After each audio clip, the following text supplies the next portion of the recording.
จะเป็นอย่างไรหากพี่ชายและพี่สาวของพระเอกได้ถูกปีศาจหรือทาสึคุโมะกามิฆ่าตายต่อหน้าเมื่อเขาโตขึ้นจึงออกตามล่าไล่ผนึกทาสึคุโมะกามิทุกตนที่เขาได้พบแต่ทว่าการกระทำของเขามันก็มากเกินกว่าเหตุจึงถูกส่งไปดัดนิสัยที่บ้านของเด็กสาวที่อยู่ร่วมกับทาสึคุโมะกามิถึง6ตนเพื่อดัดนิสัยเรื่องราวของเด็กหนุ่มที่มีความแค้นต่อปีศาจและเด็กสาวที่มีความหลังอันขมขื่นสวัสดีครับวันนี้อยู่กับผมแอดเอ็มแล้ววันนี้ผมจะมาสปอยอนิเมะที่มีชื่อเรื่องว่ามหาเนตรผู้พิทักษ์แล้วก่อนที่ทุกคนจะเข้าไปรับชมนั้นก็อย่าลืมกดไลค์กดซับเพื่อเป็นกำลังใจให้กับพวกเราทีมงานผู้กล้าสายสปอยกันด้วยนะครับถ้าพร้อมกันแล้วเราก็มาเริ่มกันเลยเปิดเรื่องมาในตอนที่1ภาพก็ได้ตัดมาที่เด็กชายคนนี้ซึ่งเขาเนี่ยได้มีชื่อว่าเฮียวมะนะครับเฮียวมะในตอนนี้เขาก็ได้รู้สึกช็อกกับเหตุการณ์ที่เห็นเป็นอย่างมากนั่นก็เป็นเพราะว่า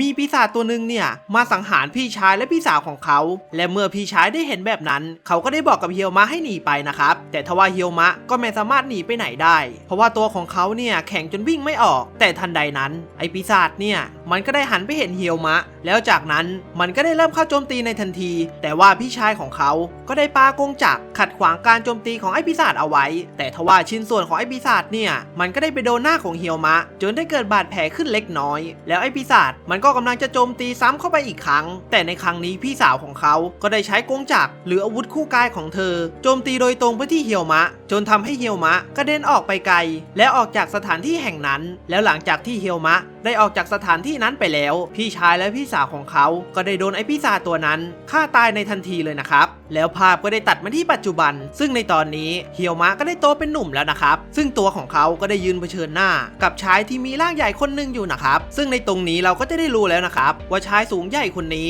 คือมาเลบิโตะหรือก็คือวิญญาณคือสิ่งที่ลงมาจากอีกโลกหรือโลกวิญญาณแม้ว่าตัวตนที่เกี่ยวข้องกับวิญญาณแต่พวกมันก็มีนิสัยที่ชอบสิงสู่เข้าของโบราณเพื่อให้พวกมันได้มีกายเนื้อตอนที่อยู่ในสภาพนั้นหากเรียกด้วยชื่อที่คุ้นเคยก็จะเรียกว่าทาสึคุโมะกามิและในตอนนี้เฮียวมะก็ได้ไล่ต้อนชายสูงใหญ่คนนี้จนถึงทางตันแล้วนะครับแล้วเขาก็ได้พูดขึ้นว่าซาเอะโนเมะเฮียวมะก็ได้ตอบกลับไปว่าใช่แล้วฉันคือรองหัวหน้าตระกูลคุนาโตะ1 ใน 3ตระกูลซาเอะโนเมะคุนาโตะเฮียวมะแล้วภาพก็ได้ตัดไปที่ตาแก่หัวขาวคนหนึ่งในตอนนี้เขาก็ได้ยืนเผชิญหน้ากับปีศาจตนหนึ่งอยู่นะครับซึ่งตัวของตาแก่หัวขาวเนี่ยก็ยังได้พูดขึ้นมาว่าอย่างนี้นี่เองบังเอิญหลงโผล่มาที่นี่แล้วสิงสู่เหรียญจนได้กายเนื้อมาสินะคงสับสนมากเลยสิท่าและในตอนที่ตาแก่หัวขาวกำลังพูดอยู่นั้นไอ้คนตำรวจตัวสูงเนี่ยก็ได้ถามกับคุณตำรวจอ้วนไปนะครับว่าชายแก่คนนั้นเขาแค่ถามเรื่องส่วนตัวของปีศาจงั้นหรอ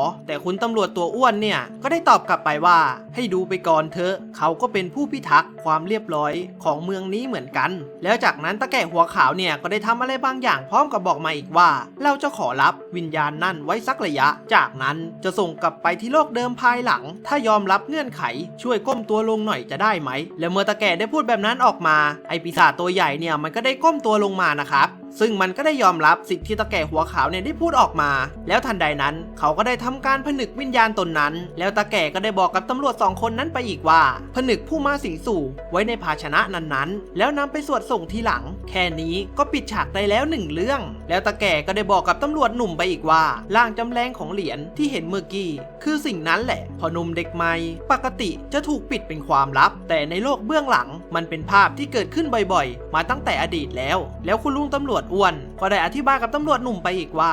ตาแก่หัวขาวเนี่ยเป็นตระกูลซาเอะโนเมะที่มีหน้าที่หลักคือการสอดส่องทาสึคุโมะกามิพวกนั้นมารุ่นต่อรุ่นแถมยังอยู่ในภายใต้การดูแลของรัฐบาลอีกด้วยแล้วทันใดนั้นคุณตำรวจอ้วนเนี่ยก็ได้ถามกับตาแก่ไปนะครับว่าหลานชายของเขาได้อยู่ที่ไหนนั่นก็เป็นเพราะว่าตัวของเขาได้เห็นว่าหลานชายของตาแก่เนี่ยได้ไล่ตามอีกตัวไปคงไม่โดนเล่นงานเอาใช่ไหมตาแก่เนี่ยก็ได้ตอบด้วยความภูมิใจไปว่าหลานชายของเขาเนี่ยเป็นมืออาชีพเหมือนกันแล้วอีกอย่างพื้นฐานของการผนึกเนี่ยก็คือการพูดคุยแล้วแก้ปัญหากันอย่างสันติแต่พอตาแก่ยังไม่ทันพูด ดจบก็ได้มีเสียงระเบิดเกิดขึ้นนะครับซึ่งนั้นก็เป็นฝีมือของเฮียวมะที่ได้ซัดวิญญาณตนนั้นจนร่างของวิญญาณตนนั้นได้ติดกับกำแพงเลยนะครับแล้วเฮียวมะก็ได้ทำการผนึกในทันทีแล้วเมื่อปู่ของพระเอกกับตำรวจได้เห็นแบบนั้นตำรวจก็ได้ถามไปนะครับว่านี่คือการพูดคุยหรอปู่เนี่ยก็ได้ตอบไปว่านี่คือการแก้ปัญหาอย่างสันติพูดคุยด้วยภาษากายน่ะซึ่งตาแก่ที่เห็นแบบนั้นตัวของเขาเนี่ยก็ได้ปวดหัวจี๊ดเลยนะครับเพราะว่าเขาเนี่ยรู้สึกขายหน้าเป็นอย่างมาก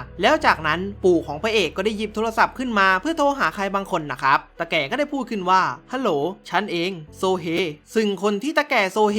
หรือปู่ของพระเอกได้โทรมาหานั้นนั่นก็คือสาวหัวทองคนนี้นะครับซึ่งตาแก่เนี่ยก็ได้ปรึกษาไปว่าเขาเนี่ยอยากจะฝากหลานชายไว้ที่นั่นสักพักช่วยเอาไปคิดดูหน่อยได้ไหมแต่เมื่อสาวหัวทองได้ยินแบบนั้นตัวของเขาเนี่ยก็ได้ยิ้มออกมาในทันทีเลยนะครับแล้วภาพก็ได้ตัดไปในช่วงเย็นของวันนั้นซึ่งในตอนนี้ผมก็ขอเรียกตาแก่หัวขาวเนี่ยว่าปู่โซเฮนะครับในตอนนี้ปู่โซเฮก็ได้รู้สึกไม่พอใจเฮียวมะเป็นอย่างมากซึ่งสิ่งที่เขาสอนไปเนี่ยคือการพูดคุยกับทัสึคุโมะกามิหรือพวกวิญญาณแล้วค่อยผนึกแต่ทว่าพระเอกเนี่ยก็ได้ใช้หมัดซัดเข้าไปอย่างเต็มที่เฮียวมะก็ได้ต่อปู่ของเขาไปนะครับว่าตัวของเขาเนี่ยต้องรีบชิงลงมือก่อนอาจจะรุนแรงไปหน่อยแต่มันก็คือหน้าที่ของซาเอะโนเมะแล้วพระเอกเนี่ยก็ยังได้พูดต่ออีกนะครับว่าในฐานะผู้นำตระกูลคนต่อไปเขาเนี่ยจะจัดการโดยไม่ให้ผิดพลาดปู่โซเฮเนี่ยก็ถึงกับของขึ้นเลยนะครับเขาก็ยังได้บอกกับเฮียวมะไปว่าใช่ซะที่ไหนล่ะทำไมถึงชอบทำอะไรบูมบ่ามแบบนั้นอยู่เรื่อยเลยแล้วจากนั้นปู่โซเฮก็ได้อธิบายออกมาอีกว่า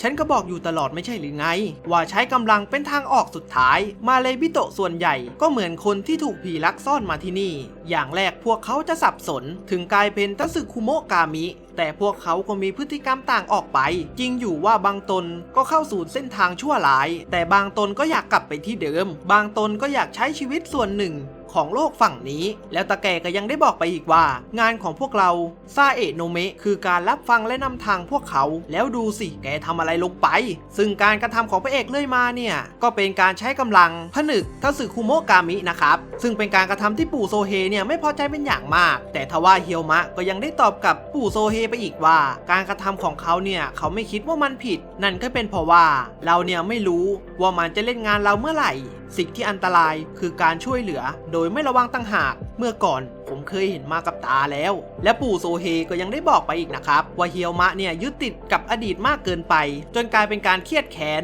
และปู่โซเฮก็ได้พูดขึ้นมาว่าเฮียวมะฉันน่ะเชื่อมาตลอดว่าแกจะก้าวข้ามมันไปได้เพราะไม่ว่ายังไงแกก็คือหลานที่ฉันภาคภูมิใจ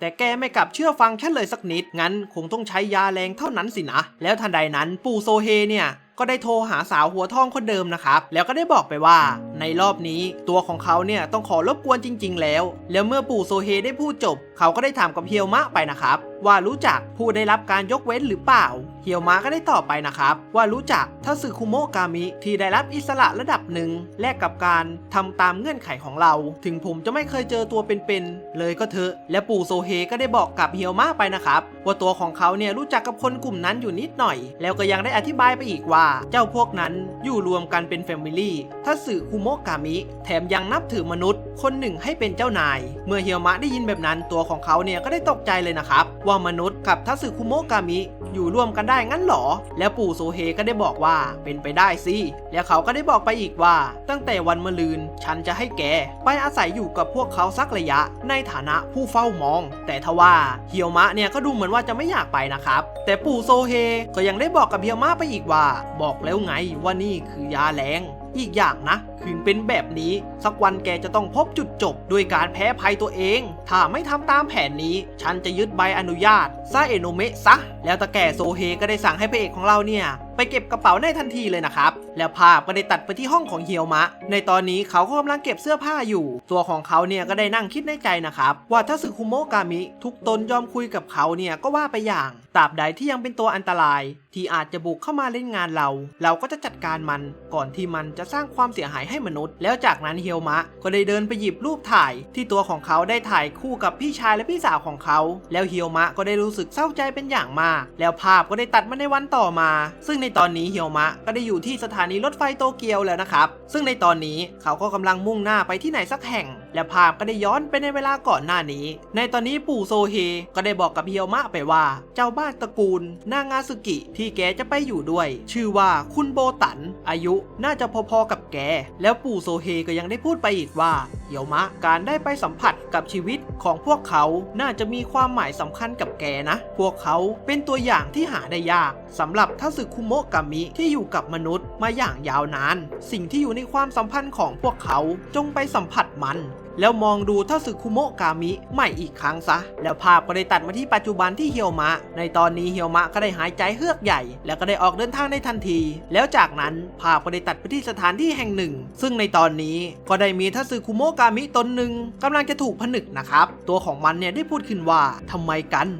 ทัสึคุโมะกามิถึงล่าทัสึคุโมะกามิด้วยกันเองแล้วสาวตาคมหัวเขียวก็ได้ตอบไปว่าทำไมนะหรอแล้วเธอก็ได้ทำการผนึกแล้วก็ยังได้พูดต่ออีกว่าก็เพราะเป็นงานนะสิแล้วจากนั้นภาพก็ได้ตัดไปที่ชายหัวดำคนหนึ่งซึ่งตัวของเขาก็ได้บอกกับน้องหัวม่วงไปนะครับว่าตัวของเขาเนี่ยลืมไปซะสนิทเลยว่าจะมีคนเนี่ยมาอาศัยอยู่ด้วยแล้วจากนั้นภาพก็ได้ตัดไปที่เฮียวมะซึ่งในตอนนี้เฮียวมะก็ได้เข้ามาในบ้านไปที่เรียบร้อยแล้วนะครับแล้วก็ได้มีสาวหัวทองกับชายแก่ร่างใหญ่เนี่ยยืนต้อนรับอยู่ที่หน้าบ้านแล้วสาวหัวทองก็ได้ทักทายกับเฮียวมะพร้อมกับยินดีต้อนรับแล้วเธอก็ได้แนะนำตัวเองให้รู้จักว่าดิฉันเป็นคนเฝ้าบ้านในตอนนี้ชื่อว่าฮาโอริค่ะส่วนชายร่างใหญ่คนนี้คือคุชิเกะและเมื่อเฮียวมะได้เห็นแบบนั้นตัวของเขาเนี่ยก็ได้รู้ในทันทีเลยนะครับว่า2คนที่ยืนอยู่ตรงหน้าเขาก็คือทัสึคุโมะกามิแล้วพระเอกของเราเนี่ยก็ยังได้สงสัยเขาไปอีกนะครับแล้วทันใดนั้นเฮียวมะก็ได้ถามไปนะครับว่าคนที่ชื่อโบตันเนี่ยไม่อยู่หรอแล้วฮาโอริหรือสาวหัวทองเนี่ยก็ได้ตอบไปนะครับว่าในตอนนี้คุณหนู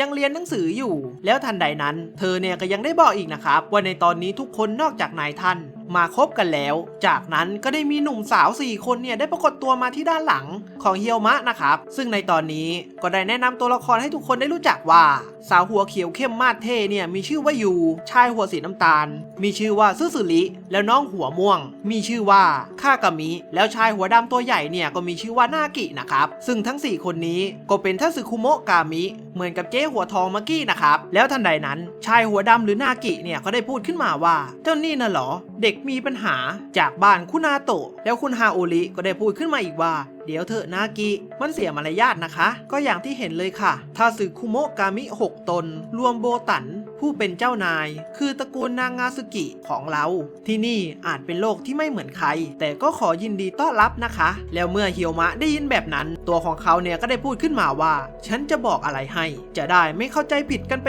ก่อนฉันเกลียดทัสึคุโมะกามิปลอมเป็นมนุษย์ทั้งที่ไม่ใช่มนุษย์เข้าใกล้มนุษย์และหลอกลวงมนุษย์ไว้ใจไม่ได้และเมื่อเฮียวมะได้พูดแบบนั้นซึสึริก็ได้พยายามอธิบายไปว่าตั้งแต่ครั้งนี้เรามาเพื่อทำความเข้าใจกันพระเอกก็ได้ตอบไปในทันทีว่าตัวของเขาเนี่ยจะดูอยู่ข้างๆเท่านั้นเพราะงั้นไม่ต้องมาต้อนรับอะไรกันก็ได้แล้วนากิเนี่ยก็ได้พูดขึ้นมาว่าดูมันมืดมนไปไหนเรื่องนั้นไม่เกี่ยวอะไรกับพวกฉันเลยนี่ปล่อยวางบ้างเถอะหรือกำลังระบายความเครียดโดยการพ่านใส่คนอื่นงั้นเหรอพวกแกนั่นแหละกำลังหลอกใช้ใยโบตันอะไรนั่นแล้ววางแผนอะไรอยู่ใช่ไหมล่ะแล้วเมื่อทัสึคุโมะกามิทุกคนที่ได้ยินแบบนั้นเขาเนี่ยก็ได้รู้สึกไม่พอใจเป็นอย่างมากเลยนะครับนากิก็ยังได้บอกกับเฮียวมะไปว่าถอนคำพูดเมื่อกี้ซะฝันไปเถอะแล้วทันใดนั้นนากิก็ได้พุ่งเขาโจมตีใส่เฮียวมะแต่ทว่าเฮียวมะก็ได้เอากระเป๋าเดินทางของเขาเนี่ยป้องกันการโจมตีไว้ได้แล้วทั้งคู่ก็ได้กระเด็นออกแยกไปกันคนละฝั่งแล้วจากการต่อยของนากิ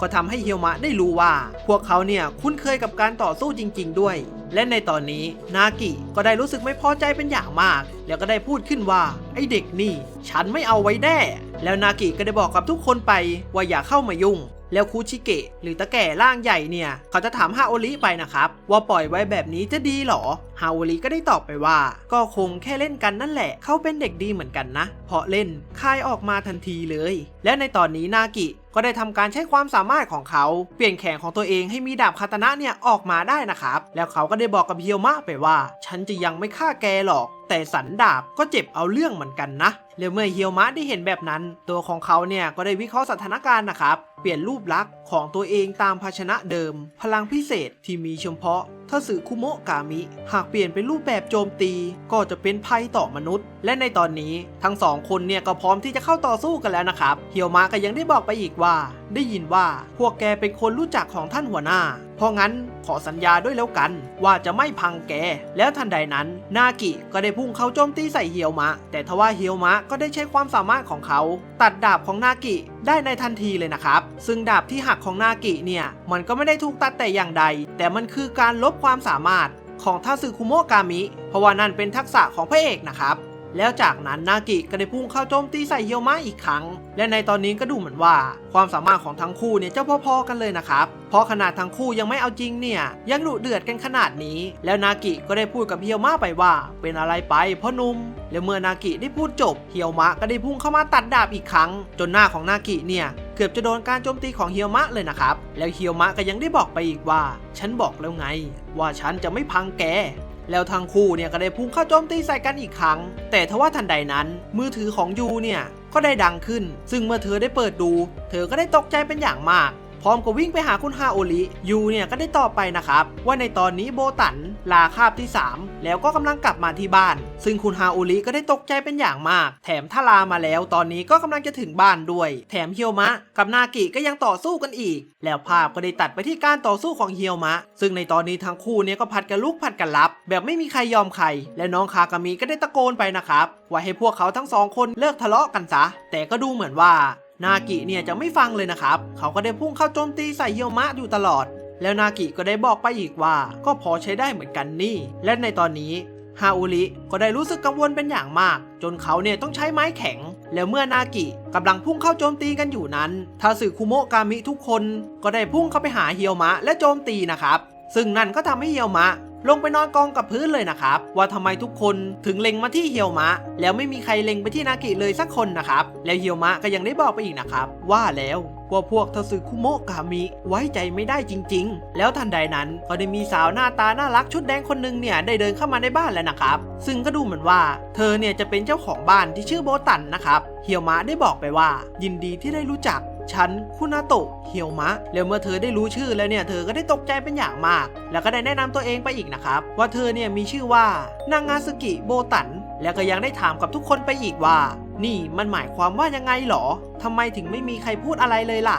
แล้วก็ได้ตัดจบตอนที่1เริ่มเรื่องมาในตอนที่2ในตอนนี้โบตันเนี่ยก็ได้พูดขอโทษกับเฮียวมะไปนะครับกับเหตุการณ์ที่เกิดขึ้นเฮียวมะก็ได้ตอบไปนะครับว่าไม่เป็นอะไรเพราะทุกอย่างเป็นผลจากความอ่อนแอของฉันแล้วโบตันเนี่ยก็ยังได้บอกไปอีกนะครับว่าทุกคนเนี่ยเป็นคนที่เสียมารยาทกับเฮียวมะแล้วเฮียวมะก็ยังได้ตอบไปอีกนะครับว่าพวกเขาเนี่ยเปิดฉากต่อสู้พร้อมกันแล้วน้องโบตันก็ยังได้ถามไปอีกว่าเฮียวมะเนี่ยโกรธอยู่หรือเปล่าแต่ทว่าทันใดนั้นเฮียวมะก็ได้ทำหน้าเข้มออกมาพร้อมกับตอบไปว่าตัวของเขาเนี่ยไม่ได้โกรธอะไรเลยแล้วน้องโบตันเนี่ยก็ยังได้ถามกับฮาโอริไปนะครับว่าตาของเฮียวมะเนี่ยไม่ยิ้มเลยไม่หรอกสายตาของเขาเป็นแบบนั้นอยู่แล้วจากนั้นน้องโบตันเนี่ยก็ได้พูดขึ้นมาว่าฉันทราบเรื่องโฮมสเตย์ในครั้งนี้แล้วค่ะได้ยินว่าในฐานะที่เป็นซาเอะโนเมะหนุ่มจึงจำเป็นต้องรู้จักทาสึคุโมะกามิให้ดียิ่งขึ้นระยะเวลาคือ1ปีโชคดีที่เรามีห้องว่างอยู่พอดีแถมนี่ยังเป็นคำขอจากคนรู้จักของฮาโอริ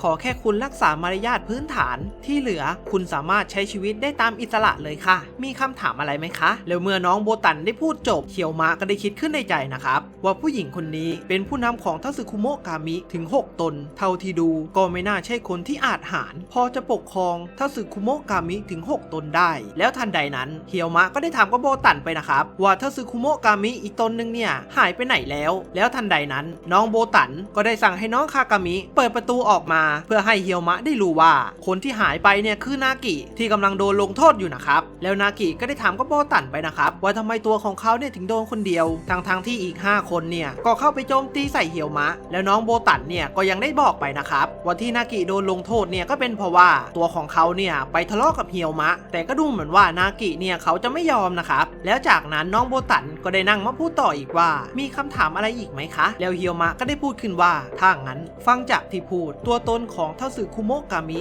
คงไม่ต้องพูดถึงแต่คุณนางาสึกิโบตันไม่ค่อยรู้เรื่องซาเอโนเมะใช่ไหมแล้วน้องโบตันเนี่ยก็ได้ตอบว่าใช่นะครับแล้วเฮียวมะก็ได้อธิบายให้โบตันฟังไปว่าซาเอโนเมะคือพรที่มนุษย์ได้รับพลังจากซาเอโนะคามิผู้พิทักษ์เขตแดนระหว่างโลกวิญญาณและโลกมนุษย์ในสายตาของทาสึคุโมะกามิก็เป็นเหมือนตำรวจนั่นแหละครับในฐานะซาเอโนเมะฉันขออนุญาตพูดถึงสถานการณ์ของคุณโบตันในตอนนี้หน่อยแล้วกันอันตรายเป็นอย่างมากยังไงซะทาสึคุโมะกามิก็ต่างจากพวกเราเพราะมันเป็นปีศาจการนับพวกมันเป็นญาติจึงอันตรายอย่างถึงที่สุดแล้วเฮียวมะก็ยังได้อธิบายไปอีกนะครับว่าในความเป็นจริงก็มีคดีที่เกิดมาจากทาสึคุโมะกามิเนี่ยเป็นจำนวนมากที่เข้าทำร้ายมนุษย์แล้วปั่นประสาทพร้อมกับวางแผนหลายๆอย่างที่ทำให้มนุษย์เนี่ยได้ถึงจุดจบแล้วเมื่อน้องโบตันได้ฟังคำพูดแบบนั้นจากเฮียวมะตัวของน้องเนี่ยก็ได้โมโหเป็นอย่างมากแล้วก็ได้บอกกับเฮียวมะไปว่ากล้าดียังไงตัวเองไม่รู้อะไรเลยแท้ๆแต่ก็มาตัดสินเอาเองว่าเป็นแบบนั้นแบบนี้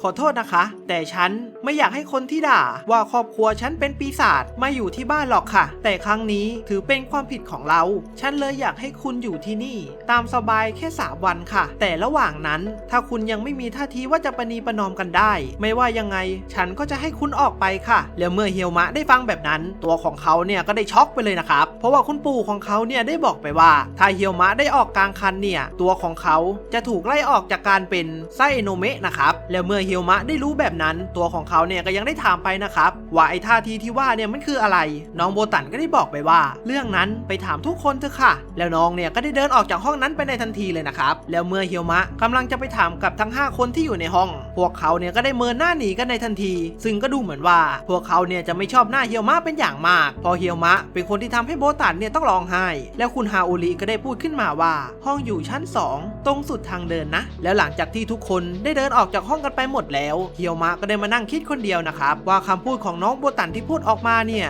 คือคำพูดที่มาจากใจจริงไม่ได้ถูกใครบังคับแล้วเฮียวมะก็ยังได้คิดอีกนะครับว่าจะให้จับมือกับพวกทาสึคุโมะกามิเนี่ยมันจะเป็นไปได้งั้นหรอแล้วเมื่อเฮียวมะกำลังนั่งคุ้นคิดกับตัวเองอยู่นั้นนากิก็ได้เปิดประตูเข้ามานะครับแล้วก็ได้พูดขึ้นมาว่าทำเอาไว้แสบเลยนี่ค่อยอย่างชั่วที่มีเวลาตั้ง3 วันซาบซึ้งในน้ำใจของโบตันด้วยล่ะแล้วเฮียวมะเนี่ยก็ได้ถามไปนะครับว่านากิเนี่ยอยากจะมีเรื่องกับเขาต่อหรือไงนากิก็ได้ตอบไปในทันทีว่าถ้าทำแบบนั้นแกได้โดนไล่ออกเดี๋ยวนี้แน่แล้วทันใดนั้นนากิก็ได้บอกกับเฮียวมะไปอีกว่าฉันมีโอกาสให้ได้ประนีประนอมอยู่นะมาด้วยกันหน่อยสิพอนุ่มแล้วจากนั้นภาพก็เลยตัดไปที่น้องโบตันในตอนนี้คุณฮาโอริเนี่ยก็ได้ถามกับน้องโบตันไปนะครับว่าดูไม่ล่าเริงเลยก็แง่สิคะเมื่อกี้ฉันเผลอฉุนขาดไปหน่อยแต่ที่บอกว่า3 วันมันแรงไปหรือเปล่านะไม่เห็นเป็นไรก็สมควรโกรธแล้วล่ะคุณเฮียวมะเป็นคนเถนตรงเลยรู้ได้ยากว่าเขาแบกปัญหาอะไรเอาไว้แต่ความเถนตรงของเขา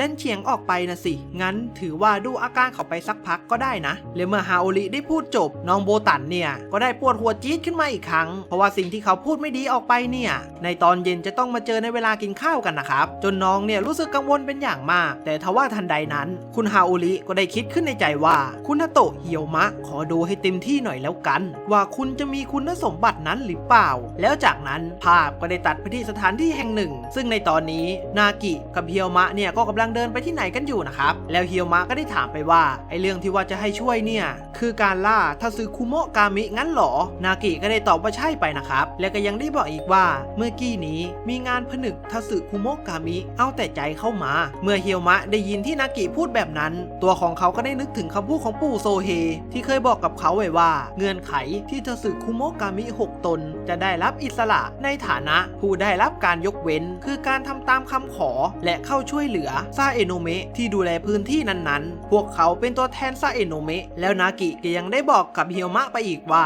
ถ้ายอมช่วยฉันจะช่วยบอกโบตันให้อย่างเต็มที่ว่านายเป็นคนดีแล้วเฮียวมะเนี่ยก็ถึงกับกำหมัดเลยนะครับกับคำพูดของนากิแกจะให้ฉันช่วยแล้วแกอู้งานงั้นหรอนากิเนี่ยก็ยังได้ตอบกับเฮียวมะไปอีกนะครับใช่ที่ไหนเล่าเขาเรียกการประนีประนอมตั้งหากเอาเถอะฉันยังไงก็ได้อยู่แล้วและเมื่อนากิได้พูดแบบนั้นตัวของเฮียวมะเนี่ยก็ได้เจ็บใจเป็นอย่างมาก และเขาก็ยังได้คิดขึ้นในใจอีกนะครับโดดงานได้ยังไงยกโทษให้ไม่ได้ทั้งนิสัยทั้งตัวตนของมันเลยแล้วก่อนที่พวกเขาสองคนกำลังจะเดินทางต่อนั้นเฮียวมะก็ยังได้พูดไปอีกว่าพวกแกเก่งดีนะที่ล่าพวกเดียวกันได้หน้าตาเฉยสำหรับคนไม่มีหัวใจมันเป็นแค่งานหนึ่งงั้นหรอนากิก็ยังได้ตอบไปว่าเปล่าทั้งถูกเกลียดแถมโดนกลุ่มอื่นที่อยู่บนโลกมนุษย์มองเหยียดหยามของพันนี้ก็แค่งานสกปรกที่ไม่มีอะไรดีทั้งนั้นแหละแต่พวกเราอยากอยู่ข้างๆเด็กคนนั้นขอแค่นั้นที่เหลือจะให้ทำอะไรก็ยอมซึ่งในตอนนี้เราก็ได้รู้แล้วนะครับว่าทัสึคุโมะกามิทั้ง6ตนที่อยู่กับน้องโบตันเนี่ย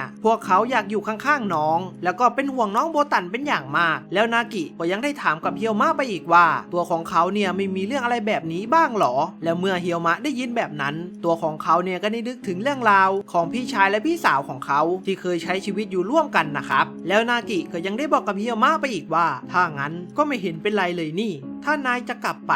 ไม่ฉันมีเพราะงั้นไม่ว่ายังไงฉันจะหนีกลับไปไม่ได้แล้วทั้งคู่ก็ได้ตกลงกันเพื่อที่จะไปปราบทัสึคุโมะกามิแล้วภาพก็ได้ตัดไปที่อพาร์ตเมนต์แห่งหนึ่งในตอนนี้ก็ได้มีทัสึคุโมะกามิตนหนึ่งกำลังจัดการไอ้พวกแก๊งยากุซ่าอยู่นะครับซึ่งพอมันได้จัดการทุกคนเสร็จมันเนี่ยก็ได้คิดขึ้นนะครับว่าทำไมคนพวกนี้ถึงอ่อนแอทั้งที่คนอื่นๆหวาดกลัวคนกลุ่มนี้แล้วมันก็ยังได้คิดขึ้นอีกว่าฉันเป็นตัวตนที่แข็งแกร่งเกินไปหรอแล้วเมื่อมันได้คิดจบเฮียวมะกับนากิก็ได้ปรากฏตัวออกมานะครับนากิก็ได้พูดขึ้นว่าเปลี่ยนเป็นมนุษย์ได้ไม่ดีพอแถมยังแทรกจะสัมผัสถึงการมีอยู่ไม่ได้ดูท่าเพิ่งจะเป็นทัสึคุโมะกามิได้ไม่นานสินะเสียใจด้วยนะจ๊ะแล้วทันใดนั้นไอปีศาจหรือทัสึคุโมะกามิเนี่ยมันก็ได้โจมตีนากิกับเฮียวมะนะครับแต่ทว่าทั้งคู่เนี่ยก็หลบได้ทันแล้วภาพก็ได้ตัดกลับไปที่บ้านของโบตันซึ่งในตอนนี้ทั้ง3คนเนี่ยก็กำลังตากผ้ากันอยู่นะครับแล้วพวกเขาเนี่ยก็ได้พูดคุยกันว่านากิได้พาเฮียวมะออกไปทำภารกิจที่ข้างนอกแล้วก็ยังได้คิดขึ้นอีกว่าพวกเขาเนี่ยจะสนิทกันได้ไหมนะครับแล้วจากนั้นภาพก็ได้ตัดไปที่การต่อสู้ของเฮียวมะและนากิซึ่งในตอนนี้ทั้งคู่เนี่ยก็กำลังต่อสู้กับทัสึคุโมะกามิตัวนี้อยู่นะครับแล้วทั้งสองฝ่ายเนี่ยก็ได้ผัดกันลุกผัดกันรับแต่ทว่าทันใดนั้นเฮียวมะก็ได้พุ่งตรงไปปิดฉากโดยใช้พลังผนึกของเขาเนี่ยโจมตีเข้าไปเต็มๆที่หน้าท้องของไอ้ปีศาจตัวนั้นแล้วจากนั้นมันก็ได้โดนผนึกจนกลายเป็นเศษผ้านากิเนี่ยก็ยังได้พูดขึ้นนะครับว่าไอ้ปีศาจตัวนี้เกิดมาจากผ้าเช็ดมืองั้นหรอถึงจะเยินไปหน่อยแต่นี่คือภาชนะของมันแล้วนากิก็ยังได้บอกกับเฮียวมะไปอีกว่าเชื่อใจฉันได้เลยเดี๋ยวฉันจะเล่าทุกอย่างให้โบตันฟังเองแต่ทว่าทันใดนั้นนากิก็ได้สังเกตไปที่คอของเฮียวมะแล้วก็ได้ถามกับเฮียวมะไปนะครับว่าเป็นลมพิษเลยเหรอนี่นายไม่ชอบขนาดนั้นเลยเปล่าแล้วเฮียวมะก็ได้คิดขึ้นในใจว่าทำงานร่วมกับทัสึคุโมะกามิและช่วยเหลือกันงั้นหรอแล้วภาพก็ได้ตัดไปที่ช่วงเย็นของวันนั้นซึ่งในตอนนี้จู่ๆเฮียวมะก็ได้เล่าเรื่องราวของเขาให้กับนากิได้ฟังนะครับว่ามีทัสึคุโมะกามิตัวหนึ่งที่เกิดมาจากร่มกระดาษได้พากชีวิตพี่ชายกับพี่สาวของเขาไปแถมในตอนนี้มันเนี่ยก็ยังมีชีวิตอยู่แล้วเฮียวมะก็ยังได้บอกไปอีกว่าในตอนนี้ตัวของเฮียวมะก็ยังไม่สามารถหาข้อมูลของทัสึคุโมะกามิตัวนั้นได้ซึ่งนั่นเป็นเพราะอะไรตัวของเขาเนี่ยก็ยังไม่รู้แล้วเขาก็ยังได้บอกกับนากิไปอีกว่าต่อให้ต้องทนการทดสอบอะไรฉันก็จะเป็นผู้นำคุนาโตะตระกูลไซเอะโนะเมะคนต่อไปให้ได้แล้วก็น่าจะได้เบาะแสอะไรมาบ้างเพราะงั้นฉันก็จะยอมรับกับสิ่งที่เป็นอยู่ในตอนนี้เหมือนกันถ้าให้สนิทด้วยฉันก็จะทำอีกอย่างฉันทำให้คุณโบตันต้องร้องไห้ด้วยแล้วนากิเนี่ยก็ถึงกับตกใจเลยนะครับที่ว่าเฮียวมะเนี่ยเป็นห่วงเรื่องนั้นด้วยแล้วภาพก็ได้ตัดมาในเช้าวันถัดมาซึ่งในตอนนี้เฮียวมะก็กำลังฝึกร่างกายของเขาอยู่นะครับน้องโบตันเนี่ยก็ได้เดินมาตามเฮียวมะให้ไปกินข้าวเฮียวมะหรือพระเอกของเราเนี่ยก็ได้ตอบไปนะครับว่าตัวของเขาเนี่ยยังฝึกไม่เสร็จยังกินไม่ได้น้องโบตันเนี่ยก็ถึงกับพูดออกมาเลยนะครับว่าเฮียวมะเนี่ยเป็นทางการมากแล้วจากนั้นภาพก็ได้ตัดไปในเวลากินข้าวซึ่งในตอนนี้น้องโบตันเนี่ยก็ยังได้ถามกับเฮียวมะไปนะครับว่าจะเติมข้าวไหมเฮียวมะก็ยังได้ตอบไปนะครับว่าไม่เป็นไรเพราะว่าเขาเนี่ยเป็นแค่ผู้มาขออาศัยแล้วจากนั้นภาพก็ได้ตัดไปที่โถงทางเดินซึ่งในตอนนี้ก็ได้มีกระดาษแผ่นนึงเนี่ยแปะไว้นะครับซึ่งกระดาษแผ่นนั้นก็คือการลงนามที่จะอนุญาตให้เฮียวมะเนี่ยได้อยู่ที่นี่ครบ1 ปีซึ่งการกระทำของเฮียวมะมันก็เป็นทางการมากเลยนะครับจนน้องโบตันเนี่ยได้รู้สึกเหนื่อยใจกับเฮียวมะทั้งที่เขาเนี่ยอยากให้เฮียวมะได้ผ่อนคลายมากกว่านี้แล้วยูก็ได้ถามกับน้องโบตันไปนะครับเป็นห่วงเฮียวมะงั้นหรอแต่น้องเนี่ยก็ได้ตอบปฏิเสธไปนะครับแล้วก็ยังได้พูดขึ้นว่าเอ๊ะแต่ว่าคากามิยังพอว่าแต่ก็แอบเป็นห่วง กลัวว่าเขากับซึซึริไม่ได้ละมั้งแล้วภาพก็ได้ตัดไปที่เมืองแห่งหนึ่งซึ่งในตอนนี้เคียวมะตัวของเขาเนี่ยก็ได้ยืนหน้าซีดเหงื่อออกเลยนะครับเพราะสิ่งที่เขาเห็นนั่นก็คือซึซึริกำลังม่อสาวอยู่นะครับแล้วตัวของซึซึริก็ได้พูดกับสาวๆเนี่ยอย่างเป็นธรรมชาติเป็นอย่างมากเคียวมะที่ได้เห็นแบบนั้นเนี่ยตัวของเขาก็ได้จับตามองแล้วก็พูดไปว่าเฮ้ยเมื่อกี้ฉันเห็นทาสึคุโมะกามิที่หลอกลวงมนุษย์กับตาด้วยแหละแล้วซึซึริก็ได้ตอบปฏิเสธไปนะครับว่าเคียวมะเนี่ยเข้าใจผิดแล้วซึซึริก็ได้อธิบายไปว่าผมอยากหาเพื่อนคุยนู่นคุยนี่ตั้งหากแค่อยากไปกินข้าวกลางวันด้วยกันน่ะไม่ได้ทำเรื่องไม่ดีหรอกพูดจริงๆนะแล้วเฮียวมะก็ยังได้ถามไปอีกนะครับว่าที่เข้าหาแต่ผู้หญิงเนี่ยหมายความว่ายังไงซึซึริเนี่ยก็ยังได้ตอบไปนะครับว่าเป็นความชอบส่วนตัวแล้วซึซึริก็ยังได้ถามกับเฮียวมะไปอีกนะครับว่าสนใจไปเที่ยวแบบคู่ไหมแล้วเฮียวมะก็ได้ตอบปฏิเสธไปในทันทีแล้วเขาเนี่ยก็ยังได้ถามถึงคานามิอีกนะครับว่าตัวของเธอเนี่ยไปอยู่ที่ไหนซึ่งในตอนนี้คากามิเธอเนี่ยก็กำลังเดินกินขนมอย่างชิวๆอยู่แต่ทว่าตัวของเธอเนี่ยก็ได้จับได้ถึงจิตสังหารนั่นก็คือเฮียวมะที่กำลังจ้องเธออยู่ซึซึริก็ได้บอกกับเฮียวมะไปว่าอะไรเล่าแค่ซื้อของกินเองหยวนๆหน่อยก็ได้นี่ไม่เข้าใจเลยพวกแกนั่งล้อมโต๊ะกินข้าวเช้าเย็นกับคุณโบตันแต่การกินอาหารมันไม่จำเป็นสำหรับทาสึคุโมะกามิไม่ใช่หรอทำไมต้องลงทุนเสียทั้งเวลาเสียทั้งเงินแล้วทำตัวเป็นมนุษย์และน้องคากามิก็ได้ตอบไปนะครับว่าพวกเขาเนี่ยก็แค่อยากรู้ทั้งการกินทั้งการเลือกเสื้อผ้าแล้วเวลาที่โบตันรู้สึกสนุกมันเป็นยังไงสิ่งพวกนั้นเป็นการสิ้นเปลืองจริงๆหรอแล้วซึซึริก็ยังได้พูดต่ออีกว่าพวกเราก็มีความรู้สึกเหมือนกันนะฉันอยากให้นายลองมองตรงนั้นดูบ้างไม่ใช่จ้องแต่จะคอมเมนต์กันนะแล้วจากนั้นเดี๋ยวมาก็ได้บอกไปนะครับว่าตัวของเขาเนี่ยจะพยายามปรับความเข้าใจและตัวของเขาเนี่ยก็จะลองแก้ดูแล้วจากนั้นซึซึริก็ได้บอกกับเฮียวมะไปว่างั้นคุณเฮียวมะหลังจากนี้ผมจะไปเจอทาสึคุโมะกามิตนหนึ่งยังไงก็ระวังอย่าใช้หน้าตาแบบนั้นไปข่มขู่เขานะแล้วภาพก็ได้ตัดไปที่บ้านหลังหนึ่งซึ่งในตอนนี้ก็ได้มีสาวคนหนึ่งที่เป็นทาสึคุโมะกามิกำลังนั่งรอพวกเขาอยู่นะครับและที่พวกเขามาในครั้งนี้ไม่ใช่มากำจัดแต่อย่างใดแต่มาเพื่อพิจารณาขั้นสุดท้ายของทาสึคุโมะกามิที่เลือกจะใช้ชีวิตอยู่ร่วมกับมนุษย์และมีโอกาสเป็นผู้ได้รับการยกเว้นและพอพวกเขาได้เข้ามาในห้องเนี่ยตัวของสาวคนนี้ก็ได้รู้สึกตกใจเป็นอย่างมากที่ว่าการมาพิจารณาเนี่ยมากัน3 คนเลยเหรอซึ่งดูเหมือนว่าที่เป็นทาสึคุโมะกามิเธอเนี่ยจะหวาดระแวงนะครับและเมื่อซึซึริได้เดินเข้าไปตรวจสอบน้องคากามิก็ได้อธิบายให้กับเฮียวมะได้ฟังว่าเขาเป็นทาสึคุโมะกามิของเครื่องบดยาน่ะเรียกว่าหวาดระแวงละมั้งเขากลัวมาตลอดว่าตัวเองจะถูกผนึกหรือเปล่าแล้วภาพก็ได้ตัดมาที่ซึซึริซึ่งในตอนนี้เขาก็ได้บอกกับสาวคนนี้ไปนะครับว่าผลการพิจารณาเนี่ยมันออกมาแล้วเลยมาตรวจสอบซ้ำแล้วสาวเครื่องบดยาคนนี้ก็ยังได้ถามไปนะครับจริงหรอคะฉันได้ยินข่าวลือประมาณว่ามีการหลอกให้ตายใจแล้วใช้กำลังผนึกอะไรแบบนั้นด้วยนะคะไม่มีหรอกไม่ต้องเป็นห่วงนะแล้วจากนั้นซึซึริเนี่ยก็ได้ทำการถามไปนะครับว่าทำไมเขาเนี่ยถึงเลือกที่จะอยู่โลกมนุษย์แล้วสาวเครื่องบดยาคนนี้ก็ได้ตอบไปว่าตัวของเขาเนี่ยรู้สึกสบายใจและคุ้นชินกับโลกฝั่งนี้มากกว่าแล้วซึซึริก็ได้บอกเหตุผลไปว่านานๆทีสิ่งของที่กลายเป็นภาชนะของเราจะมีความทรงจำหลงเหลืออยู่เครื่องบดยาคือภาชนะของเธอเคยกลมกลืนเป็นส่วนหนึ่งของชีวิตในอดีตความทรงจำที่แสนสบายใจนั่นคงย้อนกลับมาหาเธอแน่เลยแล้วจากนั้นซึซึริก็ได้เรียกน้องคากามิมาใช้พลังพิเศษของเธอนะครับเพื่อที่จะได้ตรวจสอบว่าสาวเครื่องบดยาคนนี้เคยทำชั่วมาก่อนหรือเปล่าแล้วทันใดนั้นน้องก็ได้เปิดใช้พลังเพื่อตรวจสอบอดีตของสาวคนนี้แล้วซึซึริก็ได้บอกกับเฮียวมะไปว่าพลังของน้องคากามิคือกระจกส่องปีศาจเป็นกระจกที่จะส่องความจริงออกมาแล้วก็จะรู้ความจริงของอีกฝ่ายว่าเคยทำอะไรมาก่อนนะครับแล้วเมื่อได้ตรวจสอบเสร็จก็ได้พบว่า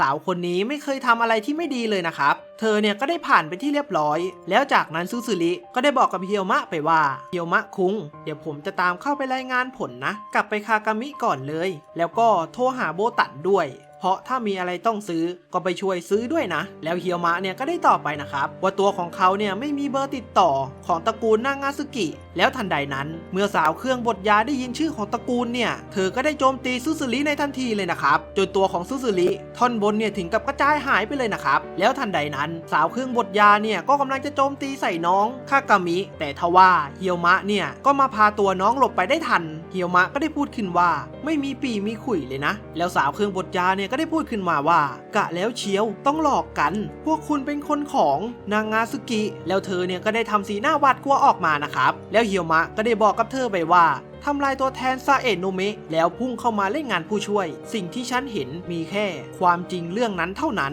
คนที่ลอบกัดคือแกตั้งหากแล้วทันใดนั้นเฮียวมะก็ได้พุ่งเข้าโจมตีใส่สาวเครื่องบดยาในทันทีแล้วเธอเนี่ยก็พร้อมที่จะโจมตีสวนกลับแต่ทว่าเฮียวมะเนี่ยก็ได้สกัดขาของเธอจนตัวของเธอเนี่ยลอยไปในอากาศแล้วก็ได้จับตัวเข้าไปชิดกับกำแพงพร้อมที่จะผนึกในทันทีเลยนะครับแต่ทว่าน้องคากามิเนี่ยก็ได้ห้ามไว้แต่ก็ดูเหมือนว่าสิ่งที่น้องห้ามเนี่ยจะไม่ทันเลยนะครับแล้วทันใดนั้นน้ำตาของสาวเครื่องบดยาเนี่ยก็ได้ไหลออกมาแล้วเธอก็ยังได้พูดขึ้นว่าเพราะฉันได้ยินมาเรื่องล่าพวกเดียวกันเพราะงั้นฉันเลยแล้วเมื่อเฮียวมะได้เห็นท่าทีแบบนั้นเขาเนี่ยก็ได้วางมือลงนะครับแต่ทว่าทันใดนั้นซูซูริเขาเนี่ยก็ได้มาประกอบร่างกายของตัวเองให้เป็นปกติและเขาก็ยังได้พูดอีกว่าอ๋อรู้จักข่าวลือเสียหายนั่นด้วยสินะก็เลยแพนิคตอนที่ได้ยินชื่อนางาซึกิใช่ไหมไม่เป็นไรเพราะวันนี้เรามาทำการพิจารณาจริงๆแล้วซูซูริก็ยังได้อธิบายไปว่าตัวของเขาเนี่ยไม่ตายนะครับเพราะมีลักษณะพิเศษเฮียวมะคุงทำได้ดีมากที่ข่มใจเอาไว้ได้เพราะงั้นก็ถือว่าเป็นอันจบงานและภาพก็ได้ตัดมาในเวลาต่อมาซึ่งในตอนนี้พวกเขาเนี่ยก็ได้เสร็จงานไปที่เรียบร้อยแล้วนะครับแล้วพวกเขาเนี่ยก็กำลังจะกลับบ้านเฮียวมะก็ได้ถามกับน้องคากามิไปว่าทัสึคุโมะกามินั่นจะเป็นยังไงต่อน้องเนี่ยก็ได้ตอบไปนะครับน่าจะเป็นผู้ได้รับการยกเว้นนะถึงจะขี้ระแวงไปหน่อยแต่ก็แก้ไขได้และน้องก็ยังได้พูดอีกว่าขอบคุณนะซูซูริฝากมาบอกด้วยนะตอนนั้นคุณมองตาเขาก็เลยยั้งมือเอาไว้ใช่ไหมล่ะที่บอกว่าจะลองแก้ดูฉันโกหกไม่ลงนะก็แค่นั้นแหละแล้วภาพก็ได้ตัดไปที่ช่วงค่ำของวันนั้นซึ่งในตอนนี้เฮียวมะเขาก็กำลังออกกำลังกายอยู่นะครับแล้วน้องคากามิก็เป็นกำลังใจให้กับเฮียวมะอยู่บนหลังของเขานากิก็ยังได้แซวไปว่าตัวของคากามิน่าจะเบาไปตัวของเขาเนี่ยก็จะช่วยด้วยอีกคนและในระหว่างที่พวกเขากำลังพูดคุยกันอยู่นั้นน้องโบตันเนี่ยก็ได้มาตามให้เฮียวมะไปอาบน้ำนะครับเฮียวมะเนี่ยก็ได้ตอบไปว่าต้องขออภัยด้วยการฝึกประจำวันยังไม่จบแล้วทันใดนั้นน้องโบตันเนี่ยก็ได้หยิบมือถือมาอ่านนะครับซึ่งข้อความนั้นก็มาจากน้องคากามิที่บอกกับน้องโบตันไปว่าตัวของเขาเนี่ยได้เป็นเพื่อนกับเฮียวมะแล้วก็ได้ตัดจบตอนที่2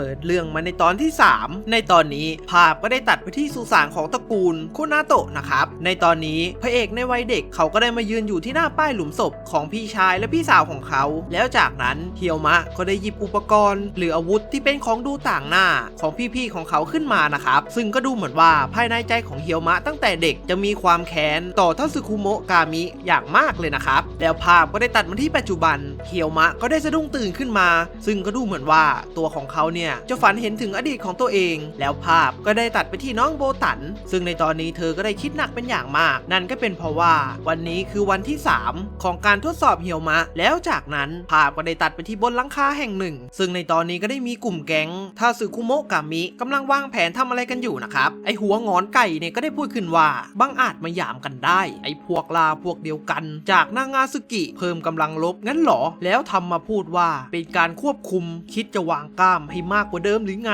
และคนเสื้อดำเนี่ยก็ได้พูดขึ้นมาอีกว่าฮิคาคิเรื่องพวกมันรับคนเข้ามาใหม่ที่นายพูดถึงมันยังเป็นแค่ข่าวลือไม่ใช่หรอและหัวงอนไก่เนี่ยก็ได้ตอบไปว่ามันก็พอเป็นเหตุผลได้แล้วนี่เป็นทัสึคุโมะกามิแต่ดันเลียแข้งเลียขามนุษย์แล้วล่าพวกเดียวกันตามที่โดนสั่งมาทำเรื่องขายขี้หน้าตาเฉยมันคงสดชื่นยิ่งกว่าอะไรดีแล้วจากนั้นพวกมันเนี่ยก็ได้วางแผนกันว่าจะไปล่านางาซึกินะครับแล้วภาพก็ได้ตัดมาในเวลาถัดมาซึ่งในตอนนี้เฮียวมะเขาเนี่ยก็กำลังล้างหน้าแปรงฟันอยู่แล้วก็ได้มีน้องโบตันเนี่ยได้เดินเข้ามาหานะครับแล้วน้องโบตันก็ได้ขอบคุณกับเฮียวมะไปนะครับในเรื่องที่เฮียวมะได้ช่วยคากามิเอาไว้แล้วเฮียวมะก็ยังได้ตอบกลับไปว่าถ้าคากามิตายเขาเนี่ยก็ไม่ได้ลายเซ็นพอคิดแบบนั้นยังไงก็ต้องช่วยแล้วน้องโบตันก็ได้บอกกับเฮียวมะไปอีกว่าเรื่องวันที่ครบกำหนดตัวของน้องโบตันเนี่ยก็คิดว่าตัวของเขาใช้อำนาจมากเกินไปหน่อยแล้วตัวของน้องก็อยากจะขอโทษเฮียวมะไปแต่เฮียวมะก็ได้ตอบไปนะครับว่าตัวของเขาเนี่ยไม่ได้รู้สึกแบบนั้นแถมตัวของเฮียวมะก็ยังเป็นคนที่รับข้อเสนอนั้นด้วย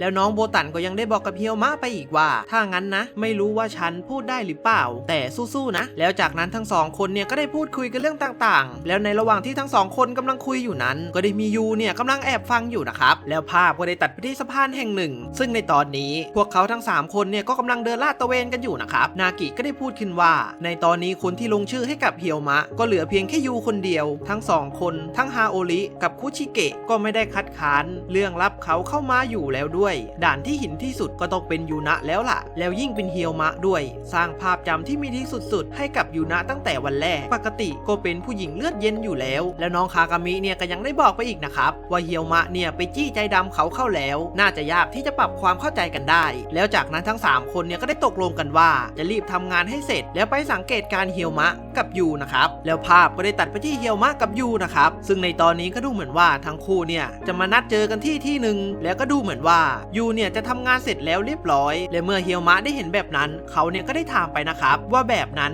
ยังไม่ตายใช่ไหมใช่ค่ะฉันแค่ผูกเขาเอาไว้หลังจากจับเอาไว้ได้แล้วจากนั้นยูเนี่ยก็ได้ทำการปิดผนึกใส่พวกทาสึคุโมะกามิที่เขาจับไว้ทั้งหมดนะครับแล้วเมื่อยูได้ทำการผนึกเสร็จตัวของเขาเนี่ยก็ได้พูดขึ้นมาว่าเท่านี้ก็จบไม่มีอะไรที่ช่วยคุณได้ทั้งนั้นแต่ถึงจะทำอะไรไปภาพลักษณ์ของคุณในใจฉันมันก็ไม่มีทางเปลี่ยนหรอกแล้วเฮียวมะเนี่ยก็ได้ตอบไปนะครับงั้นหรอฉันพอจะเข้าใจแล้วยูก็ยังได้พูดขึ้นอีกว่าตัวของเขาเนี่ยเกลียดเฮียวมะเอามากๆสายตาที่ขจัดความเครียดแค้นออกไปไม่ได้และจ้องมองมาที่เราจนสัมผัสได้ถึงความจงเกลียดจงชังที่แผ่ออกมาที่สำคัญแกทำร้ายจิตใจเจ้านายของฉันแล้วยูก็ยังได้บอกกับเฮียวมะไปอีกนะครับว่าถ้าเฮียวมะอยากได้ลายเส้นของยูเนี่ยมี2ทางให้เลือกทางแรกก็ให้เฮียวมะยอมแพ้ไปแล้วยูก็ได้เอาอาวุธคู่ใจของเขาออกมาที่เป็นปิ่นปักผมพร้อมตั้งท่าแล้วก็ได้บอกเฮียวมะไปอีกว่าอย่างที่2ใช้กำลังบังคับฉันแล้วยูก็ยังได้บอกไปอีกนะครับว่าอย่างที่2เนี่ยเรียบง่ายที่สุดแถมไม่ยุ่งยากด้วย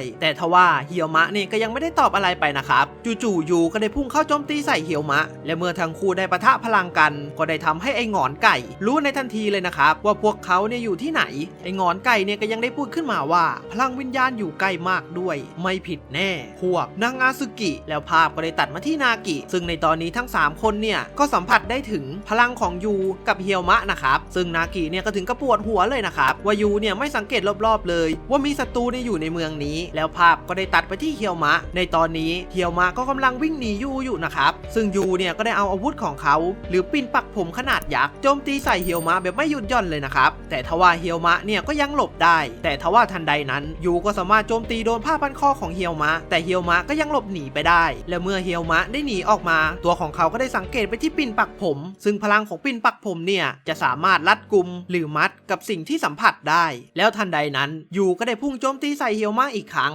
แล้วยูก็ได้บอกไปว่าเลิกเอาแต่หนีได้แล้วช่วยบุกเข้ามาด้วยค่ะจัดการทาสึคุโมะกามิที่เครียดแค้นโดยไม่ถามไถ่ได้ยินว่าคุณทำแบบนั้นมาตลอดเลยนี่คะเฮียวมะก็ยังได้ตอบไปนะครับว่าตัวของเขาที่มาที่นี่พอถูกสั่งมาให้เปลี่ยนนิสัยนั่นแล้วยูเนี่ยก็ได้ทำหน้าจริงจังออกมาแล้วก็ยังได้ถามไปอีกว่าจะใช่หรอคะแล้วทันใดนั้นยูก็ได้โยนปิ่นปักผมสีทองของเขาขึ้นไปบนฟ้าแล้วจากนั้นยูเนี่ยก็ได้โจมตีใส่เฮียวมะอีกครั้งแล้วการโจมตีในครั้งนี้ก็ดูเหมือนว่ามันจะรุนแรงเอามากๆด้วยนะครับแต่ทว่ายูเนี่ยก็ไม่ได้ตั้งใจที่จะโจมตีให้โดนตัวของเฮียวมะแล้วเมื่อยูได้เดินเข้าไปหาใกล้ๆเธอเนี่ยก็ได้ใช้บาทาของเขาเหยียบเข้าไปที่อกของเฮียวมะแล้วก็ได้พูดกับเฮียวมะไปว่าโดนขนาดนี้ยังจะยอมโดนอยู่ฝ่ายเดียวอีกหรอคะเฮียวมะก็ได้ตอบไปว่าคุณนาโตะโซเฮบอกให้ฉันไปดูมาฉันสัมผัสได้ถึงบรรยากาศที่ว่านั่นมา2 วันแล้วฉันรู้สึกว่ามีบางอย่างจริงๆเหมือนว่าพวกเธอจะต่างออกไปสักหน่อยฉันเริ่มรู้สึกว่าจนกว่าจะมั่นใจเรื่องนั้น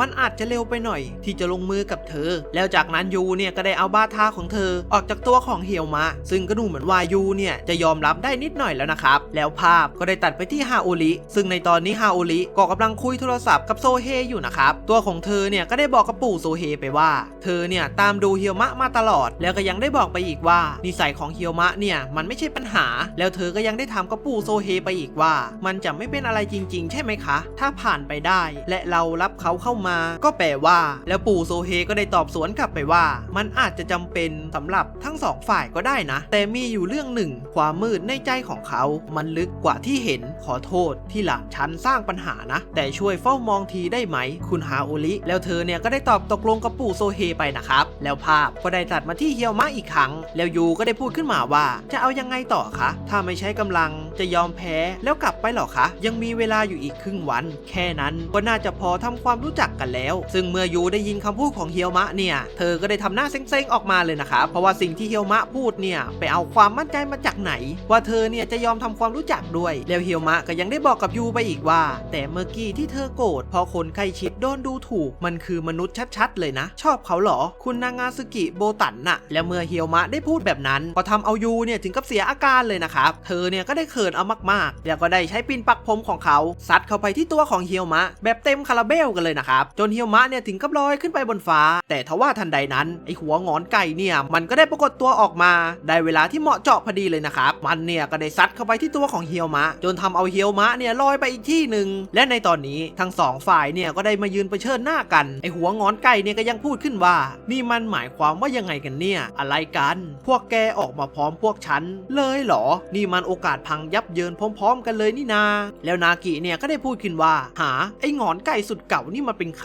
รแล้วนากิก็ได้ถามกับยูไปว่านี่มันเกิดอะไรขึ้นแล้วไอ้พวกที่อยู่ข้างหน้าเนี่ยมันเป็นใครนะครับแล้วก็ยังได้ถามยูไปอีกนะครับว่าตัวเธอเนี่ยทำอะไรลงไปยูก็ได้ตอบไปว่าพูดบ้าอะไรอยู่คะไอ้กอริลลาพอดวลกับคุณเฮียวมะเสร็จพวกนั้นมันก็โผล่ออกมาพร้อมๆกับพวกคุณนั่นแหละค่ะแล้วนากิก็ได้ถามกับยูไปนะครับว่าในตอนนี้เฮียวมะไปอยู่ที่ไหนและเมื่อนากิได้ชี้ไปเนี่ยก็ได้พบว่าในตอนนี้เฮียวมะก็ได้ถูกมัดเป็นที่เรียบร้อยแต่ทว่าทันใดนั้นไอหัวงอนไก่เนี่ยมันก็ได้เบ่งพลังออกมานะครับซึ่งตัวของมันเนี่ยก็รำคาญที่พวกนากิยืนคุยกันอยู่มันก็ได้พูดขึ้นว่าเพิ่งตัดสินใจไปว่าจะล่านางาซึกิไปเมื่อกี้แต่พวกแกก็พากันโผล่มาฉันนี่โชคดีจริงๆฉันจะทำลายพวกแกตรงนี้แหละแต่ทว่านากิเนี่ยก็ได้ขอเวลานอกซึ่งนั่นก็เป็นเพราะว่านากิจะให้ยูเนี่ยไปปล่อยตัวของเฮียมะมาก่อนแล้วยูเนี่ยก็ได้ถามกลับไปนะครับแล้วจะเอายังไงกับไอ้พวกที่อยู่ตรงหน้าก็แค่ถ้าสึคุโมะกามิอันธพาลทั่วๆไปนั่นแหละจะทำอะไรก็ปล่อยให้มันทำไปเถอะแล้วเมื่อไอ้หัวงอนไก่มันได้ยินแบบนั้นตัวของมันเนี่ยก็ได้รู้สึกหงุดหงิดแบบสุดๆเลยนะครับที่โดนนากิเนี่ยพูดดูถูกใส่แบบนั้นแล้วทันใดนั้นไอ้หัวงอนไก่เนี่ยมันก็ได้สั่งให้ลูกน้องของมันเข้าไปโจมตีเฮียวมะที่กำลังถูกมัดอยู่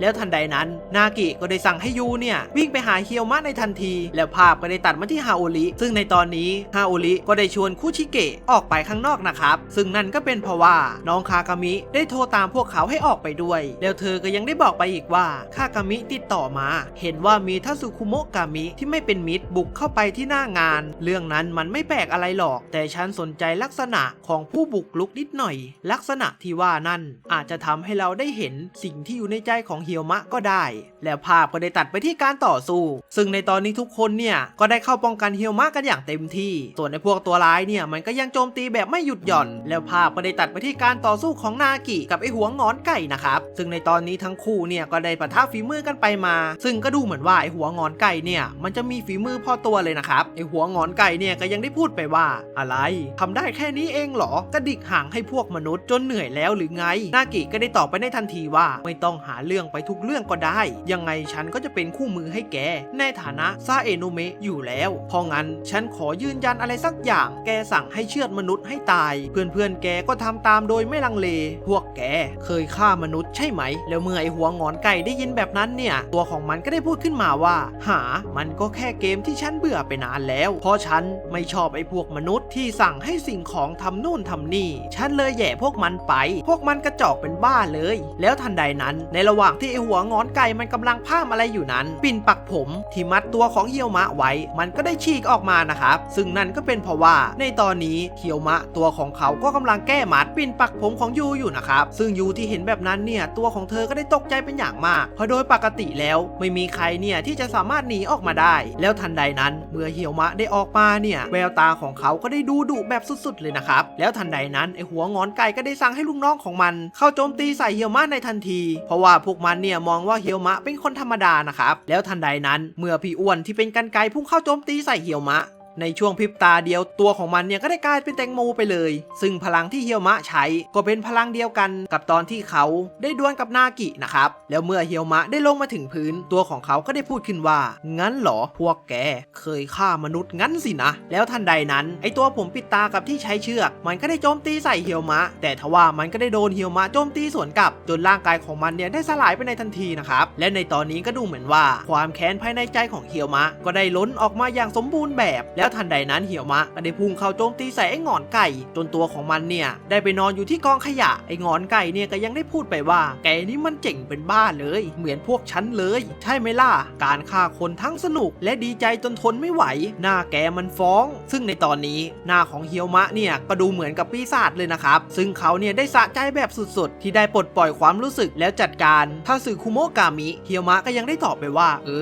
ใช่มันเป็นสิ่งที่ฉันต้องการมาตลอดว่าคราวหน้าฉันจะทำลายถ้าสึคุโมะกามิอย่างแกให้ได้แล้วครั้งหน้าฉันก็จะปกป้องไว้ให้ได้แล้วเขาก็ได้โจมตีใส่หัวงอนไก่ในทันทีจนร่างของมันได้สลายกลายเป็นผุยผงซึ่งเหตุการณ์ที่เกิดขึ้นทั้งหมดคุณฮาโอริเนี่ยก็ได้สังเกตการณ์อยู่นะครับคุณฮาโอริได้พูดขึ้นว่าอย่างนี้นี่เองนี่คืออุปนิสัยของเหี่ยวมะความแค้นและความเกลียดชังที่มีต่อสิ่งของอย่างพวกเรามันฝังลากลึกลงไปจริงๆจนอาจจะถึงขั้นรู้สึกทั้งยามหลับและยามตื่นในสายตาของเขาพวกเราถ้าสึคุโมะกามิล้วนเป็นสิ่งของที่จะนำภัยมาสู่โลกมนุษย์แต่เราก็เริ่มเห็นแววแล้วว่ามันอาจจะเปลี่ยนไปก็พอจะมีหนทางที่จะแก้หัวใจอันบิดเบี้ยวของเขาเหมือนที่คุณโซเฮพูดที่สำคัญกว่านั้นเขาอาจจะเป็นความหวังสำคัญของพวกเราก็ได้ถ้าเป็นเขาล่ะก็อาจจะช่วยเด็กคนนั้นได้ก็ได้เด็กสาวคนหนึ่งที่ได้รับการช่วยเหลือจากสิ่งของเมื่อนานมาแล้ว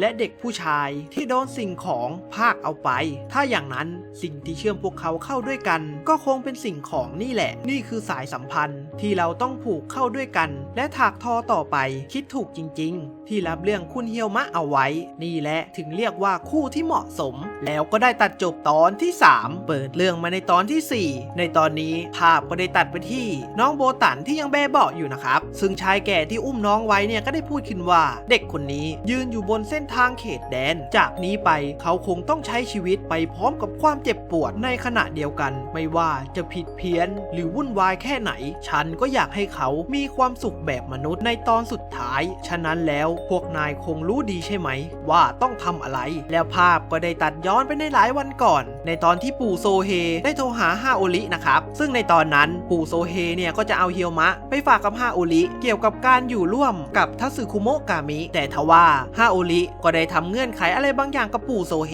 นะครับแล้วภาพก็ได้ตัดมาที่ปัจจุบันซึ่งในตอนนี้เฮียวมะตัวของเขาเนี่ยก็ได้ลายเซ็นของทุกคนครบทั้ง6คนแล้วนะครับซึ่งน้องโบตันที่ได้รู้แบบนั้นตัวของเธอเนี่ยก็ได้รีบวิ่งมาหาเฮียวมะในทันทีเลยนะครับแล้วเธอเนี่ยก็ยังได้ถามกับเฮียวมะไปอีกว่าที่ได้ลายเซ็นครบแล้วเนี่ยเป็นเรื่องจริงหรอแล้วเฮียวมะก็ได้ตอบไปว่าตามที่ได้ยินมาเลยขอโทษที่สร้างปัญหาให้คุณนางาซึกินะฉันต้องขอโทษที่เสียมารยาทแล้วขอกล่าวคำทักทายอีกครั้งได้หรือเปล่าแล้วเมื่อน้องโบตันได้ยินแบบนั้นเนี่ยตัวของน้องก็ได้คำออกมาเลยนะครับนั่นก็เป็นเพราะว่าการพูดของเฮียวมะเนี่ยมาดูทางการแบบสุดๆแล้วน้องโบตันก็ได้พูดขึ้นว่าถ้างั้นขอฝากตัวสำหรับ1 ปีต่อจากนี้อีกทีนะแล้วจากนั้นภาพก็ได้ตัดไปที่ทั้ง4คนเนี่ยกำลังนั่งปรึกษากันอยู่นะครับซึ่งก็ดูเหมือนว่าในตอนนี้พวกเขาเนี่ยกำลังวางแผนที่จะทำอะไรสักอย่างกันอยู่นะครับแล้วจากนั้นภาพก็ได้ตัดไปที่โถงทางเดินซึ่งในตอนนี้เฮียวมะกับน้องโบตันเนี่ยก็กำลังพูดคุยถึงกับกฎระเบียบที่ว่าต้องสลับกันทำมื้อเย็นนะครับแล้วในระหว่างที่เขากำลังพูดคุยกันอยู่นั้น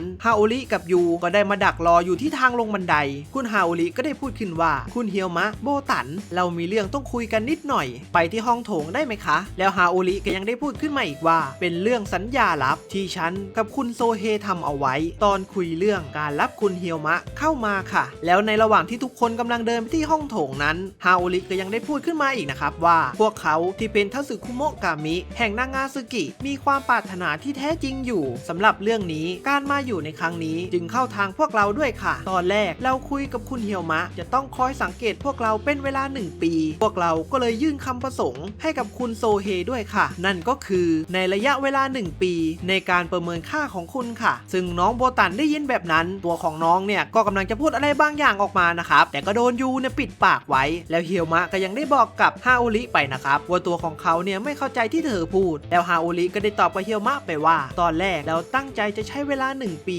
เพื่อดูว่าคุณควรค่าพอที่จะยอมรับหรือเปล่าแต่เราโดนบังคับให้ทำอะไรคล้ายๆกันภายในเวลาแค่3 วันก็เลยต้องบอก ความจริงไปเลยน่ะแล้วทันใดนั้นฮาโอริเธอเนี่ยก็ได้เปิดประตูออกมานะครับแล้วก็ได้พบว่าในห้องโถงนั้นคือการฉลองของว่าที่สามีของน้องโบตันนะครับซึ่งนั่นก็คือพระเอกของเราและเมื่อเฮียวมะที่ได้เห็นแบบนั้นตัวของเขานี่ก็ถึงกับช็อกไปเลยนะครับแล้วน้องโบตันเนี่ยก็ได้เขินเป็นอย่างมากจนหน้าของน้องเนี่ยแดงเป็นมะเขือเทศกันเลยนะครับแล้วน้องโบตันก็ได้บอกไปว่ามันไม่ใช่แบบนั้นนะพวกเขาชอบล้อเล่นอะไรแบบนี้น่ะแล้วนากิก็ได้พูดขึ้นว่าฉันทนฟังเฉยๆไม่ได้แล้วคุณหนูพวกเราจริงจังตลอดเวลานั่นแหละใช่ไหมคุชิเกะใช่แล้วพวกเราจริงจังกันมากเลยนะคะแล้วภาพก็ได้ตัดไปที่เด็กหนุ่มคนนี้ที่ชื่อว่าซูซูกินะครับซึ่งเด็กหนุ่มคนนี้ก็เคยถูกจับตามองที่จะเอามาเป็นสามีให้กับน้องโบตันแล้วเมื่อน้องโบตันได้รู้แบบนั้นเธอเนี่ยก็ได้พูดออกมาว่าก็บอกให้เลิกทำแบบนั้นแล้วไม่ใช่หรือไงแล้วยูก็ได้ตอบไปด้วยความมั่นใจว่าแต่ฉันเป็นคนที่ไม่ให้ผ่านเองแหละค่ะแล้วฮาโอริก็ยังได้บอกไปอีกว่าเรื่องนั้นมันช่วยไม่ได้นี่นาโบตันแล้วต้องตามหาคู่ครองที่เหมาะสมกับผู้เป็นนายให้ได้พอเราเลือกภาชนะที่มีโชคชะตาแบบนั้นและปรากฏกายออกมาแล้วเฮียวมะเนี่ยก็ยังได้ถามไปนะครับว่าโชคชะตาแบบนั้นงั้นหรอฮาโอริก็ได้บอกไปอีกว่าเดิมทีแล้วพวกเราไม่ใช่สิ่งของอยู่แบบเดียวๆแต่พวกเราทุกตนคืออุปกรณ์1ชุดสำหรับการออกเรือนหรือคนเลโจโดพวกเราถึงมีความปรารถนาที่ต้องทำให้สำเร็จยังไงล่ะเฮียวมะแล้วฮาโอริเนี่ยก็ยังได้บอกไปอีกนะครับว่าลายเซ็นที่เฮียวมะรวบรวมมาได้นั่นก็หมายความว่าเฮียวมะเนี่ยผ่านการประเมินนะครับฮาโอริก็ยังได้บอกไปอีกว่าฉันคุยกับคนโซเฮแล้วด้วยคิดซะว่าเป็นการดูตัวก็ได้แล้วในขณะที่ทุกคนกำลังพูดคุยกันอยู่นั้นยูเนี่ยก็ได้คิดขึ้นในใจนะครับว่าตัวของเขาเนี่ยยังไม่ยอมรับสักหน่อยแล้วถ้าเฮียวมะทำให้น้องโบตันเนี่ยเสียใจอีกตัวของยูเนี่ยจะเป็นคนจัดการเฮียวมะเองนะครับและในตอนนี้ทั้ง4คนนี้ก็กำลังดูการตอบสนองของเฮียวมะอยู่นะครับว่าตัวของเฮียวมะเนี่ยจะมาลุกเล่นไม้ไหนแต่ทว่าทันใดนั้นเฮียวมะเนี่ยก็ได้ยิ้มออกมาแล้วก็ได้ตอบไปว่าถึงปู่จะยินยอมแล้วแต่มันก็น่าตกใจจริงๆอีกอย่างไม่ว่าทางนั้นจะมีเหตุผลอะไรฉันก็ยังตรวจสอบพวกนายไม่เสร็จจู่ๆมาบอกให้เป็นญาติกันฉันก็คงยอมรับไม่ได้แล้วถ้าปฏิเสธไปเลยปู่ก็คงจะเสียหน้าดังนั้นสิ่งที่ฉันต้องการก็คืออยากให้พักเรื่องนี้ไว้ก่อนคุณนางาสึกิฉันกำหนดให้วันพุธเป็นวันฝึกวิ่งพอดีอยากไปแล้วงั้นขอตัวก่อนได้ไหมแล้วน้องโบตันก็ได้ตอบตกลงไปนะครับแล้วเฮียวมะก็ได้รีบวิ่งออกจากบ้านไปในทันทีแล้วในตอนนี้ทุกคนเนี่ยก็ถึงกับอึ้งกันไปเลยนะครับว่าเรื่องทุกอย่างเนี่ยจบด้วยดีกว่าที่พวกเขาคิดไว้เยอะแล้วจากนั้นน้องโบตันเนี่ยก็ได้ร้องไห้กับพวกเขานะครับแล้วก็ยังบอกไปว่าหลังจากนี้ยังต้องเจอกับเฮียวมะเนี่ยอีกตั้ง1 ปีนั่นก็เป็นเพราะว่าเวลาจะพูดคุยเนี่ยมันรู้สึกอึดอัดเป็นอย่างมากแล้วน้องโบตันก็ยังได้พูดขึ้นมาอีกว่าอีกอย่างนะคือว่าฉันทำเรื่องแบบนั้นไม่ได้หรอกก็รู้ไม่ใช่หรอแล้วทันใดนั้นฮาโอริก็ได้มาบีบหัวของน้องโบตันนะครับแล้วก็ยังได้บอกไปอีกว่าติดนิสัยชอบเอาแต่คิดมากแบบนั้นอยู่เรื่อยเลยนะที่สำคัญเพราะเธอเป็นแบบนั้นไงเราถึงทนอยู่นิ่งไม่ได้แล้วซูซูริก็ยังได้พูดขึ้นมาอีกว่าเขาไม่ตกใจเลยนะเฮียวมะคุงน่ะแต่ก็คงดีกว่าสติแตกจนดูไม่ได้อยู่หน่อยๆละมั้งคะแล้วภาพก็ได้ตัดไปที่เฮียวมะที่อยู่นอกบ้านซึ่งในตอนนี้ที่เขาได้รีบออกมาเนี่ยก็ไม่ได้มาวิ่งแต่อย่างใดนะครับแต่ว่าเขาเนี่ยก็ได้รู้สึกเขินเป็นอย่างมากจนแทบจะเก็บอาการไม่อยู่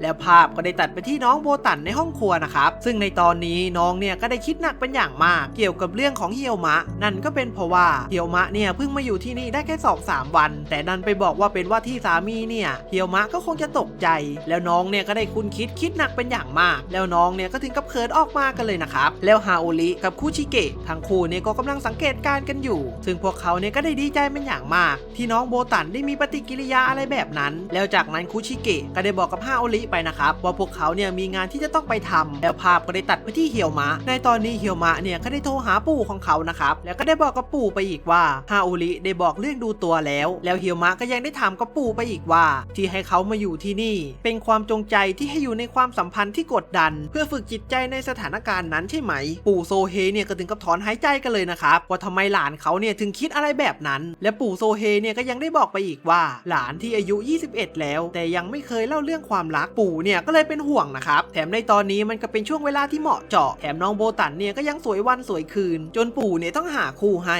แล้วในระหว่างที่ปู่กำลังพูดอยู่นั้นเฮียวมะเนี่ยก็ได้ตัดสายทิ้งไปเลยนะครับแล้วภาพก็ได้ตัดมาในเวลาถัดมาหลังจากที่เฮียวมะได้คุยกับปู่เสร็จเฮียวมะก็ได้เดินมาหาฮาโอรินะครับแต่ซูซูริเนี่ยก็ได้บอกไปว่าเขาเนี่ยไปทำธุระข้างนอกแล้วเฮียวมะก็ยังได้ถามถึงนากิกับยูไปอีกนะครับแล้วซูซูริก็ยังได้บอกไปอีกนะครับว่าทั้งคู่เนี่ยได้ออกไปทำงานแล้วทันใดนั้นภาพก็ได้ตัดไปที่นากิซึ่งในตอนนี้นากิกับยูเนี่ยก็กำลังมาปราบทัสึคุโมะกามิกลุ่มหนึ่งอยู่นะครับและเมื่อเฮียวมะได้รู้แบบนั้น นั้นตัวของเขาเนี่ยก็ได้โกรธเป็นอย่างมากว่าทำไมไม่ให้เขาไปด้วยซูซูริก็ได้ให้เหตุผลไปนะครับว่าตอนที่พวกเขาออกไปทำงานก็เห็นเฮียวมะเนี่ยโทรคุยกับที่บ้านอยู่แล้วทันใดนั้นน้องโบตันเนี่ยก็ได้เห็นเฮียวมะนะครับแล้วน้องเนี่ยก็ได้ตกใจแล้วก็ได้ถามไปว่าไม่ได้ออกไปกับพวกนากิหรอใช่ฉันโดนทิ้งเอาไว้น่ะคุณนาซึกิจะออกไปซื้อของหรอแล้วจากนั้นน้องโบตันเนี่ยก็ได้บอกกับเฮียวมะไปว่าคือว่าไม่ต้องคิดมากก็ได้นะที่เขาพูดให้หนักใจน่ะนั่นสินะมันทำให้หนักใจจริงๆแต่ก็ไม่มีอะไรให้คิดมากทั้งนั้นเมื่อน้องโบตันได้ยินที่เฮียวมะพูดแบบนั้นตัวของน้องเนี่ยก็ได้รู้สึกเศร้าใจในทันทีเลยนะครับแล้วน้องก็ยังได้บอกไปอีกว่าถ้าไม่คิดมากก็ดีแล้วล่ะแล้วน้องก็ได้เดินจากไปแต่ทว่าเมื่อน้องโบตันได้ผ่านไปนั้นเฮียวมะเนี่ยก็จะสัมผัสความรู้สึกของน้องได้นะครับซูซูริที่เห็นเหตุการณ์นั้นตัวของเขาเนี่ยก็ได้เดินมาพูดกับเฮียวมะว่าเฮียวมะเมื่อกี้นายพูดไม่ถูกนะฉันก็แค่พูดความจริงซูซูริก็ยังได้ตอบไปอีกว่าวิธีพูดก็สำคัญนะนายไม่รู้หรือไงว่าท่าทีที่ไม่สนใจจนเหมือนปฏิเสธกับผู้หญิงวัยนั้นมันเป็นอะไรที่หยาบคายถ้ามีใครมาทำให้นายผมเสียใจต่อให้เป็นผ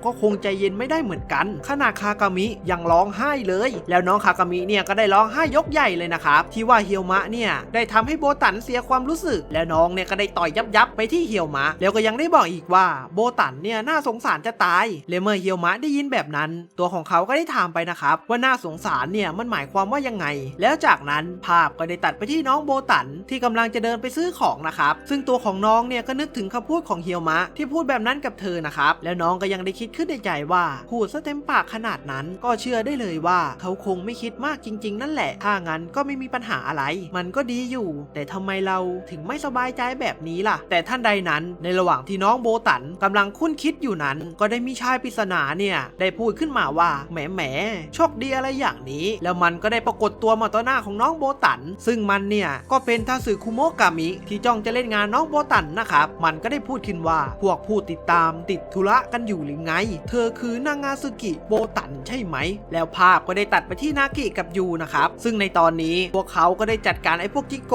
ะเนี่ยไปที่เรียบร้อยแล้วก็ทำให้นากิได้รู้ว่าไอ้พวกที่นากิจัดการไปเนี่ยนั่นก็คือนกต่อแล้วทาสึคุโมะกามิที่โดนอาวุธของยูแทงอยู่เนี่ยมันก็ยังได้บอกไปว่าป่านนี้หัวหน้าของมันคงถึงตัวโบตันแล้วและเมื่อนากิกับยูได้รู้แบบนั้นตัวของเขาเนี่ยก็ได้รีบวิ่งออกไปหาโบตันได้ทันทีเลยนะครับแล้วภาพก็ได้ตัดไปที่น้องโบตันซึ่งในตอนนี้ไอตัวหัวหน้าเนี่ยมันก็ได้พูดขึ้นมาว่าได้ยินว่าญาติของเธอช่วยดูแลน้องๆฉันเป็นอย่างดีเลยนี่ฉันก็เลยตามหาเธออยู่ช่วยมาด้วยกันหน่อยได้ไหมแล้วน้องโบตันเนี่ยก็ได้ถามไปนะครับว่าเขาเนี่ยคือทาสึคุโมะกามิใช่ไหมแล้วจากนั้นในชายร่างใหญ่เนี่ยมันก็ได้พูดขึ้นว่าเห็นจนชินแล้วสินะถึงว่าทำไมเธอถึงทำใจกล้าอยู่ได้แต่ตัวสั่นใหญ่เลยนี่เธอมีดีแค่นี้หรือไงแล้วมันก็ยังได้บอกไปอีกว่าทาสึคุโมะกามิที่อาศัยอยู่ในโตเกียวอย่างพวกมันเนี่ยมีกฎที่รู้ๆกันอยู่ว่าห้ามใช้ประโยชน์จากนางาซึกิโบตันหรือมันจะเป็นแค่แนวป้องกันไม่ให้เข้าใกล้เธอนะแล้วในระหว่างที่ไอ้ชายร่างใหญ่กำลังพูดอยู่นั้น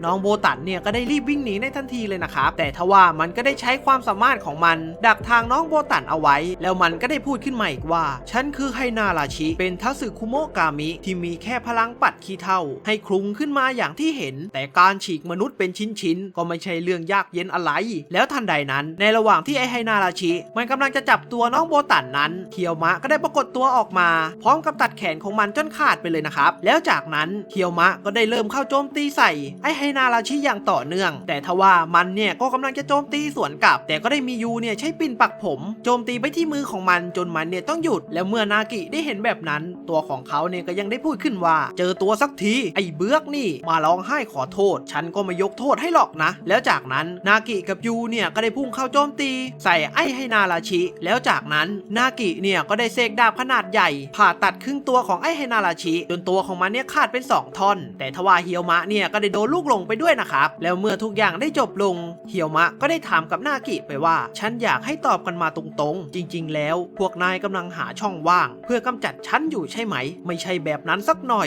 แล้วภาพก็ได้ตัดไปที่ยูกับโบตันซึ่งในตอนนี้ยูเนี่ยก็ได้เป็นห่วงโบตันเป็นอย่างมากเลยนะครับทั้งถามน้องโบตันไปว่าขาพลิกไหมได้รับบาดเจ็บไหมแต่ทว่าน้องโบตันเนี่ยก็ได้ตอบไปนะครับว่าน้องเนี่ยไม่เป็นอะไรจริงๆแล้วนากิก็ได้พูดขอโทษกับเฮียวมะไปนะครับที่ทำให้เฮียวมะเนี่ยต้องโดนลูกหลงแล้วก็ยังได้บอกไปอีกว่าขอบคุณนายด้วยฉันติดหนี้นายแล้วทันใดนั้นนากิเนี่ยก็ได้ลากตัวของยูกลับไปในทันทีเลยนะครับนั่นก็เป็นเพราะว่านากิเนี่ยอยาก ากจะให้เฮียวมะกับน้องโบตันอยู่ด้วยกัน2 ต่อ 2แล้วเมื่อทั้งคู่ได้อยู่กัน2 คนเนี่ยน้องโบตันก็ได้พูดขอบคุณกับเฮียวมะไปนะครับเฮียวมะก็ได้ตอบไปว่าไม่เป็นไรมันเป็นงานของไซเอะโนเมะอยู่แล้วแต่ว่าทำไมถึงมาอยู่ที่นี่ล่ะแล้วเฮียวมะก็ได้ตอบไปว่าโดนคากามิให้ตามเธอมาน่ะแล้วเมื่อน้องโบตันได้ยินแบบนั้นน้องเนี่ยก็ถึงกับเขินเลยนะครับแล้วเฮียวมะก็ได้พูดขึ้นว่าขอโทษนะคุณนางาสึกิเรื่องที่คุยกันตรงทางเดินเมื่อสักครู่นี้อาจจะทำให้เธอเข้าใจผิดไปพอเห็นท่าทีของคุณนางาสึกิที่โดนแฉเรื่องดูตัวทำให้ฉันรู้ว่าเธอกำลังสับสน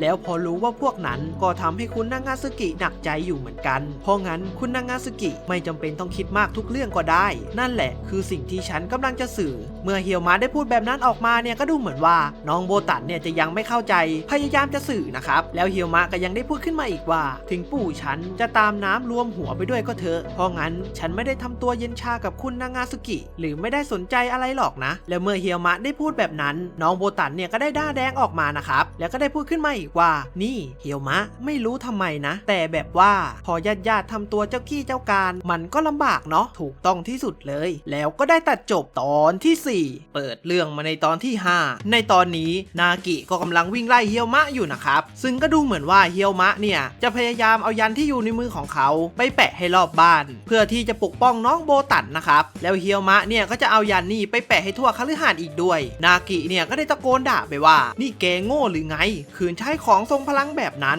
เดี๋ยวมนุษย์ก็พานกันเสียวสันหลังกันไปด้วยลอกอีกอย่างไม่ต้องเป็นห่วงคฤหาสน์หรอกคูชิเกะกางเขตแดนไว้แล้วและเมื่อเฮียวมะได้ยินแบบนั้นตัวของเขาเนี่ยก็ได้ตกใจเลยนะครับเพราะว่าเขาเนี่ยสัมผัสไม่ได้ถึงเขตแดนที่กางไว้แต่ทว่าเฮียวมะก็ยังดึงดันที่จะแปะยันให้ทั่วคฤหาสน์อีกนะครับจนพวกเขาเนี่ยต้องวิ่งไล่ตามกันอีกครั้งซูริก็ได้พูดขึ้นมาว่าแรงดีกันจริงๆแต่ผมเป็นห่วงคูชิเกะกับฮาโอริมากกว่าแฮะแล้วภาพก็ได้ตัดไปที่ฮาโอริกับคูชิเกะนะครับซึ่งในตอนนี้ทั้งคู่เนี่ยก็ดูเหมือนว่ากำลังจะมาหาใครบางคนอยู่เพราะว่ามีใครบางคนเนี่ยได้เรียกตัวเขาให้ไปพบแล้วจากนั้นทั้งคู่เนี่ยก็ได้เจอกับปู่โซเฮแล้วพวกเขาทั้ง3คนก็ได้พูดถามไถ่ถึงสารทุกข์สุขดิบต่างๆนานาและในระหว่างที่พวกเขากำลังพูดคุยกันอยู่นั้นฮิโอริก็ได้คิดขึ้นในใจมาว่านี่เป็นครั้งที่2ที่เราจะเจอกับเขาใครแล้วเธอเนี่ยก็ยังได้คิดขึ้นในใจอีกว่าก่อนหน้านี้ที่เจอกันค่อนข้างลำบากเลยสิ่งที่ต้องระวังเป็นอย่างแรกคือการทักทายแล้วทันใดนั้นก็ได้มีกำแพงสีแดงเนี่ยได้โผล่มาจากพื้นไม้นะครับแล้วก็ได้กักขังพวกเขาทั้ง3คนเนี่ยไว้ข้างในนั้นแล้วจากนั้นก็ได้มีใบมีดเนี่ยพุ่งเข้ามาโจมตีใส่พวกเขาแต่ทว่าปู่โซเฮเนี่ยก็สามารถสกัดไว้ได้และปู่เนี่ยก็ยังพูดขึ้นมาอีกนะครับนายนี่จริงๆเลยเลิกต้อนรับกันแบบนี้สักทีจะได้ไหมก็บอกแล้วไงเวลาที่ต้องใช้แรงเล่นด้วยมันลำบากฉันแล้วชายปริศนาที่ชื่อว่าใครเนี่ยก็ได้ขอให้ปู่โซเฮเนี่ยยกโทษให้เขาด้วยแล้วคนที่ชื่อว่าใครเนี่ยก็ยังได้พูดขึ้นมาอีกว่าการแกล้งแขกเป็นส่วนหนึ่งในความสุขเพียงไม่กี่อย่างของฉันขอบใจที่มานะคุณนาโตะแล้วในตอนนี้เราจะได้รู้แล้วนะครับว่าคนที่ทักทายด้วยความรุนแรงแบบนั้นเขาเนี่ยเป็น1 ใน 3มหาทัสึคุโมะกามิแห่งโตเกียวที่มีชื่อว่าสัตว์ตายักษ์ไข่แล้วส่วนสาวน้อยหัวทองที่อยู่ข้างๆน้องเนี่ยก็มีชื่อว่าอิซึกิแล้วไข่ก็ยังได้บอกไปอีกว่านางาซึกิด้วยเห็นพวกเธอสบายดีหลังจากเรื่องนั้นฉันก็ดีใจและเมื่อปู่โซเฮได้รู้แบบนั้นเขาเนี่ยก็ได้ถามกับฮาโอริไปนะครับว่ามันเกิดอะไรขึ้นฮาโอริก็ได้อธิบายไปว่าเมื่อครั้งก่อนที่เธอได้มาที่นี่ก็โดนใครเนี่ยทักทายหยอกล้อแบบรุนแรงจนทำให้พวกของเขาอีก2 คนเนี่ยโกรธจนหัวฟัดหัวเหวี่ยงจนกลายเป็นศึกอย่างเต็มรูปแบบแต่ทว่าใครเนี่ยก็ยังได้ตอบไปนะครับว่าเรื่องที่มันเป็นแบบนั้นเนี่ยมันเป็นการแก้เบื่อที่ดีที่สุดแล้วถ้าคิดจะแก้มือฉันก็รับคำท้าและปู่โซเฮเนี่ยก็ยังได้ถามไปนะครับว่าในครั้งนี้ที่เขาถูกเลือกมาเนี่ยมาเพื่อเป็นเพื่อนแก้เบื่องั้นสินะแล้วใครเนี่ยก็ยังได้ให้เหตุผลไปอีกว่าคนที่ตั้งเงื่อนไขที่จะให้เลือกใครมาเป็นเพื่อนตอนไหนก็ได้แลกกับการถูกขังในที่แบบนี้คือฝ่ายไซอินุเมะไม่ใช่หรือไงแล้วเมื่อปู่โซเฮได้ยินแบบนั้นเนี่ยเขาก็ถึงกับกำหมัดเลยนะครับเพราะว่าปู่เนี่ยอยากจะซัดหน้าผู้นำคนก่อนที่ได้ทำข้อตกลงแบบนั้นกับใครไปแล้วจากนั้นฮาโอริก็ได้คิดขึ้นในใจว่าซาตายักษ์ไข่1 ใน 3มหาทัสึคุโมะกามิแห่งโตเกียวจากเอกสารของซาเอโนะเมะเขาโผล่มาในช่วงต้นของยุคเอโดะตอนแรกเขาเป็นที่ยอมรับเรื่องกำลังลบจนได้เป็นผู้ได้รับการยกเว้นแต่จากนั้นพลังของเขาก็เป็นที่หวาดกลัวและถูกผนึกเอาไว้ในเขตแดนที่สร้างโดยอิซึกิทัสึคุโมะกามิของรั้วศาลเจ้าเขาเป็น1 ในผู้ที่แข็งแกร่งที่สุดแล้วทันใดนั้นใครเนี่ยก็ได้พูดออกมาว่าที่เขาเรียกทั้ง3 คนมาในวันนี้เป็นเพราะว่าเขาเนี่ยได้ยินเรื่องที่น่าสนใจเข้าได้ยิน มาว่าหลานชายของคุณนาโตะไปอยู่ที่บ้านของนางาซึกิช่างน่าสนใจจริงๆเล่ามาให้หมดสิฉันเตรียมเหล้ากับอาหารไว้แล้วและเมื่อปู่โซเฮได้ยินแบบนั้นตัวของเขาเนี่ยก็พยายามปฏิเสธไปนะครับแล้วก็ยังได้บอกไปอีกว่าตัวของเขาเนี่ยจองที่พักที่อื่นไว้แล้วและเมื่อใครได้ยินแบบนั้นตัวของเขาเนี่ยก็ได้รู้สึกโกรธขึ้นมานะครับแล้วก็ได้บอกกับปู่โซเฮไปว่าไปยกเลิกให้หมดเพราะว่าหลายวันต่อจากนี้พวกเขาจะต้องอยู่กับใครนะครับซึ่งในตอนนี้ก็ดูเหมือนว่าทั้งปู่โซเฮกับฮาโอริเนี่ยไม่สามารถที่จะปฏิเสธได้เลยนะครับเพราะว่าใครก็ตามที่ถูกเลือกที่เป็นเพื่อนฆ่าเวลาแล้วจะต้องถูกดึงตัวเอาไว้เป็นเวลานานมากๆแล้วใครเนี่ยก็ยังได้บอกไปอีกว่าแค่เล่าออกมาให้หมดจนกว่าฉันจะพอใจก็พอแล้วภาพก็ได้ตัดไปที่เหี่ยวมะในตอนนี้ตัวของเขาก็กำลังเดินเก็บผ้ายันของตัวเองที่แปะไว้ทั่วเมืองนะครับซึ่งเขาก็ยังได้บอกไปอีกว่า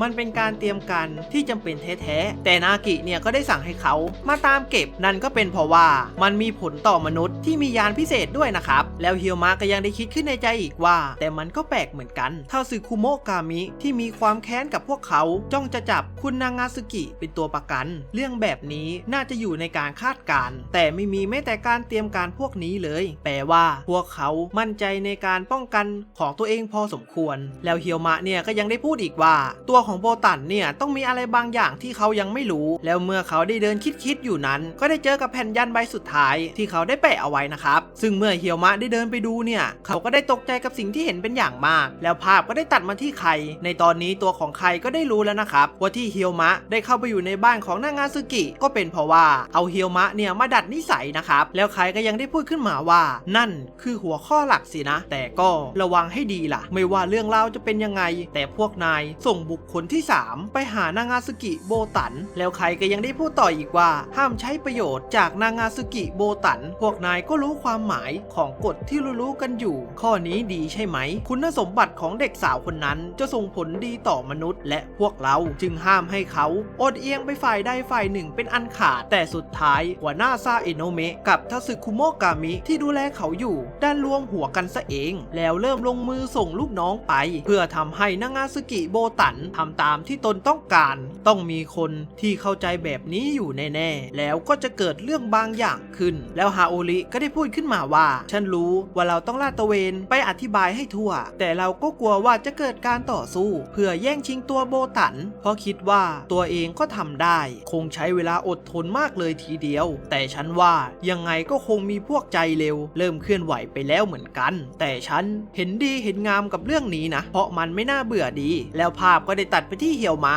ซึ่งในตอนนี้เฮียวมะเขาก็ได้ตกใจกับสิ่งที่เห็นเป็นอย่างมากเลยนะครับนั่นก็เป็นเพราะว่าผ้ายันที่เขาแปะไว้เนี่ยมันมีรอยไหม้หรือถูกทำลายไปแล้วแต่ทว่าทันใดนั้นก็ได้มีชาย2คนเนี่ยมายืนอยู่ที่ด้านหลังของเขาแล้วก็ยังได้ถามไปว่านี่รู้จักคนแปะยันนั่นเหรอไม่สิหรือนายจะเป็นตัวการแล้วเมื่อเฮียวมะได้เห็นชาย2คนนั้นตัวของเขาเนี่ยก็ได้รู้ในทันทีเลยนะครับว่า2คนที่อยู่ตรงหน้าเนี่ยมันไม่ธรรมดาแล้วจากนั้นภาพก็ได้ตัดไปที่ยูซึ่งในตอนนี้ยูก็กำลังโทรหานากิอยู่นะครับว่าตัวของเธอเนี่ยเจอเขตแดนประหลาดแล้วนากิก็ได้ตอบไปว่าไอเขตแดนหรือยันประหลาดนั่นมันเป็นฝีมือของเฮียวมะที่มันเนี่ยเอาไปแปะตามใจชอบซึ่งในตอนนี้นากิเนี่ยเขาก็กำลังลาดตระเวนอยู่เหมือนกันนะครับโดยที่คากามิกับซึซึริก็พยายามที่จะดึงผ้ายันนั้นออกแต่ทว่าเมื่อทั้ง2คนได้จับก็ดูเหมือนว่าจะมีอาการเหมือนไฟช็อตนะครับแล้วภาพก็เลยตัดไปที่ใครอีกครั้งซึ่งในตอนนี้ทุกคนเนี่ยก็ได้เมาแอหลับกันไปหมดแล้วเหลือเพียงแค่ใครกับอิซึกิที่ยังนั่งพูดคุยกันอยู่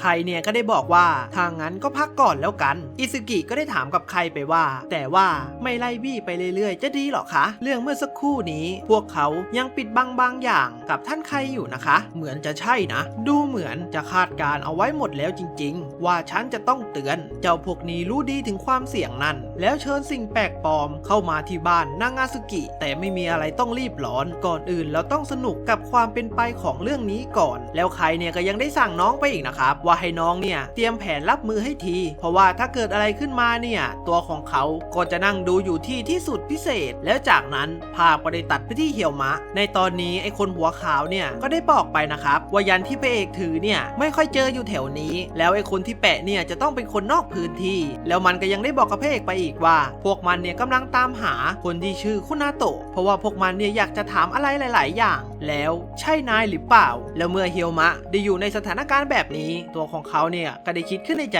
ว่าถ้ามันรู้การเคลื่อนไหวของเราก็แปลว่าเคยสำรวจการเคลื่อนไหวรอบๆบ้านนางาซึกิถ้าอย่างนั้นทั้งสองตนนี้ต้องเป็นพวกที่มีความแค้นและยึดติดกับผู้ล่าพวกเดียวกันแล้วจากนั้นไอ้คนหัวขาวเนี่ยมันก็กำลังจะถามเฮียวมะต่อแต่เฮียวมะเนี่ยก็ได้บอกไปว่าฉันมาจากที่ว่าการพอดีมีคนติดต่อมาว่ามีคนกลางเขตแดนแปลกๆเอาไว้ไม่ใช่พวกที่นายตามหาหรอกแล้วเฮียวมะเนี่ยก็ยังได้เนียนถามไปอีกว่าแล้วพวกนายรู้อะไรเกี่ยวกับคนที่แปะมันไว้หรอไอ้คนหัวขาวเนี่ยก็ได้ตอบไปนะครับว่าตัวของมันเนี่ยไม่รู้หรอกแล้วเมื่อไอ้หัวขาวได้ตอบแบบนั้นเฮียวมะเนี่ยก็ได้พูดขอบคุณแล้วก็ได้รีบเดินออกไปในทันทีเลยนะครับแต่ทว่าไอ้หัวขาวเนี่ยมันก็ได้คิดขึ้นได้ว่าคนตัวไปที่ไหนเนี่ยมันจะรู้จักเขตแดนนะครับมันก็กำลังจะหันไปโจมตีใส่เฮียวมะแต่ทว่าเฮียวมะก็ได้ทำการผนึกชายสูงใหญ่คนที่มากับไอ้หัวขาวจนทำให้ไอ้หัวขาวเนี่ยได้รู้ว่าพระเอกเนี่ยคือคนของตระกูลคุนาโตะนะครับแล้วทันใดนั้นทั้งคู่เนี่ยก็ได้เข้าปะทะฝีมือกันแล้วเฮียวมะก็สามารถจัดการมันได้แล้วก็พร้อมที่จะผนึกแต่ทว่าการโจมตีของเฮียวมะเนี่ยมันก็พลาดนะครับไอ้หัวขาวเนี่ยมันก็ได้พูดขึ้นว่านายทำพลาดอยู่2เรื่องนะ1คือรอบโจมตีพวกฉันพลาดอีกเรื่องคือเข้าใจผิดแกคิดว่าแกจัดการอุจิกิคุงไปแล้วทันใดนั้นไอคนที่เฮียวมะได้ผนึกไปเมื่อกี้มันก็ได้โผล่ออกมาอีกครั้งพร้อมกับซัดเข้าไปที่เป้าหน้าของเฮียวมะจนทำเอาเฮียวมะเนี่ยก็เดินออกไปไกลกันเลยนะครับแล้วภาพก็ได้ตัดมาในเวลาต่อมาซึ่งในตอนนี้ยูก็กำลังเดินหาเฮียวมะอยู่นะครับแต่ว่าเธอเนี่ยก็ได้คิดหนักเป็นอย่างมากว่าจะพูดแบบไหนกับเฮียวมะดีแต่ในระหว่างที่เธอกำลังเดินคิดอยู่นั้นเธอเนี่ยก็ได้โทรหาเฮียวมะแต่ทว่าไม่ว่าจะโทรยังไงเนี่ยก็โทรไม่ติดจนไปสังเกตที่ผ้ายันผืนหนึ่งแล้วเธอก็รู้ได้ว่าผ้ายันผืนนั้นเป็นของพระเอกของเรานะครับแล้วภาพก็ได้ตัดไปที่สะพานลอยแห่งหนึ่งซึ่งในตอนนี้เฮียวมะเขาเนี่ยก็กำลังโดนไอ้2คนนี้ซ้อมยังหนักหน่วงแต่ทว่าเฮียวมะเขาเนี่ยก็ยังมีใจสู้อยู่เขาเนี่ยก็พร้อมที่จะผนึกไอ้2ตนนี้แต่ทว่าหัวขาวเนี่ยก็ได้บอกไปนะครับว่าการผนึกของพระเอกเนี่ยมันไร้ประโยชน์นั่นก็เป็นเพราะว่าพวกเขาเนี่ยสวมใส่ผิวหนังชั้นนอกอยู่หลายชั้นต่อให้เฮียวมะผนึกได้ก็ผนึกได้แค่ผิวหนังชั้นนอกบางๆแค่1ชั้นเพราะว่าร่างจริงของพวกมันเนี่ยอยู่ภายในผิวหนังนั้นแล้วทันใดนั้นอุจิกิคุงหรือพี่ล่ำเนี่ยก็ได้ซ้อมเฮียวมะต่อเพราะดูเหมือนว่ามันเนี่ยจะหมั่นไส้เฮียวมะเป็นอย่างมากแล้วพอมันได้ซ้อมเสร็จเฮียวมะก็ได้ยิ้มออกมาพร้อมกับบอกไปว่าฉันเพิ่งมาอยู่ที่นี่ได้ไม่นานไม่รู้จุดอ่อนของผู้ล่าพวกเดียวกันที่พวกแกต้องการเลยสักนิดไม่มีประโยชน์หรอกหรือต่อให้รู้ฉันก็ไม่คิดจะบอกพวกแกแม้แต่ปลายนิ้วและไอ้คนหัวขาวเนี่ยก็ได้พูดไปอีกนะครับว่าเฮียวมะเนี่ยไม่ได้ฟังที่พวกเขาพูดเลยสักนิดเพราะว่าสิ่งที่พวกเขาอยากรู้เนี่ยไม่ใช่เรื่องนั้นแต่เป็นเรื่องของพระเอกนะครับเพราะพวกมันเนี่ยอยากจะรู้ว่าเฮียวมะเข้าไปอยู่ในบ้านของนางาซึกิทำแบบนั้นไปเพื่ออะไรแล้วมันก็ยังได้พูดต่ออีกว่านางาซึกิโบตันคุนาโตะกำลังเล็งพลังของร่างทรงนั้นอยู่หรือเปล่าเมื่อเฮียวมะได้ยินแบบนั้นตัวของเขาเนี่ยก็ได้เริ่มสงสัยอีกนะครับว่าร่างทรงพลังนั่นน่ะคืออะไรกันแน่ไอหัวขาวก็ยังได้พูดต่ออีกว่าพวกทัสึคุโมะกามิของนางาซึกิที่ควรเป็นกลางมันขายให้กับคุนาโตะฉันพูดผิดหรือเปล่าถ้ายอมรับก็เท่ากับว่าพวกนายเป็นคนแหกกฎและฉันก็จะเริ่มสงครามแย่งชิงนางาซึกิโบตันอย่างไม่ต้องเกรงใจแล้วเฮียวมะเนี่ยก็ยังได้ตอบไปนะครับว่าเขาเนี่ยก็เพิ่งจะเจอทัสึคุโมะกามิแบบนี้เป็นครั้งแรกไม่นึกเลยว่าแกจะเปิดฉากสงครามประสาทโดยการพ่นคำพูดไม่หยุดเพื่อทำให้สับสนแล้วจ้องเล่นงานทีเผลอแต่ฉันไม่อ่อนหัดถึงขนาดลงกลเรื่องพวกนั้นหรอกแล้วเฮียวมะก็ได้โจมตีใส่หัวขาวในทันทีเลยนะครับจนมันเนี่ยต้องถอยออกไปก่อนแล้วทันใดนั้นพี่ลำเนี่ยก็ได้พุ่งโจมตีใส่เฮียวมะแต่ทว่าเฮียวมะเนี่ยก็สามารถปัดการโจมตีไปได้แล้วใช้พยัญชนะเนี่ยแปะไปที่แขนจนทำให้แขนของมันเนี่ยถึงกับหักแล้วเฮียวมะก็ได้บอกกับพวกมันไปอีกว่าฉันไม่มีหน้าที่มาเล่นกับเรื่องไร้สาระที่ฉันรู้ตอนนี้มีอยู่1เรื่องคือพวกแกกำลังหมายตาคุณนางาซึกิถ้าอย่างนั้นฉันก็แค่ต้องทำหน้าที่ที่ต้องทำเพื่อจัดการและผนึกทัสึคุโมะกามิที่จ้องจะเล่นงานชาวเมืองธรรมดาแล้วเมื่อหัวขาวได้ยินแบบนั้นมันก็ได้ถามไปนะครับว่าชาวเมืองธรรมดาที่ว่าหมายถึงนางาซึกิโบตันหรอแล้ว แล้วเมื่อพี่หัวขาวได้จ้องตาเข้าไปที่เหี่ยวมะก็ทำให้มันได้รู้ว่าสิ่งที่พระเอกพูดเนี่ยเป็นความจริงทั้งหมดเพราะว่าพระเอกของเราเนี่ยไม่รู้เรื่องอะไรเลยเกี่ยวกับน้องโบตันนะครับแต่ทว่าทันใดนั้นยูก็ได้ปรากฏตัวออกมาแล้วก็ได้บอกกับพี่หัวขาวไปว่าที่เขามาที่นี่เพื่อขัดเกลาสำหรับเป็นผู้นำตระกูลคุนาโตะคนต่อไปและตอนนี้เขาคือแขกที่นางาซึกิต้องดูแลและรับผิดชอบค่ะถ้าคิดจะมีเรื่องกันด้วยคำกล่าวหาไปมากกว่านี้เดี๋ยวจะเป็นปัญหาใหญ่เอานะซึ่งในตอนนี้เราก็จะได้รู้แล้วนะครับว่าพี่หัวขาวหรืออาโองิเนี่ยรู้จักกับยูนะครับแล้วเฮียมะเนี่ยก็ได้ถามกับยูไปว่าทำไมถึงรู้ว่าเขาอยู่ที่นี่ยูก็ยังได้บอกไปอีกว่าตัวของเขาตามกลิ่นไหม้ของผ้ายันมาแล้วยูก็ยังได้บอกไปอีกว่าแต่ว่านะอาโองิถ้าคุณได้คำตอบที่ต้องการแล้วนี่ก็เป็นเวลาที่ควรถอยนะคะแล้วเมื่ออาโองิได้ยินแบบนั้นตัวของเขาเนี่ยก็ได้ยอมถอยไปแต่โดยดีแต่ทว่าเฮียวมะเนี่ยก็จะไม่ยอมให้ไอ้สองคนนั้นมันหนีไปนะครับแต่ทว่ายูเนี่ยก็มาขวางไว้และก็ยังได้บอกไปว่าบอกแล้วไงว่าถ้ามากกว่านี้จะเป็นปัญหาใหญ่ถึงวิธีการจะรุนแรงแต่พวกเขาก็ได้รับอนุญาตให้ทำแบบนั้นแล้วยูก็ได้แนะนำให้กับเฮียวมะได้รู้ว่าผู้ได้รับการยกเว้นกิโมโน12ชั้นอุจิกิและพัดเหล็กอาโองิแล้วยูเนี่ยก็ยังได้สงสัยอีกนะครับว่าไอ้สองคนนั้นใครเป็นคนจ้างพวกเขามาแล้วอาโองิเนี่ยก็ได้ตอบไปว่าก็ตามนั้นแหละดูท่าการจะสงสัยเบื้องหลังของชายคนนั้นจะไร้สาระสิ้นดีเลยแฮะตอนนี้ฉันคงต้องยอมเชื่อข้ออ้างที่ว่ามาฝึกแล้วถอนตัวไปก่อนแล้วสิแล้วอาโองิก็ยังได้บอกไปอีกนะครับว่าในระหว่างที่เขากำลังพูดคุยกันอยู่นั้นมีใครบางคนเนี่ยกำลังแอบดูพวกเขาอยู่แล้วพวกมันเนี่ยก็ได้เดินจากไปกันในทันทีและในตอนนี้เฮียวมะเนี่ยก็ได้รู้สึกไม่พอใจเป็นอย่างมากเลยนะครับเพราะว่าเขาเนี่ยคิดว่าต่อให้สู้แบบ2 ต่อ 1เขาเนี่ยก็สามารถชนะได้เพราะวิชาการต่อสู้ของเขาไม่ได้ด้อยกว่าด้วยซ้ำแล้วในระหว่างที่เฮียวมะกำลังคิดอยู่นั้นยูเนี่ยก็ได้บอกกับเฮียวมะไปอีกนะครับคุณสะบักสะบอมแล้วไม่ใช่หรือไง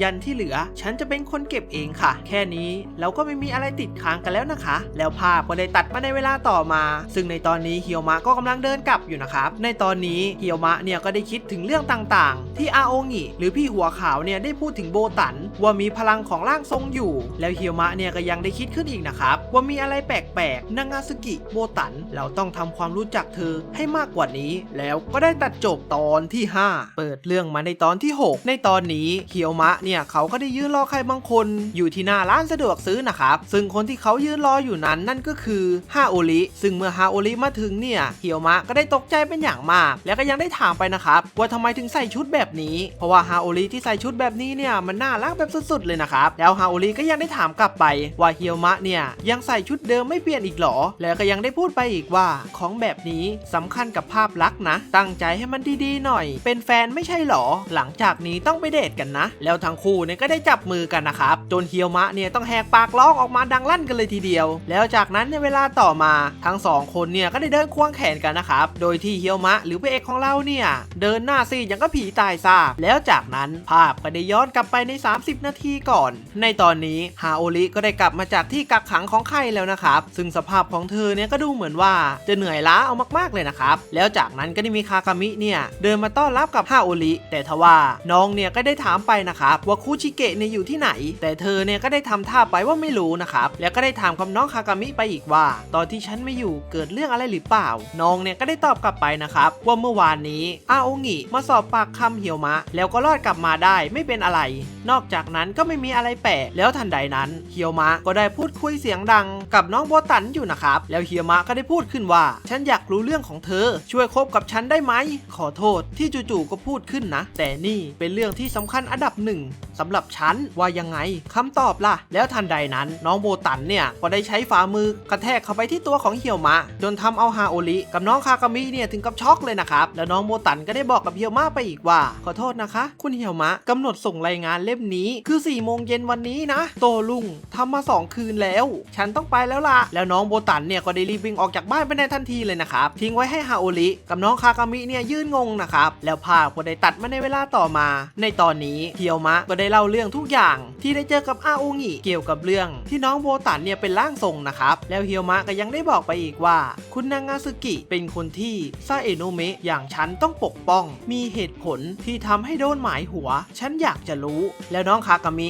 ก็ได้ถามกับฮาโอริไปนะครับว่าจะบอกเรื่องราวทั้งหมดให้กับเฮียวมะได้ฟังดีหรือเปล่าแต่ทว่าฮาโอริเนี่ยก็ได้ตัดสินใจไปนะครับว่าเขาเนี่ยจะเล่าเรื่องราวให้ฟังทั้งหมดเกี่ยวกับน้องโบตันเพราะว่าถ้าไม่บอกตอนนี้ในวันข้างหน้าเขาเนี่ยก็ต้องบอกอยู่ดีแล้วจากนั้นฮาโอริก็ได้บอกให้เฮียวมะไปรอที่หน้าร้านสะดวกซื้อเดี๋ยวเขาเนี่ยจะขอเสริมสวยสักหน่อยแล้วเดี๋ยวจะตามไปทีหลังแล้วภาพก็ได้ตัดมาที่ปัจจุบันซึ่งในตอนนี้ทั้งเฮียวมะและฮาโอริทั้งคู่เนี่ยก็ได้ยืนหลบอยู่ที่เสาไฟนะครับซึ่งนั่นก็เป็นเพราะว่าทั้งคู่เนี่ยกำลังสะกดรอยตามน้องโบตันอยู่แล้วก็ได้รู้แล้วนะครับว่าที่ฮาโอริได้ชวนเฮียวมะไปออกเดทนั่นก็เป็นแค่เรื่องบังหน้าเพราะว่าฮาโอริเนี่ยจะพาเฮียวมะมาสะกดรอยตามนะครับแล้วจากนั้นทั้งคู่เนี่ยก็ได้สะกดรอยตามมาเรื่อยๆแล้วเฮียวมะก็ได้ถามไปนะครับว่าไอที่สะกดรอยตามเนี่ยทำไปเพื่ออะไรฮาโอริก็ได้ให้เหตุผลไปว่าเธอเนี่ยจะให้เฮียวมะได้รู้ก่อนว่าโลกที่น้องโบตันอยู่มันเป็นยังไงและภาพชีวิตประจำวันธรรมดาของเด็กคนนั้นแล้วฮาโอริก็ยังได้พูดขึ้นต่ออีกว่า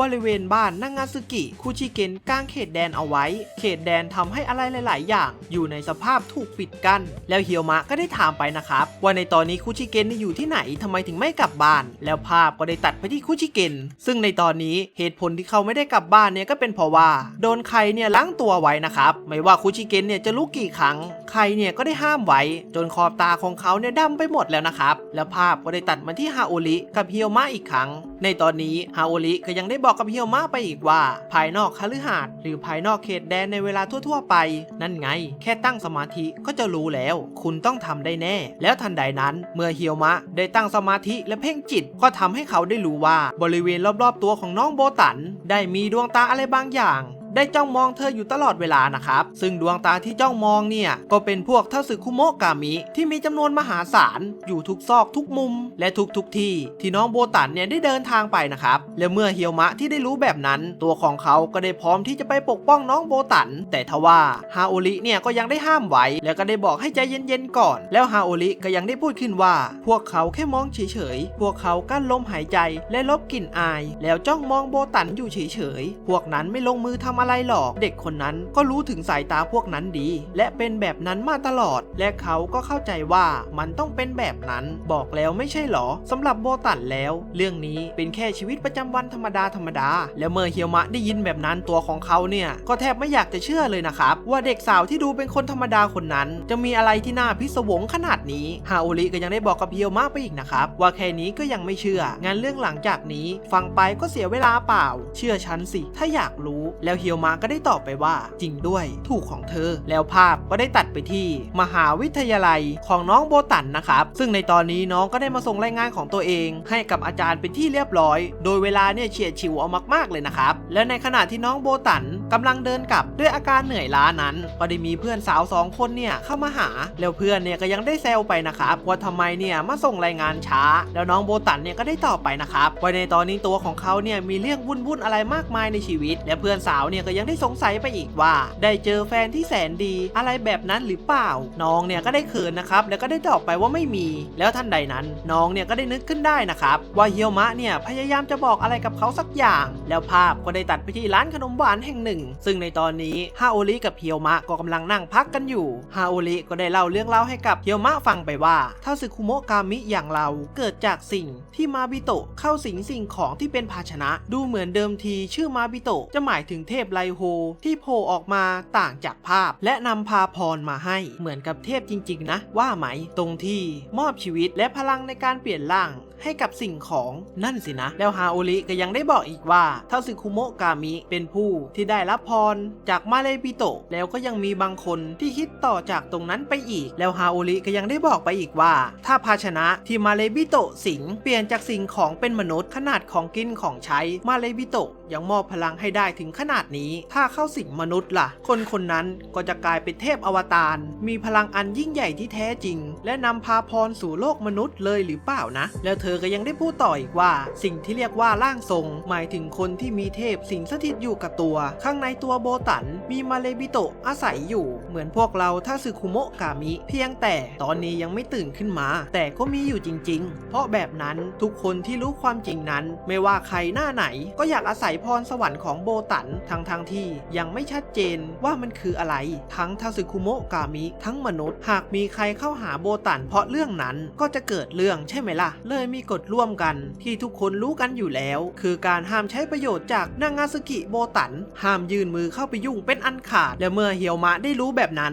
ตัวของเขาเนี่ยก็ได้ถามฮาโอริไปนะครับว่าในตอนนี้พวกฮาโอริกล้าพูดได้เต็มปากหรือเปล่าว่าอยู่ข้างๆคุณนางาซึกิโดยไม่คิดร้ายอะไรเมื่อฮาโอริได้ยินคำถามแบบนั้นตัวของเธอเนี่ยก็ถึงกับยิ้มออกมาเลยนะครับแล้วภาพก็ได้ย้อนกลับไปในหลายปีก่อนซึ่งในตอนนี้ฮาโอริก็ได้มาพบกับคุณครูประจำชั้นของน้องโบตันนะครับซึ่งคุณครูเนี่ยก็ได้บอกไปว่าน้องโบตันชอบหยุดยืนอยู่เฉยๆแล้วมองไปไกลๆเหมือนว่าเห็นอะไรบางอย่างแต่ถ้ามีเด็กคนไหนยืนอยู่ข้างๆเขาก็จะเริ่มหวาดกลัวแล้วคุณครูเนี่ยก็ยังได้บอกไปอีกนะครับว่าตัวของเขาเนี่ยไม่สมควรที่จะพูดแบบนี้แต่ว่าตัวของโบตันมีบรรยากาศที่เข้าถึงยากอยู่แล้วภาพก็ได้ตัดมาที่ปัจจุบันซึ่งในตอนนี้ฮาโอริก็กำลังจะตอบคำถามของเฮียวมะนะครับที่ถามเธอไปว่าที่อยู่ข้างโบตันเนี่ยไม่ได้คิดร้ายอะไรใช่ไหมเธอเนี่ยก็ได้คำออกมานะครับแล้วก็ได้บอกไปว่าคำถามกวนประสาทแบบนั้นอย่าถามอีกได้ไหมแล้วฮาโอริก็ได้บอกไปว่าตัวของเขาเฝ้ามองมาตลอดเด็กคนนั้นถูกฝากไว้กับเราช่วง3 ปีแรกก่อนกฎที่ฉันพูดถึงเมื่อกี้จะแพร่กระจายออกไปเขาไม่ได้รับอนุญาตให้ออกจากคฤหาสน์ด้วยซ้ำแล้วฮาโอริก็ยังได้บอกไปอีกว่าหลังจากที่น้องโบตันได้ออกจากคฤหาสน์เด็กๆที่ไว้ต่อกินของเราก็ต่างหลีกเลี่ยงโบตันผู้ใหญ่ที่เห็นภาพนั้นก็พากันรังเกียจไปด้วยถ้าจะมีใครเข้ามาใกล้ก็มีแต่มนุษย์ที่โดนพลังของมาเลบิโตะดึงดูดมาหรือไม่ก็ปีศาจแล้วฮาโอริก็ยังได้พูดขึ้นอีกว่าในระหว่างที่พวกเขาที่เฝ้ามองน้องโบตันอยู่นั้นมันก็ได้มีบางอย่างเกิดขึ้นมาในตัวของพวกเขาซึ่งนั่นมันก็ไม่ใช่ความรู้สึกในฐานะของใช้ที่มีไว้เพื่อเด็กคนนั้นแต่เป็นอะไรที่คล้ายๆกับความรักของครอบครัวแล้วหลังจากนั้นหลายปีต่อมาน้องโบตันเนี่ยก็ได้ใช้ชีวิตได้ดียิ่งขึ้นและสุดท้ายโบตันก็ได้ใช้ชีวิตด้วยรอยยิ้มพวกเราเฝ้ามองมาตลอดจิตที่คิดร้ายงั้นเหรอฉันกล้าพูดได้เต็มปากเลยว่าไม่มีแล้วฮาโอริก็ยังได้แซวไปอีกนะครับว่าเธอเล่าให้ฟังถึงขนาดนี้ยังเชื่อไม่ลงอีกหรอแล้วเธอก็ยังได้บอกไปอีกนะครับเรื่องที่เราอยู่ข้างๆโบตัน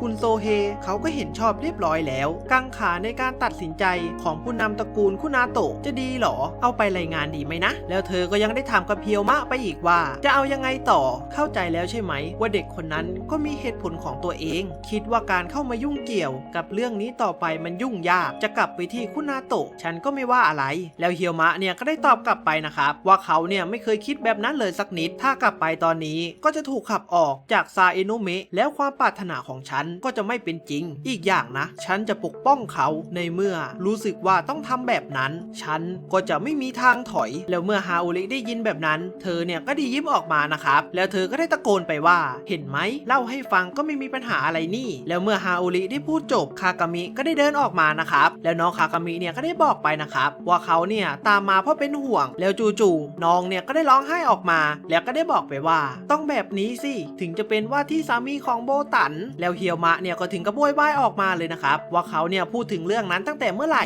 และในระหว่างที่พวกเขากำลังพูดคุยกันอยู่นั้นน้องโบตันเนี่ยก็ได้เดินมาถึงพวกเขาแล้วนะครับซึ่งเมื่อทุกคนได้รู้แบบนั้นเนี่ยก็ได้ตกใจกันเป็นอย่างมากเพราะพวกเขาตั้งใจว่าจะไม่ให้น้องโบตันรู้นะครับว่าตามน้องมาฮาโอริก็ได้ถามไปว่ามาตอนไหนฉันเพิ่งกลับมาจากส่งรายงานและน้องโบตันเนี่ยก็ได้ถามไปนะครับว่าพวกเขาเนี่ยกำลังทำอะไรกันอยู่ฮาโอริก็ได้แถไปว่าพวกเขา3 คนเนี่ยมาจัดงานกระชับมิตรกันแล้วในระหว่างที่ฮาโอริกับน้องโบตันกำลังคุยกันอยู่นั้นเฮียวมะก็ได้พูดกับคากามิไปว่าฉันลืมถามไปเรื่องหนึ่งพ่อแม่คุณนางาซึกิล่ะไม่มีญาติยื่นมือเข้ามาช่วยเลยเหรอน้องคากามิก็ได้ตอบกลับไปนะครับว่าน้องเนี่ยไม่รู้เรื่องพ่อแม่ของน้องโบตันตอนที่ฉันเจอครั้งแรกคุณปู่เขาเป็นคนดูแลหลังจากปู่เสียก็มีคนที่เป็นห่วงมาหาโบตันแต่พอยื่นมือเข้ามาช่วยไม่เคยถึงโบตันเลยสักครั้งมันเกิดอะไรขึ้นหลายอย่างจริงๆเขายังมีบาดแผลในใจที่ยังไม่สมานอยู่เหมือนกันแต่ถึงอย่างนั้นโบตันก็ยังแล้วเฮียวมะก็ได้พูดสวนขึ้นมาในทันทีว่างั้นเหรอคุณนางาซึกิเขาเข้มแข็งจริงๆแล้วจากนั้นภาพก็ได้ตัดมาในเวลาต่อมาซึ่งในตอนนี้ทั้ง4 คนเนี่ยก็กำลัง ำลังเดินกลับบ้านกันนะครับในตอนนี้น้องโบตันเนี่ยก็ได้ถามกับฮาโอริไปนะครับว่าเล่าเรื่องในสมัยก่อนให้กับเฮียวมะฟังแล้วหรอฮาโอริก็ได้ให้เหตุผลไปว่ามันเป็นเรื่องที่เกี่ยวข้องกับสายงานของเขาก็เลยจำเป็นต้องเล่าให้ฟังแล้วจู่ๆเนี่ยน้องก็ได้เขินขึ้นมานะครับแล้วก็ได้บอกกับฮาโอริไปว่าขืนบางคนได้ฟังเรื่องนั้นเข้าเขาจะคิดว่าฉันเป็นจูนิเบียวเอานะมันเป็นเรื่องที่น่าอายสุดๆเลยแล้วฮาโอริเนี่ยก็ยังได้ตอบกลับไปนะครับว่าเฮียวมะเนี่ยเขาตั้งใจฟังเรื่องสุดๆแล้วก็ยังได้บอกไปอีกว่าแต่ว่าเธอน่ะตอนออกจากบ้านใช้ฝ่ามือกระแทกเขาหรือเปล่าเมื่อน้องโบตันได้นึกขึ้นได้เขาเนี่ยก็ได้หันไปหาเฮียวมะในทันทีเลยนะครับแล้วในขณะเดียวกันเฮียวมะก็ได้พูดขึ้นว่านี่เป็นอะไรไปหรอแต่ทว่าภาพที่น้องโบตันเห็นเนี่ยเฮียวมะหน้าตาของเขาเนี่ยก็ดูโหดแบบสุดๆเลยนะครับจนน้องเนี่ยได้กลัวถึงกับร้องไห้ออกมาแล้วก็ได้ขอโทษกับเฮียวมะไปที่น้องเนี่ยได้ใช้ฝ่ามือกระแทกโดยไม่ได้ตั้งใจนะครับแต่ทว่าเฮียวมะเนี่ยก็ไม่ได้โกรธอะไรแล้วน้องเนี่ยก็ยังได้ถามกับเฮียวมะไปอีกว่าได้ฟังจากฮาโอริแล้วใช่ไหมเรื่องของฉันน่ะใช่ฉันรู้แล้วจริงด้วยสิพูดตามตรงฉันชื่นชมเธอมากเลยนะไม่ย่อท้อต่อความลำบากแถมยังรักษาร่างกายและจิตใจให้เข้มแข็งได้แล้วน้องโบตันก็ยังได้ตอบไปว่าไม่ใช่แบบนั้นสักหน่อยปกติต้องถอยแล้วนะก็มันแปลกนี่นาเฮียวมะก็ยังได้ตอบไปนะครับว่าเขาเนี่ยไม่มีเหตุผลให้ถอยสักหน่อยส่วนเรื่องที่แปลกฉันคิดว่ามันผิดปกติตั้งแต่ตอนได้ยินว่าเธออยู่ร่วมกับทาสึคุโมะกามิแล้วเมื่อน้องโบตันได้มองที่หน้าของเฮียวมะน้องเนี่ยก็ได้ยิ้มออกมานะครับแล้วก็ได้บอกไปว่าจริงด้วยไม่เปลี่ยนไปเลยพอได้ฟังเรื่องของฉันก็ยังบอกชื่นชมฉันอีกไม่มีใครรู้สึกแบบนั้นมาก่อนเลยฉันดีใจนะคุณเฮียวมะและเมื่อน้องโบตันได้พูดจบทุกคนเนี่ยก็ได้วิ่งมากอดน้องกันในทันทีเลยนะครับและเมื่อเฮียวมะได้เห็นภาพนั้นตัวของเขาเนี่ยก็ได้นึกย้อนกลับไปในตอนที่พี่ชายกับพี่สาวของเขายังมีชีวิตอยู่ได้มองเห็นภาพนั้นบนภาพของตัวเองจนเฮียวมะเนี่ยได้ยิ้มออกมาแล้วเฮียวมะก็ได้ยิ้มออกมาแบบมีความสุขแล้วก็ได้ตัดจบตอนที่6เปิดเรื่องมาในตอนที่7ในตอนนี้น้องโบตันเนี่ยก็กำลังออกจากบ้านไปที่มหาวิทยาลัยนะครับแต่น้องโบตันก็ได้เดินเข้าไปหาน้องคากามิแล้วก็ได้บอกขอโทษไปนะครับที่ว่าต้องให้น้องเนี่ยมาตักหิมะแต่ทว่าน้องเนี่ยก็ได้บอกว่ามันเป็นงานที่สบาย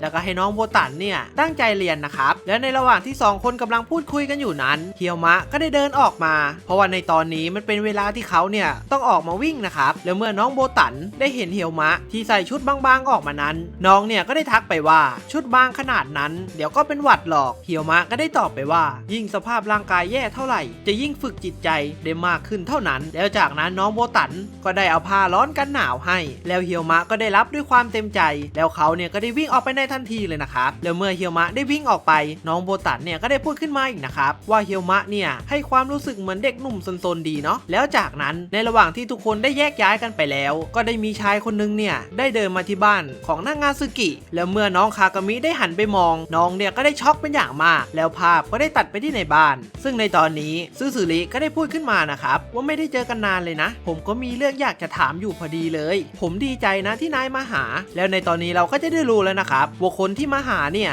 คืออาโองิก็ได้บอกกับซึซึริไปนะครับว่าเขาเนี่ยมีงานแค่นิดหน่อยรีบมาแล้วก็จะรีบกลับแล้วจากนั้นน้องคากามิก็ได้เอาน้ำชาเนี่ยมาเสิร์ฟให้กับอาโองิแต่ก็ดูเหมือนว่าท่าทีของน้องเนี่ยจะไม่พอใจเป็นอย่างมากนั่นก็เป็นเพราะว่าไออาโองิมันเคยทำร้ายเฮียวมะนะครับซึซึริก็ได้พูดขึ้นว่าผมอยากรู้นะว่าหลังจากฟังรายงานการสืบสวนของพวกนายพวกผู้ว่าจ้างมีท่าทีเป็นยังไงบ้างไออาโองิก็ได้ตอบไปนะครับว่าไอพวกผู้ว่าจ้างเนี่ยก็ได้เชื่อคำอธิบายทั้งหมดของไออาโองิเรื่องที่คุนาโตะมาอยู่ที่บ้านของนางาซึกิแต่ทว่าก็ยังมีลูกค้าบางคนที่ยังสงสัยอยู่เขาเนี่ยก็เลยมาหาข้อมูลเพิ่มแล้วจากนั้นทั้ง2คนเนี่ยก็ได้ตกลงกันนะครับว่าทั้งคู่จะแลกเปลี่ยนข้อมูลที่สมน้ำสมเนื้อซึ่งกันและกันแล้วซึซึริก็ได้พูดขึ้นว่าพวกนายไม่ได้อยู่ที่นี่นานคงไม่รู้สินะพักนี้แถวบ้านก็เริ่มอันตรายขึ้นทุกวันจริงๆจะโดนเล่นงานตอนไหนก็ไม่แปลกความปลอดภัยต่ำถึงขั้นว่าเดินคนเดียวก็ยังอันตรายแล้วซึซึริก็ได้ทำหน้าโรคจิตออกมา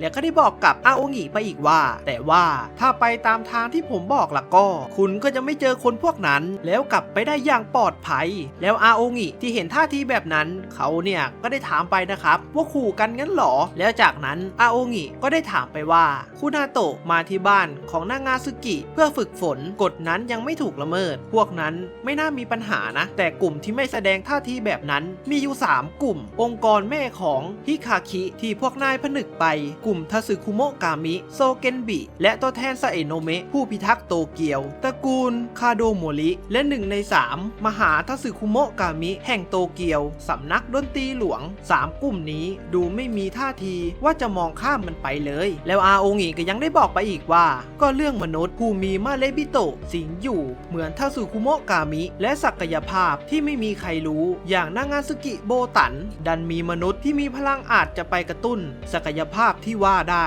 อย่างคุนาโตะเฮียวมะเข้าใกล้แบบที่เป็นอยู่ในตอนนี้ไงพวกนั้นจะหาเรื่องพุ่งเข้าใส่ตอนไหนก็ได้เป้าให้หาเรื่องจะเป็นพวกนายพี่ชายจากคุนาโตะนางาซึกิโบตันหรือจะเป็นทุกคนฉันก็ไม่รู้หรอกนะแล้วซูซูริก็ได้ถามไปนะครับว่ากลุ่มไหนจะเป็นกลุ่มที่ลงมือเป็นกลุ่มแรกแล้วอาโองิก็กำลังจะตอบไปนะครับแต่เขาเนี่ยก็ได้ฉุกคิดขึ้นได้ว่าเรื่องนี้มันเป็นความลับที่บอกไม่ได้แล้วไอ้อาโองิมันก็ยังได้บอกไปอีกว่าตัวของมันเนี่ยมีข้อความฝากมาบอกจากคนที่อยู่หัวแถวอาโองิก็ได้บอกไปว่าพวกเขาเรียกให้ไปหาอีกฝ่ายคือกลุ่มที่มีความคุ้นเคยกับพวกนายมากที่สุดใน3กลุ่มผู้พิทักษ์โตเกียวคาโดโมริซาเอะโนะเมะที่ได้รับหน้าที่ดูแลแถวนี้ไงและเมื่อทั้ง2คนคุยธุระจบอาโองิก็ได้กลับไปนะครับซึ่งซูซูริเนี่ยก็ได้บ่นกับทั้ง2คนนี้ไปว่าทำไมเขาเนี่ยถึงต้องมาทำอะไรแบบนี้นากิก็ได้ตอบไปว่าเขาเนี่ยเดี๋ยวจะลงไม้ลงมือเอาส่วนน้องคากามิก็เกลียดขี้หน้าไอหมอนั่นแบบสุดๆแล้วทั้งคู่ก็ยังพูดชมซูซูริไปอีกว่าสมแล้วพ่อคนพูดเก่งทำได้ดีมากแล้วน้องซูซูริก็ได้พูดขึ้นมาว่าแต่ฉันประหลาดใจนะสำนักนักดนตรีหลวงก็อาจจะเคลื่อนไหวกับเขาด้วยขนาดใครยังเลือกคอยดูท่าทีเลยแล้วนากิก็ยังได้ถามกับซูซูริไปว่านายคิดว่ายังมีอีกไหมซูซูริก็ยังได้ตอบด้วยความไม่มั่นใจไปว่าก็อาจจะนะยังไงหมอนั่นก็มีเรื่องที่ปิดบังอยู่แล้วภาพก็ได้ตัดไปที่อาโองิซึ่งในตอนนี้มันเนี่ยก็ได้หัวเสียเป็นอย่างมากเพราะว่าการที่มันได้มาหาในครั้งนี้ก็เป็นเพราะว่าจะมาหาเบาะแสอะไรบางอย่างแต่ทว่ามันเนี่ยก็ไม่ได้อะไรกลับไปเลยนะครับแล้วมันก็ยังได้พูดขึ้นมาอีกว่าเรื่องที่เหลือก็มีแค่เรื่องเดียวไม่สิไอ้นั่นที่เจอเมื่อวันก่อนมันยังไม่ชัดเจนเกินไปแล้วภาพก็ได้ตัดไปเมื่อหลายวันก่อนของอาโองิซึ่งในตอนนี้มันก็เดินอยู่คนเดียวอยู่นะครับแต่ทว่าก็ได้มีผู้หญิงคนหนึ่งได้เรียกอาโองิแล้วก็ได้ถามไปว่านี่ที่เขาว่ากันว่าไปสืบเรื่องของคุนาโตะมาคือเธอเหรอนี่เล่าให้ฟังทีสิไออาโองิเนี่ยก็ได้บอกไปว่าให้ฟรีๆไม่ได้หรอกเธอก็เล่าอะไรมาบ้างสิยกตัวอย่างเช่นเธอคือใครอะไรแบบนั้นเมื่อสาวปริศนาได้ยินคำตอบแบบนั้นตัวของเธอเนี่ยก็ยังได้บอกนะครับว่ามันน่าเสียดายแล้วเธอก็ได้หายตัวไปในทันทีแล้วภาพก็ได้ตัดมาที่ปัจจุบันซึ่งในตอนนี้ไออาโองิเนี่ยก็ยังได้คิดอยู่นะครับว่าในตอนนี้กลุ่มดังๆรวมทั้งตัวแปลกๆกำลังเคลื่อนไหวกันอยู่แล้วพี่ชายคนนั้นก็คงลำบากหน้าดูอยากไปดูจนจบจริงๆว่าพวกนายจะสามารถผ่านความวุ่นวายไปได้หรือเปล่าแล้วภาพก็ได้ตัดไปในเวลาต่อมาซึ่งในตอนนี้เคียวมะก็ได้แต่งตัวหล่อแบบสุดๆเลยนะครับจนคากามิกับนากิเนี่ยถึงกับต้องแซวเลยนะครับเคียวมะก็ได้ตอบไปว่าฉันยังไม่ได้ให้เขาออกใบอนุญาตทำงานที่โตเกียวให้จะเดินไปด้วยชุดที่เหมาะสมก็ไม่น่าแปลกแล้วนากิก็ยังได้พูดขึ้นมาว่าแล้วเคยเจอคาโดโมริมาก่อนหรอไม่เคยเลยแต่ปู่เคยเล่าให้ฟังว่าเขาเป็นนกนักล่าในคาบของตาแก่เจ้าเล่ห์แล้วภาพก็ได้ตัดไปที่ศาลเจ้าแห่งหนึ่งซึ่งก็ได้มีตาแก่คนนึงเนี่ยได้ทักกับพระเอกของเราไปนะครับผมไม่ถือสาหรอกนะที่มาทักทายกันช้าไปหน่อย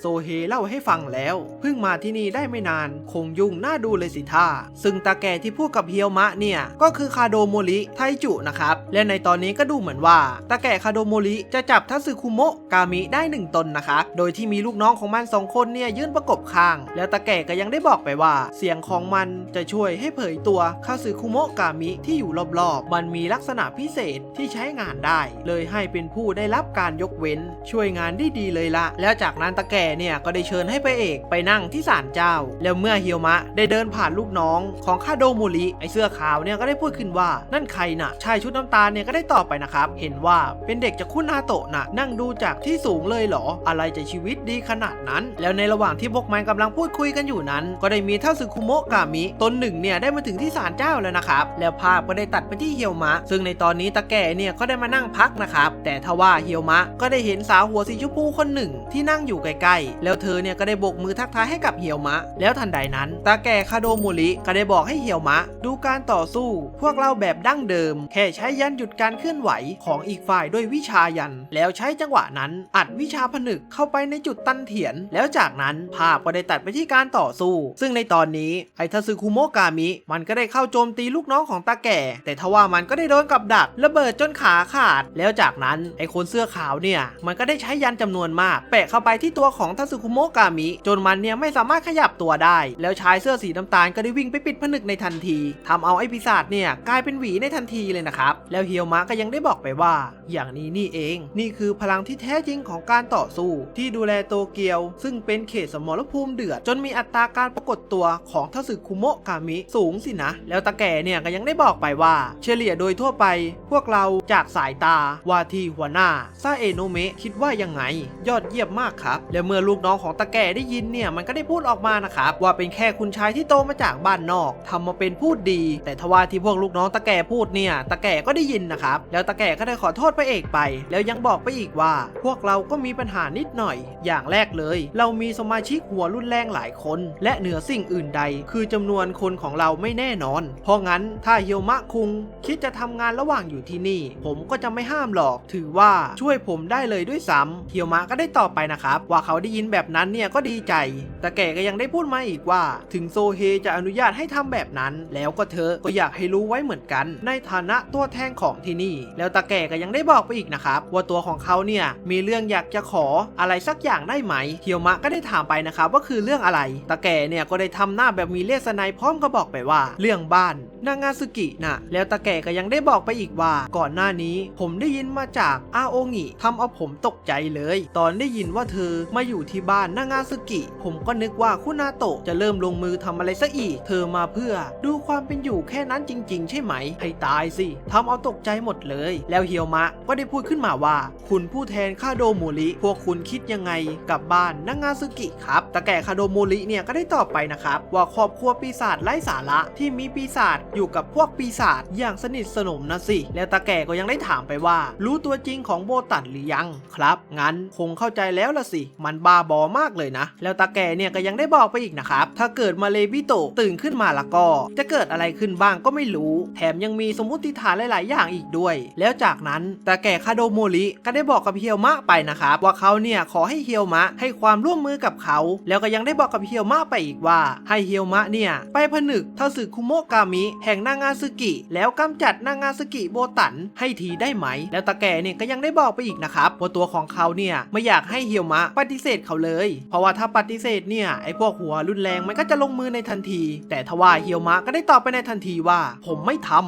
เอาตาแก่เนี่ยถึงกับตาค้างกันไปเลยนะครับเฮียวมะก็ยังได้บอกไปอีกว่าผมไม่คิดว่านางาซึกิโบตันคือปีศาจสำหรับคนที่ต้องปกป้องคนอื่นแบบผมการกำจัดมนุษย์เป็นสิ่งที่ไม่สมควรเกิดขึ้นอีกอย่างผมไม่ได้เกลียดตระกูลนั้นเพราะฉะนั้นผมไม่ทำแล้วตาแก่คาโดโมริก็ได้ตกใจกับคำพูดของเฮียวมะเพราะว่าเฮียวมะเนี่ยพูดคำว่าไม่ทำถึง3ครั้งนั่นก็แสดงได้ว่ายังไงเฮียวมะก็ไม่ยอมทำนะครับแล้วทันใดนั้นตาแก่เนี่ยมันก็ได้สั่งให้ลูกน้องของมันเตรียมจัดการเฮียวมะแล้วเขาก็ยังได้พูดไปอีกว่าคำพูดของไอ้หนูที่โตมาแบบไข่ในหินช่างอ่อนหัดจนเหลืออดจริงๆต้องดูกาลเทศะแล้วตอบว่าครับสิที่พูดเมื่อกี้ค่อนข้างเอาจริงเลยทีเดียวไม่มีใครเหมาะในการปราบนางาซึกิเท่าแกอีกแล้วต่อให้ต้องใช้กำลังแกก็มีค่าพอให้ใช้งานแค่ตอบว่าครับก็ไม่ต้องเจ็บตัวแล้วคงยอมช่วยกันใช่ไหมแล้วเฮียวมะก็ได้ตอบไปด้วยความมั่นใจอีกครั้งว่าไม่ครับแล้วเมื่อตาแก่คาโดโมริมันได้ยินแบบนั้นมันก็ยังได้พูดทิ้งท้ายไว้อีกว่าสมก็เป็นหลานของโซเฮจริงๆโง่เป็นบ้าแล้วมันก็ได้สั่งให้ลูกน้องของมันเนี่ยระเบิดยันที่อยู่รอบตัวของเฮียวมะนะครับแล้วจากนั้นไอ้คนเสื้อสีน้ำตาลเนี่ยมันก็กำลังจะพุ่งโจมตีไปหาเฮียวมะแต่ทว่าเฮียวมะก็ได้ทีบสวนกลับมาเล่นเอาเข้าเต็มหน้ากันไปเลยนะครับแล้วเฮียวมะก็ได้บอกกับตาแก่ไปว่าผมจะไม่เปลี่ยนความคิดถ้าคิดจะใช้พลังบังคับกันผมก็ต้องขัดขืนอยู่แล้วทันใดนั้นเมื่อสาวหัวสีชมพูได้เห็นการต่อสู้ของเฮียวมะเธอเนี่ยก็ได้ยิ้มแบบอารมณ์เจาะมาเลยนะครับดูเหมือนว่าเธอเนี่ยจะชอบใจเฮียวมะเอาอย่างมากและในตอนนี้เมื่อตาแก่คาโดโมริได้เห็นแบบนั้น เขาก็ได้รู้ในทันทีเลยนะครับว่าเฮียวมะเนี่ยเป็นคุณชายที่ไม่ธรรมดาจริงๆแล้วตาแก่ก็ยังได้พูดขึ้นมาว่าถ้าไม่เคยสู้กับทาสึคุโมะกามิที่เป็นยันหรืออะไรพวกนั้นมาก่อนปกติคงไม่มียันสำหรับหักล้างหรอกซึ่งในตอนนี้เราก็จะได้รู้แล้วนะครับว่าที่เฮียวมะรอดมาจากการระเบิดได้นั่นก็เป็นเพราะยันหักล้างที่เขาเนี่ยพกติดตัวมาด้วยตาแก่ก็ยังได้บอกไปอีกว่ายังไงก็เถอะต่อให้เคยผ่านมาสักกี่สนามแต่ภูมิภาคโทโฮคุที่ซาเอะโนะเมะตระกูลคานาโตะดูแลมารุ่นต่อรุ่นเป็นเขตปลอดภัยที่ทาสึคุโมะกามิซ่อนตัวอยู่อย่างสงบถ้าถามว่าที่นั่นใครพอจะสูสีกับ3มหาทาสึคุโมะกามิแห่งโตเกียวก็คงเป็นสัตว์ประหลาดในตำนานอย่างโอนิงาวาระแห่งโออุละมั้งแล้วทันใดนั้นตาแก่เนี่ยก็ได้เรียกลูกน้องที่เป็นหุ่นเชิดออกมาเป็นจำนวนมากนะครับเพื่อที่จะเอาเข้ามาต่อสู้กับเฮียวมะแล้วเฮียวมะก็ได้พูดขึ้นว่านี่มันหุ่นเชิดเข้าใจแล้วกระพวนเรียกหาเมอร์กี้ด้วยสินะการสั่งทาสึคุโมะกามิโดยวิชายันนั่นคือวิธีของคุณสินะครับตาแก่ก็ได้ตอบกลับไปถูกต้องตามนั้นเจ้าพวกนี้ส่วนใหญ่เป็นเด็กเกเรทำตัวไม่ดีคติของเราคือใช้ทุกอย่างที่ใช้การได้โดยเฉพาะทาสึคุโมะกามิที่ยังเป็นแค่ส่วนหนึ่งของสิ่งของเรากำลังใช้มันให้เกิดประโยชน์ต่างหากเดี๋ยวผมจะใช้เธอให้เต็มที่ทีหลังจงลิ้มรสความโหดร้ายของสนามจริงให้หนำใจเธอแล้วเฮียวมะเนี่ยก็ได้บอกให้ตาแก่เข้ามาเลยและในตอนนี้ไอ้คนเสื้อขาวลูกน้องของตาแก่เนี่ยก็ได้ตกใจเป็นอย่างมากที่เฮียวมะเนี่ยมันใจกล้าถึงขนาดนั้นแล้วตาแก่ก็ได้บอกกับลูกน้องมันไปว่ามันสึเข้าใจดีใช่ไหมนายต้องเล็งจังหวะที่มันใกล้หมดแรงแล้วใช้ยันจับมันเพื่อปิดฉากซะแล้วทันใดนั้นเฮียวมะก็ได้ถามตาแก่ไปว่าแต่ผมสงสัยมาสักพักแล้วผู้หญิงคนนั้นเป็นใครตาแก่เนี่ยก็ได้ตอบไปนะครับว่าเธอคนนั้นเนี่ยคือลูกสาวของแกแล้วคาโดโมริก็ได้ถามลูกสาวเขาไปว่าซึบากิลูกจะเอายังไงจะเอาด้วยไหมซึบากิหรือสาวหัวชมพูเนี่ยก็ได้ตอบไปในทันทีว่าเด็กคนนั้นน่ารักดีหนูขอผ่านแล้วเมื่อเฮียวมะได้ยินแบบนั้นตัวของเขาเนี่ยก็ได้ไปถีบที่หุ่นเชิดตัวหนึ่งแล้วจากนั้นก็ได้มีหุ่นเชิด2ตัวเนี่ยพุ่งเข้ามาโจมตีใส่เฮียวมะอีกครั้งแต่เฮียวมะก็ได้ใช้ความสามารถของตระกูลของเขาตัดไอหุ่นเชิด2ตัวนั้นจนขาดไปเลยนะครับแล้วเมื่อตาแก่ที่ได้เห็นความสามารถนั้นแกเนี่ยก็ได้รู้สึกตกใจเป็นอย่างมากแกก็ยังได้นึกขึ้นในใจอีกว่าอุปกรณ์พิธีกรรมของตระกูลคุนาโตะสายตรงของซาเอะโนะคามิมือจับโขดหินพันแรงดึงเอาอาวุธลับมาใช้โดยไม่เสียดายเลยนะถ้าข้าทาสึคุโมะกามิได้แบบไม่เลือกพิธีการเจ้าหนูนี่มันเตรียมใจมากเกินไปแล้วตาแก่เนี่ยก็ยังได้พูดมาอีกนะครับว่าตัวของเขาเนี่ยเคยได้ยินมาว่าพี่ชายกับพี่สาวของเฮียวมะโดนทาสึคุโมะกามิฆ่าตายแต่ความเกลียดชังนั่น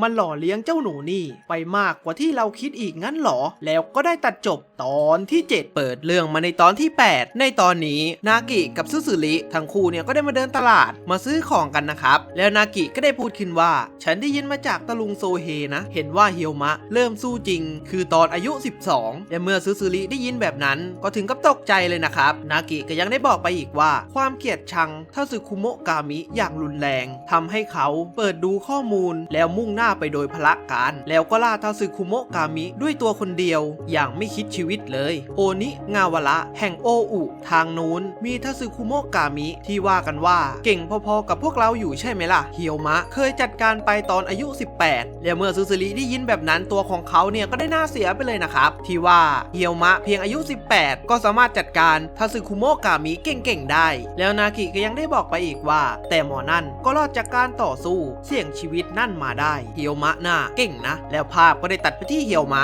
ในตอนนี้เฮียวมะก็กำลังต่อสู้กับทาสึคุโมะกามิที่ตาแก่คาโดโมริควบคุมอยู่นะครับซึ่งพวกมันเนี่ยก็ได้เข้าโจมตีกันแบบไม่หยุดหย่อนแต่ทว่าเฮียวมะก็สามารถจัดการมันได้ภายในพริบตาเดียวด้วยความสามารถของตระกูลเขาคาโดโมริที่ได้เห็นแบบนั้นตัวของเขาเนี่ยก็ได้พูดขึ้นมาว่าแปลกเหลือเกินเมื่อกี้ว่ายังไงนะและในตอนนี้ลูกน้องของตาแก่เนี่ยก็พร้อมที่จะโจมตีใส่เฮียวมะแล้วนะครับแต่ทว่าตาแก่คาโดโมริเนี่ยก็ได้ห้ามไว้แล้วก็ยังได้บอกไปอีกว่าเขาเนี่ยขอเล่นอีกสักหน่อยและเมื่อตาแก่ได้ดีดนิ้วก็ได้มีทาสึคุโมะกามิตนหนึ่งได้พุ่งเข้ามาโจมตีใส่เฮียวมะนะครับแต่ทว่าเฮียวมะก็สามารถหลบได้แต่ว่าเฮียวมะก็ต้องตกใจกับทาสึคุโมะกามิที่เห็นเป็นอย่างมากซึ่งนั่นก็เป็นเพราะว่าเธอเป็นทาสึคุโมะกามิที่ชื่อว่ายาเงินที่เฮียวมะเนี่ยรู้จักนะครับแล้วเมื่อตาแก่ที่ได้เห็นท่าทีแบบนั้นตัวของเขาเนี่ยก็ได้พูดขึ้นมาว่าดูท่าทีจะทำให้เธอหวั่นไหวได้นะเฮียวมะคุงอะไรที่ใช้ได้ผลฉันก็ใช้ทั้งนั้นและในตอนนี้ซึบากิ ที่ได้สังเกตการอยู่นั้นตัวของเธอเนี่ยก็ได้นึกย้อนกลับไปในอดีตของเธอที่ได้คุยกับชายหัวทองคนหนึ่งชายหัวทองคนนี้ก็ได้พูดขึ้นว่าทาสึคุโมะกามิไม่ใช่มนุษย์เป็นเพียงสิ่งของที่ควรใช้งานงั้นหรอสำหรับคาโดโมริทาสึคุโมะกามิก็ไม่ต่างอะไรกับสิ่งของสินะแล้วเด็กสาวเสื้อแดงที่เป็นซึบากิในวัยเด็กเนี่ยก็ได้บอกไปว่าเราโดนด่าว่าน่ารังเกียจบ่อยมากเลยล่ะชายหัวทองเนี่ยก็ยังได้ตอบไปนะครับไม่หรอกใช้วิธีนั้นปกป้องเกียวโตมาได้ไม่ใช่หรอยอดเยี่ยมจะตายไปอีกอย่างคุณคาโดโมริไม่มีความลังเลเลยแบบนั้นแหละที่เรียกว่าแข็งแกร่งแล้วภาพก็ได้ตัดมาที่ปัจจุบันซึ่งในตอนนี้ซึบากิเนี่ยก็ยังได้คิดขึ้นนะครับว่าการกระทำของพ่อของเขามันเรียกว่าแข็งแกร่งจริงๆงั้นหรอแล้วภาพก็ได้ตัดไปที่เฮียวมะซึ่งในตอนนี้ยาเงินเนี่ยก็ได้พุ่งเข้าโจมตีใส่เฮียวมะแต่ทว่าเฮียวมะก็ยังไม่ตอบโต้กลับนะครับเขาเนี่ยก็ทำได้แค่หลบแล้วทันใดนั้นเมื่อเฮียวมะได้จนมุมตัวของเขาเนี่ยก็ได้หยิบอาวุธลับออกมาเพื่อที่จะโจมตีใส่ยาเงินแต่ทว่าพระเอกของเราเนี่ยก็ได้นึกถึงเรื่องราวที่เธอเนี่ยไม่ใช่ทาสึคุโมะกามิที่อันตรายนะครับแล้วทันใดนั้นยาเงินก็ได้ซัดเข้าไปที่เฮียวมะแบบเต็มข้อล่อเต็มแข้งจนทำเอาเฮียวมะเนี่ยกระเด็นเข้าปากกันไปเลยนะครับแต่แกก็ได้คิดขึ้นในใจว่าที่เฮียวมะได้พูดว่าตัวของเขาไม่ได้เกลียดตระกูลนั้นตอนนั้นเขาเลยไม่ได้หมายถึงนางาสึกิโบตันแค่คนเดียวแต่เรียกเป็นตระกูลรวมถึงทาสึคุโมะกามิเข้าไปด้วยเจ้าหนูนี่มีบางอย่างที่คล้ายกับความเห็นใจทาสึคุโมะกามิไม่สิกำลังก่อตัวสินะการต่อสู้เป็นไปตามข่าวลือเลยเขาไม่รู้จักยั้งมือเมื่อได้อัดพวกที่เกลียดชังเข้าหาอีกฝ่ายพอเห็นคนรู้จักที่อยู่ต่อหน้ากับลังเลซะอย่างนั้นแล้วตาแก่เนี่ยก็ได้ทำหน้าเข้มออกมานะครับแต่ก็ยังได้คิดขึ้นมาอีกว่าโซเฮแกส่งคุณชายนี่มาเพราะคิดว่าถ้ารู้จักทาสึคุโมะกามิขึ้นจะช่วยให้เขาเติบโตใช่ไหมผลลัพธ์มันตรงกันข้ามเลยแล้วจากนั้นยาเงินเนี่ยก็ได้พุ่งเข้าโจมตีใส่เฮียวมะอีกครั้งแต่ทว่าเฮียวมะเนี่ยก็ยังไม่ตอบโต้กลับนะครับเพราะดูเหมือนว่าเขาเนี่ยไม่อยากทำให้ยาเงินต้องตายแล้วในตอนนี้ตาแก่คาโดโมริมันเนี่ยก็ได้มีแผนชั่วนะครับซึ่งมันเนี่ยก็จะแปะยันหุ่นเชิดใส่เฮียวมะเพราะว่ามันเนี่ยอยากจะใช้เฮียวมะเป็นเครื่องมือนะครับแล้วทันใดนั้นยาเงินก็สามารถโจมตีโดนเฮียวมะจนเฮียวมะเนี่ยได้บาดแผลแต่ทว่าการโจมตีนั้นก็เป็นแผนของพระเอกของเรานะครับพระเอกได้จับขายาเงินไว้แล้วก็ได้ใช้อาวุธลับของเขาซัดเข้าไปที่ยาเงินแล้วทันใดนั้นเมื่อตาแก่คาโดโมริได้เห็นช่องว่างตอนนั้นเขาเนี่ยก็ได้ใช้ผ้ายันหุ่นเชิดปาใส่เฮียวมะในทันทีเลยนะครับแต่ทว่าเฮียวมะก็สามารถคว้ายันหุ่นเชิดไว้ได้ทั้งหมดพร้อมกับพุ่งเข้าไปเตะหน้าพี่เสื้อขาวแล้วก็ได้ใช้อาวุธลับของเขาจี้เข้าไปที่คอของตาแก่คาโดโมริจนทำเอาตาแก่เนี่ยถึงกับหน้าซีดกันไปเลยนะครับเฮียวมะก็ได้ถามไปว่าเอาละต่อไปอะไรอีกแล้วตาแก่ที่ได้เห็นแบบนั้นตัวของเขาเนี่ยก็ได้คิดขึ้นในใจเลยนะครับว่าทางที่สถานการณ์เป็นแบบนี้ทำไมเฮียวมะถึงนิ่งได้ขนาดนี้แล้วภาพก็ได้ตัดไปที่ยาเงินซึ่งในตอนนี้ยาเงินก็ไม่ได้โดนเฮียวมะสังหารแต่อย่างใดแต่เฮียวมะเนี่ยโจมตีใส่ผ้ายันจนทำให้เธอเนี่ยหลุดจากพันธนาการนะครับเมื่อตาแก่คาโดโมริได้เห็นแบบนั้นตัวของเขาเนี่ยก็ได้ตกใจคูณ2ผมก็ไม่รู้เหมือนกันนะครับว่ามันเนี่ยจะตกใจอะไรกันนักกันหนาแล้วตาแก่ก็ยังได้บอกอีกว่าช่วยมันไว้งั้นหรอก็เลยยอมเสี่ยงรับการโจมตีเพื่อเข้าไปชิดตัวแล้วตัดยันที่ติดอยู่บนหน้าผากยาเงินทิ้งจากนั้นคาโดโมริก็ได้ถามกับเฮียวมะไปว่าทำแบบนั้นไปทำไมใครเขาคิดจะช่วยกันมันเป็นวิธีที่ยุ่งยากที่สุดนะทำไมถึงทำแบบนั้นเฮียวมะก็ได้ตอบไปว่าพูดอะไรของคุณมันคือสัญชาตญาณผมแค่รู้สึกว่าไม่มีทางอื่นแล้วเลยทำตามสัญชาตญาณตัวเองซึบากิที่ได้ยินคำพูดของเฮียวมะตัวของเธอเนี่ยก็ได้ขำออกมาเลยนะครับแล้วก็ยังได้พูดไปอีกว่าแบบห้ามใช้หัวแต่ให้ใช้ใจคิดนะหรอเป็นเหมือนที่เคยได้ยินมาเลยและเมื่อซึบากิได้พูดจบตัวของเธอเนี่ยก็ได้นึกย้อนกลับไปในอดีตของเธออีกครั้งที่ชายหัวทองเนี่ยได้พูดขึ้นว่าเราก็มีคนแบบนั้นอยู่เขามุ่งมั่นในทางของตัวเองตัดสินใจไม่รู้ว่าที่ทำแบบนั้นจะเรียกบ้ากู่ไม่กลับหรือใจ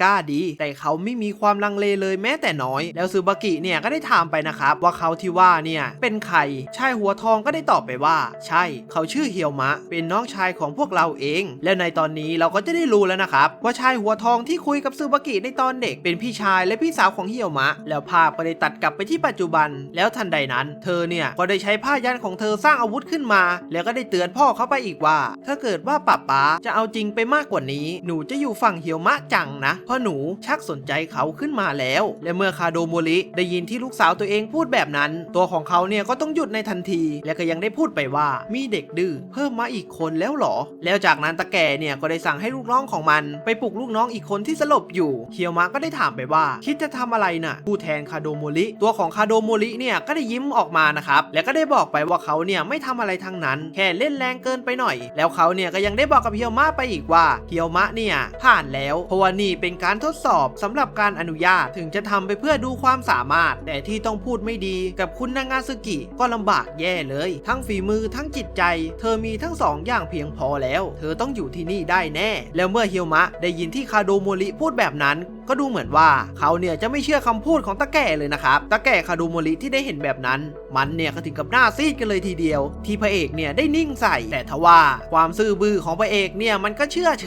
ยแล้วคาโดโมริก็ยังได้บอกกับเฮียวมะไปอีกว่าเขาเนี่ยขอฝากยาเงินไว้ด้วยแล้วตั้งแต่วันนี้ไปให้ไปอยู่กับคุณนาโตะแล้วก่อนที่คาโดโมริจะเดินจากไปนั้นเขาก็ยังได้บอกไปอีกว่าเฮียวมะเธอนี่น่าสนใจไม่เบาเลยนะจากนี้ไปฝากตัวด้วยล่ะแล้วจากนั้นซึบากิก็ได้เดินมาทักทายเฮียวมะแล้วก็ยังได้บอกเฮียวมะไปอีกว่าวันนี้เธอติดหนี้ฉัน1 หนนะว่างแล้วส่งเมลมาด้วยล่ะไว้ถึงตอนนั้นเราค่อยมานั่งคุยกันเรื่องเก่าๆของคุณฮายาเตะกับคุณคุซุยไงแล้วเมื่อเฮียวมะได้ยินแบบนั้นตัวของเขาเนี่ยก็ได้เริ่มสงสัยนะครับว่าซึบากิรู้จักชื่อพี่ชายกับพี่สาวของเขาได้ยังไงและในตอนนี้ยางเงินก็ได้ถามกับเฮียวมะไปนะครับว่าเรื่องทั้งหมดเนี่ยเกิดอะไรขึ้นเฮียวมะก็ได้บอกไปว่าไว้จะเล่าให้ฟังระหว่างทางเอาเป็นว่ามาที่บ้านเล่าก่อนแล้วภาพก็ได้ตัดไปในช่วงเย็นของวันนั้นซึ่งในตอนนี้ยางเงินกับเฮียวมะก็ได้มาถึงที่หน้าบ้านแล้วนะครับซึ่งก็ดูเหมือนว่าภายในบ้านเนี่ยมันจะวุ่นวายเอามากๆจนทำเอายางเงินเนี่ยถึงกับหน้าถอดสีเลยนะครับเพราะว่าเธอเนี่ยก็ยังกังวลและกลัวอยู่หน่อยๆแล้วเธอเนี่ยก็ยังได้ถามไปอีกว่าที่นี่มันอะไรกันแล้วเฮียวมะก็ได้ตอบไปว่าพูดอะไรของเธอที่นี่ก็บ้านยางาซึกิไงแล้วเมื่อยางเงินได้ยินแบบนั้นเธอเนี่ยก็ได้ตกใจนะครับเพราะว่าเธอเนี่ยกลัวตระกูลยางาซึกิเป็นอย่างมากแล้วเฮียวมะก็ยังได้ถามไปอีกว่ายังคาใจอยู่งั้นเหรอฉันติดต่อคุณนาโตะแล้วพรุ่งนี้คงมีคนมารับทนอยู่นี่สักวันก็แล้วกันแล้วหลังจากที่เฮียวมะได้เปิดประตูเข้ามาในบ้านตัวของน้องโบตันเนี่ยก็ได้ตกใจเลยนะครับที่ว่าตัวของเฮียวมะทำไมถึงอยู่ในสภาพที่ยับเยินแบบนั้นแต่ในระหว่างนั้นเฮียวมะก็ได้นึกถึงคำพูดของตาแก่คาโดโมริที่ว่าพวกเขาเนี่ยไม่ชอบตระกูลยางาซึกิแล้วในเวลาไม่นานน้องโบตันเนี่ยก็ได้หยิบกล่องยามาให้กับเฮียวมะแล้วนะครับซึ่งเมื่อน้องได้เห็นเฮียวมะเนี่ยน้องก็ได้ขำออกมาแล้วน้องก็ยังได้บอกไปว่าเฮียวมะคุงชอบได้แผลกลับมาทุกทีเลยก็เลยรู้สึกเหมือนว่าเธอเหมือนเด็กซนๆน่ะแล้วเฮียวมะก็ได้ยืนจ้องหน้าของโบตันจนโบตันเนี่ยต้องถามไปนะครับว่าเขาเนี่ยมีอะไรหรือเปล่าเฮียวมะก็ยังได้ตอบกลับไปว่าเปล่าหรอกพ่อเห็นหน้าคุณนางาซึกิผมก็แค่รู้สึกโล่งใจยังไงก็ไม่รู้แต่เมื่อน้องโบตันได้ยินเฮียวมะพูดแบบนั้นน้องเนี่ยก็ได้รู้สึกเขินเอามากๆเลยนะครับแล้วจากนั้นเฮียวมะก็ได้เรียกยางเงินเนี่ยให้เข้ามาในบ้านนะครับแต่เมื่อน้องโบตันได้เห็นแบบนั้นน้องเนี่ยก็ได้รู้สึกไม่ดีเอามากๆและภาพก็ได้ตัดมาในเวลาต่อมาซึ่งในตอนนี้เฮียวมะก็ได้กำลังอธิบายเรื่องทั้งหมดให้กับน้องโบตันได้ฟังนะครับแต่ก็ดูเหมือนว่าน้องโบตันเนี่ยจะไม่ฟังอะไรที่เฮียวมะพูดเลยนะครับเพราะดูเหมือนว่าน้องเนี่ยจะหึงแล้วภาพก็ได้ตัดมาในเช้าวันถัดมาในตอนนี้ฮาโอริก็ได้ถามกับน้องโบตันไปนะครับว่าทำกันบ้านเสร็จแล้วหรอน้องเนี่ยก็ได้ตอบไปว่าน่าจะเปลี่ยนบรรยากาศพอเรื่องวุ่นวายเมื่อวานนะแล้วฮาโอริก็ได้บอกไปว่าในตอนนี้ทุกคนเนี่ยเพิ่งออกไปซื้อของกันเมื่อกี้นี้เองแล้วจากนั้นเฮียวมะก็ได้มาบอกกับน้องโบตันว่าตัวของเขาเนี่ยจะขอออกไปข้างนอกก่อนเพราะว่าเขาเนี่ยจะไปส่งยาเงินนะครับฮาโอริที่ได้เห็นแบบนั้นตัวของเธอเนี่ยก็ได้ให้น้องโบตันตามไปด้วยนึกถึงสถานการณ์ของคุณเฮียวมะในตอนนี้ให้ดีนะออกไปข้างนอกกับสาวสวย2 ต่อ 2มันจะเกิดอะไรขึ้นล่ะแล้วจากนั้นเฮียวมะก็ได้ขอให้น้องโบตันเนี่ยไปกับเขาด้วยกันนะครับเพื่อที่จะได้คลี่คลายเรื่องสงสัยอะไรบางอย่างแล้วยาเงินเนี่ยก็ยังได้บอกอีกว่าตัวของเธอเนี่ยอยากให้น้องโบตันไปด้วยนั่นก็เป็นเพราะว่าสายตาของเฮียวมะเนี่ยมันดูน่ากลัวนะครับแล้วภาพก็ได้ตัดมาในเวลาต่อมาซึ่งในตอนนี้ยาเงินเนี่ยก็ได้ขอให้เฮียวมะกับน้องโบตันได้พาเขาไปที่หนึ่งที่เธอรู้สึกว่าตัวของเธอเนี่ยเคยอยู่มาก่อนแล้วเฮียวมะก็ยังได้บอกไปว่าความทรงจำของภาชนะหรอคิดว่าน่าจะใช่นะคะแล้วยาเงินก็ยังได้พูดขึ้นมาอีกว่าแต่มันเหมือนเป็นความทรงจำในชาติก่อนถึงจะนึกบ้านเกิดหรือเจ้านายมากแค่ไหนก็ไม่รู้แน่ชัดว่ามันคือที่ไหนเจ้านายชื่ออะไรแล้วเฮียวมะก็ได้บอกไปอีกว่าการที่ทัสึคุโมะกามิถูกภาชนะฉุดลั้งเอาไว้ถึงขนาดนั้นไม่ใช่เรื่องที่ได้ยินบ่อยๆแล้วน้องโบตันเนี่ยก็ได้ถามไปนะครับว่าที่กำลังจะไปนั้นอาจจะเจออะไรบางอย่างที่นึกออกสินะแล้วยางเงินเนี่ยก็ยังได้ตอบไปนะครับว่าเรื่องนั้นเนี่ยคงเป็นไปไม่ได้หรอกเพราะตอนที่ฉันเป็นแค่เครื่องบดยาน่าจะผ่านมาหลายร้อยปีแล้วและภาพก็ได้ตัดไปที่บ้านหลังหนึ่งซึ่งในตอนนี้ก็ดูเหมือนว่ายางเงินเนี่ยจะมีความรู้สึกอะไรบางอย่างกับบ้านหลังนี้นะครับ แต่ทว่าเธอเนี่ยก็ยังจำอะไรไม่ได้แล้วยางเงินเนี่ยก็ยังได้บอกไปว่าฉันเคยอยู่ที่นี่จริงๆหรือเปล่าก็ยังไม่แน่ใจก่อนเป็นผู้ที่ได้รับการยกเว้นฉันก็เคยมาด้วยความสงสัยบางอย่างแต่ก็ลงเอยด้วยการที่ไม่ได้อะไรเลยฉันแค่อยากรู้ว่าต้นกำเนิดความรู้สึกที่พุ่งพล่านและจุดหมายของมันเคยมีอยู่จริงๆและในตอนนี้ยางเงินเนี่ยก็พร้อมที่จะไปแล้วนะครับแล้วเฮียมะเนี่ยก็ได้ถามไปนะครับว่าพอแค่นี้แล้วหรอยางเงินเนี่ยก็ยังได้ตอบไปว่าพอแล้วค่ะที่สำคัญกว่านั้นไม่อยากรบกวนเวลาของคู่มั่นอย่างคุณทั้งสองคนไปมากกว่านี้และเมื่อเฮียวมะกับน้องโบตันได้ยินแบบนั้นเนี่ยก็ได้เขินหน้าแดงกันทั้งคู่เลยนะครับแล้วก็พยายามปฏิเสธไปว่าไม่ใช่อย่างที่ยางเงินพูดและภาพก็ได้ตัดไปที่สถานีเกียวโตซึ่งในตอนนี้ก็ได้มีคนของตระกูลคุนาโตะมารับยางเงินแล้วเป็นที่เรียบร้อยน้องโบตันที่ได้เห็นแบบนั้นเธอเนี่ยก็ได้คิดขึ้นในใจนะครับคุณเฮียวมะกำลังทำงานแปลกเหมือนกันนะเนี่ยแล้วก่อนที่ยางเงินกำลังจะไปนั้นเธอก็ได้พูดขึ้นว่าคุณคุนาโตะคะฉันรบกวนคุณไว้หลายเรื่องเลยค่ะไม่เป็นไรครับไม่ต้องคิดมากแล้วยางเงินเนี่ยก็ยังได้พูดขึ้นมาว่าขอคุยอะไรสักอย่างได้ไหมคะเรื่องคุณโบตันนะคะคุณคนนั้นไม่ใช่คนธรรมดาสินะคะในสายตาฉันไม่สิในสายตาทาสึคุโมกามิฉันรู้สึกได้ถึงอะไรบางอย่างที่ให้ความอบอุ่นเหมือนเจ้านายค่ะระวังไว้ด้วยนะคะเพราะคงมีผู้ที่ถูกเชื้อเชิญโดยแสงนั่นอยู่ไม่น้อยช่วยปกป้องคนน่ารักอย่างเขาด้วยนะคะเฮียวมะก็ได้ตอบไปว่าแน่นอนเพราะฉันคือซาเอะโนเมะแล้วภาพก็ได้ตัดไปที่ช่วงเย็นของวันนั้นซึ่งในตอนนี้ทั้งเฮียวมะและน้องโบตันเนี่ยก็มาพูดคุยกันที่แม่น้ำแห่งหนึ่งน้องโบตันก็ได้พูดขึ้นว่าคุณเฮียวมะขอบคุณที่พามานะฉันได้เรียนรู้อะไรหลายๆอย่างเลยนึกดูแล้วนอกจากพวกฮาโอริฉันก็ไม่เคยคุยกับทาสึคุโมกามิต้นอื่นเยอะขนาดนั้นมาก่อนเลยและน้องโบตันเนี่ยก็ยังได้บอกไปอีกว่าตัวของเธอเนี่ยไม่เคยรู้เลยว่าทาสึคุโมกามิก็มีชีวิตและความคิดหลายๆแบบแล้วเฮียวมะก็ได้ตอบไปนะครับว่าเขาเนี่ยก็คิดแบบนั้นเหมือนกันและเมื่อน้องโบตันได้ยินคำตอบของเฮียวมะน้องเนี่ยก็ได้ตกใจนะครับแล้วก็ได้ถามเฮียวมะไปว่าซาเอะโนเมะทำงานกับทาสึคุโมกามิเป็นหลักไม่ใช่หรอเฮียวมะเนี่ยก็ได้ตอบไปนะครับว่าที่ผ่านมาเนี่ยแค่เขาเห็นทาสึคุโมกามิก็เข้าไปผนึกในทันทีโดยที่ไม่ถามไถ่อะไรเลยแล้วทันใดนั้นน้องโบตันก็ได้พูดขึ้นมาว่า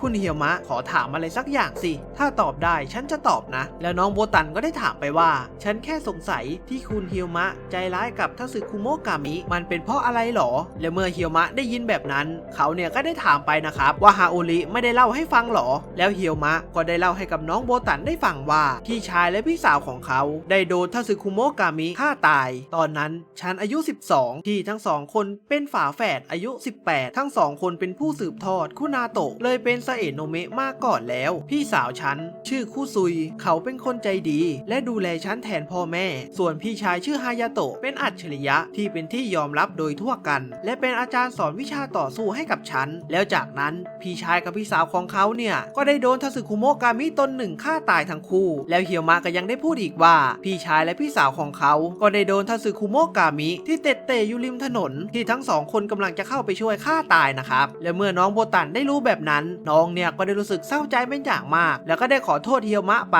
ที่ได้ถามอะไรแบบนั้นเฮียวมะก็ได้บอกไปนะครับว่าไม่ต้องขอโทษเพราะว่าเขาเนี่ยควรบอกตั้งแต่แรกแล้วเฮียวมะก็ยังได้บอกไปอีกว่าตอนที่เขามาที่บ้านนางาซึกิปู่ของเขาก็ได้บอกไว้ว่าให้มองทาสึคุโมกามิใหม่อีกครั้งเฮียวมะก็ยังได้บอกกับน้องโบตันไปอีกว่าทาสึคุโมกามิมีอยู่หลากหลายเหมือนที่คุณยังาซึกิพูดเมื่อกี้เลยการเข้าใจเรื่องนั้นเป็นสิ่งจำเป็นเพื่อให้ฉันก้าวไปข้างหน้าในหัวฉันเริ่มเข้าใจแล้วว่าทั้งยาเงินและทาสึคุโมกามิแห่งนางาซึกิไม่เหมือนเจ้าล่มกระดาษนั่นแล้วน้องโบตันก็ได้บอกกับเฮียวมะไปอีกนะครับว่ามันเปลี่ยนกันได้นะในสายตาฉันตั้งแต่เจอกันครั้งแรกภาพลักษณ์เธอเปลี่ยนไปเยอะเลยเธอดูอ่อนโยนกับพวกเขามากขึ้นแล้วน้องโบตันก็ยังได้บอกไปอีกว่างั้นฉันจะยืนยันให้ก็แล้วกันเธอเปลี่ยนได้นะเธอก้าวข้ามมันได้ฉันรู้เรื่องนั้นนะคุณเฮียวมะก็รู้จักฉันที่เป็นแบบนั้นไม่ใช่หรอเมื่อเฮียวมะได้ยินเรื่องทั้งหมดที่เธอพูดแบบนั้นเขาเนี่ยก็ได้ยิ้มออกมานะครับแล้วก็ได้พูดไปอีกว่าถ้าคุณยังาซึกิพูดแบบนั้นฉันก็คงต้องทำตามแล้วล่ะจะรอดูนะและในตอนนี้เฮียวมะเขาเนี่ยก็สัมผัสได้ถึงกลิ่นอายของทาสึคุโมกามิที่อยู่รอบๆบริเวณพื้นที่นะครับที่สายตาพวกมันเนี่ยได้จ้องมองมาหาน้องโบตันแต่ทว่าเฮียวมะก็สามารถจับจิตสังหารได้1ตนซึ่งนั่นก็คือยูนะครับซึ่งยูเนี่ยไม่พอใจเป็นอย่างมากที่เฮียวมะได้ออกมากับน้องโบตัน2 ต่อ 2แล้วจากนั้นทั้ง3คนเนี่ยเขาพยายามห้ามยูไว้ว่าไม่ให้เพ่งจิตสังหารออกมาแต่ยูเนี่ยก็ยังบอกไปว่าแต่ดูนั่นสินั่นมันเดทนี่คะแต่นั่นมันแค่เดินเล่นเองนะคะ เดินเล่นกับผู้ชาย2 ต่อ 2เนี่ยนะแล้วเมื่อน้องโบตันได้เห็นเฮียวมะได้ทำท่าทางแปลกๆเนี่ยเธอก็ได้ถามไปนะครับว่าเฮียวมะเป็นอะไรหรือเปล่าเฮียวมะก็ยังได้ตอบไปว่าเป็นสภาพแวดล้อมที่โหดน่าดูนับถือคุณนางาซึกิเลยแล้วจากนั้นน้องโบตันเนี่ยก็ได้บอกให้เฮียวมะเลิกเรียกเธอด้วยนามสกุลแล้วให้เรียกชื่อจริงแทนนะครับเพราะว่าการเรียกคุณนางาซึกิก็เหมือนกับการเรียกทุกคนในตระกูลพองานเรียกชื่อจริงเนี่ยน่าจะดีกว่าแล้วเมื่อยูที่ได้รู้แบบนั้นว่าน้องโบตันเนี่ยจะให้เฮียวมะได้เรียกชื่อจริงของเธอยูก็ได้รู้สึกโมโหเป็นอย่างมากพร้อมที่จะไปฆ่าเฮียวมะในทันทีและภาพก็ได้ตัดไปที่เฮียวมะซึ่งในตอนนี้เขาเนี่ยก็ได้เขินเป็นอย่างมากที่จู่ๆน้องโบตันให้เรียกชื่อจริงของเธอแล้วทั้งคู่เนี่ยก็ได้พูดคุยกันอย่างมีความสุขแล้วก็ได้ตัดจบตอนที่8เปิดเรื่องมาในตอนที่9ในตอนนี้ภาพก็ได้อยู่ที่มุมตึกแห่งหนึ่งซึ่งก็ดูเหมือนว่าลูกน้องของคาโดโมริจะโดนกลุ่มใครบางคนเล่นงานนะครับซึ่งสันนิษฐานจากรอยคราบเลือดก็น่าจะเป็นการทรมานจากกลุ่มที่ชื่อว่าโซเกนบิและเมื่อพวกเขาได้รู้แบบนั้นคาโดโมริก็ได้สั่งลูกน้องเขาไปว่าถ้าหาตัวพวกมันเจอแล้วก็ให้ทำลายมันซะแล้วภาพก็ได้ตัดไปที่บ้านของนางาซึกิในตอนนี้เฮียวมะก็กำลังจะออกจากบ้านไปนะครับซึ่งน้องโบตันเนี่ยก็ยังได้กำชับไปว่าห้ามให้เฮียวมะกลับบ้านมาโดยที่มีบาดแผลแล้วเฮียวมะก็ได้บอกไปว่าจะระวังนะคุณนางาซึกิแล้วเมื่อน้องโบตันได้ยินเฮียวมะได้เรียกเธอด้วยนามสกุลนั้นเธอเนี่ยก็ได้ไม่พอใจนะครับแล้วเฮียวมะเนี่ยก็ได้พูดใหม่นะครับว่าเข้าใจละครับโบตันแล้วทันใดนั้นก็ได้มีจิตสังหารออกมาจากตัวของยูนะครับซึ่งยูเนี่ยก็ไม่พอใจเป็นอย่างมากที่เฮียวมะเรียกชื่อน้องโบตันด้วยห้วนๆนะครับแล้วน้องโบตันก็ได้บอกกับยูไปนะครับว่าเรียกห้วนๆแบบนั้นไม่เป็นไรหรอกเพราะคนในบ้านเนี่ยก็เรียกแบบนั้นเหมือนกั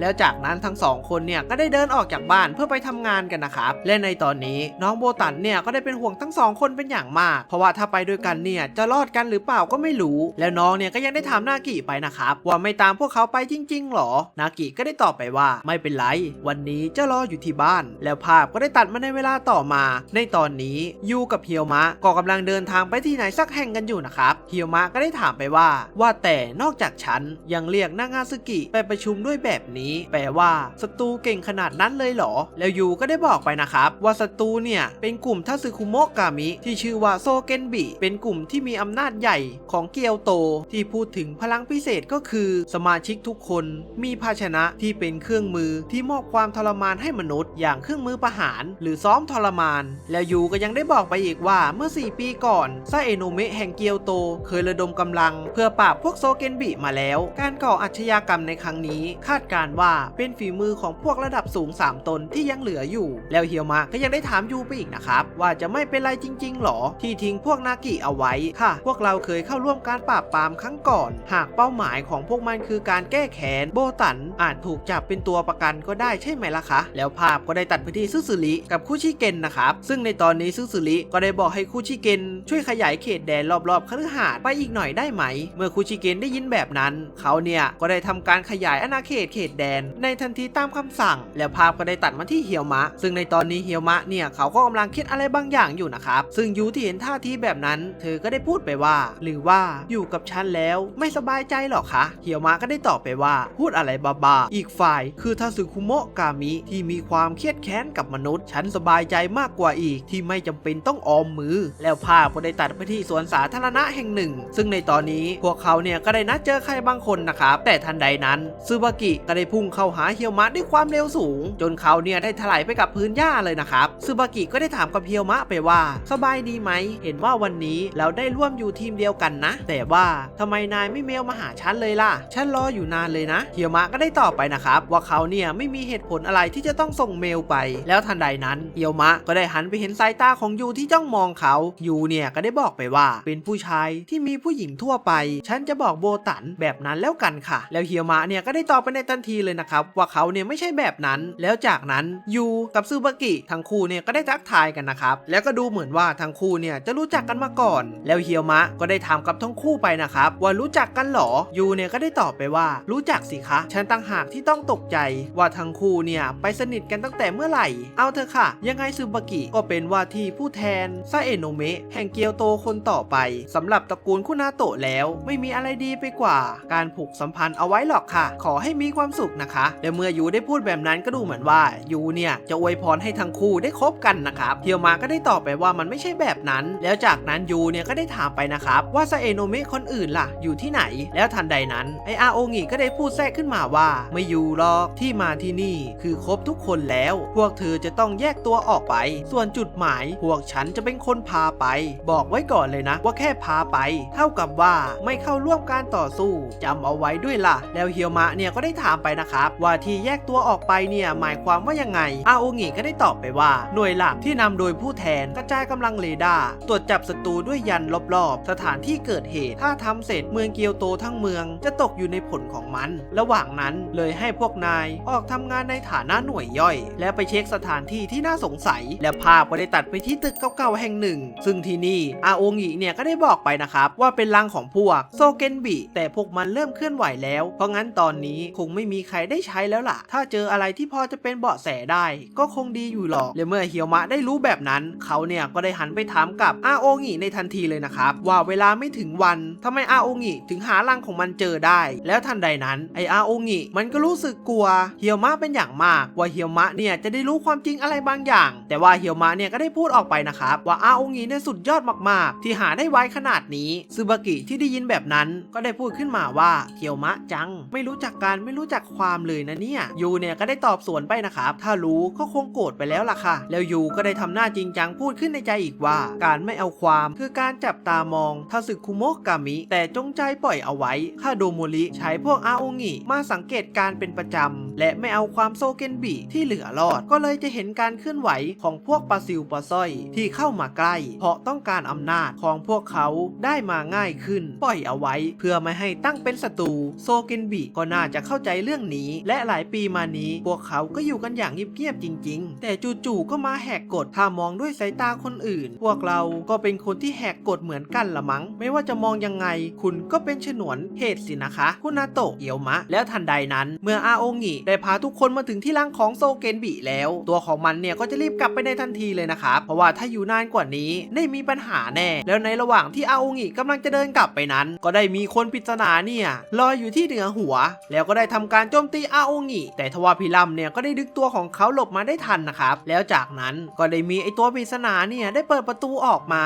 แล้วมันก็ยังได้พูดอีกว่ามา3คนน้อยจังเลยซึบากิเนี่ยก็ได้ตอบสวนไปนะครับเดี๋ยวสิอยู่กันตั้ง2 ตนเลยไม่ใช่หรือไงแต่ทว่าก็ได้มีคนปริศนาเนี่ยได้พูดขึ้นมาว่า3ตั้งหากเข้าใจแล้วข้าโดโมริไทจุวางกำลังไปทั่วเมืองแล้วงั้นหรอแย่หน่อยนะพวกฉันไม่รู้ว่าข้าโดโมริอยู่ที่ไหนซึ่งไอตัวที่พูดเนี่ยมันก็ได้มีชื่อว่าฮิคิกิริเป็นหนึ่งในกลุ่มโซเกนบินะครับแล้วมันก็ยังได้พูดขึ้นมาอีกว่าซาเอโนเมะเมื่อคืนก่อนเขาเป็นนักสู้ที่ดีทีเดียวแม้จะโดนทรมานแค่ไหนเขาก็ไม่ยอมปิปากบอกที่อยู่ของผู้เป็นนายออกมาพวกแกจะทนได้สักกี่น้ำเชียวแล้วทันใดนั้นเฮียวมะก็ได้พูดขึ้นว่าโซเกนบิพวกแกทำร้ายมนุษย์ไปเพื่ออะไรเล่นงานซาเอโนเมะเพื่อแก้แค้นหรือไงฮิคิกิริก็ได้ตอบไปว่าเพื่ออะไรนั่นหรอเพื่อมอบความทรมานให้กับมนุษย์ไงล่ะเพราะมันคือกรรมของพวกฉันที่มีเครื่องทรมานเป็นภาชนะที่เล่นงานซาเอโนเมะเพราะแค่อยากพุ่งเป้าไปที่ตัวเกะกะก่อน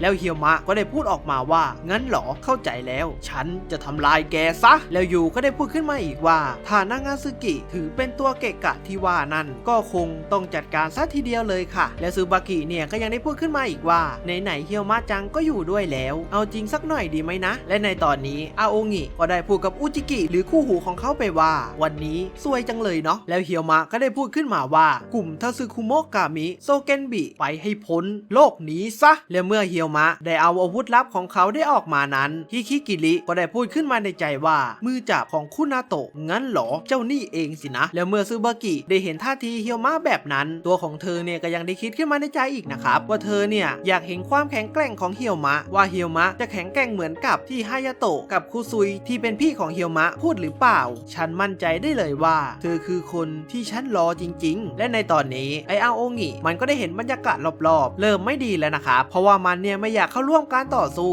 แล้วมันก็กำลังจะวิ่งหนีไปพร้อมกับอุจิกิแต่ทว่าทันใดนั้นตัวของมันเนี่ยก็ได้โดนพยัญหุ่นเชิดของซึบากิแปะไว้ที่ด้านหลังแล้วซึบากิก็ได้บอกกับมันไปว่าฝากจัดการ1 ตนด้วยนะอาโองิแล้วทันใดนั้นร่างกายของอาโองิเนี่ยมันก็ได้ขยับเองในทันทีเลยนะครับตัวของไออาโองิมันเนี่ยก็ได้วิ่งเข้าหาชิโมโตะที่เป็น1 ใน 3ของโซเกนบิในทันทีเลยนะครับแล้วมันเนี่ยก็ได้โจมตีสวนกลับมาแต่ว่าอาโองิก็สามารถหลบได้ทันแล้วจากนั้นอาโองิมันก็กำลังจะวิ่งหนีออกจากการต่อสู้แต่ว่ามันก็ยังโดนชิโมโตะ ะใช้เชือกเนี่ยมัดขาไว้นะครับแล้วภาพก็ได้ตัดไปที่พี่เสื้อกันหนาวที่มีชื่อว่ามุชิโร่ในตอนนี้มันเนี่ยก็ได้เอาไฟขึ้นมาที่มือเหมือนกับเอ็ดหมัดเพลิงแล้วก็ได้พุ่งเข้าโจมตีใส่ซึบากิในทันทีจนเกิดระเบิดครั้งใหญ่เลยนะครับแล้วจากนั้นอิคิกิริมันก็ได้กระโดดมาจากบนหลังคาพร้อมกับบอกเฮียวมะไปว่าฉันจะเป็นคู่ต่อสู้ให้แกเองแล้วภาพก็ได้ตัดไปที่ซึบากิซึ่งเมื่อสักครู่ที่ซึบากิได้โดนโจมตีไปนั้นมันก็ไม่สามารถที่จะทำให้เธอมีบาดแผลได้นะครับเพราะว่าเธอเนี่ยได้เอาผ้ายันของตัวเอง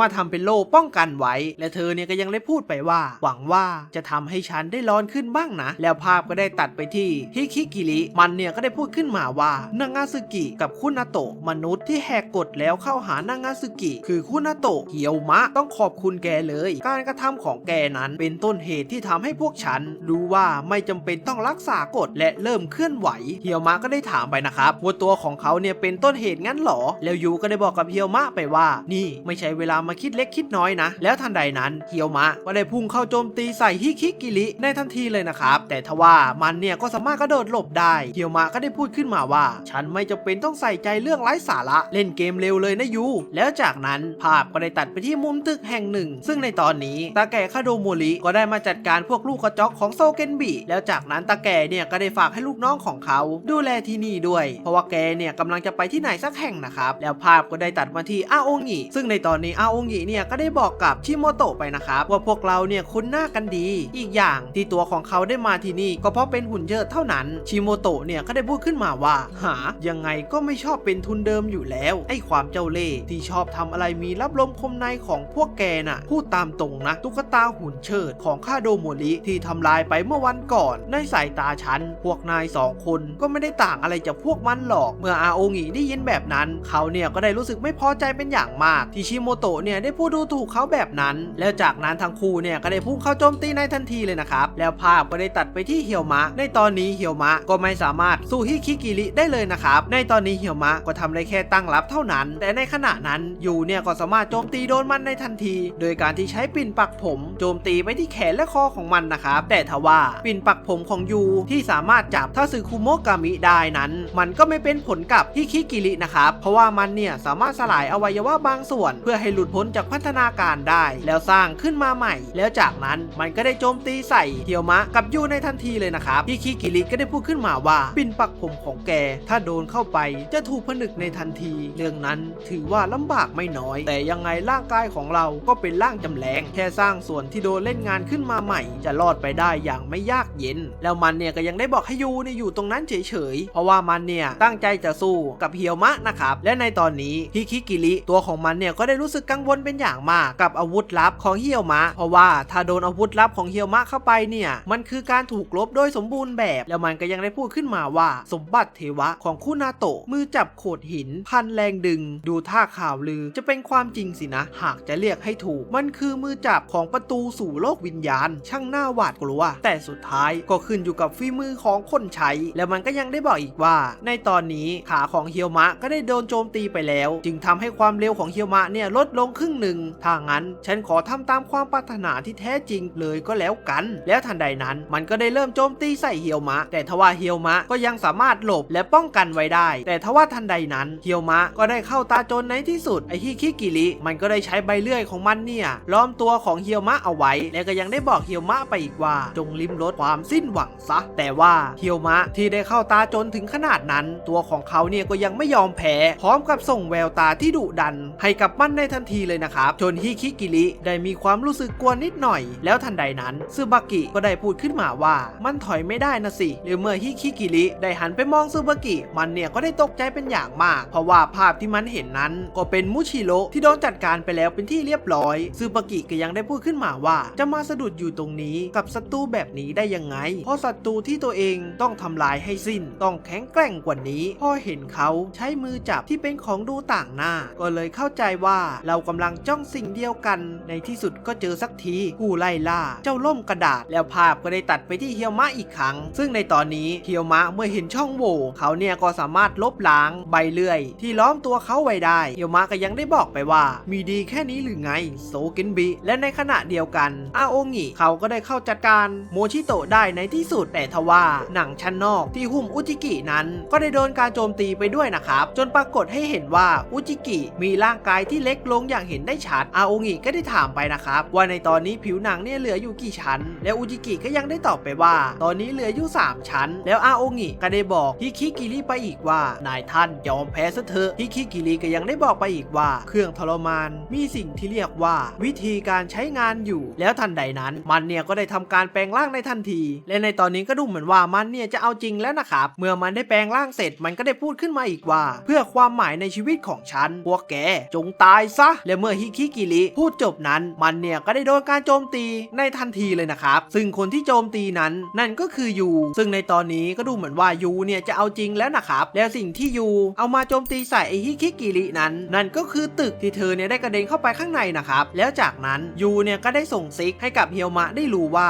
คนเจ็บเนี่ยถอยไปซะเดี๋ยวเขาเนี่ยจะจัดการเองและในตอนนี้ไอฮิคิกิริมันก็ได้รู้สึกโกรธเป็นอย่างมากมันก็ยังได้บอกไปว่าอย่ามาขวางฉันดังงาซึกิและยูที่เห็นแบบนั้นตัวเธอเนี่ยก็ได้พุ่งเข้าโจมตีใส่มันในทันทีเลยนะครับแต่ทว่าเฮียวมะก็ได้กระโดดขึ้นไปบนฟ้าพร้อมกับจะโจมตีไปที่ด้านหลังของไอฮิคิกิริแล้วยูที่เห็นว่าเฮียวมะได้อยู่ตรงนั้นเธอเนี่ยก็ได้ปลดพันธนาการตึกในทันทีแล้วตึกทั้งหลังก็ได้โดนไอฮิคิกิริแบบเต็มเลยนะครับโดยทำให้เกิดช่องว่างให้เฮียวมะได้โจมตีจากด้านหลังจนทำให้มันเนี่ยตัวสลายแล้วตายไปได้ที่สุดแต่ทว่าตึกที่ลอยมาเนี่ยมันก็ยังไม่หยุดจนเฮียวมะต้องพังตึกเข้าไปแล้วทะลุออกมาอีกฝั่งแล้วเมื่อทุกอย่างได้สงบลงเฮียวมะก็ได้บอกกับยูไปว่า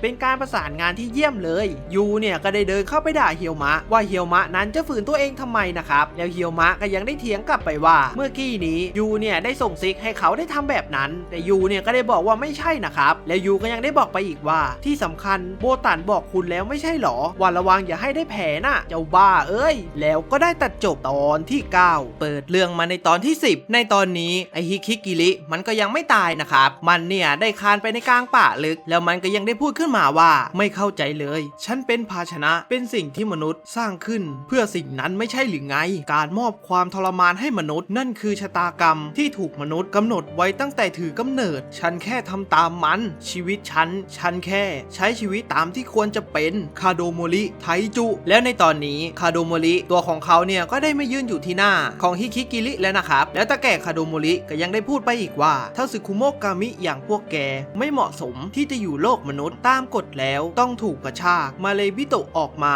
แล้วส่งกลับโลกวิญญาณเอาแต่ยึดมั่นในภาชนะไม่คิดจะใช้ชีวิตของตนเองอยากเป็นสิ่งของต่อไปใช่ไหมล่ะแล้วเมื่อฮิคิกิริได้ยินแบบนั้นตัวของเขาเนี่ยก็ได้ตอบปฏิเสธไปนะครับว่าเขาเนี่ยไม่ได้อยากเป็นสิ่งของแล้วตาแก่คาโดโมริก็ยังได้พูดขึ้นมาอีกว่าแค่เปิดสวิตช์แล้วเคลื่อนไหวไปเรื่อยๆแต่ผมก็จะใช้งานอยู่ดีนั่นแหละเพราะนายมีค่าให้ใช้งานแต่นายกลับทำอะไรไม่ได้ดั่งใจฉันเลยนายมันก็ของไร้ค่าดีๆนี่เองไม่เข้าใจว่าทำไมตัวเองถึงโดนหรองั้นก็เข้าใจซะแล้วทันใดนั้นตาแก่คาโดโมริก็ได้เรียกหุ่นเชิดของตัวเองออกมานะครับแล้วก็ได้สั่งให้เข้าไปสังหารฮิคิกิริให้ตายในที่สุดแล้วตาแก่เนี่ยก็ยังได้บอกไปอีกว่าของไร้ค่าต้องกำจัดทิ้งแล้วภาพก็ได้ตัดไปที่พวกของเฮียวมะซึ่งหลังจากที่พวกเขาได้ต่อสู้จนเป็นฝ่ายชนะยูเนี่ยก็มาทำแผลให้กับเฮียวมะนะครับแล้วซูเบอร์กิก็ยังได้บอกไปว่าเห็นว่าป๊าปิดฉากให้แล้วนะปฏิบัติการเสร็จสิ้นขาไม่เป็นอะไรใช่ไหมเฮียวมะจังแล้วเฮียวมะก็ได้บอกไปนะครับว่าขาเนี่ยไม่เป็นอะไร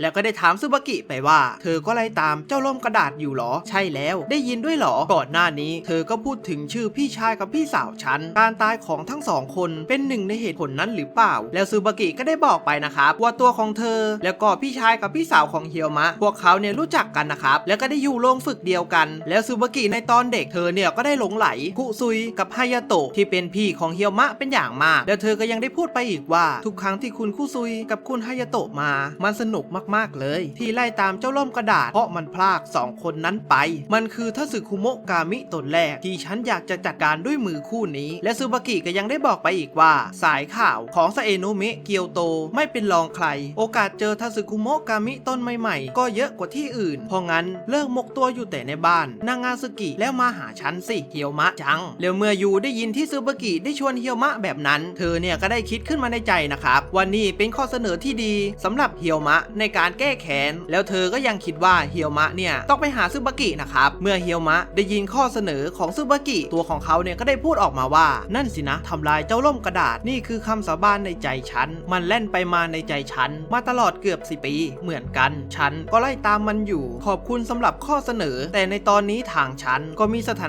นการณ์ที่กลืนไม่เข้าคายไม่ออกอยู่เลยต้องขออนุญาตปฏิเสธนะครับและเมื่อทุกคนได้ยินการปฏิเสธของเฮียวมะทุกคนเนี่ยก็ถึงกับช็อกเลยนะครับทั้งที่ข้อเสนอดีขนาดนี้เฮียวมะเนี่ยไม่น่าจะปฏิเสธได้แล้วภาพก็ได้ตัดไปในช่วงเย็นในตอนที่เฮียวมะกับยูกำลังกลับบ้านนะครับในตอนนี้เฮียวมะก็ยังสงสัยอยู่นะครับว่าในตอนนั้นทำไมทุกคนเนี่ยถึงตกใจกับคำพูดของเขาซึบากิมีเครื่องหมายคำถามโผล่มาอยู่บนหน้าจนจบงานเลยแล้วยูก็ได้ถามกับเฮียวมะไปนะครับว่าที่จริงแล้วเฮียวมะเนี่ยสนใจข้อเสนอของซึบากิหรือเปล่าเฮียวมะก็ได้ตอบไปว่าฉันจะทำลายเจ้าล่มกระดาษความรู้สึกนี้จะไม่เปลี่ยนแปลงสิ่งที่ฉันสาบานต่อหน้าสุสานไม่ได้มีแค่นั้นที่ฉันสาบานไว้วันนั้นก็คือฉันจะเอาความแข็งแกร่งทั้งกายและจิตใจที่แท้จริงที่สามารถหยุดยั้งเรื่องโหดร้ายจากฝีมือทัสึคุโมะกามิให้ได้ตอนนี้ที่ฉันฝึกหนักอยู่ที่บ้านนางาซึกิฉันเชื่อว่ามันมีความหมายมากพอแล้วอีกอย่างโบตันก็อยู่ที่นั่นเมื่อยูได้ยินแบบนั้นเธอเนี่ยก็ได้ไม่พอใจเฮียวมะเลยนะครับแล้วก็ยังได้ถามเฮียวมะไปอีกว่าหมายความว่าทิ้งเขาไว้ไม่ได้เพราะเป็นคู่มั่นเหรอคะไม่ใจเร็วไปหน่อยเหรอแล้วยูเนี่ยก็ยังได้ด่าเฮียวมะไปอีกนะครับว่าเฮียวมะเนี่ยเป็นคนลามกแล้วเมื่อเฮียวมะได้ยินแบบนั้นตัวของเขาเนี่ยก็ได้คิดหนักเป็นอย่างมากว่าเขาเนี่ยเป็นคนหื่นเงียบงั้นเหรอแล้วภาพก็ได้ตัดไปที่บ้านของนางาซึกิในตอนนี้น้องโบตันเนี่ยก็ได้บ่นเฮียวมะยกใหญ่เลยนะครับเพราะว่าเธอเนี่ยบอกกับเฮียวมะไปว่าไม่ให้มีแผลกลับมาที่บ้านแต่ทว่าครั้งนี้มันมากกว่าครั้งก่อนอีกแล้วภาพก็ได้ตัดมาในเช้าวันถัดมาซึ่งในตอนนี้ทั้งน้องโบตันกับเฮียวมะทั้งคู่เนี่ยก็กำลังหาอะไรบางอย่างกันอยู่นะครับซึ่งไม่ว่าจะหายังไงเนี่ยก็ยังหาไม่เจอแล้วเฮียวมะก็ได้ถามกับน้องโบตันไปนะครับว่าในตอนนี้คุชิเกะทำอะไรอยู่น้องโบตันก็ได้ตอบไปว่าในตอนนี้คุชิเกะกำลังเล่นโชกิกับคณะกรรมการชุมชนอยู่เฮียวมะเนี่ยก็ยังได้พูดขึ้นมาว่าทัสึคุโมะกามิรู้จักคบหาเพื่อนบ้านด้วยเหรอแล้วน้องโบตันเนี่ยก็ยังได้บอกไปอีกว่าขนาดนากิยังลงแข่งวิ่งผลัดผู้ปกครองด้วยนะแล้วเมื่อเฮียวมะได้ยินแบบนั้นตัวของเขาเนี่ยก็ยังได้สงสัยอีกนะครับทัสึคุโมะกามิก็มีหลายประเภทงั้นสินะแล้วทันใดนั้นในระหว่างที่เฮียวมะกำลังคิดอะไรในใจอยู่นั้นน้องโบตันเนี่ยก็พยายามจ้องหน้าของเฮียวมะนะครับซึ่งพอเฮียวมะได้รู้ตัวเนี่ยเขาก็ได้ถามไปว่ามีอะไรหรอแต่น้องโบตันเนี่ยก็ได้ตอบไปว่าไม่มีอะไรแล้วก็ให้เฮียวมะเนี่ยไปหาของต่อซึ่งเมื่อเฮียวมะได้เดินจากไปน้องเนี่ยก็ได้บ่นอยู่คนเดียวนะครับว่าเรื่องทั้งหมดเนี่ยมันเกิดมาจากฮาโอริแล้วภาพก็ได้ตัดไปในเวลาก่อนหน้านี้ซึ่งในตอนนี้ฮาโอริก็ได้เรียกทุกคนมาประชุมกันนะครับนั่นก็เป็นเพราะว่าฮาโอริเนี่ยอยากจะฉลองที่น้องโบตันได้เข้าสู่ชั้นปีที่3ซึ่งการประชุมในครั้งนี้ฮาโอริเนี่ยก็ได้จะจัดงานเลี้ยงโดยการกินซุกิยากิกันนะครับเมื่อทุกคนได้รู้แบบนั้นก็ได้ดีใจกันยกใหญ่แล้วเฮียวมะก็ได้ถามกับฮาโอริไปว่าซุกิยากิที่เรียกมารวมกันนึกว่าจะมีอะไรซะอีกแล้วฮาโอริก็ได้ตอบกับเฮียวมะไปนะครับว่าซุกิยากิเนี่ยเป็นอีเวนต์พิเศษสุดๆสำหรับพวกเขาแล้วจากนั้นฮาโอริก็ได้แจกงานให้กับทุกคนได้ไปซื้อของแล้วก็มานัดรวมตัวกันในเวลาตอนเย็นซึ่งเมื่อแจกจ่ายเสร็จแล้วฮาโอริเนี่ยก็ได้จัดให้น้องโบตันกับเฮียวมะไปหาฐานหม้อไฟที่เก็บเอาไว้นะครับซึ่งนั่นก็เป็นแผนของฮาโอริที่ต้องการให้เฮียวมะกับน้องโบตันอยู่ด้วยกัน2 ต่อ 2แล้วฮาโอริก็ยังได้กระซิบกับน้องโบตันไปอีกว่าตั้งใจเข้าล่ะเขาเป็นว่าที่สามีเธอเชียวนะฉันเลยอยากให้คืบหน้ากันสักหน่อ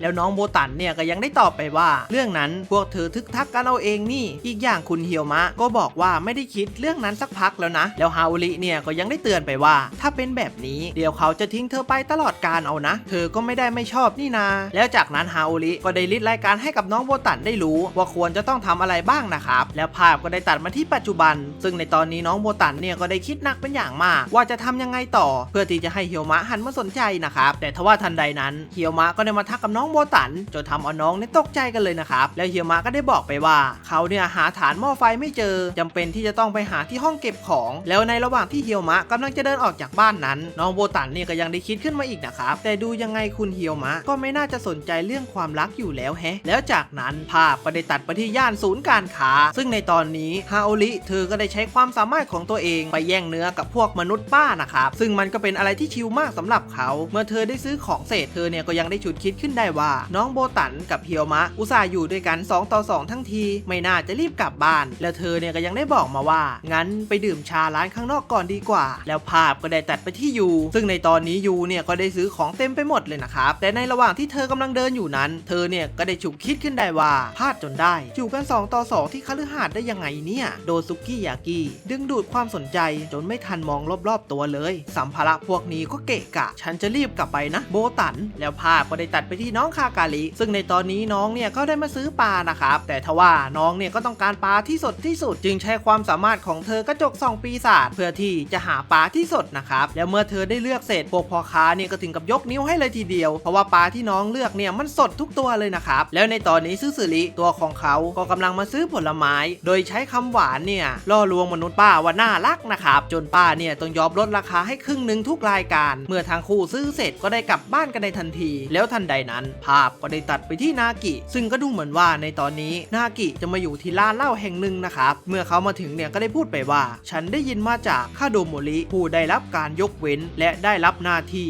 ให้ผลิตเหล้าทาสึคุโมะกามิกล่องเหล้าหมักขาวเมื่อเจร้านเหล้าได้ยินแบบนั้นก็ได้พูดออกมาอีกนะครับว่ามีลูกค้าที่ไม่ค่อยได้โผล่หน้ามาด้วยแฮะแล้วนากิก็ยังได้บอกไปว่าตัวของเขาเนี่ยอยากได้เหล้าที่หายากที่สุดช่วยแบ่งมาให้หน่อยได้ไหมท่านใดนั้นเจร้านเหล้าเนี่ยก็ได้ท้าให้นากิเนี่ยมาดวลกับเธอนะครับซึ่งการดวลนั้นก็เป็นการดื่มเหล้าว่าใครจะเมาก่อนนากิที่ได้รู้แบบนั้นเขาเนี่ยก็รับคำท้าในทันทีแล้วภาพก็ได้ตัดไปที่น้องโบตันกับเฮียวมะนะครับในตอนนี้น้องโบตันก็ได้คิดหนักเป็นอย่างมากนั่นก็เป็นเพราะว่าไม่ว่าเธอจะทำยังไงเนี่ยก็ดูเหมือนว่าเฮียวมะจะไม่มีปฏิกิริยาเขินหรืออะไรสักอย่างเลยนะครับแต่คนที่เขินเนี่ยก็ดันเป็นน้องโบตันซะเองแล้วน้องเนี่ยก็ยังได้พูดออกมาว่าชักเริ่มเศร้าใจแล้วแฮะที่ฉันเหนื่อยฟรีอยู่คนเดียวแต่ว่าทำไมถึงมีแค่ฉันที่จริงจังกับเรื่องดูตัวล่ะเรื่องนี้คุณเฮียวมะก็ต้องคิดด้วยไม่ใช่หรอฉันเอาแต่คิดอะไรแปลกๆอยู่คนเดียวนี่มันขี้โกงนี่นาแล้วน้องโบตันเนี่ยก็ยังได้คิดออกมาอีกนะครับว่าเฮียวมะก็อาจจะเป็นแบบนั้นจริงๆเพราะว่าเขาเนี่ยไม่เคยมองใครเลยแล้วเมื่อน้องโบตันได้คิดแบบนั้นน้องเนี่ยก็ได้ถอดใจเลยนะครับแต่ทว่าทันใดนั้นเฮียวมะก็ได้มาเรียกน้องจากด้านหลังจนทำเอาน้องเนี่ยตกใจกันเลยทีเดียวแล้วเฮียวมะเนี่ยก็ยังได้ถามน้องโบตันไปนะครับว่าเป็นอะไรหรือเปล่าเหมือนจะดูไม่ค่อยสบายทำไมไหวเนี่ยก็ให้ไปพักก่อนแล้วน้องโบตันก็ได้ตอบกับเฮียวมะไปว่ากลายเป็นว่าฉันกลับสบายใจมากกว่าแฮะแล้วจากนั้นน้องโบตันก็กำลังจะไปหาของที่ชั้น2นะครับแต่ทว่าเฮียวมะเนี่ยก็เก็บกระดาษที่ฮาโอริให้กับน้องโบตันได้นะครับเมื่อเฮียวมะได้อ่านก็ทำให้เขาได้รู้ว่าไอสิ่งที่เขียนอยู่ในกระดาษเนี่ยคือวิธีการสืบเรื่องของเฮียวมะว่าชอบผู้หญิงแบบไหนหรือชอบกินอะไรนะครับแล้วเมื่อน้องที่เห็นแบบนั้นน้องโบตันเนี่ยก็ได้รู้สึกเขินเป็นอย่างมากแล้วน้องก็ยังได้บอกกับเฮียวมะไปอีกว่าเรื่องดูตัวที่เขียนพ่อฮาโอริอยากให้มันคืบหน้าก็เลยทำอะไรตามใจแต่ไม่ใช่อย่างที่คิดนะแล้วเฮียวมะก็ได้ตอบกับน้องโบตันไปนะครับว่าที่น้องกำลังคิดอยู่เนี่ยคือเรื่องนี้นี่เองแล้วก็ยังได้บอกไปอีกว่าเจ้าพวกนั้นจริงๆเลยไม่ต้องคิดมากหรอกฉันก็ไม่คิดมากเมื่อน้องโบตันได้ยินคำพูดของเฮียวมะเธอเนี่ยก็ถึงกับช็อกกันไปเลยนะครับที่เฮียวมะเนี่ยเย็นชาได้ถึงขนาดนั้นแต่ก็ดูเหมือนว่าน้องโบตันเนี่ยจะสังเกตเห็นสีหน้าของเฮียวมะนะครับว่าหน้าเนี่ยเหมือนจะแดงๆเฮียวมะก็ได้ตอบสวนกลับไปในทันทีว่าเรื่องธรรมดาจะตายว่าแต่ไม่ได้จะไปชั้น2หรอแล้วเมื่อน้องโบตันได้เห็นท่าทีแบบนั้นของเฮียวมะก็ได้บอกให้เฮียวมะเนี่ยให้หันหน้ามาให้ดูนะครับแต่ทว่าเฮียวมะเนี่ยก็ไม่ยอมพร้อมก็บอกไปอีกว่าตอนนี้สายตาฉันหันไปหากล่องลังใบต่อไปแล้วการมองทางอื่นถือเป็นการละเลยหน้าที่มิใช่หรอและเมื่อน้องโบตันได้ยินคำพูดของเฮียวมะน้องเนี่ยก็ได้คิดออกในทันทีเลยนะครับเพราะว่าซึซึริเนี่ยเคยได้บอกว่าถ้าเฮียวมะรู้สึกลนหรือเขินอายเขาเนี่ยจะพูดภาษาโบราณออกมานะครับแล้วเมื่อน้องโบตันที่ได้รู้แบบนั้นน้องเนี่ยก็ได้ไปขอดูหน้าของเฮียวมะว่าเขินอยู่จริงหรือเปล่าแต่ทว่าเฮียวมะเนี่ยก็ยังไม่ให้มองนะครับจนในที่สุดทั้งคู่เนี่ยก็ได้หกล้มจนทำให้ทั้งคู่ได้เกิดอีเวนต์จ้องหน้ากันใกล้ๆฉากนี้บอกเลยนะครับว่าฟินแบบสุดๆและเมื่อทั้งคู่ได้จ้องหน้ากันสักพักยูเนี่ยก็ได้มาเห็นเหตุการณ์ที่เกิดขึ้นพอดีเลยนะครับยูก็ยังได้บอกไปว่าทำอะไรกันอยู่กุนาโตะเฮียวมะซึ่งสายตาของยูเนี่ยก็อาฆาตแบบสุดๆกันเลยนะครับแล้วภาพก็ได้ตัดไปในเวลาช่วงเย็นซึ่งในตอนนี้คณะกรรมการหมู่บ้านก็กำลังจะกลับแล้วนะครับแต่ทว่าเขาเนี่ยก็ได้หันไปเห็นกับยูที่จับเฮียวมะเอาไว้แล้วก็ยังได้บอกอีกว่าคนชั่วถูกกำจัดแล้วเจอฐานหม้อไฟอันใหญ่ไหมคะเมื่อคณะกรรมการหมู่บ้านได้ยินที่ยูพูดแบบนั้นเขาเนี่ยก็ได้บอกไปในทันทีเลยนะครับว่าฐานหม้อไฟอันใหญ่เนี่ยใช่ที่พวกเขายืมไปก่อนหน้านี้หรือเปล่าและเมื่อกรรมการชุมชนพูดแบบนั้นคุชิเกะก็ได้นึกออกในทันทีแล้วภาพก็ได้ตัดมาในเวลาต่อมาซึ่งในตอนนี้พวกเขาก็ได้ฐานหม้อไฟอันใหญ่มาแล้วนะครับซึ่งฮาอุริเนี่ยก็ได้ขำยกใหญ่นั่นก็เป็นเพราะว่าเธอลืมไปซะสนิทเลยว่าคณะกรรมการหมู่บ้านเนี่ยเขายืมไปนะครับและในขณะเดียวกันนากิก็ได้เดินทางกลับมาถึงบ้านโดยสภาพที่เมาแอ๋เลยนะครับซึ่งนั่นก็เป็นเพราะว่าตัวของเขาเนี่ยต้องการเหล้าที่ดีที่สุดแล้วก็ได้ไปดวลกับเจ๊ ร้านเหล้าแล้วฝ่ายที่ชนะก็คือนากิจนได้เหล้าญี่ปุ่นแท้ที่หายากที่สุดมา1 ขวดแล้วทุกคนเนี่ยก็ได้ถามกับนากิไปว่าขวดเดียวจะพอหรอวอดก้าล่ะไวน์ล่ะนากิก็ได้ตอบไปด้วยความภาคภูมิใจไปว่าไม่มีขวดเดียวแล้วเมื่อทุกคนได้พูดคุยและตกลงกันเสร็จก็ได้เริ่มทำการกินซุกี้ยากิกันในทันทีแล้วในขณะที่ทุกคนกำลังกินกันอย่างมีความสุขนั้นเกียวมะก็ได้พูดกับน้องโบตันไปว่าได้ยินว่าถ้าคุณเคยร่างมนุษย์แล้วถ้าสึคุโมะกามิจะหัดเรียนรู้วิธีกินแต่พวกเขาสุดยอดจริงๆแล้วจากนั้นซื่อสึริก็ได้ชงเหล้าให้กับน้องคากามิได้กินนะครับแต่ทว่าเฮียวมะก็ได้มาห้ามไว้นั่นก็เป็นเพราะว่าเฮียวมะเห็นว่าน้องคาการิยังเด็กอยู่แล้วเมื่อน้องคากามิได้ยินแบบนั้นตัวของน้องเนี่ยก็ได้แปลงร่างกลายเป็นผู้ใหญ่จนทำเอาเฮียวมะเนี่ยตกใจไปเลยนะครับแล้วเมื่อทุกคนที่กำลังกินเหล้าอยู่นั้นก็ดูเหมือนว่าน้องโบตันเนี่ยจะเมาและได้มากอดกับเฮียวมะแล้วเมื่อนากิกับยูได้เห็นแบบนั้นทั้ง2 คนเนี่ยก็ได้ไม่พอใจเป็นอย่างมากที่น้องโบตันเนี่ยได้ไปกอดเฮียวมะนะครับแล้วภาพก็ได้ตัดไปในเวลาต่อมาซึ่งในตอนนี้ก็ดูเหมือนว่าน้องโบตันเนี่ยจะสร้างเมาแล้วนะครับแล้วน้องก็ได้พูดขอโทษกับเฮียวมะไปที่เมื่อกี้เนี่ยแกล้งหนักไปหน่อยไม่หรอกเดิมทีคนที่ผิดคือฮาโอริต่างหากที่วางแผนอะไรแ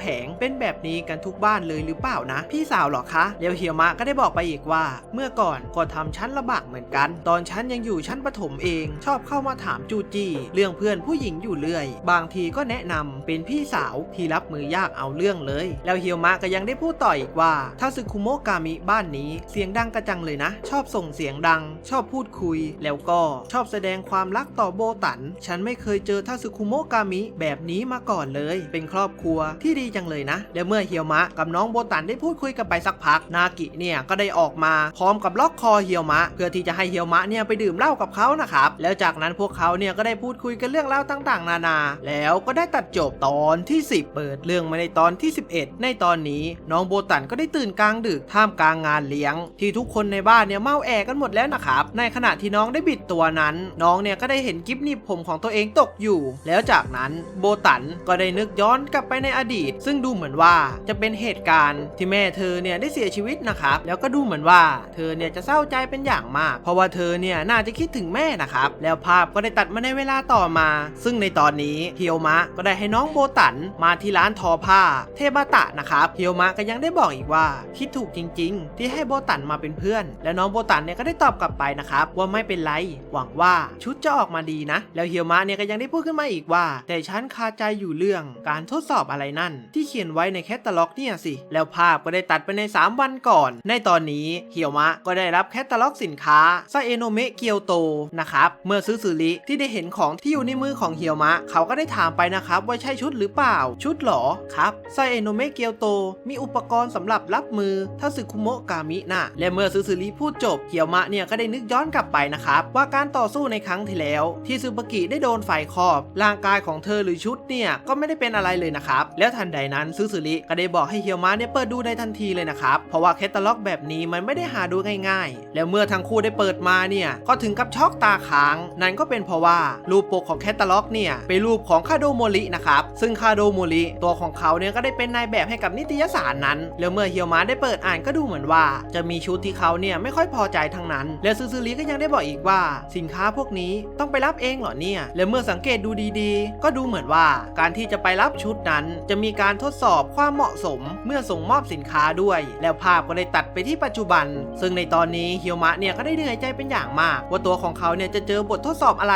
ของคาโดโมริอีกแล้วเมื่อเฮียวมะได้เปิดประตูเข้าไปภายในร้านเฮียวมะก็ได้เจอกับซึบากิที่วิ่งมาหาเขานะครับซึบากิก็ยังได้บอกไปว่าเฮียวมะจังมาแล้วรอตั้งนานไม่ได้เจอตั้งแต่ปราบโซเกนบิแล้วเนาะแล้วเฮียวมะก็ได้ถามกับซึบากิไปว่ามาที่ดีได้ยังไงเธอเนี่ยก็ได้ตอบกลับไปว่าฉันก็สั่งทำชุดใหม่เหมือนกันพอได้ยินว่าเฮียวมะจังจะมาฉันก็รอเลยนะแต่ว่าไหนเมลล่ะโทรมาด้วยสิแล้วทันใดนั้นน้องโบตันก็ได้ถามเฮียวมะไปนะครับว่าเป็นคนรู้จักหรอเฮียวมะก็ได้แนะนำไปว่าผู้หญิงคนนี้เขาคือซาเอะโนเมะที่ควบคุมทาสึคุโมะกามิในเกียวโตคาโดโมริซึบากิเพื่อร่วมงานนั่นแหละและเมื่อน้องโบตันได้รู้แบบนั้นตัวของน้องเนี่ยก็ได้แนะนำตัวให้รู้จักซึบากิก็ได้ตอบสวนกลับไปว่าตัวของเขาเนี่ยรู้จักน้องโบตันเป็นอย่างดีและซึบากิก็ยังได้บอกไปอีกว่าพอทำงานนี้ฉันก็ได้รู้จักบ้านนางาซึกิเป็นอย่างดีเลยนี่โบตันจังนี่เธอเป็นแฟนของเฮียวมะจังหรอแล้วจากนั้นทางเฮียวมะทางน้องโบตันเนี่ยก็ได้ปฏิเสธไปนะครับว่าทั้งคู่เนี่ยไม่ใช่แล้วจากนั้น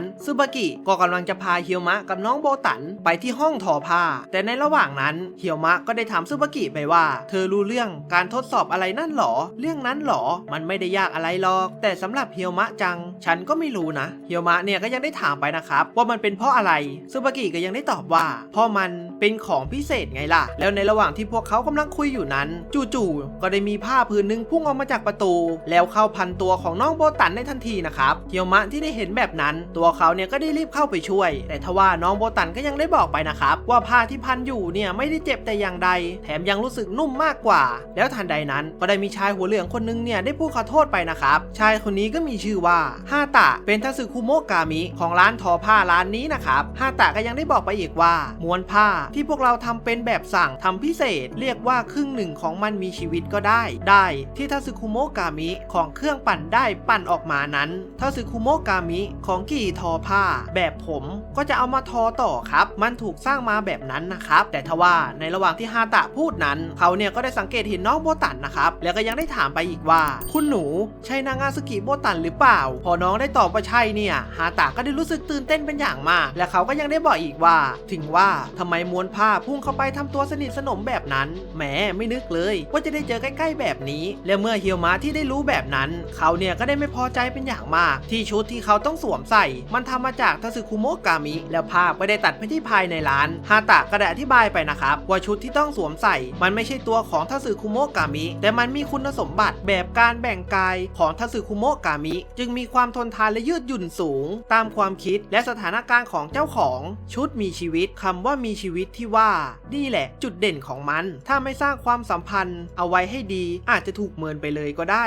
แล้วทันใดนั้นฮาตะก็ได้โยนชุดของซึบากิให้กับเธอนะครับแล้วชุดที่กำลังลอยอยู่นั้นมันก็ได้เข้าสวมใส่ซึบากิในทันทีเลยแหละครับและเมื่อเฮียวมะที่ได้เห็นแบบนั้นตัวของเขาเนี่ยก็ได้ช็อกคูณ2อย่างแรกทัสึคุโมะกามิเป็นผู้ที่ทำชุดให้แถมยังต้องเอาชิ้นส่วนของทัสึคุโมะกามิมาสวมใส่อีกแล้วน้องโบตันเนี่ยก็ได้บอกไปนะครับว่าอย่าฝืนดีกว่าแต่ทว่าเฮียวมะก็ได้ตบหน้าตัวเองเพื่อดึงสติและก็ยังได้พูดไปอีกว่าไม่เป็นไรนี่ต้องเป็นหนึ่งในการฝึกแน่ๆอีกอย่างบาดแผลน้อยลงโบตันจะได้ไม่ต้องกังวลแล้วทันใดนั้นเฮียวมะก็ได้เอาผ้าพันคอออกมาเพื่อที่จะให้ฮาตะทำผ้าพันคอผืนใหม่ให้นะครับแล้วก็ได้พร้อมรับการทดสอบแล้วก่อนที่จะเริ่มการทดสอบฮาตะก็ยังได้อธิบายไปว่าความสัมพันธ์ที่ว่ามีหลายแบบความสัมพันธ์แบบเพื่อนแบบเจ้านายลูกน้องแค่ทำความเข้าใจว่าเราเหมาะสมจะสวมใส่ก็พอและในตอนนี้ทั้งผ้าทอสีขาวและเฮียวมะทั้งสองฝ่ายเนี่ยก็ได้ตั้งท่าพร้อมที่จะต่อสู้กันนะครับเพื่อที่จะได้ทดสอบว่าเฮียวมะเหมาะสมที่จะสวมใส่หรือเปล่า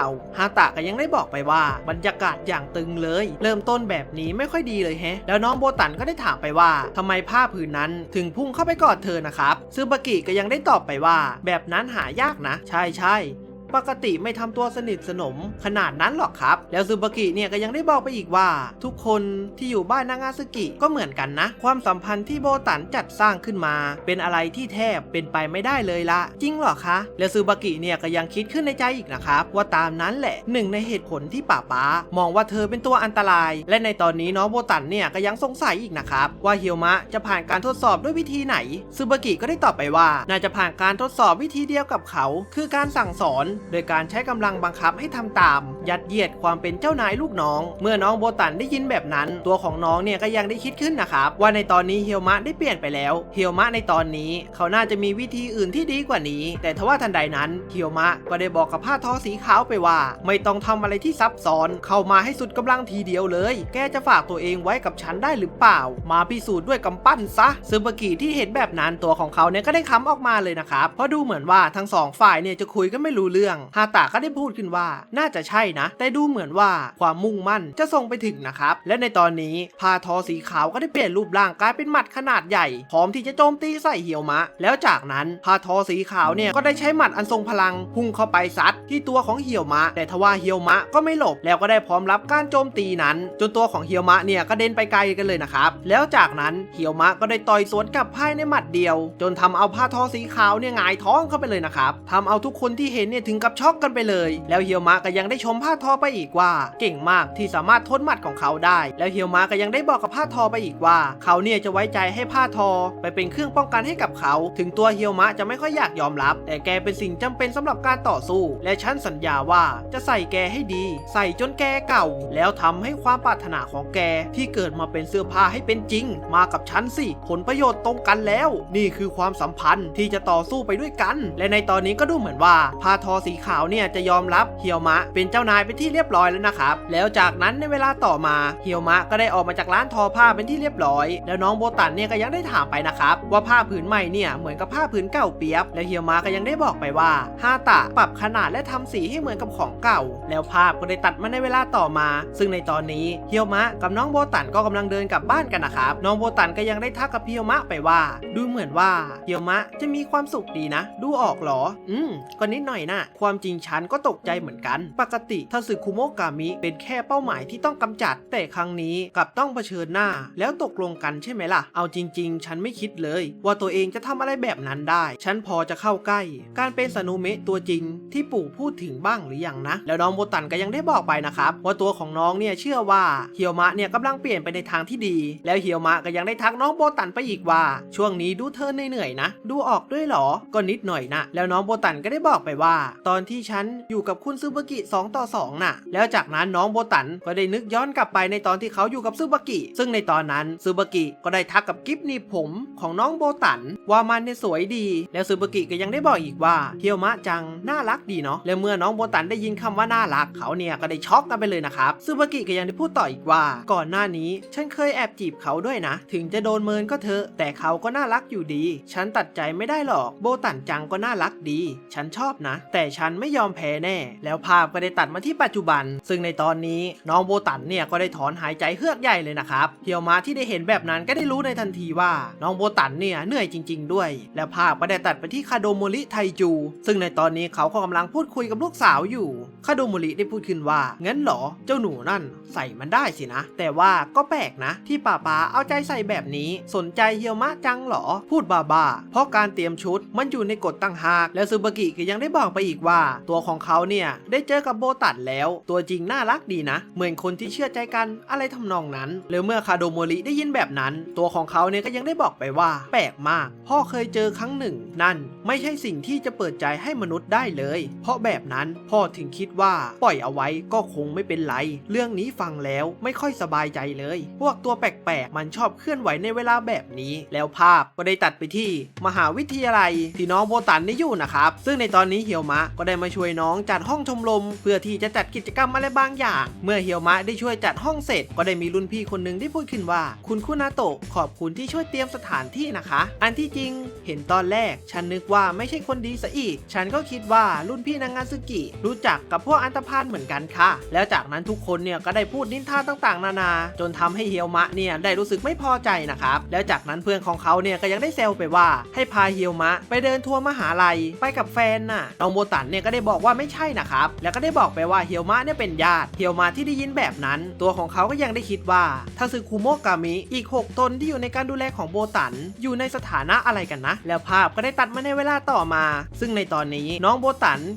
นกับเฮียวมะทั้งคู่ก็กำลังเดินพูดคุยกันอยู่นะครับแต่ทว่าก็ได้มีเพื่อนของเขาเนี่ยมาลากตัวโบตันไปเพื่อที่จะให้น้องเนี่ยไปเขียนป้ายชมรมให้หน่อยแล้วน้องก็ได้ตะโกนบอกกับเฮียวมะไปว่ากลับบ้านไปก่อนได้เลยไม่ต้องรอแล้วเฮียวมะก็ยังได้คิดขึ้นคนเดียวว่าชีวิตมหาวิทยาลัยของโบตันท่าทางคึกคักกว่าที่คิดแต่ก็น่าแปลกใจที่วันนี้เจ้าพวกชอบความคึกคักพวกนั้นไม่ได้มาทั้งที่มางานมหาวิทยาลัยแล้วภาพก็ได้ตัดไปที่ซึซึริซึ่งในตอนนี้เขาก็กำลังพูดคุยกับสาวๆอยู่นะครับแล้วทันใดนั้นเมื่อนากิได้เดินเข้ามาหาก็ได้บอกกับซึซึริไปว่าเฮ้ยนายเอาแต่เล่นเกินไปหน่อยไหมซึซึริก็ยังได้ตอบไปว่าจะเป็นไรไปวันนี้เฮียวมะคุงอยู่ด้วยทั้งคนถ้าทำแบบนี้แล้วหาแหล่งข้อมูลได้และซึซึริก็ได้ถามกับนากิไปนะครับว่าเขาเนี่ยไปทำอะไรมานากิก็ได้ตอบไปว่าตัวของเขาเนี่ยไปห้องวิจัยวิชาดาบแล้วก็ไปฟันหุ่นฟางเล่นมาแล้วก็ยังได้โม้ไปอีกว่าเขาเรียกฉันว่าอาจารย์ด้วยแหละแต่มันไม่ใช่แนวฉันเลยนะแล้วซึซึริก็ยังได้บอกไปอีกว่าทำตัวเด่นเกินไปคงไม่ดีกลับกันเลยไหมแล้วในระหว่างที่ทั้งคู่กำลังจะกลับนั้นนากิก็ได้สังเกตเห็นเด็กสาวบนดาดฟ้าซึ่งเด็กสาวคนนั้นก็คืออิซึกินะครับนากิที่เห็นแบบนั้นตัวของเขาเนี่ยก็รีบวิ่งไปหาเด็กคนนั้นในทันทีนั่นก็เป็น เป็นเพราะว่าถ้าอิซึกิมาปรากฏตัวที่นี่คงไม่ใช่เรื่องดีแน่และภาพก็ได้ตัดไปที่อิซึกิซึ่งในตอนนี้เธอเนี่ยก็ได้ใช้วิชาอะไรบางอย่างแล้วก็ได้ทำการเล็งไปที่เฮียวมะเธอก็ยังได้พูดออกมาอีกว่าออกศึกได้เลยค่ะท่านไคแล้วทันใดนั้นบรรยากาศรอบๆของเฮียวมะก็ได้เปลี่ยนไปนะครับซึ่งดูเหมือนว่าเฮียวมะเนี่ยจะถูกกักขังอยู่ในเขตแดนหรืออะไรสักอย่างแล้วทันใดนั้นก็ได้มีดาบจำนวนมากพุ่งเข้าโจมตีใส่เฮียวมะแต่ทว่าเขาเนี่ยก็ยังกระโดดหลบได้แล้วทันใดนั้นไคเนี่ยก็ได้ปรากฏตัวออกมาพร้อมกับบอกไปว่านี่นายคือแขกคนใหม่ของบ้านนางาซึกิคุณนาโตะเฮียวมะใช่ไหมดูบอบบางกว่าที่คิดนะแล้วเมื่อเฮียวมะได้เห็นแบบนั้นตัวเขาเนี่ยก็ได้โจมตีใส่ในทันทีเลยนะครับแต่ทว่าไคเนี่ยก็ยังหลบได้แล้วเมื่อเฮียวมะได้สังเกตไปที่รอบๆก็ได้รู้ว่าในตอนนี้เขาถูกขังอยู่ที่ไหนสักแห่งที่ไม่ใช่เขตแดนไคเนี่ยก็ได้บอกไปว่าทำแบบนี้จะไม่มีใครมารบกวนไหนขอดูความกล้าบ้าบิ่นของนายที่เขาลือกันหน่อยแล้วเฮียวมะก็ยังได้บอกไปว่าไม่รู้ว่าแกเป็นใครหรือมีเหตุผลอะไรแต่ฉันไม่มีทางปล่อยให้ทาสึคุโมะกามิใช้พลังของตนเองกับคนอื่นแน่เตรียมตัวให้ดีฉันจะจัดการแกตรงนี้แหละแล้วไคก็ได้เริ่มทำการโจมตีในทันทีแต่ภาพก็ได้ตัดไปที่น้องโบตันซึ่งในตอนนี้น้องเนี่ยก็กำลังแข่งเกมอยู่นะครับแต่ในระหว่างแข่งน้องเนี่ยก็ยังได้คิดขึ้นในใจว่าคุณเฮียวมะจะกลับหรือยังนะเที่ยวอีกสักหน่อยค่อยกลับก็ได้แท้ๆหวังว่าคงจะไม่ไปพัวพันอะไรแปลกๆอีกนะซึ่งสิ่งที่น้องโบตันคิดเนี่ยมันก็ตรงข้ามสุดขั้วกับความเป็นจริงเลยนะครับแล้วภาพก็ได้ตัดไปที่เฮียวมะซึ่งในตอนนี้เขาเนี่ยก็ได้ถูกไคโจมตีแบบยับแต่ทว่าเขาเนี่ยก็ยังปัดป้องการโจมตีไปได้และในตอนนี้เฮียวมะก็ได้รู้สึกว่าตัวของเขาเนี่ยเบาเป็นอย่างมากซึ่งนั่นก็อาจจะเป็นเพราะชุดที่เขาได้มาใหม่แถมพละกำลังของเขาก็เพิ่มขึ้นมาอย่างมากอย่างนี้นี่เองมันถึงสำคัญกับซาเอะโนเมะเกียวโตสินะแต่ว่าดาบหอกและส่วนที่เป็นแผ่นนี่คือส่วนแขนของชุดเกราะหรอปกติพลังกายของทาสึคุโมะกามิจะยึดติดอยู่กับของสิ่งหนึ่งที่เป็นภาชนะแต่เท่าที่เคยได้ยินมาเห็นว่ามีตัวตนที่แปลกประหลาดซึ่งเกิดจากภาชนะหนึ่งชุดประกอบด้วยหลายๆอย่างถ้าหากว่าเจ้านี่เจ้าสัตว์ประหลาดแล้วทันใดนั้นเฮียวมะก็ได้เอาอาวุธลับของเขาออกมาพร้อมกับพุ่งเข้าไปโจมตีใส่ไคแต่ทว่าไคเนี่ยก็ยังโจมตีสวนกลับแต่ก็ยังไม่โดนเฮียวมะแล้วจากนั้นเฮียวมะก็ได้กระโดดขึ้นไปบนอากาศพร้อมกับใช้อาวุธลับของเขาโจมตีใส่ไคแต่ไคเนี่ยก็ยังหลบได้แล้วก็ได้ใช้หัวชุดเกราะเอาออกมาโจมตีใส่เฮียวมะนะครับจนโดนเฮียวมะเนี่ยแบบเต็มคาราเบลกระเด็นกันออกไปไกลเลยทีเดียวไคก็ยังได้บอกไปว่าโอ้โหแทงเข้าไปลึกแล้วนี่นาไม่มีบาดแผลภายนอกเลยเหรอมีเครื่องป้องกันที่ดีนี่แล้วที่เฮียวมะได้รับบาดเจ็บแต่ไม่มีแผลนั้นก็เป็นเพราะชุดที่เขาสวมใส่อยู่นะครับแล้วเฮียวมะก็ยังได้คิดขึ้นในใจว่าเป็นอย่างนั้นจริงๆสินะเจ้านี่คือหนึ่งใน3มหาทาสึคุโมะกามิแห่งเกียวโตในตอนนี้ไคเนี่ยก็ได้บอกกับเฮียวมะไปนะครับว่าเฮียวมะเนี่ยมันน่าเบื่อกว่าที่เขาคิดซะอีกนายมีดีแค่นี้เองเหรอน่าเสียดายฆ่าเลยดีกว่าแล้วภาพก็ได้ตัดไปที่ดาดฟ้าซึ่งในตอนนี้นากิก็ได้ถามอิซึกิไปว่าไงทำไมเธอมาอยู่ที่นี่ไม่ได้เก็บตัวอยู่หรอกหรอปัญหาคือเธอไม่มีทางเคลื่อนไหวด้วยตัวคนเดียวเจ้าไคอยู่ที่ไหนน้องอิซึกิเนี่ยก็ได้ตอบไปว่าตอนนี้ท่านไคกำลังพบกับคุณนาโตะเฮียวมะอยู่ข้างในเขตแดนเทวะที่ฉันสร้างขึ้นค่ะน้องอิซึกิก็ได้บอกกับนากิไปอีกว่าท่านไคกำลังเล่นสนุกอยู่หากคิดจะเข้ามาขวางฉันจะเป็นคู่ต่อสู้ให้ค่ะแล้วก็ได้ตัดจบตอนที่11เปิดเรื่องมาในตอนที่12ในตอนนี้เฮียวมะก็ยังไม่สามารถที่จะขยับตัวได้นะครับเพราะว่าเขาได้โดนการโจมตีของไคไปเข้าแบบเต็มๆไคเนี่ยก็ได้บอกไปว่าเปราะบางขนาดนี้ไม่มีค่าให้ไว้ชีวิตด้วยซ้ำช่างหน้าขำสิ้นดีแบบนี้ยังจะมีหน้าพูดเรื่องฆ่าเจ้าลมกระดาษอีกเหรอแล้วเมื่อเฮียวมะได้ยินที่ไคพูดแบบนั้นตัวของเขาเนี่ยก็ได้รู้สึกเจ็บใจเป็นอย่างมากเฮียวมะก็ได้บอกไปว่ารู้จักเจ้าลมกระดาษด้วยเหรอไคเนี่ยก็ยังได้พูดต่อไปอีกว่าได้ยินมาว่านายคุยโวว่าจะฆ่ามันเพราะมันฆ่าคนในครอบครัวแล้วนายก็ฝึกฝนมาเป็นอย่างดีเพื่อการล้างแค้นแต่มีปัญญาทำได้แค่นี้เหรอสงสัยว่าความแค้นของนายจะตื้นเขินน่าดูเมื่อใครได้พูดแบบนั้นเฮียวมะเนี่ยก็ได้ถึงกับโกรธจัดเลยนะครับตัวของเขาก็ได้เอายันจำนวนมากออกมาแล้วก็ยังได้ถามใครไปอีกว่ารู้จักเจ้าล่มกระดาษด้วยเหรอตอบมาซะแล้วทันใดนั้นเฮียวมะก็ได้ทำการระเบิดยันใส่ใครแต่ทว่าใครเนี่ยก็ไม่เป็นอะไรเลยนะครับแล้วจากนั้นก็ได้มีเศษผ้าอะไรบางอย่างมาจับแขนและขาไว้เพื่อให้ใครเนี่ยไม่สามารถขยับตัวได้แต่ท่านใดนั้นใครเนี่ยก็ได้โจมตีใส่เฮียวมะจุดล่างของเขาเนี่ยได้โดนดาบไป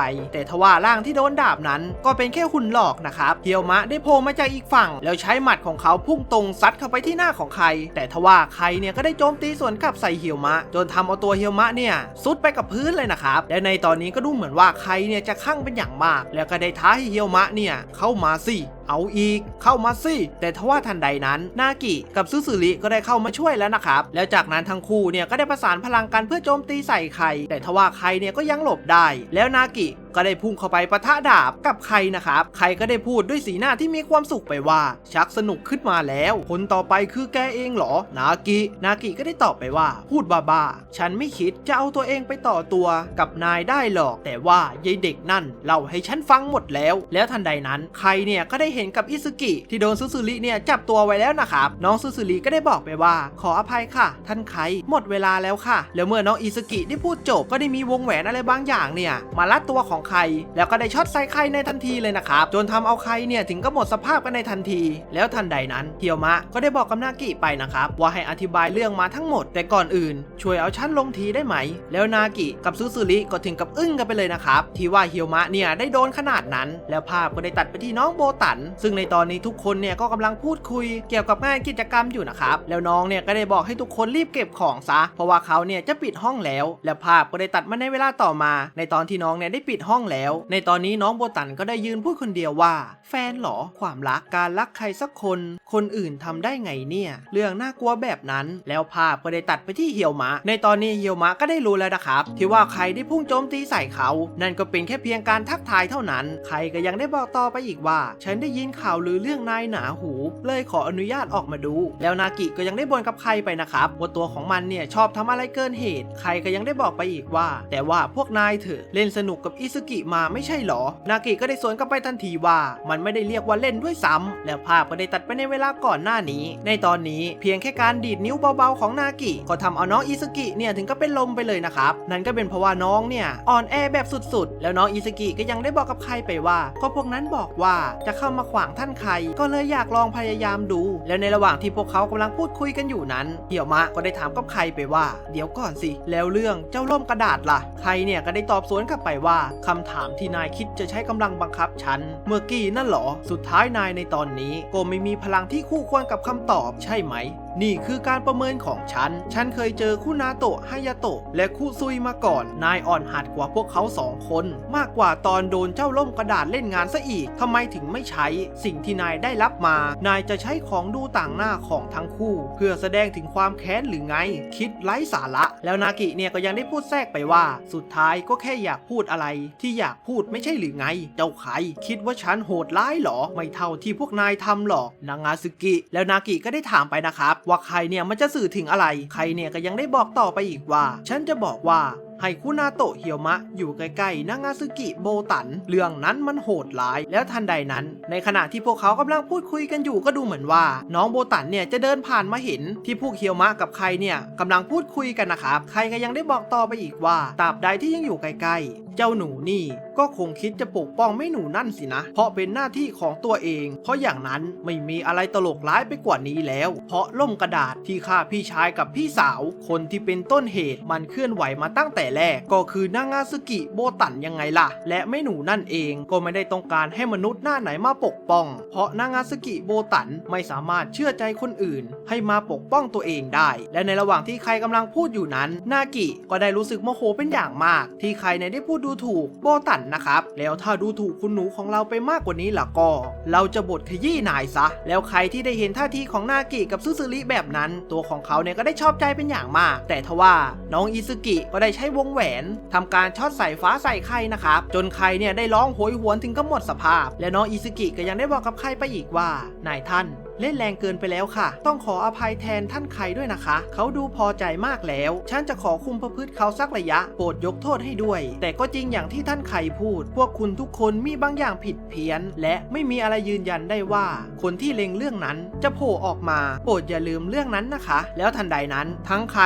และน้องอิสุริก็ได้หายไปในพริบตาเลยนะครับแล้วเมื่อเฮียวมะที่ได้รู้เรื่องราวแบบนั้นตัวของเขาเนี่ยก็ได้บอกกับนากิกับซึซึริไปว่าหลังจากวันนี้ฉันจะขอหยุดสักพักแล้วนากิ กิเนี่ยก็พยายามบอกนะครับว่าอย่าไปฟังคำพูดของใครให้มากนักแต่ทว่าซึซึริก็ได้พูดกับเฮียวมะไปอีกว่าเข้าใจแล้วแต่อย่าทำอะไรเกินตัวล่ะแล้วต้องกลับมาด้วยแล้วจากนั้นเฮียวมะก็ได้เดินจากทุกคนไปในทันทีและในตอนนี้เรื่องราวที่พวกเขาได้คุยทั้งหมดก็ดูเหมือนว่าน้องโบตันเนี่ยจะได้ยินทั้งหมดเลยนะครับทั้งเรื่องตัวของน้องเป็นต้นเหตุและเรื่องของเจ้าล่มกระดาษแล้วภาพก็ได้ตัดไปที่บ้านนางาซึกิซึ่งในตอนนี้น้องคากามิก็ได้เป็นห่วงเฮียวมะเป็นอย่างมากนั่นก็เป็นเพราะว่าเขาเนี่ยไม่ได้กลับบ้านมาตั้ง4 วันแล้วนะครับยูก็ยังได้บอกไปว่าเฮียวมะบอกเองว่าไม่นานก็จะกลับมาไม่ต้องเป็นห่วงหรอกค่ะแต่ที่ฉันกังวลมากกว่าคือช่วงนี้โบตันไม่มีกระจิกกระใจทำอะไรเลยค่ะแล้วภาพก็ได้ตัดไปที่น้องโบตันซึ่งในตอนนี้น้องเนี่ยก็ได้คิดหนักเป็นอย่างมากที่เฮียวมะได้ยินว่าตัวของน้องเป็นต้นเหตุจนทำให้พี่ชายและพี่สาวของเขาต้องเสียชีวิตเมื่อรู้แบบนั้นเฮียวมะจะทำหน้าแบบไหนอยู่นะถ้าสาเหตุเกิดมาจากฉันแล้วภาพก็ได้ตัดไปที่บ้านของคาโดโมริซึ่งในตอนนี้เขาเนี่ยก็ได้นึกถึงเรื่องของน้องโบตันอยู่นะครับว่ามนุษย์ที่มีวิญญาณของทาสึคุโมะกามิหรือมาเลบิโตะต่างพบอยู่ในตัวนางาซึกิโบตันเธอโตมาเป็นสัตว์ประหลาดแบบไหนแล้วนะแล้วทันใดนั้นเมื่อคาโดโมริได้คิดจบน้องโบตันก็ได้ปรากฏตัวออกมาในห้องทำงานของเขาในทันทีเลยนะครับจนทำเอาคาโดโมริเนี่ยถึงกับช็อกกันไปเลยเพราะว่ามันเนี่ยเพิ่งคิดเมื่อกี้จู่ๆก็โผล่มาเฉยแล้วจากนั้นคาโดโมริก็ได้ทักทายไปนะครับว่านี่เป็นครั้งที่2แล้วที่ทั้งคู่ได้เจอกันแล้วตาแก่คาโดโมริก็ยังได้พูดขึ้นมาว่าซึบุกิเล่าเหตุผลให้ฟังแล้วอยากรู้ว่าตัวเองเกี่ยวข้องยังไงกับเรื่องล่มกระดาษงั้นหรอแล้วน้องโบตันเนี่ยก็ได้ตอบใช่ไปนะครับแล้วภาพก็ได้ตัดมาในเวลาตอนเย็นซึ่งในตอนนี้ก็ดูเหมือนว่าตาแก่คาโดโมริจะเล่าเรื่องทุกอย่างให้กับโบตันได้ฟังแล้วก่อนจะกลับเนี่ยน้องโบตันก็ได้ขอบคุณไปนะครับแล้วก็ยังบอกไปอีกว่าขอโทษที่มากระทันหันนะคะไม่เป็นไรแต่กระทันหันแบบนี้ก็ทำเอาลำบากใจอยู่บ้างแต่จะว่าไปถ้าพูดถึงล่มกระดาษมันเป็นปัญหาของเฮียวมะคุงนี่ทำไมถึงอยากรู้ขนาดนั้นล่ะแต่ทว่าน้องโบตันเนี่ยก็ยังไม่อยากจะตอบเหตุผลไปนะครับจนตาแก่เนี่ยได้ใช้สายตาพิฆาตแล้วตาแก่เนี่ยที่ได้เห็นท่าทีแบบนั้นเขาก็ได้ค้ำออกมานะครับแล้วเขาก็ยังได้บอกไปอีกว่าน้องโบตันเนี่ยน่าจะทำอะไรแทงใจดำเฮียวมะไปจึงกลัวเขาเกลียดนะครับแล้วก็ยังได้บอกอีกว่านี่หรือคือหัวใจของสาวน้อยที่กำลังมีความรักเมื่อน้องโบตันได้ยินแบบนั้นน้องเนี่ยก็ได้เขินหน้าแดงเลยนะครับแล้วน้องโบตันก็ได้บอกไปว่าที่เขาอยากรู้เรื่องของล่มกระดาษนั้นเพราะว่าเธอเนี่ยได้แอบฟังใครกับเฮียวมะพูดคุยกันนะครับแล้วเฮียวมะก็ได้หนีออกจากบ้านไปด้วยแล้วเมื่อซึบุกิกับคาโดโมริได้ยินแบบนั้นเขาก็ได้บอกไปว่าเฮียวมะเนี่ยฝึกวิชาอยู่กับเขาแล้วทันใดนั้นเฮียวมะเนี่ยก็ได้เดินออกมาในทันทีเลยนะครับเพราะว่าในตอนนี้เฮียวมะได้ผ่านการดวล10 ภาชนะเสร็จแล้วคาโดโมริก็ยังได้บอกกับเฮียวมะไปอีกว่าพอดีเลยตั้งแต่โผล่มาที่นี่ก็3 วันแล้วซึ่งแอดเอ็มเนี่ยก็ต้องขอย้อนภาพไปอีกหน่อยนะครับเพราะว่าก่อนหน้านี้3 วันเฮียวมะเนี่ยได้มาขอกับตาแก่คาโดโมริเพื่อมาฝึกวิชาที่นี่เพื่อที่จะได้แข็งแกร่งขึ้นแล้วไปโค่นเจ้าล่มกระดาษนะครับแล้วภาพก็ได้ตัดมาที่ปัจจุบันซึ่งตาแก่เนี่ยก็ยังได้บอกให้เฮียวมะหยุด1 วันเพื่อกลับบ้านแต่ทว่าเฮียวมะเนี่ยก็ยังไม่ยอมนะครับเขาต้องการที่จะฝึกฝนวิชาต่อแต่ตาแก่คาโดโมริก็ยังได้บอกไปอีกว่าศึกดวล10 ภาชนะที่เพิ่งเคลียร์ไปเมื่อตะกี้มันเป็นการฝึกขั้นสูงสุดที่พวกเขามีแล้วในตอนนี้แล้วตาแก่เนี่ยก็ได้ไล่ให้เฮียวมะกลับบ้านไปพร้อมกับน้องโบตันนะครับแล้วจากนั้นเมื่อทั้งคู่ได้เดินทางกลับบ้านน้องโบตันเนี่ยก็ได้หยิบผ้าพันคอของเฮียวมะออกมาแล้วภาพก็ได้ตัดไปที่คาโดโมริอีกครั้งตาแก่คาโดโมริก็ได้ถามกับลูกสาวตัวเองไปว่าแบบนี้ไม่เป็นไรหรอลูกสนใจเฮียวมะคุงไม่ใช่หรอให้เขาค้างอยู่ที่นี่น่าจะดีกว่าไหมแล้วซูบุกิเนี่ยก็ยังได้บอกไปว่าแทนที่จะให้อยู่ที่นี่ฝึกสั้นๆแล้วกลับไปเลยสู้ให้เขาแวะมาบ่อยๆไปยาวๆน่าจะมีโอกาสมากกว่าหรือเปล่าแล้วตาแก่คาโดโมริก็ยังได้บอกกับลูกสาวของตัวเองไปอีกว่าแต่ให้เขาไปค้างแบบไม่มีนางาซึกิโบตันอยู่ด้วยน่าจะเข้าหาง่ายกว่านะแล้วภาพก็ได้ตัดมาในเวลาต่อมาซึ่งในตอนนี้ทั้งคู่ก็กำลังเดินกลับบ้านกันอยู่นะครับแล้วน้องโบตันก็ยังได้เล่าให้กับเฮียวมะได้ฟังไปว่าตอนที่เฮียวมะได้คุยกับใครเนี่ยเธอก็ฟังอยู่ด้วยแล้วเฮียวมะเนี่ยก็ได้พูดไปนะครับว่าน้องโบตันเนี่ยใจกล้ามากที่กล้าไปหาตาแก่คาโดโมริน้องก็ได้ตอบไปว่าไม่หรอกเพราะคุณเฮียวมะหายไปแบบไม่บอกไม่กล่าวนะสิเลยนึกว่าเธอจะลำบากใจเพราะเรื่องนั้นก็ต้องเป็นห่วงนะสิขอโทษนะแล้วน้องโบตันก็ยังได้ถามไปอีกว่าแต่สำหรับเฮียวมะคุงแล้วก็เป็นเรื่องสำคัญจริงๆไม่ใช่หรอเฮียวมะก็ได้ตอบไปว่าพูดตามตรงฉันว่าเรื่องนั้นมันก็แค่เรื่องไร้สาระโบตันเป็นต้นเหตุของเจ้าล่มกระดาษงั้นหรอใครจะไปหลงเชื่อคำพูดแบบนั้นเรื่องเดียวที่เกิดขึ้นก็คือฉันยังอ่อนหัดเพราะฉะนั้นฉันต้องฝึกฝนครั้งหน้าฉันจะถามเรื่องเจ้าล่ม ำกระดาษมาให้ได้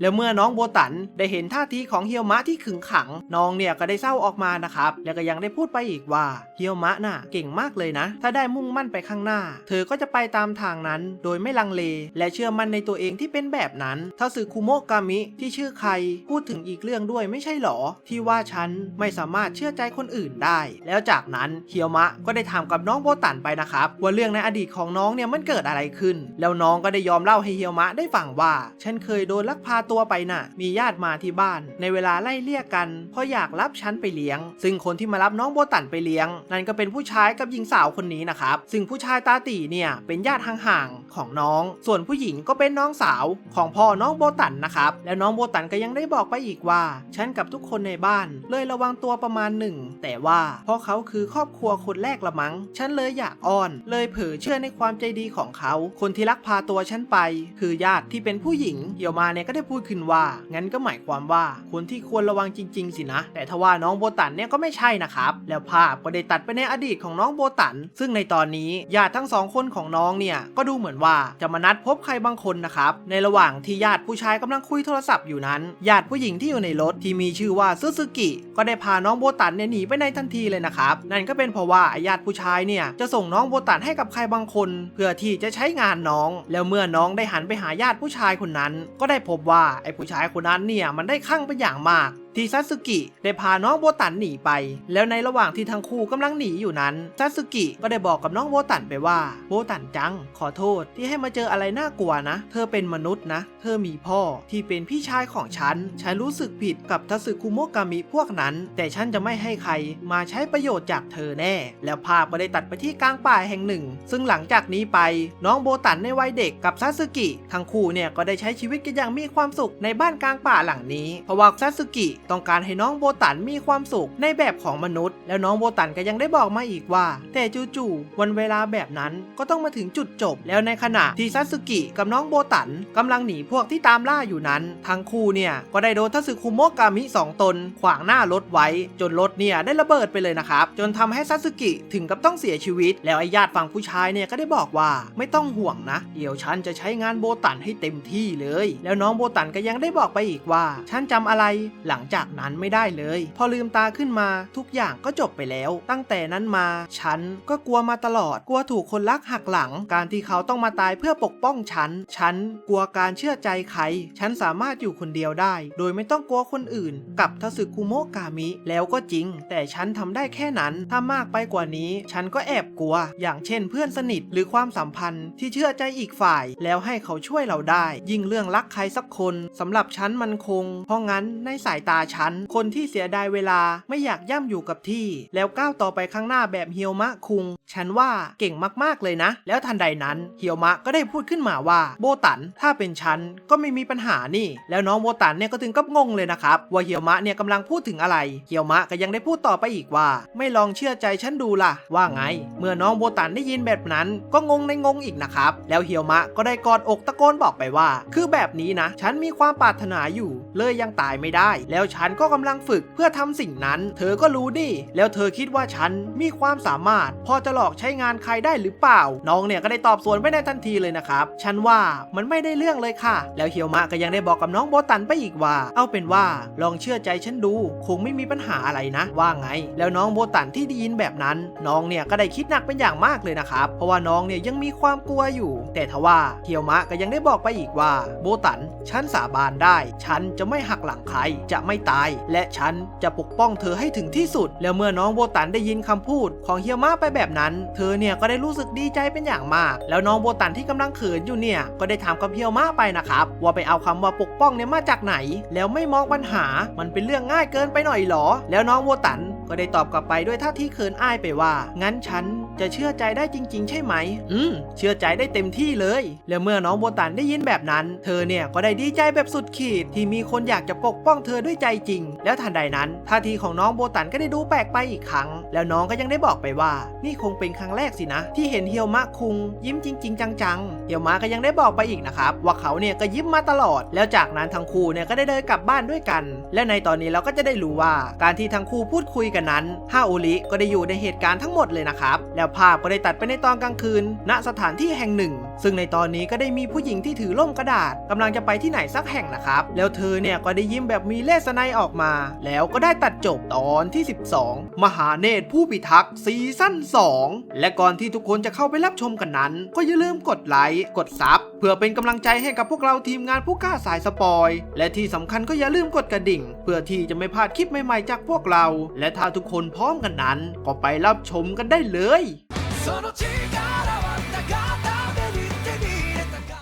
เปิดเรื่องมาในตอนที่1ซีซั่น2ในตอนนี้นางเอกของเราหรือน้องโบตันเนี่ยตัวของเธอก็กำลังเลือกเสื้อผ้าอยู่นะครับเพราะว่าเธอเนี่ยได้ยินมาว่าคืนนี้จะมีอากาศที่หนาวจัดแล้วในขณะที่เธอกำลังจะเดินออกไปจากบ้านนั้นน้องโบตันก็ได้ยินทุกคนในบ้านพูดกันนะครับว่าพวกเขาเนี่ยจะไปทำงานรักษาความปลอดภัยในงานเทศกาล ROE ซึ่งคนที่ไปทำงานนั้นก็คือเฮียวมะและน้องโบตันที่ได้รู้แบบนั้นว่าเฮียวมะกำลังจะออกไปทำงานเนี่ยตัวของเธอก็ได้พูดขึ้นมาว่าผ่านไปไวเหมือนกันนะตั้งแต่คุณเฮียวมะมานี่ก็ผ่านไปครึ่งปีแล้วหรอแล้วจากนั้นภาพก็ได้ตัดย้อนไปเมื่อครึ่งปีก่อนซึ่งในตอนนี้น้องโบตันกับพวกทาสึคุโมะกามิของเธอก็ได้วางแผนกันว่าจะมาทำความสะอาดที่ห้องแห่งนี้นะครับซึ่งห้องแห่งนี้ก็คือห้องของคุณปู่ที่เสียไปนานแล้วและเมื่อทาสึคุโมะกามิทุกคนที่เห็นเนี่ยก็ดูเหมือนว่าพวกเขาเนี่ยจะไม่อยากทำนะครับเพราะว่าห้องเนี่ยมันสกปรกเกินไปแล้วน้องโบตันก็ได้บอกกับทุกคนไปนะครับว่าเฮียวมะเนี่ยจะต้องมาใช้ห้องนี้แล้วจากนั้นน้องโบตันก็ได้แจกงานให้กับทุกๆคนได้ไปทำว่าทุกคนเนี่ยต้องทำอะไรกันบ้างทั้งการซื้อของยกของและอื่นๆแล้วน้องโบตันเนี่ยก็ได้บอกให้ยูทำความสะอาดอยู่กับเธอแล้วเมื่อยูที่ได้ยินแบบนั้นเธอเนี่ยก็ได้น้ำตาไหลออกมาเลยนะครับเพราะว่าเธอเนี่ยจะได้เห็นน้องโบตันได้ทำความสะอาดอยู่กับเธอและหลังจากที่ทุกคนได้ลงมือทำความสะอาดกันนั้นก็ดูเหมือนว่าน้องโบตันเนี่ยจะไปเจอกับกล่องยาสูบของคุณปู่นะครับซึ่งเธอที่เห็นแบบนั้นก็ได้หยิบขึ้นมาแล้วก็บอกไปว่าคุณปู่เนี่ยเคยสูบด้วยหรอยูก็ได้บอกไปว่าเป็นบางครั้งน่ะจำไม่ได้หรอกคะน้องโบตันเนี่ยก็ยังบอกกลับไปนะครับว่าเธอเนี่ยยังเด็กมากจำเรื่องราวในตอนนั้นไม่ได้แล้วในขณะที่น้องโบตันกำลังดูของต่างหน้าของคุณปู่นั้นจู่ๆก็ได้มีวิญญาณออกมาจากเครื่องยาสูบซึ่งนั่นก็คือทาสึคุโมะกามิที่มีรูปร่างเป็นมือนะครับน้องโบตันที่ได้เห็นแบบนั้นเธอเนี่ยก็ได้ตกใจเป็นอย่างมากและเมื่อทุกคนในบ้านที่ได้ยินเสียงของน้องโบตันก็ได้รู้ในทันทีว่าในตอนนี้มีกลิ่นอายของทาสึคุโมะกามิอยู่ในบ้านหลังนี้และเมื่อน้องโบตันตัวของเธอเนี่ยได้สลัดไอ้ทาสึคุโมะกามิตัวนั้นออกไปมันเนี่ยก็ได้เริ่มโจมตีใส่น้องในทันทีแต่ทว่าก็ได้มีผ้าสีขาวเนี่ยมาป้องกันการโจมตีเอาไว้แล้วยูนากิและซึสึริที่ได้เห็นว่าไอ้ทาสึคุโมะกามิตัวนั้นมันโจมตีใส่น้องโบตันพวกเขาเนี่ยก็ได้รู้สึกโกรธเป็นอย่างมากและจากนั้นไอ้ทาสึคุโมะกามิหรือไอ้ปีศาจรูปมือเนี่ยมันได้เห็นแบบนั้นก็ได้โจมตีใส่ทั้ง3ในทันทีแต่ทว่าพวกเขาเนี่ยก็ยังป้องกันการโจมตีไว้ได้แล้วทันใดนั้นนากิตัวของเขาเนี่ยก็ได้พุ่งเข้าไปปิดฉากในทันทีจนมันเนี่ยได้ตายสลายหายไปกลายเป็นฝุ่นซึ่งนากิก็ยังได้บอกไปอีกว่าอย่ามายุ่งกับโบตันเชียวนะเจ้าหน้าใหม่แต่ทว่าเมื่อนากิที่ได้จัดการทาสึคุโมะกามิตัวนั้นน้องโบตันก็ได้พูดขึ้นมาว่านั่นกล่องยาสูบของคุณปู่ซึ่งกล่องยาสูบของคุณปู่นั้นในตอนนี้มันก็ได้แยกออกจากกันเป็น2ท่อนซึ่งนั่นก็เป็นเพราะว่านากิเนี่ยได้จัดการไอ้ปีศาจตัวนั้นจนทำให้กล่องยาสูบเนี่ยมันต้องพังไปด้วยนะครับแล้วนากิที่ได้เห็นแบบนั้นตัวของเขาเนี่ยก็ได้เสียใจเป็นอย่างมากเพราะว่าตัวของเขากลัวว่าโบตันจะร้องไห้นะครับแถมยังเป็นของดูต่างหน้าของคุณปู่อีกด้วยและเมื่อฮาโอริที่ได้เห็นสถานการณ์ในตอนนี้ตัวของเธอเนี่ยก็ได้บอกกับน้องโบตันไปว่าเอาหน้านากิไม่มีเจตนาร้ายเลยนะแต่ก็ดูเหมือนว่าน้องโบตันเนี่ยจะไม่ได้โกรธอะไรเลยนะครับแถมเธอยังขอบคุณกับทุกคนไปอีกที่ช่วยชีวิตของเธอเอาไว้แล้วน้องโบตันก็ยังได้บอกกับทุกคนไปว่าให้มันทำความสะอาดต่อกันดีกว่าและเมื่อทุกคนที่ได้เห็นความใจดีของน้องโบตันนั้นก็ทำเอากั้นน้ำตากันไม่อยู่กันเลยนะครับแล้วจากนั้นภาพก็ได้ตัดมาที่ปัจจุบันในตอนนี้น้องโบตันเนี่ยก็กำลังที่จะออกจากบ้านนะครับซึ่งตัวของน้องเนี่ยก็ได้เจอกับเฮียวมะก็ยังได้ถามไปว่าจะไปที่มหาวิทยาลัยหรอซึ่งเธอเนี่ยก็ได้ตอบว่าใช่แล้วก็ได้ถามเฮียวมะไปว่าจะไปฝึกที่บ้านของคุณคาโดโมริหรอซึ่งเฮียวมะก็ยังได้บอกไปอีกว่าตัวของเขาเนี่ยอยากจะทำตัวให้สมกับเป็นซาเอะโนเมะแห่งเกียวโตน่ะแล้วยังได้เรียนรู้วิธีต่อสู้อีกหลากหลายแล้วจากนั้นในขณะที่พวกเขากำลังพูดคุยกันอยู่นั้นก็ดูเหมือนว่าน้องคากามิจะแอบดู ดูอยู่นะครับซึ่งน้องที่ได้เห็นทั้งสองคนได้พูดคุยกันก็ดูเหมือนว่าน้องเนี่ยอยากจะให้ทั้งสองคนได้ตกลงคบกันด้วยนะครับแล้วจากนั้นภาพก็ได้ตัดไปที่บ้านของคาโดโมริซึ่งในตอนนี้เฮียวมะตัวของเขาก็กำลังฝึกการต่อสู้อยู่กับซึบากิแต่ทว่าคนที่พ่ายแพ้ก็คือเฮียวมะเพราะว่าฝีมือของเขาเนี่ยยังอ่อนประสบการณ์อีกมากแล้วภาพก็ได้ตัดมาที่หลังฝึกซ้อมเสร็จซึ่งพวกเขาทั้งสองคนก็ได้นั่งพูดคุยกันเกี่ยวกับเรื่องการต่อสู้ว่าควรจะฝึกแบบไหนกันบ้างแล้วซึบากิก็ได้ถามกับเฮียวมะไปว่านี่เฮียวมะที่เฮียวมะแวะมาที่นี่โบตันจังได้พูดอะไรบ้างหรือเปล่าเฮียวมะก็ได้ตอบกลับไปว่าโบตันเนี่ยแค่ให้กำลังใจว่าสู้ๆน่ะซึบากิที่ได้ยินแบบนั้นตัวของเธอเนี่ยก็ได้พูดออกมาว่างั้นหรอเขาไม่ได้มองฉันเป็นคู่แข่งเลยสินะแล้วซึบากิก็ยังได้บอกกับเฮียวมะไปอีกว่าตัวของเธอเนี่ยขอค่าตอบแทนหน่อยช่วยเล่าเรื่อ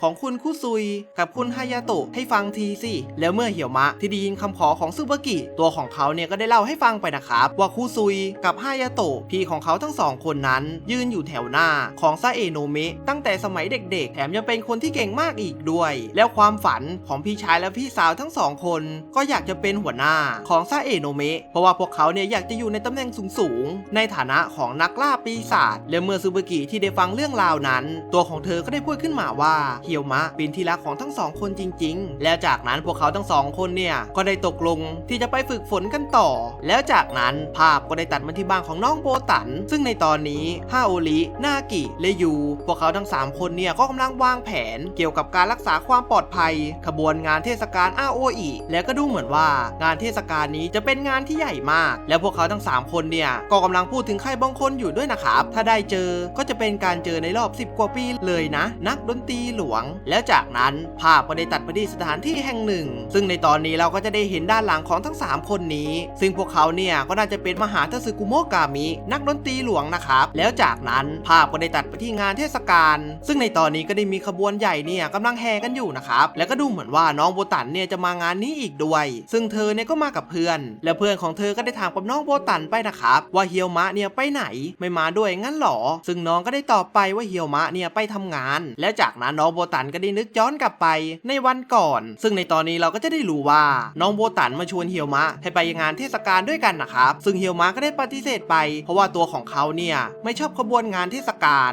นั่นก็เป็นเพราะว่ามันทำให้ตัวของเฮียวมะนึกถึงขบวน100 อสูรและนั่นก็เป็นเพราะว่าเฮียวมะเนี่ยไม่ถูกกับพวกปีศาจพอเขาเห็นเมื่อไหร่ก็อยากจะเข้าไปทำลายมันในทันทีและจากนั้นภาพก็ได้ตัดมาที่ปัจจุบันซึ่งในตอนนี้เพื่อนของน้องโบตันก็ยังได้พูดแซวไปอีกนะครับว่าไม่เอาเฮียวมะที่เป็นแฟนมาด้วยเนี่ยจะดีหรอเมื่อน้องโบตันที่ได้ยินแบบนั้นตัวของเธอเนี่ยก็ได้โมโหเป็นอย่างมากแต่ทว่าในขณะที่พวกเธอกำลังหยอกล้อพูดคุยกันนั้นเฮียวมะก็ได้ปรากฏตัวออกมาน้องโบตันที่ได้เห็นเฮียวมะตัวของเธอเนี่ยก็ได้ถามไปว่าไม่ได้ไปทำงานหรอและเฮียวมะก็ยังได้ตอบไปว่าตัวของเขาแค่มาเฝ้าขบวนนี้จนจบงานก็เสร็จแล้วแต่ทว่าในขณะที่เฮียวมะกับน้องโบตันกำลังพูดคุยกันอยู่นั้นเฮียวมะก็สัมผัสอะไรได้ถึงบางอย่างซึ่งนั่นก็คือทสึคุโมะกามิที่ปะปนอยู่ในงานแห่งนี้แล้วเฮียวมะก็ได้ขอตัวออกไปในทันทีและในขณะที่เฮียวมะตัวของเขากำลังค้นหาทสึคุโมะกามิอยู่นั้นตัวของเขาเนี่ยก็ได้รู้ว่าไอปีศาจหรือทสึคุโมะกามิเนี่ยมันแฝงตัวอยู่ในร่มของขบวนนะครับเฮียวมะที่ได้รู้แบบนั้นตัวของเขาเนี่ยก็ได้รายงานไปถึงคาโดโมริในทันทีว่ามีปีศาจอยู่ในงานแห่งนี้แต่ในระหว่างที่เฮียวมะกำลังรายงานอยู่นั้นไอปีศาจเนี่ยมันก็ได้ปรากฏตัวออกมาจากร่มเฮียวมะที่ได้เห็นแบบนั้นตัวของเขาเนี่ยก็ได้พุ่งเข้าไปโจมตีในทันทีแต่ทว่าในขณะเดียวกันก็ได้มีคน3 คนได้พุ่งเข้ามาตัดหน้าของเฮียวมะและได้ทำการผนึกทสึคุโมะกามิที่สิงอยู่ในร่มในทันทีซึ่งภายในพริบตาเดียวเท่านั้นการผนึกก็ได้เสร็จสิ้นแล้วพวกเขาทั้ง3 คนเนี่ยก็ได้หายตัวกันไปในทันทีแล้วจากนั้นภาพก็ได้ตัดไปที่บนยอดตึกซึ่งในตอนนี้เฮียวมะก็ได้มาเจอกับกลุ่มคนปริศนา3 คนแล้วนะครับซึ่งคนกลางชุดแดงเนี่ยก็ได้พูดขึ้นว่าโชคดีไปนะพ่อซาเอะโนะเมะหนุ่มถ้าพวกยายไม่อยู่คงโกลาหลกันใหญ่แน่แล้วเฮียวมะที่ได้เห็น3 คนนั้นตัวของเขาเนี่ยก็ได้รู้ในทันทีว่า3 คนนี้คือกลุ่มคนที่ฮาโอริเคยพูดถึงเอาไว้แล้วเฮียวมะก็ได้พูดขึ้นมาว่าพวกนายคือสำนักดนตรีหลวงสินะซึ่งคุณยายเนี่ยก็ได้ตอบไปว่าใช่พร้อมกับแนะนำตัวให้รู้จักว่าคุณยายผมขาวเนี่ยมีชื่อว่าซึมากิบิชายผมดำมีชื่อว่าฟุคิเอะแล้วพี่ลัมก็มีชื่อว่าซึซึมิแล้วจากนั้นพวกเขาทั้ง3 คนเนี่ยก็ได้ถามไปว่าเฮียวมะเนี่ยชื่ออะไรหรอและเมื่อเฮียวมะที่ได้แนะนำตัวให้รู้จักนั้นพวกเขาทั้ง3 คนเนี่ยก็ได้พุ่งเข้าไปหาเฮียวมะในทันทีและที่พวกเขาได้พุ่งเข้าไปหาเฮียวมะนั้นก็ไม่ได้พุ่งเข้าไปโจมตีแต่อย่างใดแต่เข้าไปทักทายอย่างใกล้ชิดและก็ดู เหมือนว่าพวกเขาทั้ง3คนเนี่ยจะรู้จักเฮียวมะเป็นอย่างดีอีกด้วยเฮียวมะก็ยังได้ถามไปว่ารู้จักผมงั้นหรอซื่อสือรีก็ได้ตอบไปว่าข่าวลือไงเห็นว่าไปถล่มโอนิงาวาระที่โออุด้วยตัวคนเดียวสินะฉันก็เลยอยากเจอเจ้าคนบ้าคนนั้นดูและชายผมดำหรือฟุคิเอะตัวของเขาก็ได้พูดขึ้นมาว่าไม่หรอกฉันเข้าใจนะพอตาไม่เป็นมิตรคนก็จะชอบเข้ามายุ่งด้วยแบบงงๆน่ะฉันก็เป็นแบบนั้นเหมือนกันแล้วคุณยายซึมะบิกิก็ได้พูดขึ้นมาอีกว่าอาโองิเล่าให้ฟังน่ะว่ามีคนคอยล็อกอยู่เป็นแบบนี้เองสินะการตัดสินใจอย่างฉับพลันนั้นถ้าทำโดยไม่คิดหน้าคิดหลังแต่ก็ไม่เลวเฮียวมะก็ยังได้ตอบไปว่าไม่หรอกครับวิธีการต่อสู้คิดถึงคนรอบๆของพวกนายตั้งหากที่ช่วยเอาไว้ยอดเยี่ยมจริงๆแล้วในขณะที่พวกเขากำลังพูดคุยกันอยู่นั้น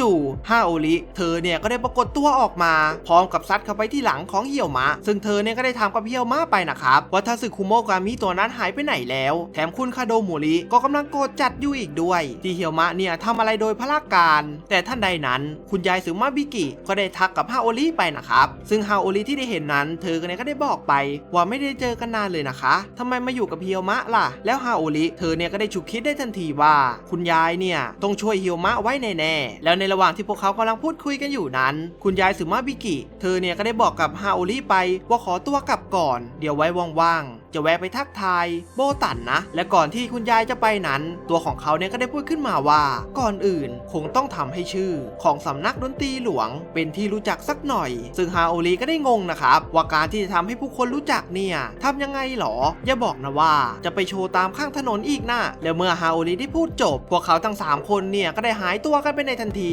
และหลังจากที่เฮียวมะได้ลุกขึ้นมานั้นฮาโอริก็ได้บอกกับเฮียวมะไปอีกว่าเอาเป็นว่ารีบกลับไปรายงานคาโดโมริก่อนเถอะและเมื่อเฮียวมะที่ได้ยินแบบนั้นตัวของเขาเนี่ยก็พยายามติดต่อหาคาโดโมริแต่ทว่าไม่ว่าเขาพยายามแค่ไหนก็ไม่สามารถติดต่อได้แล้วเฮียวมะก็ยังได้บอกไปอีกว่าดูเหมือนว่าอุปกรณ์สื่อสารจะไม่ทำงานนะฮาโอริก็ได้บอกไปว่าสงสัยไปอยู่ในระยะพลังของพวกเขามาละสิแล้วในขณะที่เฮียวมะกำลังพยายามติดต่อหาคาโดโมรินั้นจู่ๆตัวของเขาก็ได้เห็นลมปริศนาที่อยู่ข้างถนนซึ่งเฮียวมะที่ได้เห็นแบบนั้นตัวของเขาเนี่ยก็ได้ตกใจเป็นอย่างมากนั่นก็เป็นเพราะว่าล่มอันนี้เหมือนกับล่มของทัสึคุโมะกามิที่ฆ่าพี่ชายและพี่สาวของเขาแล้วจากนั้นภาพเนี่ยก็ได้ย้อนไปในอดีตในตอนนี้พี่คาซุยกับพี่ฮายาโตะพวกเขาทั้ง2คนเนี่ยก็ได้มาหาเด็กคนหนึ่งที่กำลังร้องไห้อยู่แล้วในขณะที่พวกเขาทั้ง2คนได้ทำการช่วยเหลือ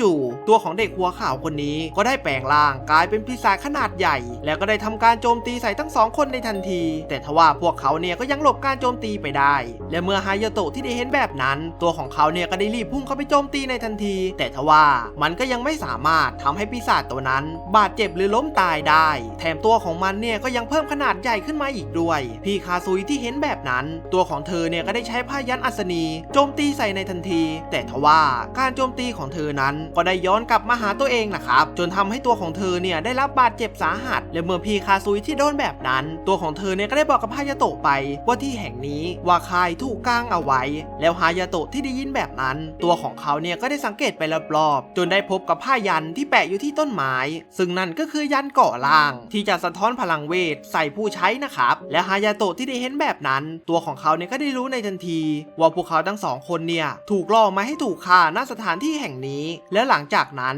ไอทาสึคุโมะกามิหรือปีศาจมันก็ได้เริ่มทำการโจมตีใส่ทั้ง2คนในทันทีฮายาโตะที่เห็นแบบนั้นตัวของเขาเนี่ยก็ได้พูดขึ้นมาว่าชัดเจนเลยว่านั่นคือโสมที่แทรกซึมเข้ามาและเริ่มกัดกินมนุษย์เทพชั่วร้ายที่น่าหวาดกลัวและหลังจากนั้นพวกเขาทั้ง2คนเนี่ยก็ได้ถูกทาสึคุโมะกามิทำการฆ่าตายในทันทีและเหตุการณ์นั้นก็เป็นเหตุการณ์เดียวกันที่เฮียวมะได้เห็นพี่ชายและพี่สาวตายเมื่อซีซั่นที่1นะครับแล้วจากนั้นภาพก็ได้ตัดมาที่ปัจจุบันในขณะที่เฮียวมะกำลังสังเกตที่ล่มสีแดงอันนั้นจู่ๆมันเนี่ยก็ได้เปิดล่มออกมาพร้อมกับปรากฏใบหน้าของผู้หญิงแล้วมันที่ได้เห็นเฮียวมะนั้นก็ได้แสยะยิ้มออกมาแล้วก็ได้ตัดจบตอนที่1เปิดเรื่องมาในตอนที่2ในตอนนี้ภาพก็จะได้อยู่ที่ทาสึคุโมะกามิ3ตนที่กำลังเล่นดนตรีกันอยู่นะครับซึ่งเฮียวมะที่ได้เห็นเหตุการณ์เนี่ยตัวของเขาก็ได้พูดขึ้นมาว่าพวกนั้นมาทำอะไรกันอยู่ อยู่ที่นี่และน้องคากามิก็ได้บอกกับฮิโยมะไปว่าแบบนี้ก็ปกตินี่ไม่ต้องไปสนใจหรอกแต่ทว่าฮิโยมะตัวของเขาเนี่ยก็ยังอยากไปตรวจสอบว่า3คนนั้นมาทำอะไรกันอยู่ที่นี่น้องคามิก็ได้บอกกับฮิโยมะไปว่านี่เดี๋ยวเธอเล่าสัญญากันแล้วนี่ว่าจะมาเที่ยวกับฉันน่ะเอาล่ะเราจะไปเที่ยวที่ไหนกันดีนะคุณฮิโยมะแล้วจากนั้นภาพก็ได้ตัดไปที่บ้านของน้องโบตันซึ่งในตอนนี้ฮาโอริกับซึซึริพวกเขาเนี่ยก็กำลังพูดคุยกันเกี่ยวกับน้องโบตันและฮิโยมะว่าความรักของพวกเขาทั้งสองคนเนี่ยจะเป็นจริงหรอซึ่งฮาโอริตัวของเธอเนี่ยก็มั่นใจเป็นอย่างมากว่าทั้งคู่เนี่ยต้องมีใจให้กันแน่แต่ซึซึริตัวของเขาเนี่ยก็ยังเป็นกังวลอยู่นะครับนั่นก็เป็นเพราะว่าฮิโยมะเนี่ยดูเหมือนจะไม่มีการตอบสนองเรื่องความรักเลยแล้วซึซึริก็ยังได้บอกไปอีกนะครับว่าตัวของเขาเนี่ยอยากจะตรวจสอบเรื่องความสัมพันธ์ระหว่างฮิโยมะกับน้องโบตันถ้าให้เขาทำเรื่องนั้นเนี่ยจะไม่เหมาะกว่าหรอฮาโอริก็ได้ตอบไปว่าที่เธอจะไปน่ะจะไปจีบสาวมากกว่านะสิแล้วจากนั้นภาพก็ได้ตัดไปที่ฮิโยมะซึ่งในตอนนี้ตัวของเขาเนี่ยก็กำลังเดินเที่ยวกับน้องคากามิอยู่นะครับซึ่งฮิโยมะก็ยังได้บอกไปว่าตัวของเขาเนี่ยมีกำหนดที่จะต้องไปฝึกด้วยนะแต่ถึงจะบอกมาเที่ยวก็เถอะแต่เราจะไปสวนสาธารณะหรอแล้วเมื่อฮิโยมะที่ได้พูดแบบนั้นน้องคากามิเนี่ยก็ได้ขำออกมานะครับแล้วก็ได้ถามกับฮิโยมะไปว่าเที่ยวครั้งล่าสุดเนี่ยเมื่อไหร่หรอฮิโยมะก็ยังได้ตอบกลับไปว่าตัวของเขาวันๆเอาแต่ฝึกและเมื่อน้องคากามิที่ได้ยินแบบนั้นตัวของเธอเนี่ยก็ได้บอกกับฮิโยมะไปว่าวันนี้ฉันจะเป็นคนนำเองเพื่อให้คุณฮิโยมะเรียนไว้ใช้ในอนาคตแล้วทันใดนั้นน้องคากามิตัวของเธอเนี่ยก็ได้ใช้กระจกส่องปีศาจเพื่อค้นหาสถานที่ท่องเที่ยวเพื่อที่ว่าพวกเขา2คนเนี่ยจะได้ไปเที่ยวกันแล้วฮิโยมะที่ได้เห็นแบบนั้นตัวของเขาเนี่ยก็ยังได้บอกไปว่าอย่าใช้พลังในสถานที่แบบนี้สิแล้วทันใดนั้นน้องคากามิตัวของเธอเนี่ยก็ได้ค้นหาโปรแกรมเดทเป็นที่เรียบร้อยแล้วน้องเนี่ยก็ได้ออกเดินทางตามโปรแกรมเดทในทันทีโดยที่ฮิโยมะเนี่ยไม่สามารถปฏิเสธอะไรได้เลยนะครับแล้วจากนั้นพวกเขาเนี่ยก็ได้ไปที่ร้านอาหารร้านขายเสื้อผ้าแล้วก็ไปเล่นบอลลิ่งด้วยกันนะครับซึ่งที่ทำทั้งหมดนี้ก็เพื่อฝึกให้ฮิโยมะได้พาน้องโบตันเนี่ยมาเดทด้วยนะครับแล้วจากนั้นในเวลาต่อมาที่ร้านกาแฟแห่งหนึ่งซึ่งในตอนนี้พวกเขาทั้ง2คนเนี่ยก็ได้มาพักผ่อนกันซึ่งน้องคากามิก็ได้ถามไปว่าที่ไปเดทกันเนี่ยเป็นยังไงบ้างฮิโยมะก็ยังได้ตอบไปจะว่ายังไงดีล่ะการเที่ยวมันคืออะไรกันแน่น่ะมื้อกลางวันก็ไปกินข้าวโบลิ่งก็คือการออกกำลังกายโดยพื้นฐานมันคือการเดินเล่นงั้นหรอแล้วน้องคากามิก็ยังได้ตอบไปว่าถ้าสนุกฉันว่ามันก็เป็นการเที่ยวนะแล้วน้องเนี่ยก็ได้ถามกับฮิโยมะไปว่าไม่สนุกหรอซึ่งฮิโยมะที่ได้ยินแบบนั้นตัวของเขาเนี่ยก็กำลังทำความเข้าใจอยู่นะครับว่าความสนุกของการเที่ยวมันเป็นแบบนี้เองสินะเป็นประสบการณ์ที่น่าสนใจมากแต่คากามิเมื่อคู่นี้เธอบอกว่าเพื่อเรียนไว้ใช้ในอนาคตเรียนรู้การเที่ยวมันจะเกี่ยวยังไงกับงานของซาเอะโนะเมะหรอให้เรียนรู้ว่าทาสึคุโมะกามิที่สนุกกับชีวิตในรูปลักษณ์นี้อยู่และการใจกว้างก็ส่งผลดีบางอย่างตามมาแบบนั้นนะหรอและเมื่อฮิโยมะได้พูดจบน้องคามิตัวของเธอเนี่ยก็ได้ทำหน้าเบื่อโลกออกมานะครับซึ่งนั่นก็เป็นเพราะว่าน้องเนี่ยรู้สึกเซ็งมากๆที่ฮิโยมะคิดแต่เรื่องเป็นทางการกับเรื่องงานทั้งนั้นซึ่งน้องเนี่ยก็ยังได้บอกไปว่าคิดแต่เรื่องนั้นอยู่ตลอดเลยหรอตรงนั้นแหละที่ไม่ผ่านที่สุดแล้วฮิโยมะก็ยังได้ถามไปงั้นจะให้เรียนไปเพื่ออะไรล่ะซึ่งน้องคากามิก็ยังได้ตอบไปว่าเรื่องนั้นก็แน่อยู่แล้วเพื่อเอาไว้ใช้ตอนคบกับโบตันไงฮิโยมะที่ได้ยินแบบนั้นกาแฟเนี่ยก็ถึงกระพุ่งออกจากปากกันเลยนะครับแล้วก็ยังได้บอกกับน้องคากามิไปอีกว่าทำไมถึงชอบพูดเอง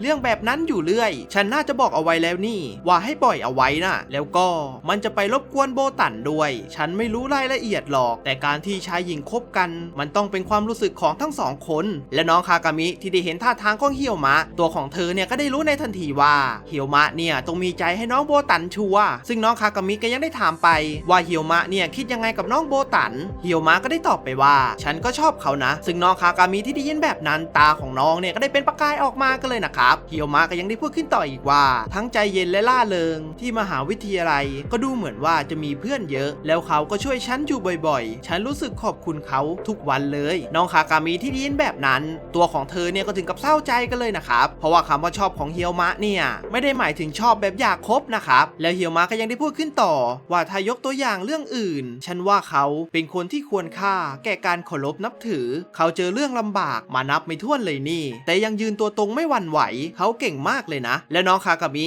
ที่ได้ยินเรื่องราวที่เฮียวมะพูดมานั้นตัวของเธอก็ยังได้พูดขึ้นมาว่าที่จริงเรื่องการมั่นของคุณเฮียวมะกับโบตันที่พวกเราพยายามผลักดันเรื่องนี้กันแค่ฝ่ายเดียวมีทั้งคนเห็นด้วยและไม่เห็นด้วยเรารู้ว่าทั้งสองคนยังไม่ยอมรับตอนแรกฉันก็กลัวคุณเฮียวมะแต่ตอนนี้ฉันคิดนะว่าทั้งสองคนลงเอยกันสักทีแล้วเฮียวมะที่ได้ยินคำพูดของน้องคากามิตัวของเขาเนี่ยถึงกับเขินออกมากันเลยทีเดียวแล้วจากนั้นภาพก็ได้ตัดไปในเวลาช่วงเย็นของวันนั้นในตอนนี้เฮียวมะกับน้องคากามิทั้งสองคนเนี่ยก็กำลังเดินกลับบ้านกันอยู่นะครับแต่ในระหว่างที่กำลังเดินกลับอยู่นั้นจู่ๆก็ได้มีชายร่างใหญ่ที่เป็นทาสึคุโมะกามิกระโดดมาที่ข้างตัวของเฮียวมะนะครับแล้วเมื่อมันได้กระโดดหนีเฮียวมะไปนั้นนากิก็ได้ปรากฏตัวออกมาและก็บอกกับเฮียวมะไปว่าให้ช่วยตามล่าทาสึคุโมะกามิตัวนั้นหน่อยเมื่อเฮียวมะที่ได้ยินคำขอนั้นตัวของเขาเนี่ยก็ได้ทำหน้าโรคจิตออกมาแล้วก็บอกไปว่าวางใจได้เลยแล้วจากนั้นเฮียวมะก็ได้ออกตามล่าทาสึคุโมะกามิตัวนั้นในทันทีโดยที่ทิ้งให้น้องคากามิ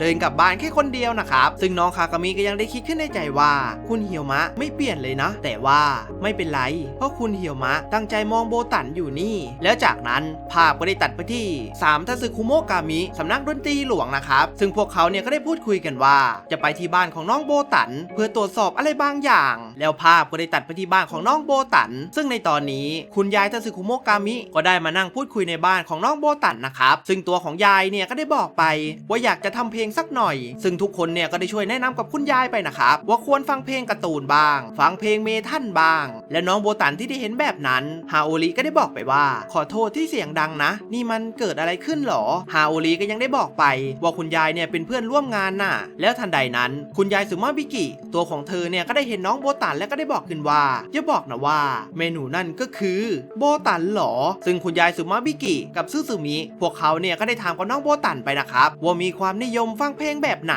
ฮาโอริที่ได้เห็นสถานการณ์เริ่มไม่ดีแล้วก็ได้รีบพาน้องโบตันออกไปในทันทีแล้วฮาโอริก็ยังได้ถามไปอีกว่าฟุคิเอะล่ะอยู่ที่ไหนซึ่งคุณยายก็ยังได้ตอบกลับไปว่าไอหมอนั่นน่ะโดนตำรวจเรียกสอบสวนระหว่างทางแล้วภาพก็ได้ตัดไปที่ฟุคิเอะซึ่งเหตุผลที่ตัวของเขาโดนตำรวจเรียกเนี่ยก็เป็นเพราะว่าได้สะพายกระเป๋าแปลกๆพร้อมกับใบหน้าที่ไม่เป็นมิตรแล้วภาพก็ได้ตัดมาที่ปัจจุบันอีกครั้งในตอนนี้ฮาโอริก็ยังได้บอกกับน้องโบตันไปว่าเฮียวมะตอนนี้หนีออกจากบ้านไปแล้วซึ่งน้องโบตันที่ได้รู้แบบนั้นก็ยังได้คิดขึ้นในใจอีกว่าฉันเอาแบบเฮียวมะบ้างดีไหมนะแล้วจากนั้นภาพก็ได้ตัดมาที่เฮียวมะซึ่งในตอนนี้ตัวของเขาเนี่ยก็ได้เดินหนีออกมาจากบ้านของน้องโบตันซึ่งตัวของเขาเนี่ยก็รับไม่ได้ว่าตัวของเขาเนี่ยฟังเรื่องที่พวกนั้นคุยกันไม่รู้เรื่องและตัวของเฮียวมะเนี่ยก็ยังได้สงสัยอีกนะครับว่านิสัยของพวกคุณยายเนี่ยเหมือนกับที่นากิเคยเล่าให้ฟังก็จริงแล้วจากนั้นภาพก็ได้ย้อนกลับไปในก่อนหน้านี้ซึ่งในตอนนี้นากิกับเฮียวมะก็กำลังพูดคุยกันอยู่นะครับซึ่งเฮียวมะก็ได้ถามไปว่าเหตุผลที่สำนักดนตรีหลวงปกป้องมนุษย์เพื่ออะไรหรอนากิก็ยังได้ตอบกลับไปว่าเดิมทีแล้วพวกนั้นเป็นผู้ได้รับการยกเว้นเหตุผลที่ปกป้องคงเป็นเพราะมนุษย์เป็นผู้ฟังพวกนั้นอาจจะเคยเป็นเครื่องดนตรีพวกเขาเลยมีความปรารถนาอยากจะเล่นดนตรีกันตลอดเวลาและอยากให้คนอื่นฟังน่ะมนุษย์เลยกลายเป็นผู้ฟังที่แสนสำคัญไงแล้วก็นะเพราะเคยเป็นเครื่องดนตรีละมั้งถึงชอบเอาแต่โวยวายและภาพก็ได้ตัดมาที่ปัจจุบันซึ่งเฮียวมะก็ยังได้คิดขึ้นในใจอีกนะครับว่าพวกนั้นเนี่ยไม่เคยพูดเรื่องงานกันเลยสักครั้งแล้วในขณะที่เฮียวมะกำลังเดินคิดอะไรอยู่ในใจอยู่นั้นจู่ๆก็ได้มีสาว2คนเนี่ยพูดทักกับเฮียวมะไปนะครับซึ่งเธอ2คนนั้นก็เป็นเพื่อนร่วมชมรมของน้องโบตันซึ่งเมื่อพวกเธอที่ได้ทักทายเฮียวมะก็ได้บอกไปถ้าจำไม่ผิดน่าจะเป็นมิตรสหายที่โรงเรียนสินะแล้วพวกเธอเนี่ยก็ยังได้ถามไปว่าเฮียวมะเนี่ยมาคนเดียวหรอแล้วเมื่อพวกเธอที่ได้รู้แบบนั้นก็ได้รีบเข้าไปคว้าแขนของเฮียวมะในทันทีแล้วก็ยังได้บอกไปว่าอยากจะให้เฮียวมะเนี่ยช่วยเล่าเรื่องอะไรหลายๆอย่างให้ฟังหน่อยแล้วจากนั้นพวกเธอทั้ง2คนก็ได้ลากเฮียวมะออกจากตรงนั้นในทันทีแล้วภาพก็ได้ตัดกลับไปที่บ้านของน้องโบตันในตอนนี้คุชิเกะกับฮาโอริก็มาพูดคุยกับคุณยายซึมะบิกินะครับซึ่งคุณยายก็ยังได้บอกไปว่างั้นเข้าเรื่องกันเลยดีไหมคุณยายเลยถามกับฮาโอริไปว่าเจตนาที่แท้จริงของสิ่งที่พวกเธอทำอยู่ในแบบของที่พวกยายดูแล้วซึ่งฮาโอริก็ยังได้ถามไปว่าพวกเขาเนี่ยหมายถึงอะไรกันอยู่ซึซึริก็ยังได้บอกไปว่าเจตนาที่ให้เฮียวมะเข้าใกล้เมนูนั่นไงห้ามใช้ประโยชน์จากนางาซึกิโบตันออกข้อตกลงเองและแหกข้อตกลงเองแบบนั้นมันล็อกดีเหมือนกันนี่ พวกเธอตั้งใจจะให้2คนนั้นได้คู่กันใช่ไหมล่ะซึ่งก็ดูเหมือนว่าการคาดเดาของคุณยายเนี่ยจะถูกต้องด้วยนะครับแล้วจากนั้นภาพก็ได้ตัดไปที่สวนสาธารณะซึ่งในตอนนี้เพื่อนของน้องโบตันก็กำลังสอบถามและพูดคุยกับเฮียวมะว่าที่เป็นญาติเนี่ยเรื่องจริงหรอแล้วก็ยังได้ถามเรื่องราวต่างๆระหว่างเฮียวมะกับน้องโบตันว่ามีความสัมพันธ์กันแบบไหนแล้วในระหว่างที่พวกเขากำลังพูดคุยกันอยู่นั้นจู่ๆน้องโบตันเนี่ยก็ได้ปรากฏตัวออกมาแล้วก็ได้พูดขึ้นมาว่านี่พวกเธอมาทำอะไรกันอยู่ที่นี่หรอฉันจะถามอีกทีนะเคจังกับนาสึกิจังพาคุณเฮียวมะมาทำอะไรที่นี่ซึ่งพวกเธอเนี่ยก็ได้ตอบแท้กลับไปนะครับว่าเจอกันโดยบังเอิญน่ะแล้วเฮียวมะก็ยังได้ตอบกลับไปว่าตัวของเขาเนี่ยโดนลักพาตัวมาระหว่างเดินเล่นไม่รู้เรื่องอะไรทั้งนั้นและเมื่อน้องโบตันที่ได้ยินแบบนั้นตัวของเธอเนี่ยก็ได้โกรธเป็นอย่างมากและก็ยังได้ถามไปว่าทั้ง2คนเนี่ยยังจะมาสืบเรื่องอะไรกันอีก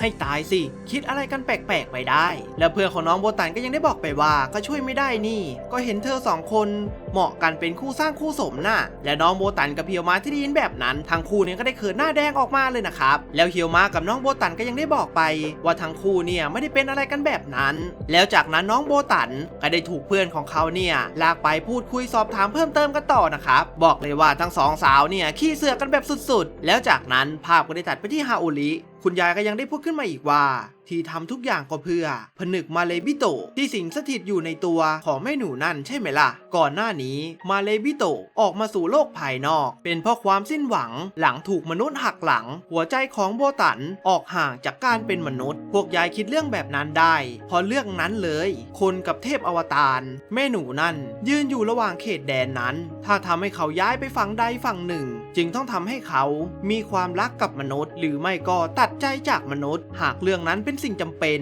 ก็ต้องทำให้เขามีความสุขในฐานะของมนุษย์ด้วยอะไรบางอย่างจะได้ทำให้มาเลบิโตะหลับไหลต่อไปใช่ไหมล่ะซึ่งก็ดูเหมือนว่าการคาดเดาของคุณยายเนี่ยจะถูกต้องทั้งหมดแต่ทว่าฮาโอริตัวของเธอเนี่ยก็ยังได้บอกไปว่ามั่นใจตั้งแต่เมื่อไหร่ว่าตัวเองนั้นเดาถูกคุณยายก็ได้ตอบไปว่ามั่นใจตั้งแต่ตอนที่เห็นคุณนาโตะเหี่ยวมะเขาเติมเต็มเงื่อนไขของผู้ที่จะมาเป็นคู่ของโบตันในแบบที่พวกเราคิดเอาไว้พลังของซาเอโนะเมะที่สามารถก้าวผ่านอุปสรรคความใจกว้างไม่อคติกว่าเดิมเมื่อได้รู้จักกับโบตันและเป็นผู้ที่มุ่งมั่นไม่สั่นคลอนเพื่อทำบางสิ่งให้สำเร็จแม้จะเป็นแค่ความรู้สึกแต่ยายคนนี้มั่นใจในสัญชาตญาณการแหกข้อตกลงจะนำพาซึ่งความปั่นป่วนแต่พวกเธอดึงดันจะทำตามแผนเพื่อผู้เป็นนายผิดหรือเปล่าซึ่งฮาโอริที่ได้ยินคำถามของคุณยายแบบนั้นซึ่งตัวของเขาเนี่ยก็ดูเหมือนว่าจะมีอารมณ์โกรธขึ้นมานะครับแล้วก็ได้พูดขึ้นมาว่าถ้าเป็นแบบนั้นจริง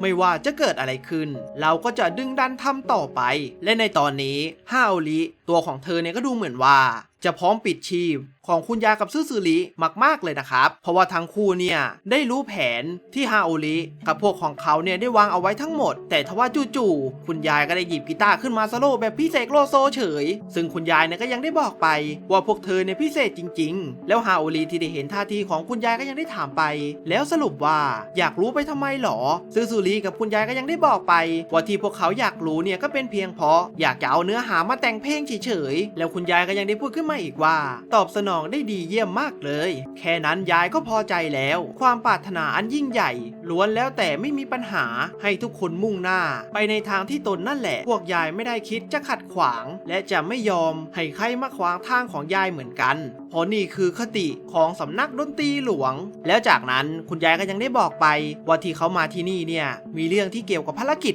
ด้วยซึ่งคุณยายก็ยังได้บอกไปว่าภารกิจของพวกยายคือการสืบสวนทัสึคุโมะกามิแต่ก็มีเรื่องอยากให้ช่วยนิดหน่อยที่เรากลับมาเกียวโตเป็นเพราะเป้าหมายใหม่ที่ต้องสืบสวนได้โผล่ออกมายังไม่รู้ว่ามันเป็นใครแต่จากคำบอกเล่าของอาโองิที่บังเอิญไปเจอดูเหมือนว่าจะกางร่มกระดาษแล้วภาพก็ได้ตัดไปที่สาวชุดชมพูคนหนึ่งซึ่งในตอนนี้เธอเนี่ยก็ได้ถือร่มกระดาษสีแดงเดินมาอยู่ที่ด้านหลังของน้องโบตันนะครับซึ่งเธอก็ได้ยิ้มแบบมีเลสไนออกมาแล้วก็ได้ตัดจบตอนที่2เปิดเรื่องมาในตอนที่3ในตอนนี้ทางคุณยายกับพี่ลำก็ยังได้บอกกับฮาโอริไปว่าในตอนนี้พวกเขาเนี่ยกำลังมาทำภารกิจพอมีเป้าหมายใหม่ที่ต้องสืบสวนได้โผล่ออกมาถึงจะยังไม่รู้ว่าเป็นใครแต่ดูเหมือนว่ามันจะกางร่มกระดาษถึงจะเป็นข้อมูลที่น้อยแค่นั้นแต่ก็มีจุดหนึ่งที่พวกเราสงสัยซึ่งพี่ลำก็ยังได้พูดขึ้นต่ออีกว่าพ พอพวกเขาได้ยินคำว่าล่มกระดาษก็นึกถึงเจ้านั่นเป็นอย่างแรก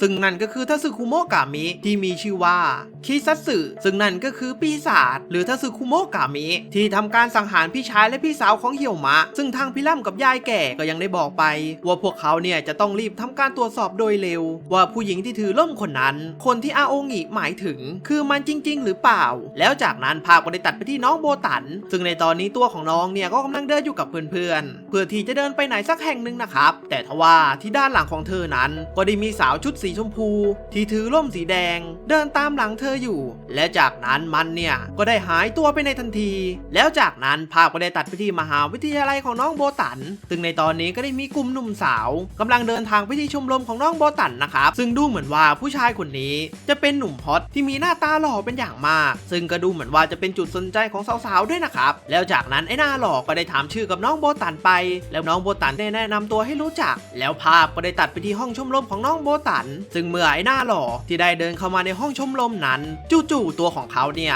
ก็ได้ถูกปิดประตูล็อกห้องไปที่เรียบร้อยซึ่งไอ้หน้าหล่อก็ได้ถามกับสาวๆไปว่าจะล็อกห้องทำไมหรอซึ่งสาวผมสีดำก็ได้ตอบไปว่าเผื่อไว้นะคะแล้วจากนั้นพวกสาวๆก็ได้จับให้ไอ้หน้าหล่อคนนี้มานั่งเล่นกรเฮียวคุนินกับพวกเธอนะครับซึ่งดูเหมือนว่าการเล่นในครั้งนี้มันจะแอบแฝงอะไรบางอย่างแล้วในขณะที่เกมกำลังจะเริ่มอยู่นั้นจู่ๆพวกเพื่อนของน้องโบตันก็ได้พุ่งเข้าจู่โจมไอ้หน้าหล่อในทันทีแล้วจากนั้นการอ่านกรเฮียวคุนินก็ได้เริ่มขึ้นแล้วเมื่อสถานการณ์ทั้งหมดที่ได้เป็นแบบนี้ก็ทำให้ได้รู้ว่าที่พวกสาวๆจับไอ้หน้ารอมาเนี่ยก็เป็นเพราะจะมาถามไอ้หน้ารอเกี่ยวกับเรื่องความรักหรือเรื่องส่วนตัวของเขาซึ่งไอ้หน้ารอที่ได้โดนกดดันและโดนยิงคำถามรัวๆแบบนั้นตัวของมันเนี่ยก็ได้ทนไม่ไหวและรีบวิ่งหนีออกจากห้องไปในทันทีซึ่งพวกสาวๆที่ได้เห็นแบบนั้นพวกเขาเนี่ยก็ได้ถึงกับเสียใจหนักมากเพราะว่าอุตส่าห์ชวนหนุ่มหล่อมาถึงที่นี่ได้แล้วแท้ๆแต่ด้านหนีไม่ได้เนี่ยนะซึ่งพวกเธอทั้ง3คนก็ยังได้พูดขึ้นมาว่าพวกเธอเนี่ยไม่ดีกันตรงไหนซึ่งดูเหมือนว่าเหตุผลที่ทั้ง3สาวได้จับหนุ่มหล่อมานั้นก็เป็นเพราะว่าตัวของพวกเธอเนี่ยอยากจะมีแฟนบ้างนะครับแล้วจากนั้นเพื่อนๆของน้องโบตันก็ได้ถามกับโบตันไปว่าในตอนนี้ตัวของโบตันเนี่ยได้คบกับเฮียวมะอยู่ใช่ไหมซึ่งน้องโบตันก็ได้ตอบปฏิเสธกลับไปนะครับและยังได้บอกไปว่าเฮียวมะน่ะเป็นแค่ญาติห่างๆแต่ก็ดูเหมือนว่าแม้ว่าน้องโบตันจะพูดอะไรออกไปเนี่ยเพื่อนๆก็จะไม่เชื่อเลยนะครับเพราะว่าการกระทำของเฮียวมะและน้องโบตันที่อยู่ด้วยกันนั้นมันช่างต่างกับคำพูดเป็นอย่างมากแล้วจากนั้นภาพก็ได้ตัดไปที่เฮียวมะซึ่งในตอนนี้เฮียวมะตัวของเขาเนี่ยก็ได้รับสายจากน้องโบตันนะครับทางน้องโบตันเนี่ยได้โทรตามเฮียวมะให้ไปหาตัวของน้องที่มหาวิทยาลัยที่น้องอยู่ซึ่งเฮียวมะก็ได้ตอบตกลงกลับไปแบบไม่มีปัญหาและเมื่อโบตันที่ได้วางสายนั้นก็ได้บอกกับเพื่อนๆไปเดี๋ยวเฮียวมะจะรีบเดินทางมาที่นี่ซึ่งพวกสาวๆที่ได้ยินแบบนั้นพวกเธอเนี่ยก็ได้รู้สึกตื่นเต้นกันเป็นอย่างมากและยังได้บอกไปว่าเฮียวมะเนี่ยจะรีบมาด่วนในทันทีเลยนะแล้วจากนั้นภาพก็ได้ตัดมาในเวลาต่อมาซึ่งในตอนนี้ทางเฮียวมะก็ได้เดินทางมาถึงหน้ามหาวิทยาลัยของน้องโบตันซึ่งในขณะที่เฮียวมะกำลังจะเดินเข้าไปนั้นก็ได้มีลุงยาม2คนเนี่ยมาจับตัวของเขาเอาไว้ซึ่งนั่นก็เป็นเพราะหน้าตาของเฮียวมะเนี่ยมันน่าสงสัยเหมือนกับคนร้ายก็เลยจับตัวไว้ก่อนนะครับซึ่งเฮียวมะก็ยังได้บอกไปว่าเข้าใจผิดแล้วเพราะว่าตัวของเขาเนี่ยแค่โดนเรียกมาที่นี่เฉยๆแต่ทว่าลุงยามทั้ง2คนเนี่ยก็ยังจะไม่เชื่อเลยนะครับซึ่งสถานการณ์ที่เกิดขึ้นในตอนนี้ก็ดูเหมือนทางน้องโบตันเนี่ยจะเห็นเรื่องราวทั้งหมดเลยนะครับแล้วภาพก็ได้ตัดไปที่โถงทางเดินในมหาวิทยาลัยซึ่งในตอนนี้น้องโบตันเนี่ยก็ได้หัวเราะออกมาแบบคิกคักเพราะว่าตัวของน้องหัวเราะที่เฮียวมะถูกกล่าวหาว่าเป็นผู้ต้องสงสัยซึ่งเฮียวมะก็ยังได้บอกไปในขณะที่เขาเดินอยู่บนถนนก็ยังโดนสอบปากคำอยู่บ่อยๆฉันดูน่าสงสัยขนาดนั้นเลยเหรอซึ่งน้องโบตันก็ได้ตอบกลับไปว่ามันก็ไม่ขนาดนั้นหรอกแต่บางทีเขาชอบทำสายตาจริงจังน่ะซึ่งเฮียวมะก็ได้บอกไปว่าตัวของเขาเนี่ยตั้งใจมาที่นี่เลยกลายเป็นพิษภัยงั้นสินะและหลังจากที่เฮียวมะกับน้องโบตันได้เดินพูดคุยกันไปสักพักก็ได้เดินทางมาถึงที่หน้าห้องชมรมของน้องแล้วนะครับซึ่งก็ได้มีทั้ง4สาวเนี่ยยืนคอยต้อนรับอยู่แล้วทันใดนั้นพวกสาวๆเนี่ยก็ได้รีบพาเฮียวมะเข้าไปในห้องในทันทีซึ่งน้องโบตันที่ได้เห็นแบบนั้นก็พยายามที่จะห้ามพวกเขาเอาไว้นะครับแต่เฮียวมะก็ยังได้บอกว่าตัวของเขาไม่เป็นไรหรอกแค่จะทำตามคำสั่งของสหายทุกคนโบตันตั้งใจศึกษาเถอะและเมื่อน้องโบตันที่ได้ยินแบบนั้นก็ได้บอกกับทุกคนว่าถ้างั้นฝากด้วยนะแล้วก็ได้เดินจากไปในทันทีแล้วจากนั้นทางเฮียวมะก็ได้ถูกทั้ง4สาวพาเข้าไปในห้องนะครับก็ได้ถูกปิดประตูล็อกก่อนซึ่งเฮียวมะก็ได้ถามไปเหมือนกับไอ้หนุ่มหล่อคนเมื่อกี้ว่าจะล็อกห้องทำไมล่ะซึ่งเพื่อนของน้องโบตันก็ได้ตอบไปในทันทีว่า เพื่อไว้น่ะแต่ทว่าทางด้านเฮียวมะตัวของเขาเนี่ยก็ไม่ได้สงสัยอะไรเลยนะครับว่านี่คือการระวังตัวเพื่อรับมือกับเหตุการณ์ที่ไม่คาดฝันสินะจนทำเอาเพื่อนๆของน้องโบตันเนี่ยถึงกับเหงื่อตกไปเลยนะครับว่าเฮียวมะเนี่ยมันพูดถึงอะไรกันแน่แล้วจากนั้นพวกเขาทั้ง5คนก็ได้มานั่งดื่มชาด้วยกันซึ่งในขณะที่นั่งดื่มชาอยู่นั้นเพื่อนๆของน้องโบตันก็ได้ถามกับเฮียวมะไปในทันทีว่าในตอนนี้คบกับโบตันอยู่ใช่ไหมซึ่งเฮียวมะที่ได้ยินแบบนั้นตัวของเขาเนี่ยก็ถึงกับชาพุ่งกันเลยทีเดียวแล้วจากนั้นพวกสาวๆเนี่ยก็ได้ยิงคำถามรัวๆใส่เฮียวมะซึ่งเฮียวมะเนี่ยก็ได้รู้ในทันทีว่านี่คือกับดักเพราะว่าทั้ง4สาวนั้นกำลังหลอกถามความสัมพันธ์ระหว่างตัวของเขาและน้องโบตันแล้วเฮียวมะที่ได้โดนยิงคำถามรัวๆแบบนั้นตัวของเขาก็ได้ตอบกับทุกคนไปว่าฉันเตรียมใจไว้แล้วว่าจะปกป้องเขาให้ถึงที่สุดซึ่งสาวๆที่ได้ยินคำตอบของเฮียวมะพวกเธอเนี่ยก็ได้กรี๊ดกราดกันออกมาแล้วก็ได้บอกไปว่านายสอบผ่านซึ่งทั้ง4สาวก็ยังได้ถามเฮียวมะไปว่าได้บอกกับน้องโบตันตรงๆไปหรือยังซึ่งเฮียวมะก็ได้ตอบไปว่าบอกไปแล้วและเมื่อสาวๆที่ได้รู้แบบนั้นก็ยังได้บอกไปอีกนะครับว่านี่มันเหมือนกับการขอแต่งงานและพวกสาวๆก็ได้ขอถามรายละเอียดกับเฮียวมะอย่างต่อเนื่องซึ่งเฮียวมะที่ได้ยินแบบนั้นตัวของเขาก็ได้บอกออกมาว่าถ้าเช่นนั้นฉันก็ขอตัวก่อนล่ะแล้วทันใดนั้นเฮียวมะก็ได้รีบหนีออกจากห้องแห่งนี้ในทันทีซึ่งเมื่อเฮียวมะที่ได้วิ่งหนีออกจากห้องไปแล้วทั้ง4สาวเนี่ยก็ยังมานั่งคุยกันนะครับว่าพวกเขาทุกคนในชมรมนี้จะช่วยให้น้องโบตันกับเฮียวมะสมหวังกันเรื่องความรักซึ่งในขณะที่พวกเขากำลังพูดคุยกันอยู่นั้นก็ดูเหมือนว่าน้องโบตันเนี่ยจะได้เปิดประตูเข้ามาพร้อมกับออร่าแห่งความโกรธและได้ถามไปว่าจะจับคู่ใครกับใครกันนะทุกคนพูดอะไรกับเฮียวมะหรอแล้วจากนั้นภาพเนี่ยก็ได้ตัดไปที่ช่วงเย็นของวันนั้นซึ่งในตอนนี้น้องโบตันเนี่ยก็กำลังรีบเดินกลับบ้านโดยที่มีเพื่อนสนิทของเขาทั้ง2คนเนี่ยเดินตามง้ออยู่ซึ่งนั่นก็เป็นเพราะตัวของน้องโบตันเนี่ยได้โกรธเพื่อนๆของพวกเธอที่ได้นำเฮียวมะมาถามเรื่องอะไรแปลกๆแล้วในระหว่างที่ทั้ง3คนกำลังเดินพูดคุยกันอยู่นั้นจู่ๆน้องโบตันก็ได้รู้สึกถึงอะไรบางอย่า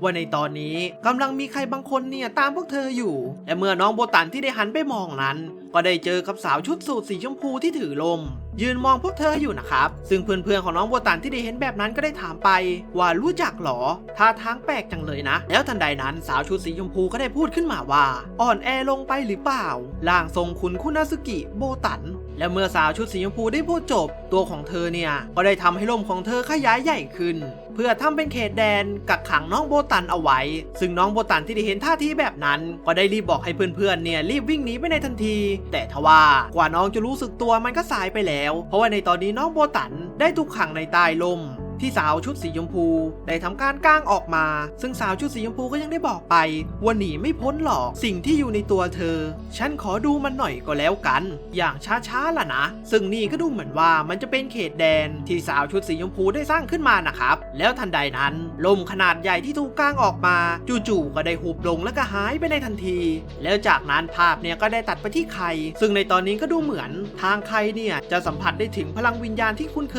ยได้มาแวบหนึ่งซึ่งนั่นก็อาจจะเป็นพลังวิญญาณของสาวชุดสีชมพูและก็ยังดูเหมือนสาวชุดสีชมพูนั้น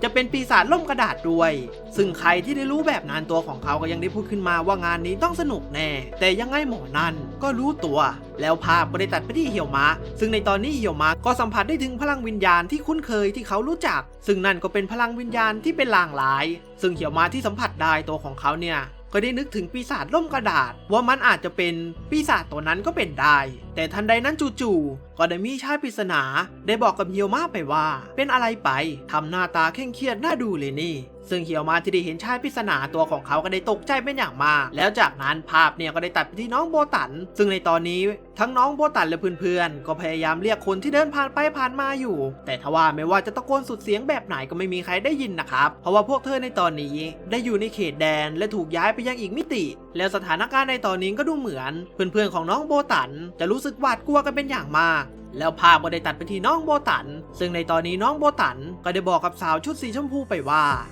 อย่าทำอะไร2คนนั้นเลยนะแต่ทว่าสาวชุดสีชมพูเนี่ยก็ไม่ได้ตอบอะไรกลับไปจ้องตาของน้องโบตันอยู่อย่างนั้นซึ่งบอกได้เลยว่าแววตาของสาวชุดสีชมพูเนี่ยมันน่ากลัวแบบสุดๆซึ่งตัวของเธอก็ยังได้บอกไปว่าแสงในตัวโบตันจางลงจากเมื่อก่อนมากแล้วจากนั้นสาวชุดสีชมพูเนี่ยก็ได้เอานิ้วจิ้มตาที่น้องโบตันไปในทันทีจนทำให้น้องเนี่ยถึงกับร้องออกมาเลยนะครับแล้วสาวชุดสีชมพูนั้นก็ยังได้บอกออกมาอีกว่าทำลายไม่ได้จริงๆด้วยเขตแดนมีคนกลางม่านป้องกันเอาไว้ทั้งภายนอกและภายในเลยซึ่งคนที่กลางม่านป้องกันร่างกายของน้องโบตันเอาไว้นั่นก็คือคุชิเกะ แล้วจากนั้นสาวชุดสีชมพูก็ยังได้พูดขึ้นมาอีกว่าแต่ก็ยังอยู่ตรงนั้นไม่ไปไหนวางใจเถอะค่ะพวกเราสัญญาว่าจะปลดปล่อยท่านออกมาให้ได้นายท่านแต่ทว่าท่านใดนั้นจู่ๆเพื่อนของน้องโบตันเนี่ยก็ได้พุ่งตัวเข้ามาช่วยเหลือน้องเอาไว้แล้วก็ยังได้บอกให้น้องเนี่ยได้รีบหนีไปซะและเมื่อสาวชุดสีชมพูที่ได้เห็นแบบนั้นของเธอเนี่ยก็ได้ทำการจับตัวเพื่อนๆของน้องโบตันเอาไว้ซึ่งสาวชุดสีชมพูก็ยังได้ถามไปว่าจะเอายังไงดีแบบนี้ล่ะเป็นยังไงและในตอนนี้ทางสาวชุดสีชมพูเนี่ยก็ได้จับเพื่อนๆของน้องโบตันไปเป็นตัวประกันแล้วซึ่งน้องโบตันที่ได้เห็นเพื่อนๆตัวเองถูกจับไว้แบบนั้นตัวของเธอเนี่ยก็รู้สึกเจ็บใจเป็นอย่างมากเพราะว่าน้องเนี่ยไม่สามารถช่วยเหลือเพื่อนๆได้เลยนะครับแต่ทว่าในระหว่างที่น้องโบตันกำลังสิ้นหวังอยู่นั้นจู่ๆเหี่ยวมะก็ได้ปรากฏตัวออกมาพร้อมกับตัดเขตแดนออกเป็น2ส่วนจนทำให้พวกมาเลบิโตะหรือปีศาจระดับต่ำได้สูญสลายหายไปในทันทีแล้วก็ยังได้พุ่งเข้าไปโจมตีใส่สาวชุดสีชมพูอีกนะครับซึ่งเหี่ยวมะก็ได้บอกขอโทษไปที่มาช้าแต่ตอนนี้ไม่เป็นอะไรนะโบตันซึ่งน้องโบตันที่ได้เห็นเหี่ยวมะมานั้นตัวของน้องเนี่ยก็ได้ถึงกับร้องไห้ออกมาด้วยความดีใจเพราะว่าเหี่ยวมะเคยสาบานไว้แล้วว่าจะปกป้องตัวของเธอตลอดไป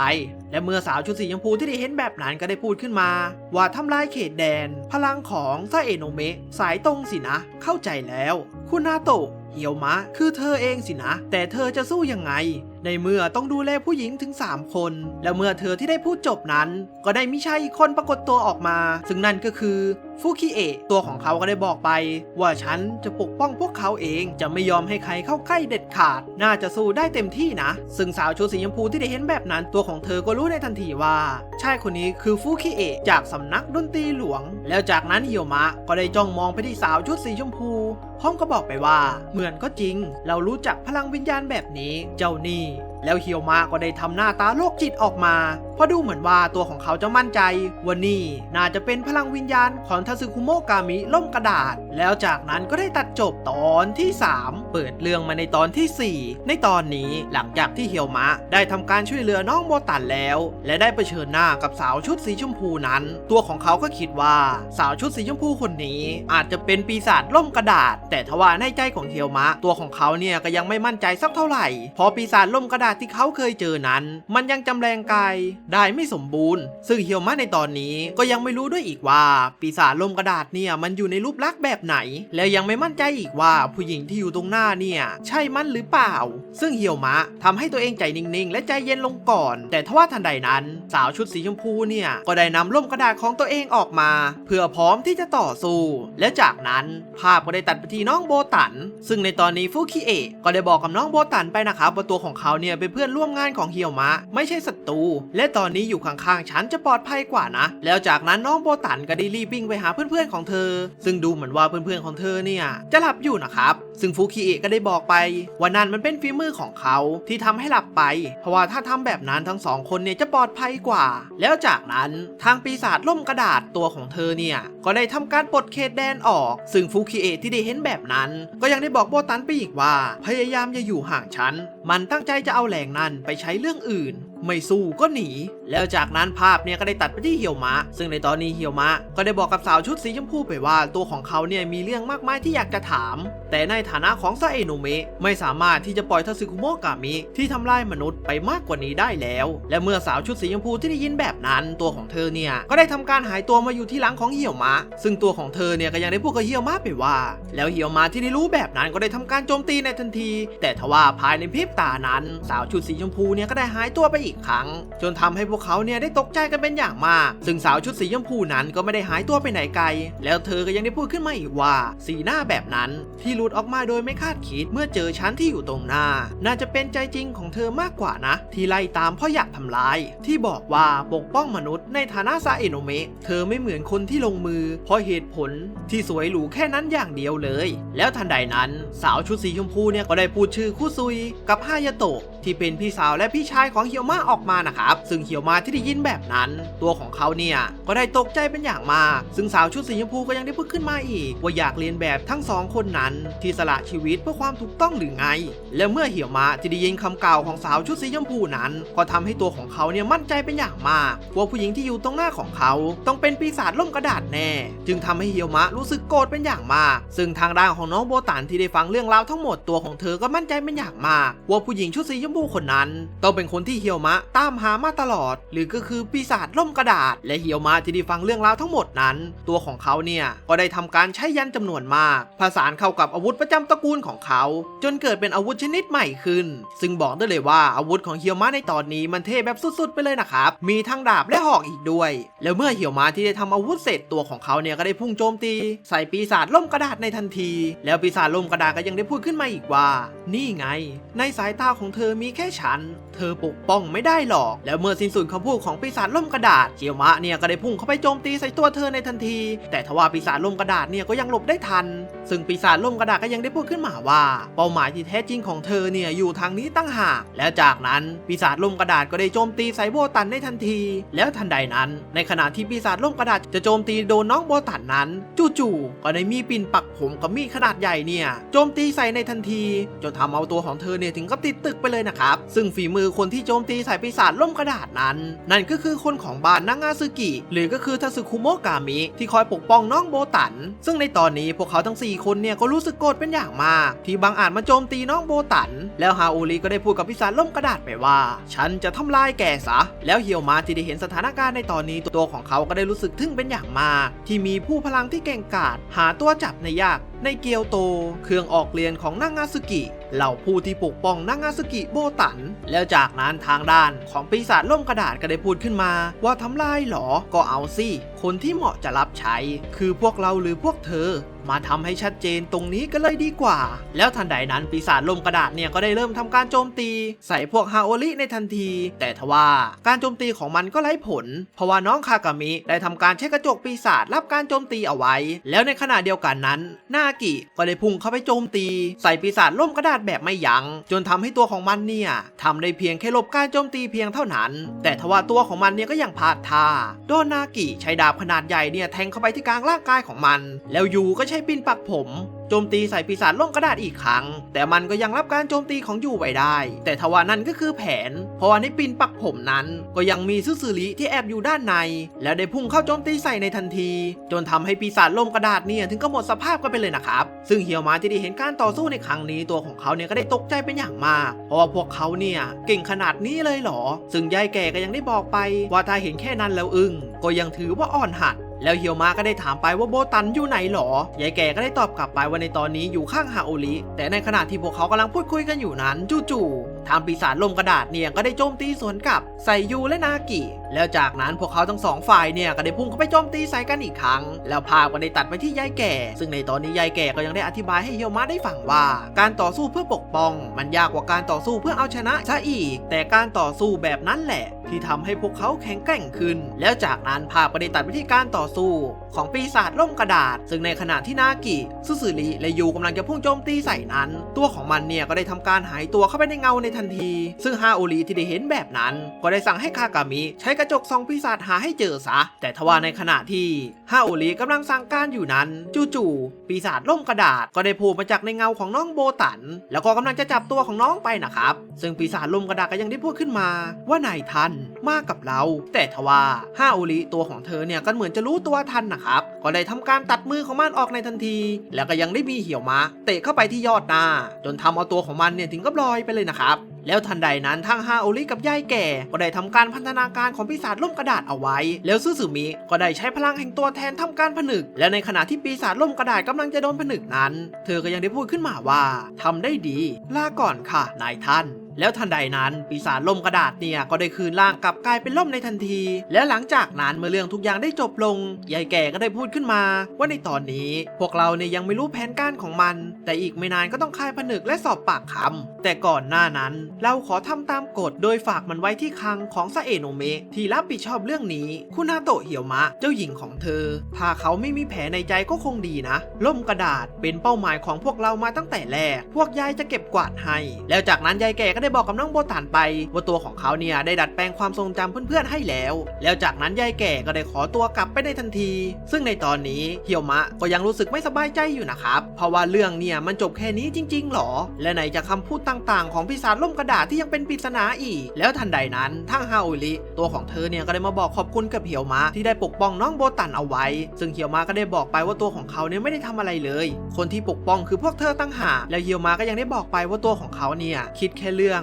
จะจัดการมันเท่านั้นซึ่งน้องโบตันก็ได้บอกไปว่ามันไม่จริงสักหน่อยแล้วน้องโบตันก็กำลังจะพูดอะไรบางอย่างกับเหี่ยวมะแต่ทว่าจู่ๆตัวของเธอเนี่ยก็ได้มีปฏิกิริยาอะไรบางอย่างจนทำให้ร่างกายของเธอรู้สึกเจ็บปวดเป็นอย่างมากจนทำให้แววตาของน้องโบตันนั้นได้เปลี่ยนไปนะครับซึ่งเมื่อฮาโอริที่ได้เห็นแบบนั้นก็ได้บอกกับทุกคนว่าในตอนนี้ให้รีบกลับไปที่คฤหาสน์กันก่อนแล้วในขณะที่กำลังวิ่งไปที่คฤหาสน์กันนั้นเหี่ยวมะก็ยังได้คิดขึ้นในใจว่าในตอนนี้ในหัวของเขาเนี่ยสับสนกับคำถามมากมายแถมบรรยากาศรอบตัวของปีศาจล่มกระดาษมีกลิ่นอายแบบเดียวกับทาสึคุโมะกามิที่เราอยากแก้แค้นทางที่โดนผนึกไปเมื่อกี้ยิ่งเข้าใกล้คฤหาสน์เท่าไหร่สิ่งนั้นก็ยิ่งเข้มขึ้นมากขึ้นเรื่อยๆแล้วทันใดนั้นภาพเนี่ยก็ได้ตัดไปที่คฤหาสน์ของนางาซึกิซึ่งในตอนนี้ก็ได้มีพวกซาเอะโนะเมะหรือนักล่าปีศาจจำนวนมากอยู่ที่หน้าคฤหาสน์ของพวกเขานะครับและเมื่อพวกฮาโอริและเหี่ยวมะได้เข้าไปที่พื้นที่คฤหาสน์นั้นพวกเขาเนี่ยก็ได้เจอกับซึบากิซึ่งซึบากิก็ยังได้บอกไปว่าติดกับเข้าแล้วนะเหี่ยวมะจังซึ่งซึบากิที่ได้พูดแบบนั้นก็เป็นเพราะว่าในตอนนี้คฤหาสน์ของพวกเขาเนี่ยได้โดนโจมตีพังไปเกือบครึ่งและซึบากิก็ยังได้บอกไปอีกว่าเป้าหมายของพวกนั้นไม่ใช่การทำลายคฤหาสน์แต่เป็นคุชิเกนที่คอยปกป้องโบตันตั้งหากแล้วจากนั้นทั้งซึบากิก็ได้นำคุชิเกนที่กลายเป็นกล่องมาให้กับเหี่ยวมะซึ่งเหี่ยวมะที่ได้เห็นแบบนั้นตัวของเขาเนี่ยก็รู้สึกเจ็บใจเป็นอย่างมากที่ไม่สามารถช่วยไขได้และก็ยังได้คิดขึ้นในใจอีกว่าปีศาจล่มกระดาษเนี่ยมันมีคิดตัวกันแน่และในขณะที่เหี่ยวมะกำลังรู้สึกโกรธยังสุดขีดอยู่นั้นนากิก็ได้เตือนกับเหี่ยวมะไปว่าจิตสังหารของนายไม่ธรรมดาเลยตอนนี้เก็บมันไว้ก่อนซึ่งนากิก็ยังได้บอกไปอีกว่าถ้าเจ้าล่มกระดาษนั้นกับคนที่มันโจมตีคฤหาสน์เป็นแก๊งเดียวกันแล้วก็มันจะมีพรรคพวกกันกี่คนและถ้ามาเล่นงานคุชิเกนได้ก็หมายความว่ามันมีพลังพอๆหรือมากกว่าพวกเราแทนที่จะปีเข้าไปหามันและตายเปล่ามีสิ่งที่เราควรสนใจมากกว่านั้นไม่ใช่หรือไงเมื่อเหี่ยวมาที่ได้สติกลับมานั้นตัวของเขาก็ได้เล่าเรื่องราวให้กับซูบากิให้ฟังทั้งหมดว่าเกิดอะไรขึ้นและเมื่อซูบากิที่ได้ฟังนั้นตัวของเธอก็ได้ตอบกลับไปว่าถ้าอย่างนั้นก็เอาเป็นว่าไปหาพ่อของเธอก่อนแล้วจากนั้นภาพก็ได้ตัดไปที่สำนักงานของโคโดโมริไทจูซึ่งในตอนนี้ก็ได้มีสาวแวนได้บอกกับทุกคนไปว่าคุชิเกนเนี่ยยังไม่ตายสนิทในทีเดียวแค่ผนึกวิญญาณตัวเองลงเข้าไปในภาชนะก็เท่านั้นหรือก็คือสภาวะผนึกเทียมว่าการลบทาสึคุโมะกามิมี2วิธีซึ่งวิธีแรกก็คือการสังหารในฐานะสิ่งมีชีวิตถ้ามีภาชนะเป็นร่างกายอย่างที่2ก็คือการผนึกโดยแยกภาชนะและวิญญาณออกจากกันโดยกรณีของคุชิเกนนั้นเป็นกรณีที่2ที่ได้แยกวิญญาณตัวเองออกจากภาชนะจึงหลีกเลี่ยงความตายได้แล้วจากนั้นไทจูก็ได้ถามกับสาวแว่นไปว่าพอจะทำให้มันกลับมาเป็นเหมือนเดิมได้ไหมซึ่งสาวแว่นเนี่ยก็ได้ตอบกลับไปในทันทีว่าเธอเนี่ยทำได้แต่ก็ไม่รู้เหมือนกันว่าจะฟื้นกลับมาเมื่อไหร่ก็ไม่รู้เรื่องนั้นยังไงก็บอกไม่ได้แล้วหลังจากนั้นคาโดโมริไทจูก็ได้ขอคุยกับพวกเหี่ยวมะและยังได้บอกกับพวกเขาไปว่าให้นางอาสกิทุกคนพักอยู่ที่นี่กันก่อนนั่นน่าจะเป็นทางที่ดีที่สุดในด้านความปลอดภัยด้วยเรื่องหลังจากนี้แค่ผมคนเดียวคงตัดสินใจอะไรไม่ได้ในเมื่อคุชิเกนเป็นแบบนั้นไปแล้วข้อจำกัดและการแทรกแซงเกี่ยวกับนางอาสกิโบตันจะเข้มงวดขึ้นเตรียมใจไว้ด้วยซึ่งเหี่ยวมะก็ยังได้ถามไปนะครับว่ามันหมายความว่ายังไงฮาโอริก็ได้อธิบายไปว่าคุชิเกนนั้นมีหน้าที่สำคัญมากขนาดนั้นเลยไงล่ะซึ่งนั่นก็เป็นเพราะคุชิเกนใช้พลังส่วนใหญ่ในการกางเขตแดนรอบคฤหาสน์เพื่อไม่ให้มาเลบิโตะตัวเล็กๆเข้ามายังคฤหาสน์แห่งนี้ได้และนอกจากนั้นเขาก็ยังคอยกางเขตแดนไว้ที่ร่างกายและหัวใจของโบตันแล้วถึงปกป้องไม่ให้มาเลบิโตะในตัวของเด็กคนนั้นโผล่ออกมาแต่ตอนนี้เขตแดนทั้งหมดที่พูดถึงถูกคายออกแล้วซึ่งไทจูก็ยังได้พูดขึ้นมาอีกว่าถ้าเป้าหมายอีกฝ่ายเป็นนางอาสกิ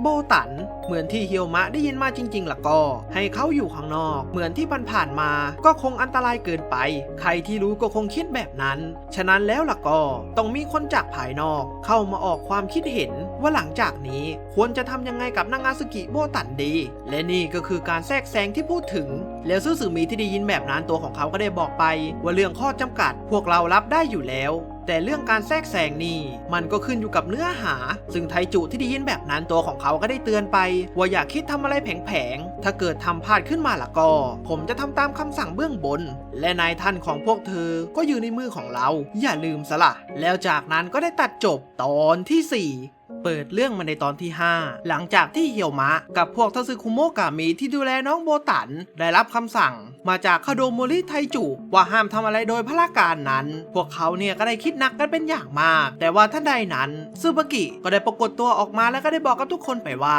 ในตอนนี้น้องโบตันเนี่ยได้ฟื้นขึ้นมาแล้วและเมื่อทุกคนที่ได้ยินแบบนั้นก็ได้รีบวิ่งออกไปหาน้องโบตันกันในทันทีเลยนะครับโดยที่ไม่สนใจเหี่ยวมะเลยว่าโดนเหยียบอยู่แล้วจากนั้นทางซึบากิก็ได้บอกกับพ่อของเธอไปว่าถ้าคุยธุระกันเสร็จแล้วตัวของเธอเนี่ยก็มีเรื่องอยากจะคุยต่อด้วยซึ่งไทจูก็ได้ตอบตกลงกลับไปแล้วจากนั้นภาพก็ได้ตัดไปที่โบตันซึ่งในตอนนี้ทุกคนเนี่ยก็ได้ดีใจกันเป็นอย่างมากที่น้องโบตันได้สติกลับคืนมาแล้วซึ่งดูเหมือนว่าทุกคนเนี่ยจะเป็นห่วงโบตันกันเป็นอย่างมากและจากนั้นน้องโบตันก็ได้บอกไปว่าตัวของน้องเนี่ยไม่ได้เป็นอะไรแล้วก็ได้บอกให้ทุกคนเนี่ยใจเย็นๆก่อนแล้วน้องโบตันก็ได้บอกขอบคุณกับทุกคนว่าให้ช่วยบอกกับคุชิเกนด้วยว่าฉันสบายดีและเมื่อทุกคนที่ได้ยินแบบนั้นก็ได้ถึงกับหน้านิ่งกันไปเลยนะครับเพราะว่าในตอนนี้น้องโบตันยังไม่รู้ว่าคุชิเกนนั้นได้กลายเป็นกล่องไปแล้ว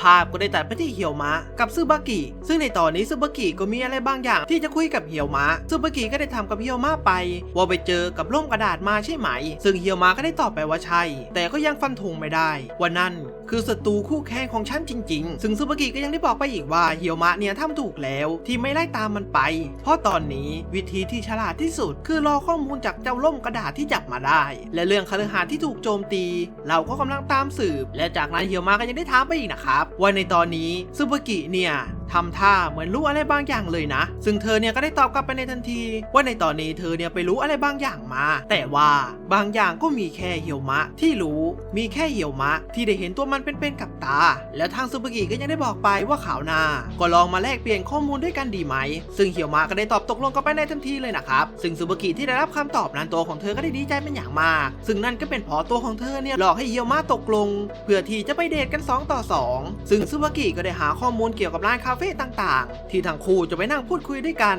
แต่ทางเหี่ยวมะก็พยายามปฏิเสธไปนะครับและในขณะที่เหี่ยวมะกำลังจะเดินออกไปนั้นซึบากิก็ยังได้บอกไปอีกว่ายังคุยไม่จบสักหน่อยเพราะหลังจากนี้พี่ๆของฉันเนี่ยก็มีเรื่องจะคุยด้วยแล้วทันใดนั้นเมื่อเหี่ยวมะได้เปิดประตูออกมาก็ได้พบกับ2 คนนี้ที่เป็นพี่ชายของซึบากิซึ่งก็ดูเหมือนว่าทั้ง2 คนเนี่ยจะไม่สบอารมณ์กับการกระทำของเหี่ยวมะที่ว่าพอเห็นร่มกระดาษแล้วก็พุ่งตัวเข้าไปโจมตีโดยไม่คิดหน้าคิดหลังแล้วก็ยังได้บ่นกับเหี่ยวมะยกใหญ่ไปเลยนะครับว่าเหี่ยวมะเนี่ยลืมวิธีการต่อสู้ฉบับคาโดโมริแล้วงั้นหรอซึ่งเหี่ยวมะก็ได้ตอบกลับไปในทันทีว่าตัวของเขาเนี่ยทำผิดพลาดไปแล้วและในตอนนี้ก็ได้เตรียมตัวพร้อมที่จะโดนดุด่าแล้วด้วยซึ่งซึบากิก็ยังได้พูดแทรกขึ้นมาอีกว่าขอเตือนไว้ก่อนนะว่าพี่ๆของฉันเนี่ยชอบสั่งสอนไม่จบแค่เบาๆแน่แล้วเหี่ยวมะจังก็ไม่ยอมไปเดทกับฉันไม่ช่วยหรอกนะและเมื่อพี่ๆของซึบากิที่ได้ยินแบบนั้นก็ได้บอกกับเหี่ยวมะไปอีกว่าช่างกล้าปฏิเสธคำชวนของน้องสาวพวกเรางั้นหรอแบบนี้ไม่ขำเลยนะแล้วจากนั้นเหี่ยวมะก็ได้โดนสวดชุดใหญ่กันเลยทีเดียว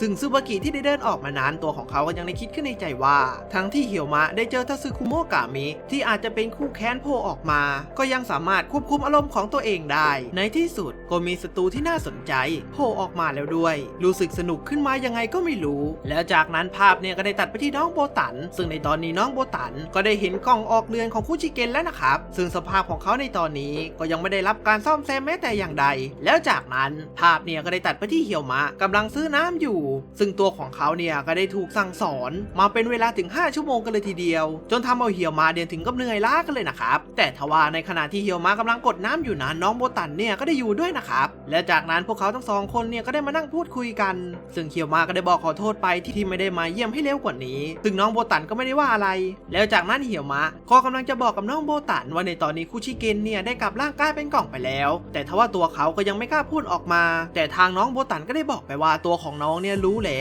วก็ยังเล่าเรื่องของคุชิเกนให้ฟังอีกว่าตั้งแต่เด็กคุชิเกนเนี่ยคอยเล่นและดูแลกับเธอมาตลอดพอทุกคนออกไปทำงานก็จะเหลือแค่ฉันกับคุชิเกนนั่งเล่นกันเงียบๆดูเพลินๆว่าหน้าเขาไม่รับแขกไม่พูดจาแต่ว่าตัวของเขาเนี่ยเสียงเบาเกินไปและเขาคอยเฝ้าดูแลฉันอยู่เสมอเพราะงั้นเขาต้องฟื้นขึ้นมาแน่นอนสิ่งที่เครื่องออกเรือนทุกคนปรารถนาคือต้องการให้ฉันเป็นเจ้าสาวช่วงเวลาที่ฉัน ฉันได้มีความสุขหรือฉันในวันพิเศษฉันนึกไม่ออกเลยว่าเขาจะหายไปได้ยังไงทั้งที่ยังเหลือสิ่งเหล่านั้นซึ่งเฮียวมะที่ได้ฟังเรื่องราวจากน้องโบตันนั้นตัวของเขาก็ได้บอกไปว่าฉันเนี่ยนับถือเธอเลยโบตันซึ่งน้องโบตันเนี่ยก็ได้เขินออกมาเลยนะครับแล้วจากนั้นน้องโบตันก็ได้บอกขอบคุณกับเฮียวมะไปที่มาช่วยเธอจากล่มกระดาษแล้วฉันก็อยากขอบคุณที่รักษาสัญญาไว้นะซึ่งเฮียวมะที่ได้ฟังแบบนั้นตัวของเขาก็ได้บอกไปว่ามีแต่เรื่องที่ฉันต้องแก้ไขเต็มไปหมดแต่ว่าแค่เธอพูดแบบนั้นก็รู้สึกเหมือนถูกช่วยไว้เลยแต่ทว่าท่านใดนั้นจู่ๆเฮียวมะเนี่ยก็ได้รู้สึกมีไฟลุกโชนขึ้นมาและได้บอกไปว่าฉัน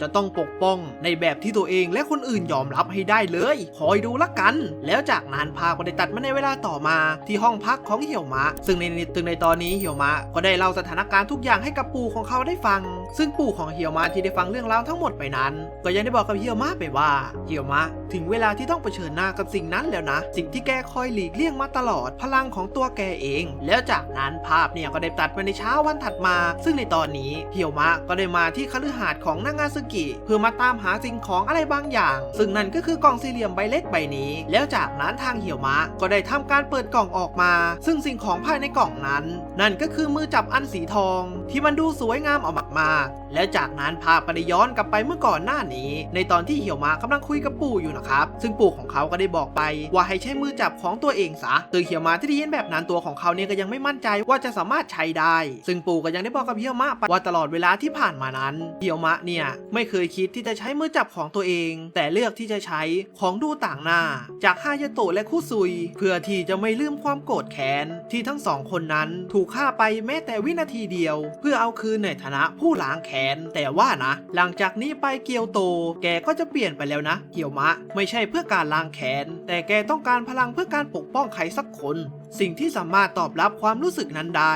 ไม่ใช่ของพวกฮายาโตะแล้วภาพก็ได้ตัดมาที่ปัจจุบันซึ่งในตอนนี้เฮียวมะก็ได้นั่งจ้องมือจับของตัวเองแบบตาไม่กระพริบเพราะตัวของเขาเนี่ยก็ยังไม่มีความมั่นใจมากพอนะครับแล้วจากนั้นในเวลาต่อมาในตอนนี้ทางซึบากิตัวของเธอก็ได้เดินทางมาหาเฮียวมะแต่ทว่าเมื่อเคาะประตูไปแล้วเฮียวมะเนี่ยก็ไม่ตอบกลับมาเลยแม้แต่นิดเดียวซึ่งตัวของเธอเนี่ยก็กังวลใจเป็นอย่างมากว่าเรื่องเมื่อวานที่เกิดขึ้นเนี่ยเฮียวมะโกรธอยู่หรือเปล่าเลยทำเมินใส่เธอน่ะแต่ทว่าจู่ๆเฮียวมะก็ได้ปรากฏตัวไปจากข้างหลังแล้วก็ได้บอกกับซึบากิว่าขอยืมลองฝึกหน่อยนะซึ่งในขณะเดียวกันนั้นภาพเนี่ยก็ได้ตัดไปที่น้องโบตันซึ่งในตอนนี้ตัวของน้องเนี่ยก็ได้โทรไปหาเพื่อนว่าอาการเป็นยังไงบ้างซึ่งเพื่อนของเธอเนี่ยก็ได้ถูกเปลี่ยนความทรงจำทุกอย่างกับเหตุการณ์ที่เกิดขึ้นซึ่งน้องโบตันก็ได้บอกขอโทษไปเพราะว่าตัวของน้องเนี่ยไม่สามารถช่วยเพื่อนๆได้เลยแม้แต่นิดเดียวและเมื่อเพื่อนของเธอที่ได้ยินแบบนั้นก็ได้บอกให้น้องโบตันให้พาไปเลี้ยงขนมด้วยแล้วทั้งสองคนเนี่ยก็ได้ตอบตกลงกันนะครับแล้วจากนั้นภาพก็ได้ตัดไปที่โรงฝึกซึ่งในตอนนี้เหี่ยวมะตัวของเขาเนี่ยก็กำลังนั่งจ้องมือจับของตัวเองอยู่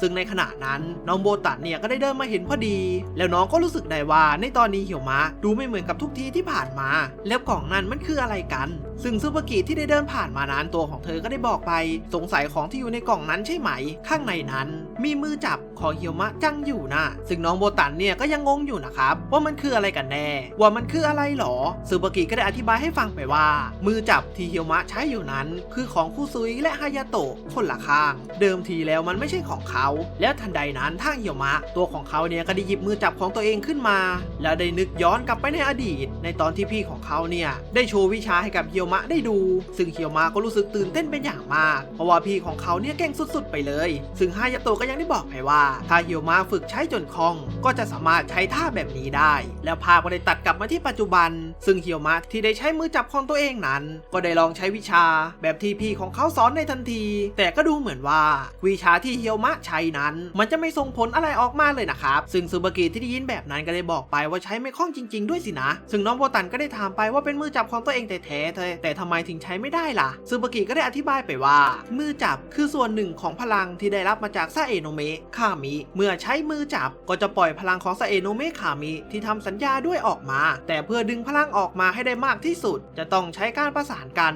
นระหว่างผู้ใช้กับมือจับแต่ว่าเฮียวมะใช้มือจับของฮายาโตะและคุซุยมาโดยตลอดเพราะแบบนั้นจึงไม่สามารถใช้มือจับของตัวเองได้ถ้าลองนึกดูก็เหมือนกับผู้หญิงนั่นแหละพอไม่ค่อยใส่ใจก็งอนใช่ไหมล่ะตราบใดที่ไม่ใช่มือจับของตัวเองก็จะดึงพลังที่อยู่ในตัวออกมาไม่ได้แต่มันก็ไม่ง่ายเลยที่จะสานต่อสายสัมพันธ์ที่เคยขาดไปแล้วครั้งหนึ่ง แล้วจากนั้นพีของซึบากิก็ได้เดินมาหาน้องโบตันและก็ได้บอกไปว่าในตอนนี้พ่อของพวกเขาเนี่ยต้องการที่จะพบแล้วพาก็ได้ตัดไปที่ห้องของคาโดโมริไทจุซึ่งในตอนนี้ตัวของเขาเนี่ยก็ได้มีเรื่องสำคัญที่จะคุยด้วยซึ่งเรื่องที่จะคุยนั้นก็คือเรื่องของเฮียวมะและนางาซึกิและทาซึคุโมะกามิที่คอยดูแลน้องโบตันอยู่ซึ่งไทจุก็ได้บอกกับเฮียวมะไปว่าถ้าต้องการกลับไปที่คุนาโตะก็ได้ไม่ได้ว่าอะไรแต่ถ้าจะอยู่ที่นี่พวกเราก็ยินดีต้อนรับส่วนโบตันก็ขอให้หยุดพักการเรียนที่มหาวิทยาลัยไปก่อนซึ่งถ้าปล่อยให้อยู่ข้างนอกเนี่ยมันอาจจะเกิดอันตรายได้เพราะว่าในตอนนี้คุชิเกนเนี่ยไม่อยู่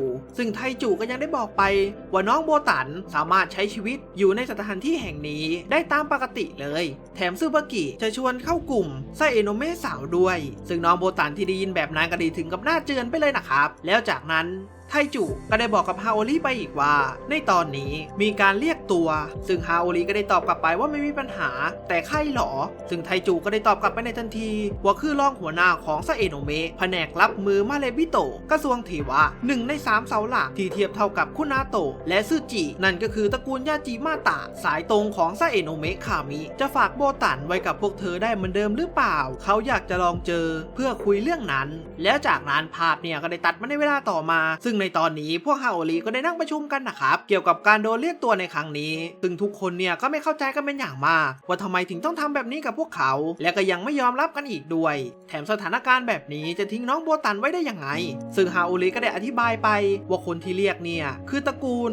ยาจิมาตะและไม่สามารถเมินคำสั่งได้ซึ่งน้องโบตันก็ยังได้ถามไปว่าตระกูลยาจิมาตะเขาใหญ่ขนาดนั้นเลยหรอแล้วฮาโอริก็ได้อธิบายไปว่าตระกูลยาจิมาตะคือหนึ่งในตระกูลที่ก่อตั้งไซเอโนเมะที่คอยจัดการทาซึคุโมะกามิและคนที่อยู่ในระดับท็อปขององค์กรนั้นก็มี3ตระกูลหลักคือคุนาโตะซึจิและยาจิมาตะพอบรรพบุรุษของ3ตระกูลนี้เป็นผู้ก่อตั้งสายตรงของซาเอโนเมะคามิและทาซึคุโมะกามิเก่งๆที่ถูกยกเว้นก็จะอยู่ใน3ตระกูลหลักนี้ซึ่งฮาโอริก็ยังได้อธิบายไปว่าเครื่องออกเรือนของนางาซึกิก็เข้าร่วมอยู่กับตระกูลคุนาโตะซาตายักษ์อยู่กับตระกูลซึจิและสำนักดนตรีหลวงก็อยู่กับตระกูลยาจิมาตะซึ่งสุรีก็ยังได้บอกไป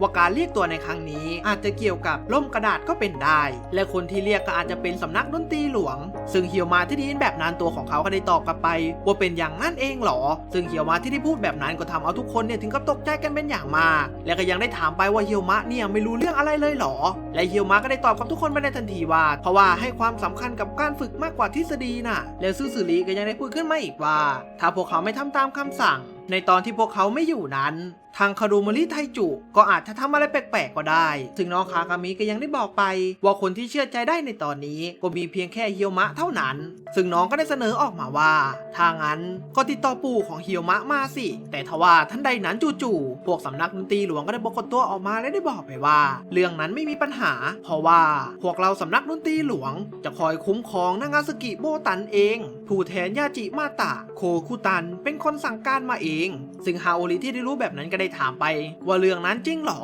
ทำไมคาโดโมริไม่เคยบอกเราซึ่งคุณยายก็ได้ตอบไปว่าเพิ่งจะมีการติดต่อมาเมื่อกี้เพราะถ้ายังเป็นแบบนี้ยังไงพวกเธอก็น่าจะไม่ยอมแล้วจากนั้นนากิก็ได้พูดขึ้นมาว่าถือว่าสรุปแล้วนะยังไงพวกเราก็เป็นผู้ที่ได้รับการยกเว้นที่ทำงานให้กับมนุษย์ไม่มีสิทธิปฏิเสธหรอกมีแต่ต้องยอมไปตามนั้นแหละแล้วจากนั้นทุกคนเนี่ยก็ได้พร้อมใจกันไปตามคำสั่งในทันทีซึ่งยูก็ได้กำชับกับสำนักดนตรีหลวงไปว่ายังไงก็ตามช่วยทำหน้าที่แทนพวกเราและดูแลโบตันสุดชีวิตด้วยนะคะซึ่งเมื่อข้อสรุปทั้งหมดได้จบลงนั้นก็ดูเหมือนว่าทางเฮียวมะตัวของเขาเนี่ยจะรู้สึกเครียดเป็นอย่างมากกับพลังของตัวเองในตอนนี้แล้วจากนั้นก็ได้ตัดจบตอนที่5เปิดเรื่องมาในตอนที่6ในตอนนี้ทางน้องโบตันเนี่ยก็ได้นั่งเครียดอยู่คนเดียวนะครับซึ่งน้องก็รู้สึกกังวลใจเป็นอย่างมากกับคำพูดของล่มกระดาษนะครับแล้วตัวของน้องเนี่ยก็ยังได้คิดถึงมาเลบิโตะที่อยู่ภายในร่างกายของน้องอีกว่าถ้าอยู่ในช่วงเวลาคับขันมาเลบิโตะที่อยู่ในตัวน้องจะออกมาหรือเปล่าและน้องก็ยังได้คิดถึงเรื่องต่างๆนานาว่าต้นเหตุของเรื่องราวทั้งหมดนั้นมาจากตัวของน้องแล้วจากนั้นภาพก็ได้ย้อนกลับไปเมื่อหลายเดือนก่อน ในตอนที่น้องโบตันได้เดินทางมาหาคาโดโมริไทจูเพื่อมาถามว่าเรื่องที่เกิดขึ้นทั้งหมดมาจากตัวของน้องจริงหรือเปล่าซึ่งคาโดโมริก็ได้ตอบไปว่าในตอนนี้มันยังไม่แน่ชัดว่าเหตุผลที่ล่มกระดาษเคลื่อนไหวนั้นเป็นสาเหตุมาจากโบตันหรือเปล่าแล้วมันก็ยังมีการคาดเดาต่างๆนานาอีกด้วยแต่คดีลักพาตัวเธอเมื่อหลายปีก่อนเป็นตัวจุดชนวนและระหว่างที่โดนลักพาตัวอยู่นั้นก็ได้ประสบอุบัติเหตุจนญาติของเธอต้องเสียชีวิตและส่วนเธอก็ถูกช่วยออกมาซึ่งน้องโบตันที่ได้ฟังเรื่องราวนั้นตัวของน้องก็ได้บอกไปว่าตัวของเธอเนี่ยจำได้กับเรื่องราวที่เกิดขึ้นซึ่งคาโดโมริก็ยังได้บอกไปอีกว่าแต่ความทรงจำหลังจากนั้นน้องโบตันเนี่ยจำไม่ได้ใช่ไหมล่ะพอรู้สึกตัวอีกทีก็อยู่กับผู้ดูแลแล้วซึ่งคาโดโมริก็ยังได้บอกว่าความทรงจำที่หายไปนั้นในตอนนั้นเธอไม่ได้เป็นมนุษย์ไม่รู้ว่าเป็นเพราะช็อกหรือเปล่าแต่เธอได้เอาร่างกายของเธอไปส่งไม้ต่อให้กับบาเลบิโตะที่อยู่ข้างในตัวเทพอวตารจึงปรากฏออกมาในตอนนั้นและมันก็ทำบางอย่างให้เธอมีชีวิตรอดออกมาเพียงคนเดียวซึ่งคาโดโมริก็ยังได้บอกต่อไปอีกว่าจริงๆแล้วไม่มีใครเคยเห็นทั้งเราทั้งนางาซึกิต่างก็ไปถึงหลังจากนั้นแต่จังหวะที่เกิดเรื่องผมก็ได้เห็นภาพแปลกประหลาดทาสึคุโมะกามิที่เราดูแลไว้บอกว่ามีแสงขนาดใหญ่มาจากฝั่งที่เกิดเหตุและทำให้บาเลบิโตะหรือทาสึคุโมะกามิที่เห็นแสงนั้นได้คุกเข่าไปทิศทางที่เกิดเหตุในทันทีซึ่งนั้นก็เป็นเพราะมาเลบิโตะหรือทาสึคุโมะกามิได้เห็นแสงสลัวในตัวของเธอและแสงนั้นสว่างเหมือนพระอาทิตย์และพอทุกคนรู้ตัวอีกทีทาสึคุโมะกามิทุกตนที่ผมเลี้ยงก็คุกเข่าไปทางนั้นโดยอัตโนมัติมาเลบิโตะที่อยู่ข้างในออกมาข้างนอกเท่ากับว่าอำนาจในการควบคุมเปลี่ยนมือ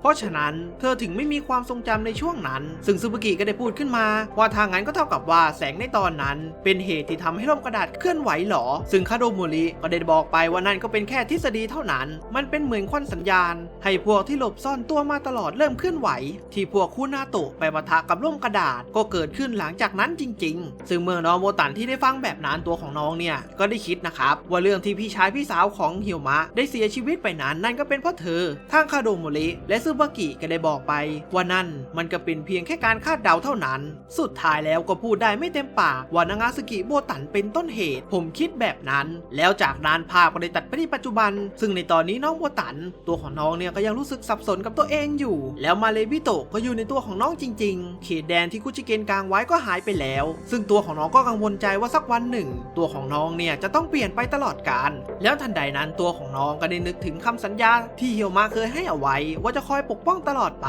ซึ่งน้องที่ได้นึกแบบนั้นตัวของน้องเนี่ยก็ได้มีกำลังใจอีกครั้งแล้วภาพก็ได้ตัดไปที่เฮียวมะที่กำลังออกกำลังกายอยู่ซึ่งในตอนนี้ตัวของเขาก็พยายามฝึกร่างกายและฝึกฝนความสามารถของตัวเองให้เก่งขึ้นเพราะว่าเครื่องออกเรือนของนางงาซึกิในตอนนี้จะไม่อยู่แล้วจากนั้นทางเฮียวมะก็ได้เดินเข้าไปที่คฤหาสน์ของนางงาซึกิแต่ทว่าจู่ๆเฮียวมะก็สัมผัสได้ว่าในตอนนี้มีใครบางคนมองเขาอยู่แถมยังอยู่ที่นี่ตั้งแต่แรกหรือไม่ก็สะกดรอยตามมาแต่ทว่าพลังวิญญาณที่สัมผัสได้มันก็คุ้นเคยเป็นอย่างมากแล้วทันใดนั้นก็ได้มีใครบางคนเนี่ยโจมตีใส่เฮียวมะซึ่งเฮียวมะก็สามารถหลบได้แบบชิวเฉียดแต่ทว่าเฮียวมะเนี่ยก็ไม่สามารถหลบพ้นได้ซึ่งคนที่โจมตีใส่เฮียวมะนั่นก็คือนากิซึ่งนากิก็ได้บอกให้เฮียวมะลุยเข้ามาเลยเฮียวมะที่ได้เห็นแบบนั้นก็ได้ถามไปว่าทำไมถึงทำแบบนี้แล้วจากนั้นนากิก็ได้โจมตีใส่เฮียวมะในทันทีแต่ทว่าผ้าสีดำก็มารับการโจมตีไว้ซึ่งนั่นก็คือวิชาผ้าห่มผู้สาสายของคาโดโมริและเมื่อเฮียวมะที่ได้เห็นสถานการณ์ในตอนนี้ตัวของเขาก็ได้นึกขึ้นได้ว่าทั้งคู่เนี่ยเคยประลองกันณที่แห่งนี้และยังติดค้างว่าใครเป็นผู้ชนะและเมื่อเฮียวมะที่ได้คิดได้แบบนั้นตัวของเขาก็ได้รู้ว่าในตอนที่ต่อสู้กันครั้งแรกที่นากิใช้สันดาบต่อสู้นั้นไม่ใช่การเหยียดหยามแต่เป็นเพียงแค่การทดสอบว่าจะสามารถปกป้องนายของเขาได้หรือไม่ซึ่งนากิก็ยังได้บอกกับเฮียวมะไปอีกว่าความยากในการปกป้องความหนักหนาของคำสาบานนายเข้าใจหรือยังแล้วจากนั้นทั้งคู่เนี่ยก็ได้พุ่งเข้าโจมตีใส่กันแต่ทว่าเฮียวมะก็ได้ใช้ระเบิดควันพรางตัวเอาไว้แล้วก็ได้ใช้ร่างปลอมโจมตีใส่นากิซึ่งนากิที่ได้โจมตีใส่ร่างปลอมไปนั้นตัวของเขาก็ได้คิดว่าเฮียวมะจะต้องอยู่อีกทางแต่ทว่าความคิดของนากิต้องผิดเพราะว่าร่างที่นากิโจมตีไปนั้นเฮียวมะเนี่ยอยู่ภายในยันกระดาษแต่ทว่านากิก็ยังสามารถโจมตีสวนกลับไปได้แล้วจากนั้นทั้งคู่เนี่ยก็ได้เข้าต่อสู้ด้วยกันดุเดือดเลือดพล่านแล้วทันใดนั้นทางเฮียวมะตัวของ ของเขาเนี่ยก็ได้เอาจริงแล้วนะครับแล้วจากนั้นภายในพริบตานั้นทางเฮียวมาก็ได้พุ่งเข้าโจมตีใส่นากิแต่ในระหว่างที่นากิกำลังจะโดนโจมตีนั้นตัวของเขาเนี่ยสามารถปัดการโจมตีออกไปได้ซึ่งนากิที่ได้เห็นความสามารถของเฮียวมาก็ได้บอกไปว่ามือจับอันนั้นท่าทางจะใช้การได้บ้างนะซึ่งเฮียวมาก็ได้บอกไปว่าใช่แต่น่าจะเอาพลังที่แท้จริงออกมาได้อีกและนากิก็ได้บอกไปอีกว่าฉันแค่อยากทดสอบพลังของนายดูอีกทีขอโทษด้วยเฮียวมะซึ่งเฮียวมะก็ได้ตอบกลับไปว่าในตอนนี้พวกนายไปจัดการเรื่องของพวกนายให้จบเถอะซึ่งนากิที่เห็นแบบนั้นตัวของเขาก็ได้ทำการชนหมัดกับเฮียวมะแล้วก็ได้ฝากให้เฮียวมะคอยปกป้องโบตันด้วยและนี่ก็คือสัญญาของลูกผู้ชายและเมื่อทั้งคู่ได้ทำสัญญากันเสร็จนั้นทางฮาโอริก็ได้โทรมาหานากิบอกว่าให้ซื้อสาเกกลับไปด้วยและจากนั้นภาพก็ได้ตัดไปที่พักของพวกเขาซึ่งในตอนนี้ทางยูก็ดูเหมือนว่าจะรู้สึกร้อนใจเป็นอย่างมากเพราะหลังจากนี้จะต้องห่างจากโบตันและเมื่อนากิที่ได้เข้ามาในห้องนั้นก็ได้ถามกับฮาโอริไปว่าเธอเก่งนะที่ทนอยู่เฉยๆได้กับการเรียกตัวครั้งนี้หรือที่ยอมทำตามเพราะมีแผนบางอย่างแล้วจากนั้นโบตันก็ได้บอกกับทุกคนไปว่าให้ทุกคนเนี่ยรีบจัดการเรื่องของตัวเองให้เสร็จและรีบกลับมาซะเพราะว่าตัวของน้องมีทั้งซึบากิและเฮียวมะอยู่ด้วยไม่ต้องเป็นห่วงแล้วจากนั้นภาพก็ได้ตัดมาในเช้าวันถัดมาซึ่งในตอนนี้คนของตระกูลยาจิมาตะก็ได้มารับพวกของฮาโอริแล้วนะครับซึ่งทางฮาโอริก็ได้บอกกับเฮียวมะว่าฝากดูแลน้องโบตันด้วยซึ่งเฮียวมะตัวของเขาก็ได้ตอบตกลงกลับไปแล้วจากนั้นทางด้านของยูตัวของเธอเนี่ยก็ได้สั่งสอนน้องโบตันต่างๆนานาว่าให้ระวังตัวมากๆซึ่งน้องคากามิก็ได้บอกกับยูไปว่ามีเรื่องสำคัญกว่านี้ไม่ใช่หรอซึ่งยูที่ได้นึกได้แบบนั้นตัวของเธอก็ได้เอาอุปกรณ์ส่งมอบให้กับน้องโบตันซึ่งนั่นก็คือปิ่นปักผมกระจกแล้วก็หมึกซึ่งยูก็ได้กำชับไปว่าสิ่งของพวกนี้จะสามารถช่วยน้องโบตันได้อย่างแน่นอนไปก่อนนะคะนายท่าน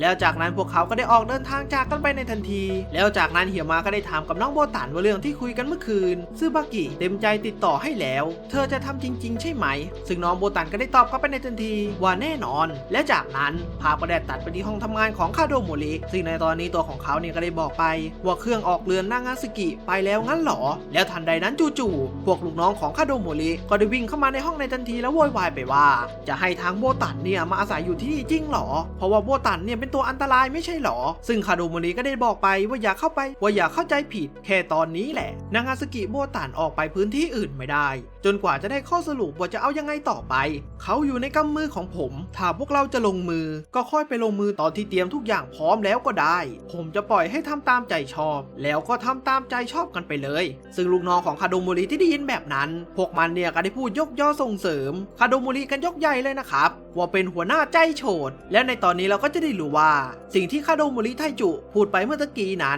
นก็เป็นเพียงแค่การหลอกลูกน้องเพื่อให้พวกเขาสบายใจเท่านั้นเพราะว่าไซนุเมะที่อยู่กับไทจุนั้นไม่มีใครยอมรับน้องโบตันเลยสักคนเดียวนะครับแล้วจากนั้นภาพก็ได้ตัดไปที่โรงอาหารซึ่งในตอนนี้เหี่ยวมาก็ได้ยินเรื่องราวที่ทุกคนพูดคุยกันเกี่ยวกับน้องโบตันว่าเป็นตัวอันตรายแถมเคยอาละวาดจนมีคนเสียชีวิตซึ่งเหี่ยวมาก็ยังได้คิดขึ้นในใจว่าตัวของเขาเนี่ยเข้าใจแล้วดูเหมือนว่าภาพที่ทุกคนคิดกับน้องโบตันจะไม่ดีจริงๆด้วยแล้วจากนั้นภาพก็ได้ตัดไปที่โรงอาหารซึ่งในตอนนี้ก็ได้มีชายชะกัน2 คนพูดคุยเกี่ยวกับเรื่องของน้องโบตันว่าเคยเห็นหน้ากันไหมซึ่งอีกคนนึงเนี่ยก็บอกว่าเคยเห็นอีกคนก็บอกว่าไม่เคยเห็นและพวกเขาก็ได้ทำการสั่งอาหารเมื่อพนักงานได้หันหน้ามานั้นก็ทำเอาทั้ง2 หนุ่มเนี่ยตกใจกันเป็นอย่างมากซึ่งนั้นก็เป็นเพราะว่าคนที่ตักข้าวให้พวกเขาแดกเนี่ยก็คือน้องโบตันนะครับจนทำเอาไอ้คนที่รู้จักเนี่ยถึงกับช็อกเป็นอย่างมากว่านี่คือนางาสึกิโบตันแล้วจากนั้นภาพก็ได้ตัดมาที่คาโดโมริซึ่งในตอนนี้ก็ได้มีลูกน้องของเขาเนี่ยมารายงานว่าในตอนนี้โบตันไปทำงานพาร์ทไทม์อยู่ในโรงอาหารซึ่งคาโดโมริที่ได้ยินแบบนั้นตัวของเขาก็ได้รีบเดินทางไปในโรงอาหารในทันทีแล้วคาโดโมริก็ได้พบว่าน้องโบตันเนี่ยได้ใส่ชุดแม่ครัวพร้อมทำงานแล้วซึ่งแม่ครัวก็ได้แนะนำน้องโบตันให้ทุกคนได้รู้จักว่าหลังจากนี้น้องเนี่ยจะมาช่วยทำกับข้าวแล้วมาช่วยงานอื่นๆในครัวแห่งนี้แต่ทว่าลูกน้องของคาโดโมริทุกคนก็ดูเหมือนจะไม่มีใครยอมรับแถมยังจะคืนจานข้าวให้อีกแล้วคาโดโมริก็ได้ถามกับน้องโบตันไปว่าทำไมถึงทำแบบนี้ซึ่งน้องโบตันก็ได้ตอบไปว่าน้องเนี่ยไปขอกับซึบากิแล้วเพราะว่าระหว่างที่รบกวนและอยู่ที่นี่ก็อยากจะทำตัวให้เป็นประโยชน์มันจะสบายใจกว่าจึงคาโดโมริที่ได้ยินแบบนั้นตัวของมันเนี่ยก็ได้ถึงกับหน้าเจือนไปเลยนะครับแล้วจากนั้นภาพก็ได้ตัดไปที่คืนก่อนหน้านี้ซึ่งในตอนนี้น้องโบตันก็ได้บอกกับฮาโอริไปนะครับว่าตัวของน้องเนี่ยจะทำงานเพราะว่าไหนจะพักการเรียนจากมหาวิทยาลัยแล้วก็ไม่มีอะไรทำเลยด้วยมันน่าเบื่อซึ่งฮาโอริก็ไม่ได้ห้ามแต่อย่างใดแถมก็ยังได้คิดแผนต่อไปอีกว่าถ้าทำประโย ชน์ให้กับคาโดโมริในอนาคตคาโดโมริเนี่ยก็น่าจะให้การช่วยเหลือแล้วภาพก็ได้ตัดไปที่ห้องทำงานของคาโดโมริอีกครั้งซึ่งในตอนนี้ลูกชายคนโตของเขาก็ได้โทรมาบอกว่าโบตันได้เข้ามาทำงานที่ห้องเขียนยันแล้วเพราะว่าตามเฮียวมะมาซึ่งคาโดโมริก็ยังได้บอกไปว่าถ้าเขาไม่รบกวนก็ปล่อยให้เขาทำไปเถอะซึ่งในเวลาต่อมานั้นก็ยังมีคนเนี่ยโทรมารายงานกับคาโดโมริอีกนะครับว่าน้องโบตันเนี่ยมาที่ทำงานของเขาซึ่งคาโดโมริก็ได้ถามไปว่าคือที่ไหนและที่น้องโบตันไปนั้นนั่นก็คือโรงฝึกซึ่งเหตุผลที่น้องมานั้นนั่นก็มาเป็นแค่หน่วยแพทย์คอยทำแผลให้กับทุกคนซึ่งในตอนนี้ก็ดูเหมือนว่าทุกคนที่ได้พบเจอกับน้องโบตันนั้นจะมีความรู้สึกที่แปลกไปเพราะว่าไม่รู้จะรู้สึกรังเกียจหรือจะรู้สึกดีกับน้องดีแล้วในขณะเดียวกันนั้นทาสึคุโมะกามิสำนักดนตรีหลวงก็ได้เดินทางเข้ามาหาน้องโบตันซึ่งน้องโบตันที่ได้เห็นทั้ง3คนนั้นก็ได้ถามไปว่าก่อนหน้านี้ไปไหนมาหรอซึ่งยายก็ได้ตอบไปว่าไปดูรอบๆมาเพื่อทำหน้าที่แทนพวกฮาโอริแล้วในตอนนี้ก็อยากจะขอพักสักหน่อยเพราะว่าเหนื่อยมากซึ่งซึซึมิหรือพี่รามก็ได้พูดขึ้นมาว่าแต่เธอทำเอาเราตกใจเลยนะไม่นึกเลยว่าจะมีจิตวิญญาณความล็อกขนาดนี้ซึ่งน้องโบตันก็ได้ถามกับทั้ง3คนไปว่าตัวของเธอเนี่ยสงสัยมาสักพักแล้วว่าคำว่าล็อกเนี่ยมันแปลว่าอะไรหรอเมื่อทั้ง3คนที่ได้ยินแบบนั้นก็ได้ถึงกับตกใจช็อกล็อกไปเลยนะครับว่าน้องโบตันเนี่ยไม่เข้าใจได้ยังไงซึ่งซึซึมิก็ได้อธิบายไปว่าวิธีแห่งล็อกเนี่ยหมายถึงวิธีที่จะต่อต้านทำลายและพุ่งทะลวงกับสถานการณ์ที่ตัวเองกำลังเจออยู่ซึ่งยายก็ยังได้บอกไปอีกว่าความหมายของแต่ละคนเนี่ยไม่เหมือนกันและต่างกันออกไปแล้วแต่สถานการณ์ที่เจอแต่ละวันยายก็ยังได้บอกไปอีกว่าขอโทษด้วยนะสมก็เป็นนายของเครื่องออกเรือนจริงๆซึ่งน้องโบตันก็ได้บอกไปว่าไม่รู้สิคะถ้าเป็นก่อนหน้านี้ฉันก็คงกลัวไปทั่วแล้วล่ะค่ะแต่ว่ามีคนล็อกที่มุ่งมั่นวิ่งไปข้างหน้าในการตัดสินใจของตัวเองตลอดเวลาโผล่มาซึ่งคนที่น้องโบตันพูดถึงก็หมายถึงเฮียวมะนะครับและน้องโบตันเนี่ยก็ยังได้พูดชื่นชมต่างๆนานาเฮียวมะไปอีกนะครับแล้วจากนั้นทั้ง3คนก็ได้ขอตัวไปก่อนเพราะว่าในตอนนี้มีงานเข้ามาแล้วซึ่งยายก็ได้บอกทิ้งท้ายไว้ว่าไว้เจอกันนะโบตันแล้วจากนั้นภาพก็ได้ตัดไปที่หลังตึกแห่งหนึ่งซึ่งในตอนนี้สำนักดนตรีหลวงทั้ง3ก็ได้เจอกับทาสึคุโมะกามิตัวใหญ่2ตัวนี้นะครับซึ่งยายก็ได้ถามไปว่าไปรู้เรื่องที่พวกฮาโอริไม่อยู่มาจากไหนทำไมพวกกระจอกถึงได้โผล่มาอยู่เรื่อยซึ่งไอปีศาจทั้ง2ตัวนี้ก็ได้บอกไปว่าตัวของมันเนี่ยจะแก้แค้นให้เพื่อนและจะลักพาตัวนากาสึกิโบตันเพื่อแก้แค้นพวกเครื่องออกเรือนและภายในพริบตานั้นทางซึซึมิและฟุคิเอะก็ได้พุ่งเข้าไปจัดการไอปีศาจ2ตัวนั้นในทันทีและทางยายก็ยังได้พูดทิ้งท้ายไว้อีกว่าคนอย่างพวกแกเป็นไม่ได้แม้แต่นักดนตรีมาขึ้นเวทีก่อล้างแต่จะสร้างปัญหาใช่ไหมเฮียวมะโบตันแล้วจากนั้นภาพก็ได้ตัดไปที่พวกของฮาโอริซึ่งในตอนนี้พวกเขาเนี่ยก็กำลังเดินทางกันอยู่นะครับเพื่อไปหาคนของตระกูลยาจิมาตะแต่ทว่าในระหว่างที่เดินทางอยู่นั้นจู่ๆก็ได้พบกับชายถือล่มกระดาษใส่ชุดสูทสีขาวยืนอยู่บนป้ายบนทางด่วนแล้วทันใดนั้นมันก็ได้กระโดดเข้าโจมตีใส่รถที่พวกฮาโอริอยู่ในทันทีแล้วจากนั้นก็ได้ตัดจบตอนที่6เปิดเรื่องมาในตอนที่7ในตอนนี้เราก็จะได้เห็นกับชายใส่ชุดสูทสีขาวคนหนึ่งที่ถือล่มกระดาษซึ่งดูเหมือนว่ามันก็เป็นพวกเดียวกันกับปีศาจล่มกระดาษที่เพิ่งถูกผนึกไปนะครับแล้วจากนั้นภาพก็ได้ตัดไปที่มุมตึกแห่งหนึ่งซึ่งในตอนนี้ลูกชายของคาโดโมริที่มีชื่อว่าอุเมะก็ได้ทำการผนึกทาสึคุโมะกามิต้นหนึ่งซึ่งในตอนนี้พวกเขาเนี่ยก็ได้พูดคุยกันนะครับว่าวันนี้มันรู้สึกแปลกๆเพราะว่าไอ้พวกปีศาจเนี่ยมันออกมาเยอะเกินจนผิดสังเกตแถมตั้งแต่เช้าพวกเขาเนี่ยก็ได้ปราบไอ้พวกเล่ร่อนไปทั้งหมด4ตัวแล้วจากนั้นภาพก็ได้ตัดไปที่สำนักงานของคาโดโมริซึ่งในตอนนี้ตาลุงคนที่มีแผลเป็นที่อยู่บนหน้าก็ได้ขอคำปรึกษาจากน้องโบตันเพราะว่าลูกของเขาก็จะได้เวลาสอบแล้วซึ่งน้องโบตันก็ได้ให้คำแนะนำเกี่ยวกับการสอนให้กับตาลุงไปนะครับซึ่งตัวของเขาที่ได้รู้แบบนั้นก็ได้ดีใจเป็นอย่างมากแล้วก็ได้รีบโทรหาลูกเขาในทันทีซึ่งเพื่อนร่วมงานของเขาทั้ง2คนก็ได้บอกขอโทษกับน้องโบตันไป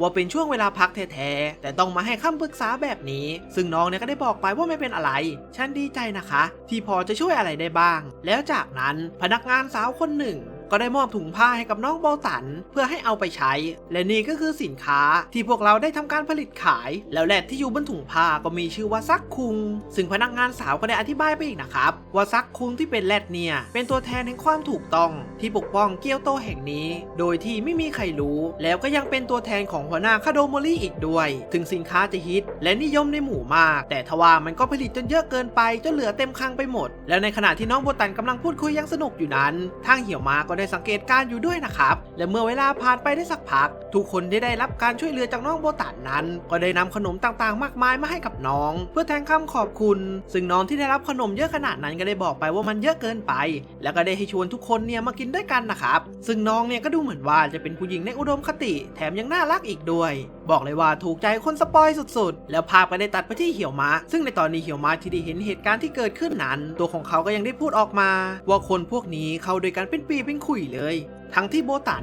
นเพิ่งมาทำงานวันนี้แท้ๆส่วนเราฝึกมาเกือบ2 เดือนยังไม่เคยมีใครยิ้มให้ขนาดนั้นเลยและในขณะที่เหี่ยวม้ากำลังคิดอยู่นั้นจู่ๆยายแก่เนี่ยก็ได้มาจับหัวของเหี่ยวม้าได้บอกไปว่าทำไมถึงทำสายตาโหดแบบนั้นหัดเรียนรู้ความสดใสจากโบตันมาซะบ้างแล้วจากนั้นเหี่ยวม้าก็ได้ถามไปว่าฟูคิเอะกับซูซึมิไปไหนแล้วซึ่งยายก็ได้ตอบกลับไปในทันทีว่าในตอนนี้โดนส่งไปจัดการเรื่องอื่นแล้วเพราะว่าวันนี้มีทาสึคุโมะกามิเลรอนออกมาเพียบเลยแล้วจากนั้นทุกคนที่กำลังกินขนมกับน้องโบตันอยู่นั้นก็ได้รับสั่งให้ไปทำภารกิจแล้วเหี่ยวม้าก็ได้พูดกับยายไปอีกว่าเรื่องที่ฮาโอริไม่อยู่แพ้ออกไปแล้วหรอซึ่งยายก็ได้ตอบกลับไปว่าคงถึงเวลาแล้วล่ะยายไปขอร้องให้คนอื่นคุ้มกันรอบๆแทนเลยได้กลับมาคุ้มครองโบตันอย่างที่ควรจะทำยายได้ยินเรื่องของเธอมาบ้างถ้าชอบภารกิจปราบปรามมากกว่าเดี๋ยวยายดูแลตรงนี้ให้ซึ่งเหี่ยวม้าก็ได้ต่อไปนะครับว่าอย่าพูดอะไรบ้าๆเพราะว่าภารกิจของเขาเนี่ยคือการปกป้องโบตันแล้วจากนั้นทางเหี่ยวม้าก็ได้ไปคุยกับน้องโบตันว่าตัวของเขาเนี่ยได้กุญแจสำรองโรงฝึกมาจะไปด้วยกันไหมซึ่งน้องก็ได้ตอบตกลงกลับไปส่วนทางยายแก่ที่ได้เห็นแบบนั้นก็ได้พูดขึ้นมาว่าทางนั้นตั้งใจทำงานกันอยู่หรือเปล่าเนี่ยแล้วภาพก็ได้ตัดไปที่ยอดตึกแห่งหนึ่งซึ่งในตอนนี้อาโองิก็ได้สังเกตสถานการณ์โดยรอบและเก็บข้อมูลต่างๆอยู่นะครับซึ่งตัวของเขาเนี่ยก็ได้ผิดสังเกตเป็นอย่างมากว่าในตอนนี้ทาสึคุโมะกามิออกมาเยอะผิดปกติแล้วทันใดนั้นในขณะที่ทั้งสองคนกำลังพูดคุยกันอยู่นั้นจู่ๆก็ดูเหมือนว่าตัวของเขาเนี่ยจะได้เห็นอะไรบางอย่างแล้วก็ได้มีคนปริศนามาปรากฏตัวที่ด้านหลังแล้วจากนั้นภาพก็ได้ตัดไปที่มัตสึลูกชายของคาโดโมริซึ่งในตอนนี้ตัวของเขาเนี่ยก็ได้ทำการผนึกทาสึคุโมะกามิเล่ร่อนไปหลายตนแล้วนะครับแต่ทว่าพวกมันเนี่ยก็มีจำนวนเยอะเป็นอย่างมากแถมทาสึคุโมะกามิที่เจออยู่นั้นก็ดูเหมือนจะโดนควบคุมอยู่ด้วยนะครับเพราะว่าพวกมันเนี่ยเข้ามาแบบไม่หยุดแล้วภาพก็ได้ตัดไปที่คาโดโมริไทจุซึ่งในตอนนี้ตัวของเขาก็กำลังยืนคิดเกี่ยวกับสถานการณ์ในตอนนี้ว่าซาเอโนะเมะในสังกัดของเขาออกไปทำงานกันเกือบหมดแต่ว่ามันก็เป็นสถานการณ์ที่คาดการเอาไว้เพราะว่าพวกเลรอนรู้ว่าฮาโอริไม่อยู่เลยไมหัวโบตัน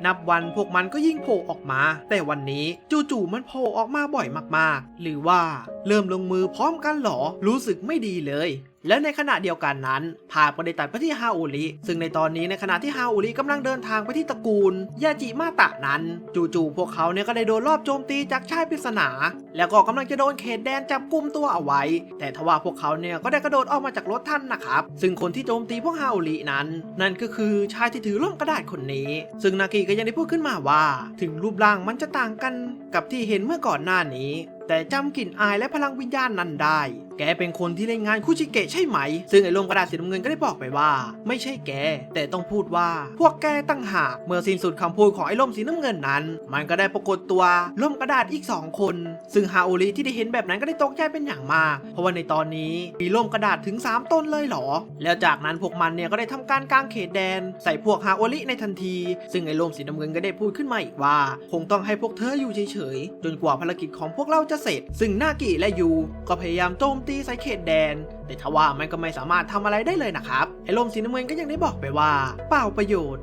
ไม่ว่าจะดิ้นรนแค่ไหนพวกเธอก็ออกไปไม่ได้จริงด้วยสิมีอะไรดีๆเล่าให้ฟังข้างตัวพวกเธอนั้นมีพาร์ทเนอร์ของเราอยู่อีกไม่นานก็จะเริ่มลงมือเพื่อจับตัวนางาสึกิโบตันพวกเธอโดนจัดฉากเต็มๆเลยแล้วทันใดนั้นพวกเขาทั้ง5 คนก็ได้ถูกเขตแดนจับตัวกันในทันทีแล้วภาพก็ได้ตัดไปที่โบตันซึ่งในตอนนี้ตัวของน้องก็กำลังนั่งพูดคุยกับเฮียวมะอยู่ซึ่งน้องโบตันเนี่ยก็รู้สึกกังวลใจเป็นอย่างมากว่าทุกคนเนี่ยจะถึงบ้านของยาจิมาตะหรือยังเพราะว่าทางคากามิยังไม่ได้ส่งข้อความมาเลยซึ่งเฮียวมะก็ได้ถามไปว่าไม่สบายใจงั้นหรอซึ่งน้องเนี่ยก็ได้ตอบปฏิเสธกลับไปเพราะว่าเดี๋ยวพวกเขาก็กลับมาและในขณะที่เฮียวมะกับน้องโบตันกำลังพูดคุยกันอยู่นั้นยายแก่เนี่ยก็ได้ส่งเสียงดังออกมาขัดบรรยากาศในทันทีซึ่งเฮียวมะก็ได้บอกให้เงียบๆหน่อยแล้วจากนั้นพวกเขาเนี่ยก็ได้พูดคุยกันต่อเพราะว่าน้องโบตันเนี่ยรู้สึกเป็นห่วงพวกเขาเป็นอย่างมากและเฮียวมะก็ยังได้บอกไปว่าตัวของเขาเนี่ยนึกภาพออกเลยว่ายูกับคากามิจะต้องมีอาการแบบไหนเวลาที่ไปถึงยาจิมาตะและ และเฮียวมะก็ยังได้พูดขึ้นมาอีกว่าฉันคงเชื่อใจเจ้าพวกนั้นเหมือนกันละมั้งแล้วจากนั้นภาพก็ได้ตัดไปที่คาโดโมริอีกครั้งซึ่งในตอนนี้ภายในองค์กรของเขาก็ได้เกิดเรื่องวุ่นวายเป็นอย่างมากเพราะว่าทาซึคุโมะกามิเร่ร่อนมันปรากฏตัวออกมาเป็นจำนวนมากแต่ทว่าทันใดนั้นมัตสึลูกชายของเขาก็ได้ติดต่อรายงานมาว่าในตอนนี้ได้พบทาซึคุโมะกามิมันแปลกๆไปแบบว่ามันไม่ตอบโต้ไม่ว่าจะเป็นตนไหนเหมือนกับหุ่นเชิดเลยครับพ่อคาโดโมริที่ได้ยินแบบนั้นก็ได้ถามไปในทันทีว่าที่ลูกเจอในวันนี้มีตนไหนที่วิ่งหนีออกไปบ้างซึ่งมัตสึก็ได้ตอบไปในทันทีว่าไม่มีเลยสักตนพวกมันมีแต่เข้ามาหาหมดเลยและเมื่อคาโดโมริที่ได้ยินแบบนั้นก็ดูเหมือนว่าตัวของเขาเนี่ยจะรู้อะไรบางอย่างและภาพก็ได้ตัดไปที่เฮียวมะและน้องโบตันอีกครั้งซึ่งในตอนนี้พวกเขาทั้งสองคนก็ได้พูดคุยกันถึงกับเรื่องคุชิเกนว่าคาโดโมริจะต้องทำการซ่อมแซมให้ได้อย่างแน่นอนแล้วจากนั้นทางยายเนี่ยก็กำลังจะคุยกับเฮียวมะอะไรบางอย่างจนเหี่ยวมะต้องเดินไปคุยด้วยและในขณะที่เหี่ยวมะเดินไปคุยนั้นจู่ๆกระเป๋าใส่ของน้องโบตันก็ได้มีปฏิกิริยาอะไรบางอย่างแล้วก็ได้มีหมึกสีดำรั่วไหลออกมานะครับซึ่งน้องโบตันที่ได้เห็นแบบนั้นก็ได้รู้ในทันทีว่านี่คือซึสึริและในขณะเดียวกันนั้นทางคาโดโมริตัวของเขาก็ได้บอกให้พนักงานทุกคนติดต่อไซเอโนะเมะที่ออกไปทำงานกลับมาเดี๋ยวนี้และจากนี้จะประกาศใช้คาโนโตะหมายเลข3ในนามคาโดโมริไทจูซึ่งในตอนนี้ทางคาโดโมริตัวของเขาเนี่ยก็ได้รู้ตัวแล้วนะครับว่าพวกเขาเนี่ยโดนล่อให้ซาเอโนะเมะออกไปทำงานที่ข้างนอกเพื่อให้การป้องกันที่ฐานทัพมันลดลงเพื่อเข้ามาจับตัวน้องโบตันและพอการป้องกันของที่นี่เบ้าบางลงก็จะทำให้ตัวหลักเข้ามาเอาตัวนางาสึกิโบตันสินะและในขณะที่คาโดโมริกำลังเตรียมตัวอยู่นั้นจู่ๆอาโออิก็ได้ถูกโยนตัวเข้ามาในห้องโดยสภาพที่สะบักสะบอมเป็นอย่างมากซึ่งอาโออิก็ได้บอกไปว่าหัวหน้าคาโดโมริระวังตัวด้วยครับศัตรูคือแล้วทันใดนั้นตัวของมันเนี่ยก็ได้ถูกเตะอัดกำแพงในทันทีและฝีมือคนที่ทำนั้นนั่นก็คือซึสึมิแล้วจากนั้นภาพก็ได้ตัดไปที่โบตันซึ่งในตอนนี้น้องโบตันที่ได้เห็นหมึกว่ามันดิ้นไปดิ้นมาบนพื้นนั้นตัวของน้องก็ได้บอกให้เหี่ยวมารีบออกมาจากโรงฝึกในทันทีซึ่งนั่นก็เป็นเพราะว่าหมึกที่ดิ้นอยู่บนพื้นนั้นที่ถูกเขียนไว้ว่าลมกระดาษกับสำนักดนตรีหลวงร่วมมือกันซึ่งยายที่ได้ยินแบบนั้นก็ได้บอกไปว่าเรื่องแดงแล้วงั้นหรือถึงจะช้าไปหน่อยก็เถอะแล้วในขณะเดียวกันนั้นจู่ๆเขียวมะเนี่ยก็ได้มีอาการตกใจออกมานะครับซึ่งสิ่งที่เขาตกใจนั้นนั่นก็คือในตอนนี้ลมกระดาษก็ได้ปรากฏตัวออกมาแล้วและเมื่อลมกระดาษที่ได้เห็นจังหวะนั้นตัวของเธอก็ได้โจมตีใส่น้องโบตันในทันทีแต่ทว่ายายแก่ก็ได้มารับการโจมตีเอาไว้และก็ได้บอกกับลมกระดาษไปอีกว่ารอก่อนสิเจ้าลมตรงนี้พวกยายเป็นคนคุมตกลงกันไว้แบบนั้นไม่ใช่หรือไงแล้วจากนั้นยายแก่ก็ได้เดินไปบอกกับเหี่ยวมะไว้ส่งโบตันมาแต่โดยดีเพราะว่าไม่อยากต่อสู้โดยใช้แรงเปล่าแล้วภาพก็ได้ตัดไปที่คาโดโมริอีกครั้งซึ่งในตอนนี้เมื่อไทจูได้รู้ว่าสำนักดนตรีหลวงรวมมือกับพวกล่มกระดาษนั้นเขาก็ได้ถามไปว่าแผนเนี่ยเริ่มมันตั้งแต่ตอนไหนถ้าเป็นคนที่สร้างสถานการณ์ให้ชิงตัวง่ายๆแบบนี้คือพวกเธอจริงๆก่อนอื่นเรื่องที่ถูกล่มกระดาษโจมตี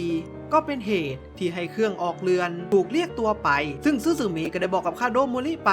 ว่าพวกเขาเนี่ยมีวัตถุประสงค์เดียวกันก็เลยรวมหัวกันไทจูส่งตัวแม่หนูนั่นมาแต่โดยดีเถอะซึ่งคาโดโมริที่ได้ยินแบบนั้นตัวของเขาเนี่ยก็ได้คิดหนักเป็นอย่างมากว่าจะทำยังไงดีและยังได้คิดว่าน้องโบตันเนี่ยเป็นคนที่ชอบสร้างปัญหาจริงๆแถมยังเกิดเรื่องยุ่งยากที่กังวลไว้อีกด้วยถึงเจ้าตัวจะไม่ได้ทำผิดแต่พวกที่อยู่รอบๆมันจะก่อเรื่องและเมื่อไทจูที่ได้คิดแบบนั้นเขาก็ได้พูดออกมาอีกว่าโอกาสดีเลยผมขอพูดความในใจที่มีต่อนางอาซึกิโบตันแล้วกันแม่หนูนั่นเป็นมนุษย์ที่แปลกไปสักหน่อยและในเมื่อเป็นมนุษย์ทางไซเอโนะเมะเกียวโตจึงมีหน้าที่ปกป้องเขาจากภัยคุกคามที่ไม่ใช่มนุษย์อย่างสุดกำลังกว่าจะตัดสินใจได้ใช้เวลานานเลยทีเดียวแต่ว่านี่คือความเห็นของพวกเราทุกคนอีกสิ่งที่ผมกลัวคือการที่เด็กคนนั้นถูกใช้ในเรื่องผิดวิธีของพวกเธอเองก็เข้าใกล้วิธีแบบนั้นผมว่าไม่เข้าท่าเลยแล้วซึสึมิก็ได้ขอคำตอบจากคาโดโมริว่าจะเอายังไงกันแน่ซึ่งในเวลาเดียวกันนั้น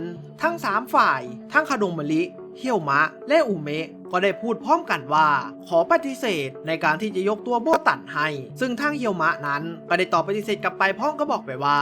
จะจัดการพวกที่ร่วมมือกับล่มกระดาษและที่สำคัญฉันสาบานแล้วว่าจะปกป้องโบตันจนถึงที่สุดแล้วจากนั้นก็ได้ตัดจบตอนที่7 เปิดเรื่องมาในตอนที่ 8 ภาพเนี่ยก็ได้อยู่ที่ไทจุนะครับซึ่งตัวของเขาก็ได้ตอบปฏิเสธในการที่จะส่งตัวโบตันให้กับพวกล่มกระดาษและสำนักดนตรีหลวงซึ่งซึซึมิที่ได้รับคำตอบนั้นตัวของเขาก็มีเพียงแค่อย่างเดียวที่ต้องทำในตอนนี้นั่นก็คือการกำจัดคาโดโมริไทจุแล้วทันใดนั้นตัวของมันเนี่ยก็ได้เบ่งพลังออกมานะครับซึ่งพลังที่ได้เบ่งออกมานั้นมันก็รุนแรงเอามากๆแล้วซึซึมิก็ยังได้พูดออกมาอีกว่าถ้าอย่างนั้นฉันจะปล่อยให้นายไปหานางอาซึกิโบตันไม่ได้ถ้าจะไปก็ลองผ่านฉันไปก่อนสิแล้วเมื่อไทจุที่ได้ยินคำพูดนั้นตัวของเขาก็ได้รู้ในทันทีว่าในตอนนี้ได้มีทัสึคุโมะกามิบางตนได้มุ่งหน้าไปหาโบตันแล้วถ้าไม่เป็นล่มกระดาษก็น่าจะเป็นพวกของซึซึมิอีก2คนแล้วคนที่อยู่ข้างๆโบตันในตอนนี้ก็น่าจะเป็นเฮียวมะแล้วเมื่อไทจุที่ได้คิดแบบนั้นตัวของเขาก็ได้ทำการปล่อยยันจำนวนมาก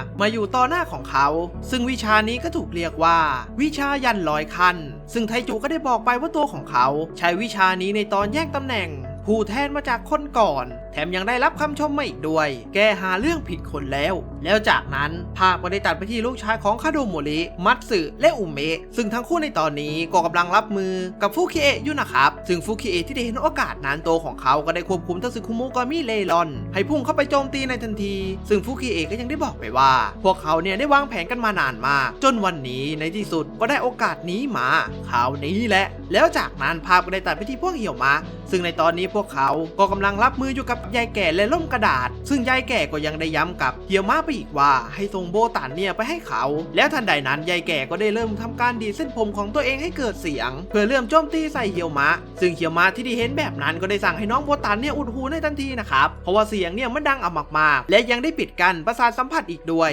ซึ่งล่มกระดาษที่ได้เห็นจังหวะนั้นตัวของเธอเนี่ยก็ได้พุ่งเข้าโจมตีที่ด้านหลังแต่ทว่าเหี่ยวมะก็สัมผัสได้พร้อมกับโจมตีใส่ในทันทีแต่ว่าทางเหี่ยวมะก็ได้พลาดท่านะครับโดนยายแก่เนี่ยโจมตีจนเกิดบาดแผลซึ่งล่มกระดาษที่ได้เห็นแบบนั้นตัวของเธอเนี่ยก็ได้พุ่งโจมตีใส่อีกครั้งแต่เหี่ยวมะก็ยังหลบได้แล้วจากนั้นตัวของเขาก็ได้สั่งให้ผ้าสีดำให้ไปคอยสนับสนุนโบตันในทันทีจนเสื้อของน้องโบตันเนี่ยได้เปลี่ยนเป็นสีดำนะครับแล้วเหี่ยวมะก็ยังกำชับกับโบตันไปอีกว่าอยู่ใกล้ๆฉันเอาไว้แล้วภาพก็ได้ตัดไปที่ยายแก่กับล่มกระดาษซึ่งยายแก่ก็ยังได้ถามกับล่มกระดาษไปว่าถ้าเมื่อตะกี้นี้มันสามารถจับโบตันได้ไม่ใช่หรอซึ่งล่มกระดาษก็ได้ตอบไปว่าทำแบบนั้นไม่ได้เพราะว่าเหี่ยวมะสามารถทำลายเคสแดงของเธอได้โดยท่าประจำตระกูลของคุณนาโตะแล้วเมื่อล่มกระดาษกับยายแก่ที่ได้รู้แบบนั้นทางครูก็ได้ตัดสินใจว่าต้องจัดการเหี่ยวมะก่อนแล้วทันใดนั้นทางยายแก่ก็ได้เริ่มเข้าโจมตีใส่เหี่ยวมะแบบไม่ยั้งเลยนะครับแต่ทว่าด้วยความเร็วของเหี่ยวมะนั้นก็สามารถหลบการโจมตีของยายแก่ไปได้ซึ่งในขณะเดียวกันที่เหี่ยวมะกำลังหลบการโจมตีอยู่นั้นทางล่มกระดาษก็ได้โผล่ไปที่ด้านหลังแต่ทว่ามันก็เป็นแผนซ้อนแผนซึ่งนั่นก็เป็นเพราะว่าเหี่ยวมะได้ใช้ปิ่นปักผมของยูเนี่ยค่ายผนึกจนเกิดก้อนหินขนาดใหญ่และหล่นทับล่มกระดาษในทันทีและเมื่อล่มกระดาษที่ถูกจัดการไปนั้นทางยายแก่ก็ได้พุ่งเข้าโจมตีใส่เหี่ยวมะอย่างต่อเนื่องแต่ทว่ายายแก่เนี่ยก็ต้องคิดผิดเพราะว่านั่นเป็นแค่เงาของกระจกซึ่งตัวจริงของเหี่ยวมะก็กำลังหลบหนีอยู่นะครับยายแก่ที่ได้เห็นแบบนั้นตัวของเขาเนี่ยก็ดีเส้นผมของตัวเองเพื่อพัฒนาการเคลื่อนไหวของเหี่ยวมะเอาไว้ซึ่งในขณะเดียวกันทางด้านของล่มกระดาษก็ได้พังก้อนหินขนาดใหญ่ออกและพุ่งโจมตีใส่เหี่ยวมะในทันทีจนทำให้สีข้างของเหี่ยวมะเนี่ยได้เกิดบาดแผลขนาดใหญ่ขึ้นและทำให้เหี่ยวมะได้ล่วงลงสู่พื้นแล้วน้องโบตันที่ได้เห็นบาดแผลของเหี่ยวมะตัวของน้องเนี่ยก็ได้เป็นห่วงเป็นอย่างมากและยายแก่ก็ได้เดินมาบอกว่าให้เหี่ยวมะนี่ยอมแพ้แล้วส่งโบตันมาซะถ้าสู้ต่อไปนายอาจจะตายได้ซึ่งเหี่ยวมะตัวของเขาเนี่ยก็ได้ตอบปฏิเสธกลับไปในทันทีแล้วยายแก่ก็ได้ใช้เส้นด้ายของตัวเองนั้นโจมตีใส่เหี่ยวมะในทันทีจนทะลุร่างของเขาไปเลยนะครับซึ่งยายแก่ก็ยังได้พูดย้ำไปว่าตัวของเขาเนี่ยไม่ชอบขู่ซึ่งล่มกระดาษที่ได้เห็นการกระทำของยายแก่ก็ได้ถามไปว่าทำไมถึงไม่รีบจัดการยายแก่ก็ได้ตอบไปสั้นๆว่าตัวของเขาเนี่ยถูกใจเหี่ยวมะเพราะฉะนั้นแล้วโบตันเธอมากับเราซะซึ่งน้องโบตันที่ได้ยินคำพูดนั้นของยายแก่พร้อมกับร่างกายที่สะบักสะบอมของเหี่ยวมะนั้นตัวของน้องเนี่ยก็ได้ถึงกับร้องไห้ออกมาพร้อมกับจะมอบร่างกายของตัวเองให้กับยายแก่ในทันทีแต่ทว่าทางเหี่ยวมะก็ได้ดึงเสื้อของโบตันเอาไว้ซึ่งโบตันที่ได้ถูกเหี่ยวมะห้ามเอาไว้ตัวของน้องก็ได้นึกถึงสัญญาของเหี่ยวมะที่เคยให้ไว้เมื่อก่อนหน้านี้ซึ่งน้องที่ ได้นึกได้นั้นก็ได้ตอบปฏิเสธยายแก่ไปในทันทีและตัวของน้องก็ยังได้บอกไปนะครับว่าน้องเนี่ยเชื่อมั่นในตัวของเหี่ยวมะและเมื่อล่มกระดาษที่ได้เห็นการกระทำของน้องโบตันนั้นตัวของเธอเนี่ยก็ได้รู้สึกกังวลใจเป็นอย่างมากเพราะว่าแบบนี้มันไม่ได้การถ้าหากน้องโบตันเชื่อใจมนุษย์มากเกินไปมาเลบิโตที่อยู่ในตัวของน้องก็จะยิ่งหลับลึกมากขึ้นไปอีกแล้วทันใดนั้นล่มกระดาษก็ได้พุ่งเข้าโจมตีใส่น้องโบตันในทันทีแต่ทว่าทางเหี่ยวมะก็ได้สกัดการโจมตีของล่มกระดาษไปได้โดยการตัดแขนของมันออกไปพร้อมกับบอกไปว่าอย่ามาแตะซึ่งยายแก่ที่ได้เห็นการกระทำของเหี่ยวมะนั้นตัวของเขาก็ได้รู้สึกถูกใจเหี่ยวมะเป็นอย่างมากเพราะว่าเหี่ยวมะเนี่ยไม่มีความท้อแท้แถมยังแข็งแกร่งอีกด้วยแล้วจากนั้นทางด้านของเฮียวมะก็ได้บอกกับน้องโบตันไปว่าคอยดูอยู่ข้างๆนะเคยบอกแล้วนี่ครั้งหน้าฉันจะปกป้องในแบบของตัวเองและให้คนอื่นยอมรับให้ดูและเมื่อยายแก่ที่ได้เห็นการกระทำของเฮียวมะตัวของแกเนี่ยก็ได้คิดขึ้นมาว่ามันคงไม่มีทางเลือกแล้วสินะจากนี้คงต้องฆ่าแกงกันแล้วล่ะเฮียวมะแล้วในขณะที่เฮียวมะกับยายแก่กำลังจะพุ่งเข้าต่อสู้กันนั้นจู่ๆก็ได้มีเสียงปริศนาเนี่ยพูดขึ้นมาว่าน่าสนุกจังฉันขอร่วมวงด้วยสิพร้อมกับดาบเล่มขนาดยักษ์ที่พุ่งมาจากฟากฟ้าซึ่งเจ้าของเสียงที่พูดและดาบที่พุ่งมานั้นนั่นก็คือซึบากิซึ่งซึบากิก็ยังได้ถามไปว่ายังไม่จบใช่ไหมแล้วจากนั้นภาพก็ได้ย้อนในเวลาก่อนหน้านี้ซึ่งในตอนนี้ซึบากิตัวของเธอเนี่ยก็ได้มาหากับคุชิเกะที่กลายเป็นกล่องและได้บอกไปว่าในตอนนี้น้องโบตันเนี่ยที่ถูกโจมตีโดยการร่วมมือกันระหว่างล่มกระดาษและมหาสามทัสึคุโมะกามิสำนักดนตรีหลวงนี่คงไม่ใช่เวลาหลับแล้วมั้งและเมื่อซึบากิได้พูดจบตัวของเธอเนี่ยก็ได้ออกไปในทันทีซึ่งภาพก็ได้ตัดมาที่ปัจจุบันซึ่งในตอนนี้เคียวมะเนี่ยก็ถึงกับตกใจเลยนะครับที่จู่ๆซึบากิเนี่ยได้ปรากฏตัวออกมาแล้วในเวลาเดียวกันนั้นภาพก็ได้ตัดไปที่มัตสึและอุเมะที่กำลังต่อสู้อยู่กับฟุคิเอะซึ่งในตอนนี้พวกเขาก็ได้รับมือกับทัสึคุโมะกามิเล่ร่อนจำนวนมากที่กำลังบุกโจมตีใส่พวกเขาซึ่งพวกเขาเนี่ยก็ได้วางแผนโดยการใช้ยันจำนวนมากจัดการพวกทัสึคุโมะกามิภายในคราวเดียวและทำให้เกิดระเบิดขึ้นแต่ทว่าร่างกายของพวกมันเนี่ยต้องกลับฟื้นฟูขึ้นมาอีกครั้งซึ่งนั่นก็เป็นฝีมือของฟุคิเอะที่ได้ทำการเป่าคุยและฟื้นฟูสภาพให้กับทัสึคุโมะกามิเล่ร่อนซึ่งทางมัตสึที่ได้เห็นแบบนั้นตัวของเขาเนี่ยก็ได้คิดหนักไปอย่างมากเพราะว่าฟุคิเอะฟื้นฟูให้กับพวกมันตลอดและต่อไปนี้ก็ยังรับมือยากขึ้นอีกด้วยและกำจัดเท่าไรก็ไม่ยอมหมดไปสักทีถ้าไม่ใช่การผนึกหรือกำจัดภายในครั้งเดียวซึ่งทางอุเมะตัวของเขาก็ยังได้คิดขึ้นในใจอีกว่าต่อสู้เนี่ยมันก็เหนื่อยมากพอแล้วยังจะต้องมาตั้งสติตลอดเวลาอีกซึ่งนั่นก็เป็นเพราะเสียงคุยของฟุคิเอะเพราะว่าถ้าเกิดไม่ตั้งสติให้ดีนั้นก็อาจจะโดนฟุคิเอะควบคุมร่างกายไปได้และในขณะที่กำลังเหม่ออยู่นั้นจู่ๆก็ได้มีไอ้พวกเล่ร่อนเนี่ยได้รอบโจมตีจากที่ด้านหลังแต่ทว่าจู่ๆพวกมันเนี่ยก็ได้ถูกกลุ่มคนปริศนาทำการสังหารและผนึกในทันทีซึ่งพวกที่ได้เข้ามาช่วยนั้นก็คือทัสึคุโมะกามิร้านทำเสื้อผ้าและทัสึคุโมะกามิร้านเหล้าซึ่งพวกเขาทั้งหมดได้รับคำสั่งโดยตรงมาจากซึบากิและเมื่อมาสึที่ได้เห็นแบบนั้นตัวของเขาก็ได้ดีใจเป็นอย่างมากแล้วก็ได้บอกไปว่าศัตรูคือหนึ่งในมหาสามทัสึคุโมะกามิสำนักดนตรีหลวงแล้วในเวลาเดียวกันนั้นภาพก็ได้ตัดไปที่คาโดโมริไทจูซึ่งในตอนนี้ตัวของเขาก็ได้รับมือกับซึซึมิอยู่นะครับซึ่งซึซึมิเนี่ยก็ได้มีพลังมหาศาลในการโจมตีเป็นอย่างมากแต่ทว่าก็ไม่สามารถโจมตีผ่านการป้องกันของไทจุไปได้แล้วซึซึมิที่ได้เห็นการป้องกันแน่นหนาขนาดนั้นตัวของเขาก็ได้พุ่งเข้าโจมตีอีกครั้งจนในท้ายที่สุดจู่ๆตัวของเขานั้นก็ได้ถูกย้ายไปยังสถานที่แห่งหนึ่งซึ่งตัวของเขาก็งงเป็นอย่างมากเพราะว่าเมื่อก่อนหน้านี้ทางด้านหลังของไทจุเนี่ยยังเป็นหน้าต่างอยู่เลยซึ่งเมื่อตัวของเขาได้คิดได้แบบนั้นภายในกำแพงเนี่ยมันก็เลยพุ่งเข้าโจมตีใส่ซึซึมิในทันทีจนทำให้ตัวของมันได้ติดกำแพงไปเลยนะครับซึ่งซึซึมิที่ได้โดนการโจมตีแบบนั้นตัวของเขาก็ได้รู้ทันทีนะครับว่ามันคืออะไรและทันใดนั้นจู่ๆบนกำแพงเนี่ยก็ได้มีหน้าขนาดใหญ่ปรากฏขึ้นมานะครับซึ่งนั่นก็คือทัสึคุโมะกามิคฤหาสน์ซึ่งนั่นก็คือการป้องกันการบุกโจมตีของซาเอะนาเมะเกียวโตที่เตรียมการไว้แล้วทันใดนั้นไอ้หน้าขนาดใหญ่หรือทัสึคุโมะกามิคฤหาสน์เนี่ยก็ได้ถามไปว่าแกเป็นศัตรูสินะซึ่งไทจุที่อยู่ด้านนอกก็ได้ตอบไปในทันทีว่าใช่แล้วจัดการมันซะแล้วเมื่อทัสึคุโมะกามิคฤหาสน์ที่ได้รับคำสั่งนั้นตัวของมันก็ได้เริ่มทำการโจมตีในทันทีซึ่งทางไทจุก็ได้บอกไปว่าไม่ต้องฝืนบทขยี้ก็ได้นะ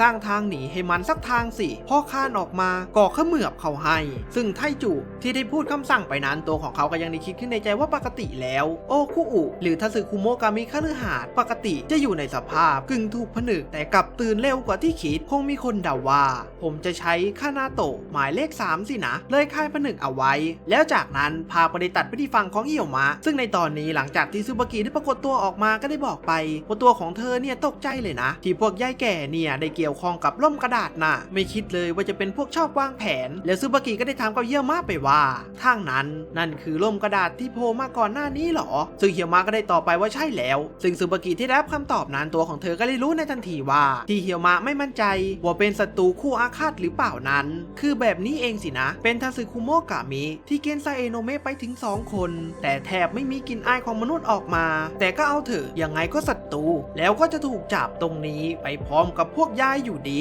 แล้วจากนั้นทางยายแก่ที่ได้เห็นซึบากิปรากฏตัวออกมานั้นตัวของแกก็ได้คิดขึ้นในใจว่าไม่อยากสู้กับซึบากิเลยเพราะว่าซึบากินั้นมีความสามารถในการต่อสู้เทียบเท่ากับไทจุแถมเป็นการต่อสู้ที่ไม่สามารถคาดเดาได้อีกด้วยแล้วจากนั้นซึบากิตัวของเธอเนี่ยก็ได้สั่งการกับเฮียวมะไปว่าให้คอยปกป้องโบตันเอาไว้ส่วนตัวของเธอเนี่ยจะเป็นฝ่ายลุกและบุกเข้าจู่โจมและเมื่อทางคู่ที่ได้แบ่งหน้าที่กันเสร็จสับนั้นทั้งซึบากิก็ได้ใช้ดาบขนาดใหญ่ของเธอนั้นโจมตีใส่ยายแก่ในทันทีเลยนะครับแต่ทว่าในขณะที่ยายแก่กำลังจะหลบการโจมตีไปนั้นไอ้ดาบขนาดใหญ่เนี่ยมันก็ได้โผล่น้ำแหลมคมจำนวนมากโจมตีใส่ยายแก่ในทันทีจนทำให้ตัวของแกเนี่ยขยับตัวไม่ได้เลยนะครับแต่ทว่าลมกระดาษที่ได้เห็นจังหวะนั้นตัวของเธอก็ได้พุ่งเข้าหาโบตันในทันทีแต่จู่ๆตัวของเธอก็ได้หยุดลงซึ่งนั้นก็เป็นเพราะทางซึบากินั้นได้จับตัวของลมกระดาษเอาไว้และได้ทำการดึงกลับในทันทีซึ่งยายแก่ที่ได้เห็นการต่อสู้ของซึบากินั้นตัวของแกก็ได้พูดขึ้นมาว่ายันก่อร่างเคยได้ยินมาว่าเป็นวิชาที่ใช้สำหรับ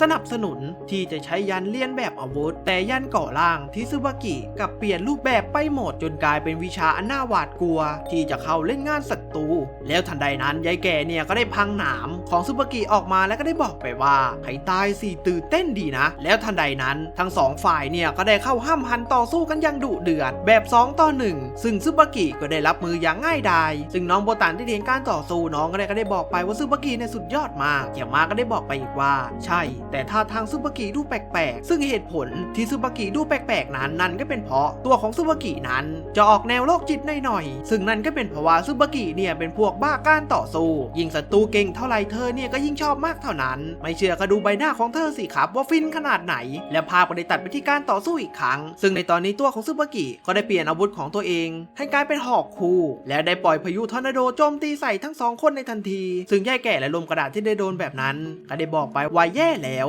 เมื่อซึบากิที่ได้เดินเข้ามาในพายุนั้นตัวของเธอเนี่ยก็ได้ทำการพุ่งโจมตีด้วยความเร็วสูงจนทำเอายายแก่และล่มกระดาษนั้นโดนการโจมตีเข้าไปเต็มๆเลยนะครับซึ่งใบหน้าของซึบากิเนี่ยก็ดูเหมือนจะสะใจเป็นอย่างมากแล้วจากนั้นก็ได้ตัดจบตอนที่ 8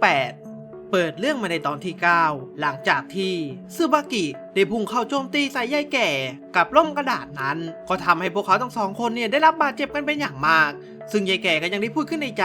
ว่าทางซึบากินั้นเป็นเด็กอัจฉริยะของตระกูลคาโดโมริและยังเป็นพวกที่ข้างการต่อสู้อีกด้วยและยังผ่านการฝึกฝนขั้นสูงสุดของซาเอะโนะเมะเกียวโต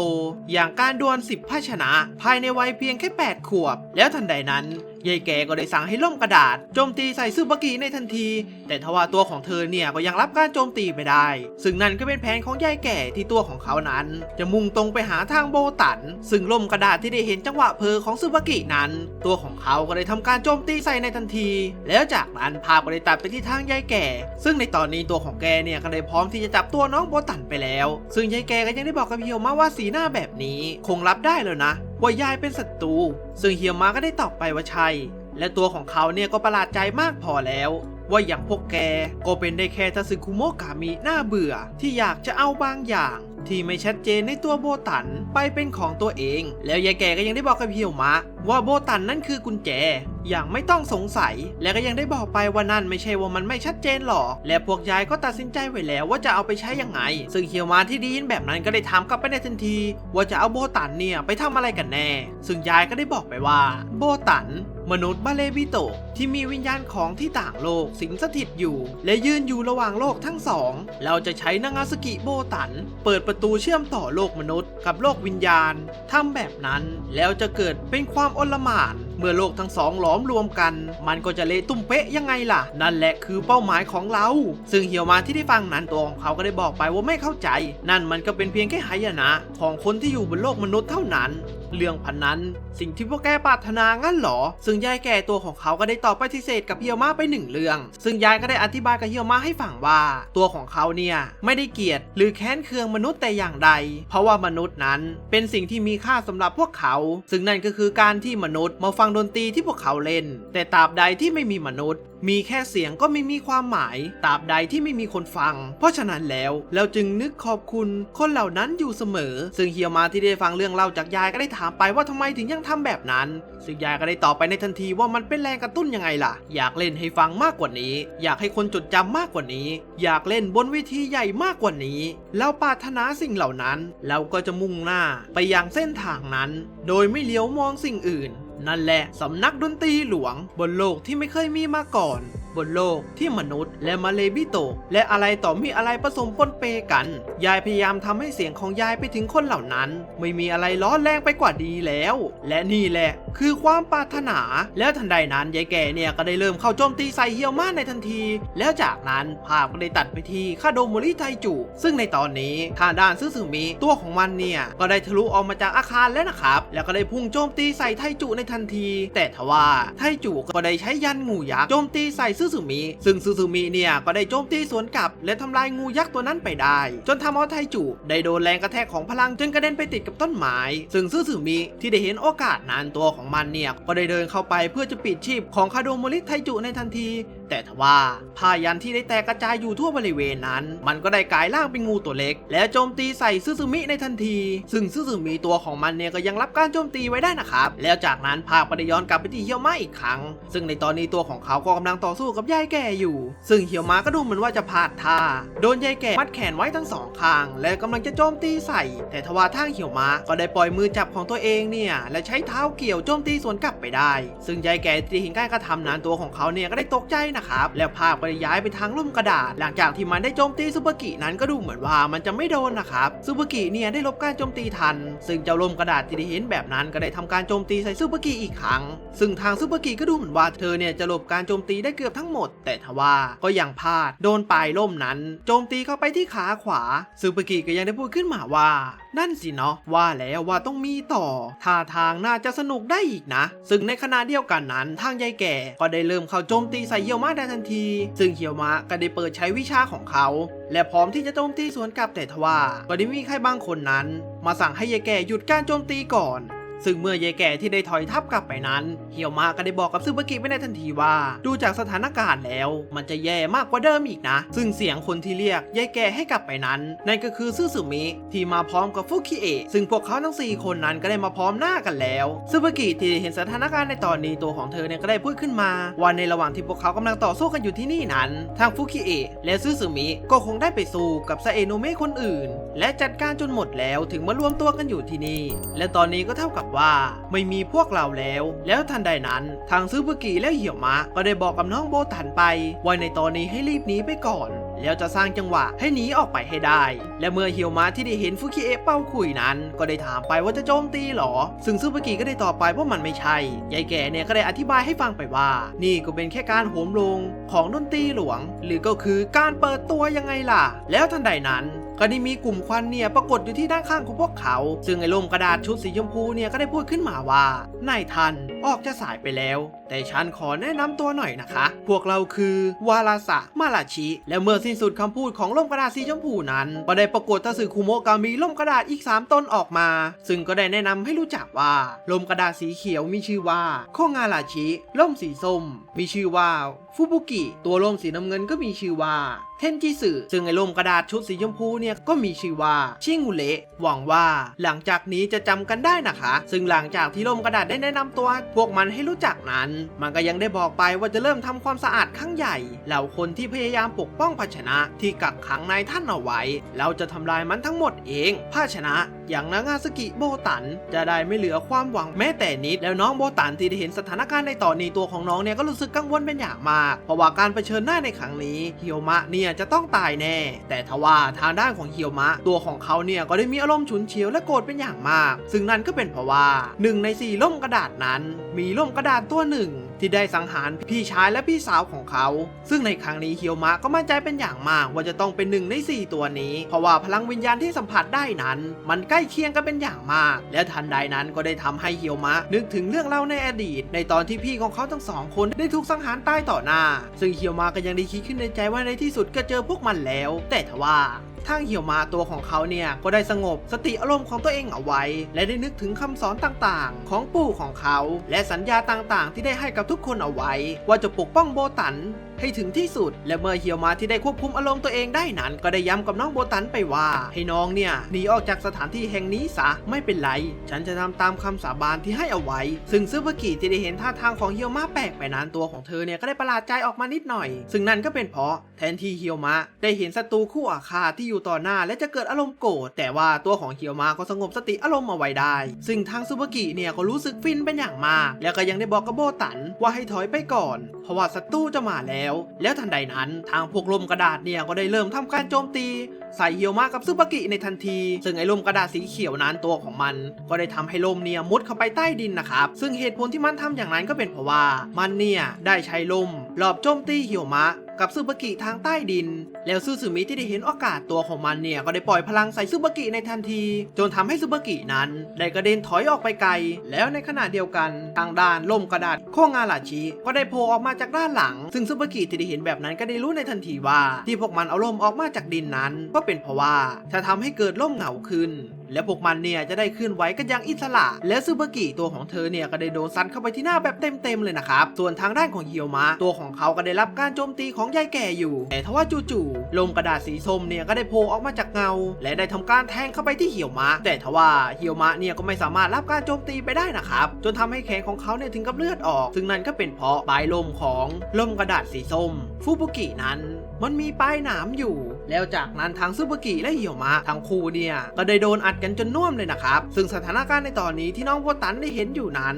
ตัวของเธอก็ได้เสียใจเป็นอย่างมากทั้งที่2 คนต่อสู้เพื่อให้เธอหนีแต่ตัวของเธอก็ดันไม่สามารถขยับตัวไปไหนได้แล้วเหมือนกับว่าตัวของน้องโบตันนั้นถูกพัฒนาการเอาไว้ซึ่งสิ่งที่น้องโบตันคิดนั้นมันก็ถูกต้องนะครับเพราะว่าเหตุผลที่น้องโบตันขยับตัวไม่ได้นั้นก็เกิดมาจากฟุคิเอะที่ได้ทำการเป่าขลุ่ยและพัฒนาการน้องโบตันเอาไว้และนั่นก็เป็นแผนการของลมกระดาษสีน้ำเงินเทนจิตสึที่เป็นคนวางแผนทั้งหมดเอาไว้และก็ดูเหมือนว่าไอเทนจิตสึนั้นมันเนี่ยจะเป็นตัววางแผนทั้งหมดด้วยนะครับแล้วจากนั้นจู่ๆชิงุโร่ก็ได้ไปปรากฏตัวที่ด้านหลังของน้องโบตันซึ่งตัวของมันเนี่ยก็ได้พูดเป่าหูเรื่องต่างๆนานาที่จะต้องมีคนมาสละชีวิตเพื่อให้น้องโบตันมีชีวิตต่อและจะต้องมีคนตายเพื่อให้น้องโบตันมีชีวิตต่อซึ่งมันก็ทำให้น้องโบตันได้นึกถึงเรื่องเล่าในอดีตที่ญาติของเธอนั้นต้องเสียชีวิตเพื่อปกป้องให้น้องมีชีวิตต่อไปซึ่งน้องโบตันที่ได้นึกถึงเรื่องเล่าเก่าๆกับสถานการณ์ที่อยู่ตรงหน้าในตอนนี้ก็ได้ทำให้น้องโบตันถึงกับร้องไห้ออกมาและหลังจากที่น้ำตาของน้องโบตันได้หยดลงนั้นจู่ๆสภาพอากาศมันก็ได้เปลี่ยนไปมีลมกระโชกแรงเกิดขึ้นซึ่งเทนจิสึก็ยังได้พูดขึ้นมาอีกว่าเดิมทีแล้วหัวใจของนางาสึกิโบตันต้องได้รับการปกป้องในสภาพที่คล้ายการกักกันเพื่อไม่ให้สั่นไหวและฟูจิเกะที่ได้รับหน้าที่นั้นไม่อยู่แล้วไม่มีหนทางที่หยุดผู้ที่อยู่ข้างในนั้นซึ่งถูกเชื้อเชิญด้วยความสั่นไหวที่เรียกว่าความสิ้นหวังเอาล่ะจะมาแล้วท่านเทพอวตารเสด็จแล้วจากนั้นก็ได้ตัดจบตอนที่ 9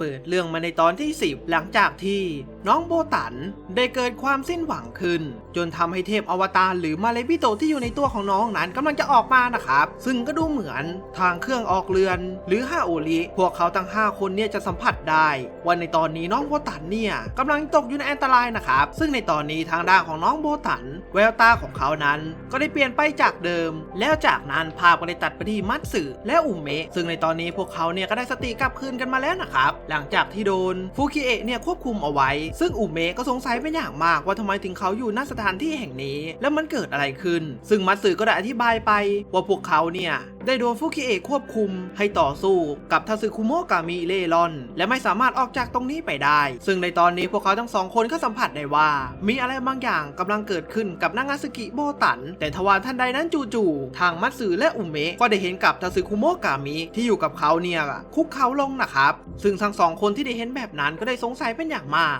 ว่าตอนนี้มันเกิดอะไรขึ้นและยังหันหน้าไปทางทิศทางเดียวกันอีกซึ่งอุเมะก็ได้คิดขึ้นได้ทันทีว่าภาพแบบนี้ตัวของเขาเนี่ยเคยเห็นมาก่อนแล้วจากนั้นภาพเนี่ยก็ได้ตัดไปที่ใครนะครับซึ่งในตอนนี้ใครเนี่ยก็ได้รับรู้ถึงพลังของบาเลมิโตะที่อยู่ในตัวของโบตันจนทำให้ตัวของเขาถึงกับอดก้มหัวให้ไม่ได้และก็ยังได้พูดขึ้นมาว่าที่มันมีอำนาจควบคุมพวกเราทาสึคุโมะถึงขนาดนี้คิดว่าเป็นเพราะอะไรซึจิโฮโจซึ่งยายแก่ที่ได้นั่งอยู่กับใครที่มีชื่อว่าซึจิโฮโจนั้นก็ได้บอกไปว่าเดิมทีแล้วผู้ใช้สิ่งของคือมนุษย์และผู้ที่ใช้พูดผีอย่างทาสึคุโมะกามิก็คือเทพอวตารดังนั้นทาสึคุโมะกามิทุกตนจึงต้องเคารพยำเกรงต่อตัวตนที่ปกครองพวกตนต่อนายผู้เป็นที่พึ่งแล้วจากนั้นภาพก็ได้ตัดไปที่น้องโบตันซึ่งในตอนนี้ตัวของน้องนั้นก็ได้เปลี่ยนเป็นผมสีขาวเนื่องจากพลังของมาเลบิโตะที่อยู่ในตัวของเขาและสำนักดนตรีหลวงเนี่ยก็ต้องคุกเข่าให้นะครับซึ่งหลังจากที่เทพอวตารได้ปรากฏตัวขึ้น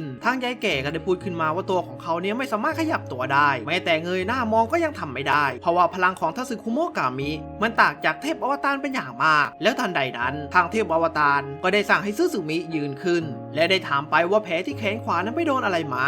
ซึ่งซึริก็ได้ตอบกลับไปว่าตัวของเขาเนี่ยได้โดนวิชายันโจมตีมาและไม่สามารถรักษาบาดแผลได้ซึ่งเทพอวตารที่ได้รู้แบบนั้นก็ได้บอกไปว่าน่าสงสารแต่ที่มากไปกว่านั้นคือทุเรศสิ้นดีเจ้าน่ะต้องถูกกำจัดจากไปอย่างสงบเถอะและเมื่อสิ้นสุดคำพูดของเทพอวตารนั้นร่างกายของซึซึมิก็ได้ถูกสลายหายไปในที่สุดไม่เหลือแม้กระทั่งภาชนะที่ตัวของซึซึริสิงสถิตอยู่ซึ่งบอกได้เลยว่าพลังของเทพอวตารเนี่ยมันแข็งแกร่งมากๆเลยนะครับซึ่งหลังจากที่เทพอวตารได้สลายซึซึมิไปนั้นตัวของเขาก็ยังได้พูดขึ้นมาว่าดูเหมือนว่าสิ่งของที่อยู่ตรงนั้นปลุกเราขึ้นมาเพื่อทำอะไรบางอย่างอย่าอวดดีเราไม่มีเหตุผลที่ต้องรับฟังเรื่องเล่าจากสิ่งของเราจะอยู่อย่างไรตัวเราเป็นผู้ตัดสินซึ่งยายแก่ที่ได้ยินคำพูดของเทพอวตารนั้นตัวของแกเนี่ยก็ได้คิดนักเป็นอย่างมากเพราะว่าพวกเขาเนี่ยคำนวณพลาดไปซึ่งก่อนหน้านี้เทพอวตารที่ยายเคยเห็นทางคำพูดและท่าทางยังดูเหมือนเด็กอยู่เลยซึ่งทางด้านเทนจิสึที่ได้เห็นเทพอวตารนั้นตัวของเขาก็ได้พูดขึ้นมาว่าบุคลิกของเทพอวตารนั้นเติบโตตามโบตันที่เป็นภาชนะแต่ว่าเพราะแบบนั้นแหละแล้วทันใดนั้นจู่ๆทางเหี่ยวมะก็ได้ลุกขึ้นมาและได้บอกไปว่าคืนโบตันมาซะและเมื่อเทพอวตารที่ได้หันไปมองนั้นก็ได้ทำให้ตัวของเขาเนี่ยมีปฏิกิริยาบางอย่างกับความรู้สึกแล้วเหี่ยวมะก็ได้บอกไปว่าช่วยคืนโบตันมาด้วยเขาไม่ได้อยู่ตัวคนเดียวอีกแล้วเขามีคนอยู่ด้วยมากมายเขาพยายามจะเข้มแข็งเพราะเขาก้าวเดินต่อไม่ใช่ในฐานะร่างทรงไม่ใช่ในฐานะเทพอวตารด้วยมีคนกำลังรอนางาสึกิโบตันอยู่ช่วยคืนมาด้วยเถอะและเมื่อสิ้นสุดคำพูดของเฮียวมะนั้นจู่ๆดวงตาของเทพอวตารก็ได้เปลี่ยนไปซึ่งอีกข้างเนี่ยก็เป็นของเทพอวตารและเป็นของน้องโบตันจึงทำให้จิตวิญญาณของน้องโบตันเนี่ยได้โผล่ออกมาและบอกไปว่าฉันกลัวคุณเฮียวมะซึ่งเฮียวมะที่ได้เห็นแบบนั้นตัวของเขาเนี่ยก็ได้ทำการโอบกอดน้องโบตันในทันทีแล้วสถานการณ์ในตอนนี้ชิงุเละหรือลมกระดาษสีชมพูเนี่ยก็ได้รู้สึกโกรธเป็นอย่างมากว่าทำไมโบตันถึงยังออกมาที่ด้านนอกได้อีกทางที่มันไม่ควรจะเป็นแบบนั้นซึ่งทางด้านของเฮียวมะก็ได้พูดถึงเครื่องออกเรือนที่คอยปกป้องน้องโบตันว่าตอนนี้มัวทำอะไรกันอยู่ไหนว่าจะคอยปกป้องเป็นสิ่งที่ภูมิใจไงตอนนี้เขากำลังทุกข์ทรมานอยู่แสดงความมุ่งมั่นของพวกเธอออกมาสิเครื่องออกเรือนและเมื่อสิ้นสุดคำพูดของเฮียวมะนั้นลมที่เทนจิสึถือจู่ๆมันก็ได้ขาดและปลิวออกไปนะครับซึ่งในขณะเดียวกันนั้นทางด้านของคุชิเกะที่กลายเป็นกล่องนั้นจู่ๆภาชนะของเขาเนี่ยก็ได้ส่องแสงออกมาพร้อมกับคืนสภาพเป็นสภาพที่สมบูรณ์อีกครั้งซึ่งนั่นมันก็ส่งผลทำให้ภายในจิตใจของน้องโบตันนั้นมีโล่ป้องกันกลับมาอีกครั้งและทำให้น้องโบตันกลับคืนร่างกายเป็นมนุษย์อีกครั้งซึ่งลมกระดาษที่เห็นแบบนั้นตัวของมันก็ไม่พอใจเป็นอย่างมากแล้วก็ได้สั่งให้ทุกคนเข้าไปจัดการเฮียวมะในทันทีเพราะว่าเฮียวมะเนี่ยเป็นตัวเกะกะแล้วในเวลาเดียวกันนั้นภาพก็ได้ตัดไปที่เขตแดนที่พวกเครื่องออกเรือนเนี่ยถูกกักขังอยู่นะครับซึ่งในตอนนี้ยูก็พยายามที่จะพังเขตแดนนี้โดยการเอาปิ่นปักผมเนี่ยแทงเข้าไปที่พื้นและพยายามม้วนมันซึ่งยูเนี่ยก็ไม่สามารถที่จะทำมันได้ในทันทีนะครับจนทำเอาตัวของเขาเนี่ยได้เหนื่อยเป็นอย่างมากแล้วพวกเขาทุกคนในที่นี้ก็สัมผัสได้ถึงความรู้สึกของน้องโบตัน ที่กำลังเจ็บปวดอยู่ในใจในตอนนี้แล้วทันใดนั้นทางนากิและฮาโอริทั้งคู่เนี่ยก็ได้มาประสานพลังกันนะครับโดยที่ให้นากิสวมเสื้อของฮาโอริเอาไว้พร้อมกับตั้งท่าที่จะฟันเขตแดนแห่งนี้แล้วจากนั้นพวกเขาทุกคนก็ได้นึกถึงช่วงเวลาที่มีความสุขที่ได้อยู่กับน้องโบตันแล้วพวกเขาก็มีความคิดที่ว่าจะทำให้โบตันมีความสุขแล้วทันใดนั้นทางนากิและทุกๆคนก็ได้รวบรวมพลังจนถึงขีดสุดและทำการฟันเข้าไปที่จุดเดียวและจนในท้ายที่สุดลมกระดาษก็ได้พังออกแล้วพวกนากิก็ได้ปรากฏตัวออกมาซึ่งพวกเขาก็ได้พูดขึ้นมาว่าไม่ว่าพวกเราจะอยู่ที่ไหนและต้องรีบไปอย่างแน่นอนใช่ไหมล่ะคุณหนูซึ่งน้องโบตันที่ได้เห็นทุกคนได้ปรากฏตัวออกมานั้นน้องเนี่ยก็ได้ดีใจเป็นอย่างมากแต่ทว่าทางด้านของล่มกระดาษชิงูเละตัวของเธอเนี่ยก็รู้สึกเจ็บใจเป็นอย่างมากที่ว่าแผนการเนี่ยมันต้องพังทลายหมดแล้วทันใดนั้นทางยายแก่กับโคงาราชิก็ได้พุ่งเข้าไปโจมตีเพื่อสังหารเฮียวมะในทันทีแต่ทว่าซื่อสึริก็ได้ใช้พลังของเขาสกัดการโจมตีเอาไว้แล้วก็ทำให้พวกเขาทุกคนเนี่ยได้ไปรวมตัวและช่วยเหลือกันได้ซึ่งนากิก็ได้ตะโกนบอกไปว่าพวกแกทุกคนทำอะไรไม่เกรงใจกันเลยซึ่งหลังจากที่ได้ทำการช่วยเหลือนั้นทางซื่อสึริก็ได้ถามกับยูไปว่าทำไมถึงต้องดึงโบตันออกจากเฮียวมะด้วยซึ่งยูเนี่ยก็ได้ตอบด้วยอาการฉุนไปว่าเฮียวมะเนี่ยเข้าใกล้โบตันมากเกินไปซึ่งดูเหมือนว่าทางยูเนี่ยจะหึงนะครับแล้วจากนั้นนากิก็ได้ถามกับซึบากิไปว่าเธอเนี่ยยืนไหวไหมร่างกายเธอถึงขีดจำกัดแล้วนะมาเปลี่ยนตัวกันซึ่งนากิก็ยังได้พูดกับเฮียวมะไปอีกว่าเฮียวมะนายเป็นลูกผู้ชายแล้วนากิที่ได้พูดแบบนั้นก็ดูเหมือนว่าในตอนนี้ตัวของเขาเนี่ยจะยอมรับเฮียวมะแล้วนะครับแล้วทันใดนั้นทางล่มกระดาษและทางเครื่องออกเรือนก็ได้พร้อมที่จะเผชิญหน้ากันอย่างเต็มรูปแบบแต่ทว่าจู่ๆเทนจิสึตัวของมันเนี่ยก็ได้กระโดดลงมาและได้พูดขึ้นมาว่าเราประเมินความตายของพวกเธอต่ำไปแล้วเมื่อสิ้นสุดคำพูดของเทนจิสึนั้นก็ทำเอาเฮียวมะและซึบากิได้ตกใจเป็นอย่างมากกับใบหน้าของเทนจิสึแต่เทนจิสึก็ยังได้พูดขึ้นมาแต่คนที่พังแผนการเราจนยับเยินคนที่เราประเมินต่ำไปจริงๆก็คือนายคุนาโตะเฮียวมะลืมไปซะสนิทเลยไม่ว่าจะเป็นคุนาโตะคนไหนก็น่ารำคาญเป็นบ้าและในตอนนี้เราก็จะได้รู้ว่าเหตุผลที่เฮียวมะและซึบากิตกใจกับใบหน้าของเทนจิสึนั้นก็เป็นเพราะว่าใบหน้าของมันเนี่ยเหมือนกับคุนาโตะที่เป็นพี่ชายของเฮียวมะซึ่งเฮียวมะที่เห็นแบบนั้นตัวของเขาเนี่ยก็ได้ถึงกับช็อกไปเลยนะครับกับสิ่งที่เห็นในตอนนี้จนหลุดปากเรียกพี่ออกมาซึ่งทุกคนที่ได้ยินแบบนั้นก็ได้ตกใจกันตามไปนะครับว่านี่คือพี่งั้นหรอแล้วจากนั้นเทนจิสึก็ยังได้พูดขึ้นมาว่าพวกมันเนี่ยคือล่มกระดาษหรือกฎของพระเจ้าวาราสะมาวาชิเรื่องการทำเต็มที่เพื่อเทพอวตารผู้เป็นนายพวกเราก็เหมือนกันแล้วในขณะที่เฮียวมะกำลังจะสติหลุดอยู่นั้นทางฮาโอริก็ได้เรียกเตือนสติของเฮียวมะไปและได้บอกไปว่าคุณเฮียวมะฉันรู้ว่าจิตใจคุณกำลังปั่นป่วนซึ่งเฮียวมะที่ได้ยินคำพูดของฮาโอริก็ได้รู้ตัวในทันทีว่าเขาเนี่ยมีหน้าที่ที่จะต้องปกป้องโบตันแต่ทันใดนั้นจู่ๆยายแก่สำนักดนตรีหลวงก็ได้พุ่งเข้าโจมตีใส่ทุกคนในทันทีแต่ทว่าทุกคนเนี่ยก็หลบการโจมตีของยายแก่ไปได้ซึ่งยายแก่ที่พร้อมเผชิญหน้ากับพวกเครื่องออกเรือนนั้นก็ได้บอกไปลืมพวกยายแบบนี้ก็แย่นะสิฮาโอริก็ได้ตอบสวนกลับไปในทันทีว่าลืมหรอใครจะไปลืมลงการกระทำอันโง่เขลาของพวกเธอที่เชื้อเชิญพวกวาราสะมาราชิมาไม่ปล่อยให้หนีไปหรอกสำนักดนตรีหลวงเราจะเข็นมันออกมาให้หมดว่าทำไมถึงยอมลดตัวไปเป็นสุนัขรับใช้ของพวกมันตั้งแต่เมื่อไหร่วัตถุประสงค์คืออะไรซึ่งยายแก่ก็ได้ตอบสวนกลับไปในทันทีว่าใครจะหนีกันเราพวกย่ายมาที่นี่เพื่อต่อสู้ตั้งหากล่ะเพราะพวกเรามีเหตุผลที่ต้องต่อสู้แล้วดูท่าน่าจะกำลังเหนื่อยล้าจากการทำลายเขตแดนกันนะไอการใช้กำลังจะได้ผลกับพวกเราจริงๆนั่นเหรอซึ่งในระหว่างที่ทั้งสองฝ่ายกำลังสนทนากันนั้นนากิตัวของเขาเนี่ยก็ได้พร้อมที่จะต่อสู้และได้บอกไปว่าพอแค่นั้นแหละฉันจะฟันให้แหลกแล้วทันใดนั้นยายแก่ก็ได้ทำการเปิดผ้าปิดตาของตัวเองออกเพื่อปลดปล่อยพลังที่แท้จริงของเขาออกมาและยังได้บอกไปอีกว่าหากมันสามารถบรรเลงเสียงที่ดีที่สุดของวันนี้ได้ยายก็อาจจะมีรางวัลให้ก็ได้เอาล่ะ1 ใน 3ทัสึคุโมะกามิสำนักดนตรีหลวงจะลุยละนะแล้วจากนั้นก็ได้ตัดจบตอนที่10เปิดเรื่องมาในตอนที่11ในตอนนี้หลังจากที่ยายแก่หรือสำนักดนตรีหลวงตั้งใจที่จะเผชิญหน้ากับพวกฮาโอริหรือเครื่องออกเรือนของนางาซากินั้นตัวของแกก็ไม่รอช้าได้เริ่มเปิดฉากการโจมตีใส่ในทันทีแต่ทว่า ว่าทางฮาอุริตัวของเธอเนี่ยก็ยังป้องกันการโจมตีไปได้ซึ่งยายแก่ที่ได้เห็นแบบนั้นตัวของมันเนี่ยก็ได้โจมตีซ้ำเข้าไปอีกครั้งแต่ในครั้งนี้ทางฮาอุริเนี่ยไม่สามารถป้องกันได้และได้โดนผลกระทบการโจมตีนั้นเข้าไปด้วยนะครับซึ่งทางฟุคิเอะที่ได้เห็นจังหวะนั้นมันเนี่ยก็ได้โจมตีใส่ในทันทีแต่ทว่าน้องคากามิก็ยังป้องกันไว้ได้แล้วจากนั้นทางซึสึริยูและนากิก็ได้พุ่งเข้าโจมตีใส่ในทันทีซึ่งการรวมพลังของเขาทั้ง3คนในตอนนี้ดูเหมือนว่ามันจะได้ผลเพราะว่ายายแก่เนี่ยได้ถูกนากิฟันเข้าไปแบบสะพายแรงจนได้รับบาดเจ็บไม่น้อยซึ่งยายแก่ที่ได้โดนแบบนั้นแกเนี่ยก็ยังได้คิดขึ้นในใจว่านี่แหละความปรารถนา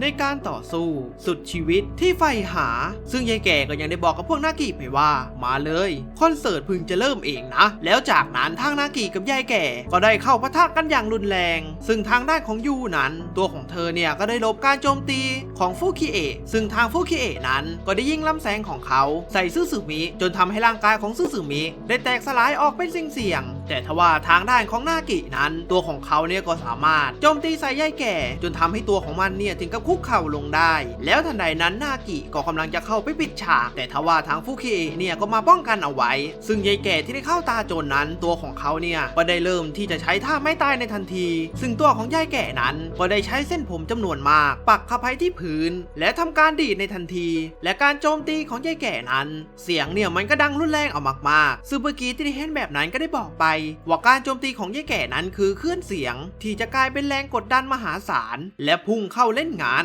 แล้วจากนั้นภาพก็ได้ตัดไปที่ซึสึริซึ่งในตอนนี้ซึสึริตัวของเขาที่ได้รับบาดเจ็บสาหัสอยู่นั้นและเมื่อโดนการโจมตีของยายแก่ไปมันก็ยิ่งทำให้ตัวของเขาไม่สามารถขยับตัวไปไหนได้แต่ทว่าในขณะเดียวกันนั้นทางฟุคิเอะก็ได้ตั้งป้อมปืนพร้อมที่จะยิงใส่นากิและยูในทันทีซึ่งฮาโอริที่ได้เห็นแบบนั้นตัวของเขาเนี่ยก็พยายามที่จะเข้าไปป้องกันทั้ง2คนแต่ทว่าท่าโจมตีของยายแก่นั้นมันก็ไม่สามารถทำให้คนภายนอกเนี่ยเข้ามาในม่านเสียงของเขาได้ซึ่งฟุคิเอะที่ได้เห็นจังหวะนั้นตัวของมันเนี่ยก็ได้ทำการโจมตีใส่ยูและนากิในทันทีซึ่งการโจมตีในครั้งนี้มันก็รุนแรงเอามากๆจนพูดได้เลยว่าถ้าทั้ง2คนโดนเข้าไปเนี่ยยังไงก็ต้องตายนะครับแล้วทันใดนั้นจู่ๆกล่องของฟูจิเกะก็ได้ปรากฏออกมาพร้อมกับดูดซับพลังโจมตีของฟุคิเอะในทันทีแล้วทันใดนั้นคุชิเกะก็ได้กลายร่างกลับมาเป็นร่างสมบูรณ์อีกครั้งซึ่งน้องโบตันที่ได้เห็นแบบนั้นตัวของน้องเนี่ยก็ได้ดีใจเป็นอย่างมากเพราะว่าคุชิเกะได้กลับมาอีกครั้งแล้วทันใดนั้นตัวของเขาเนี่ยก็ได้ทำการ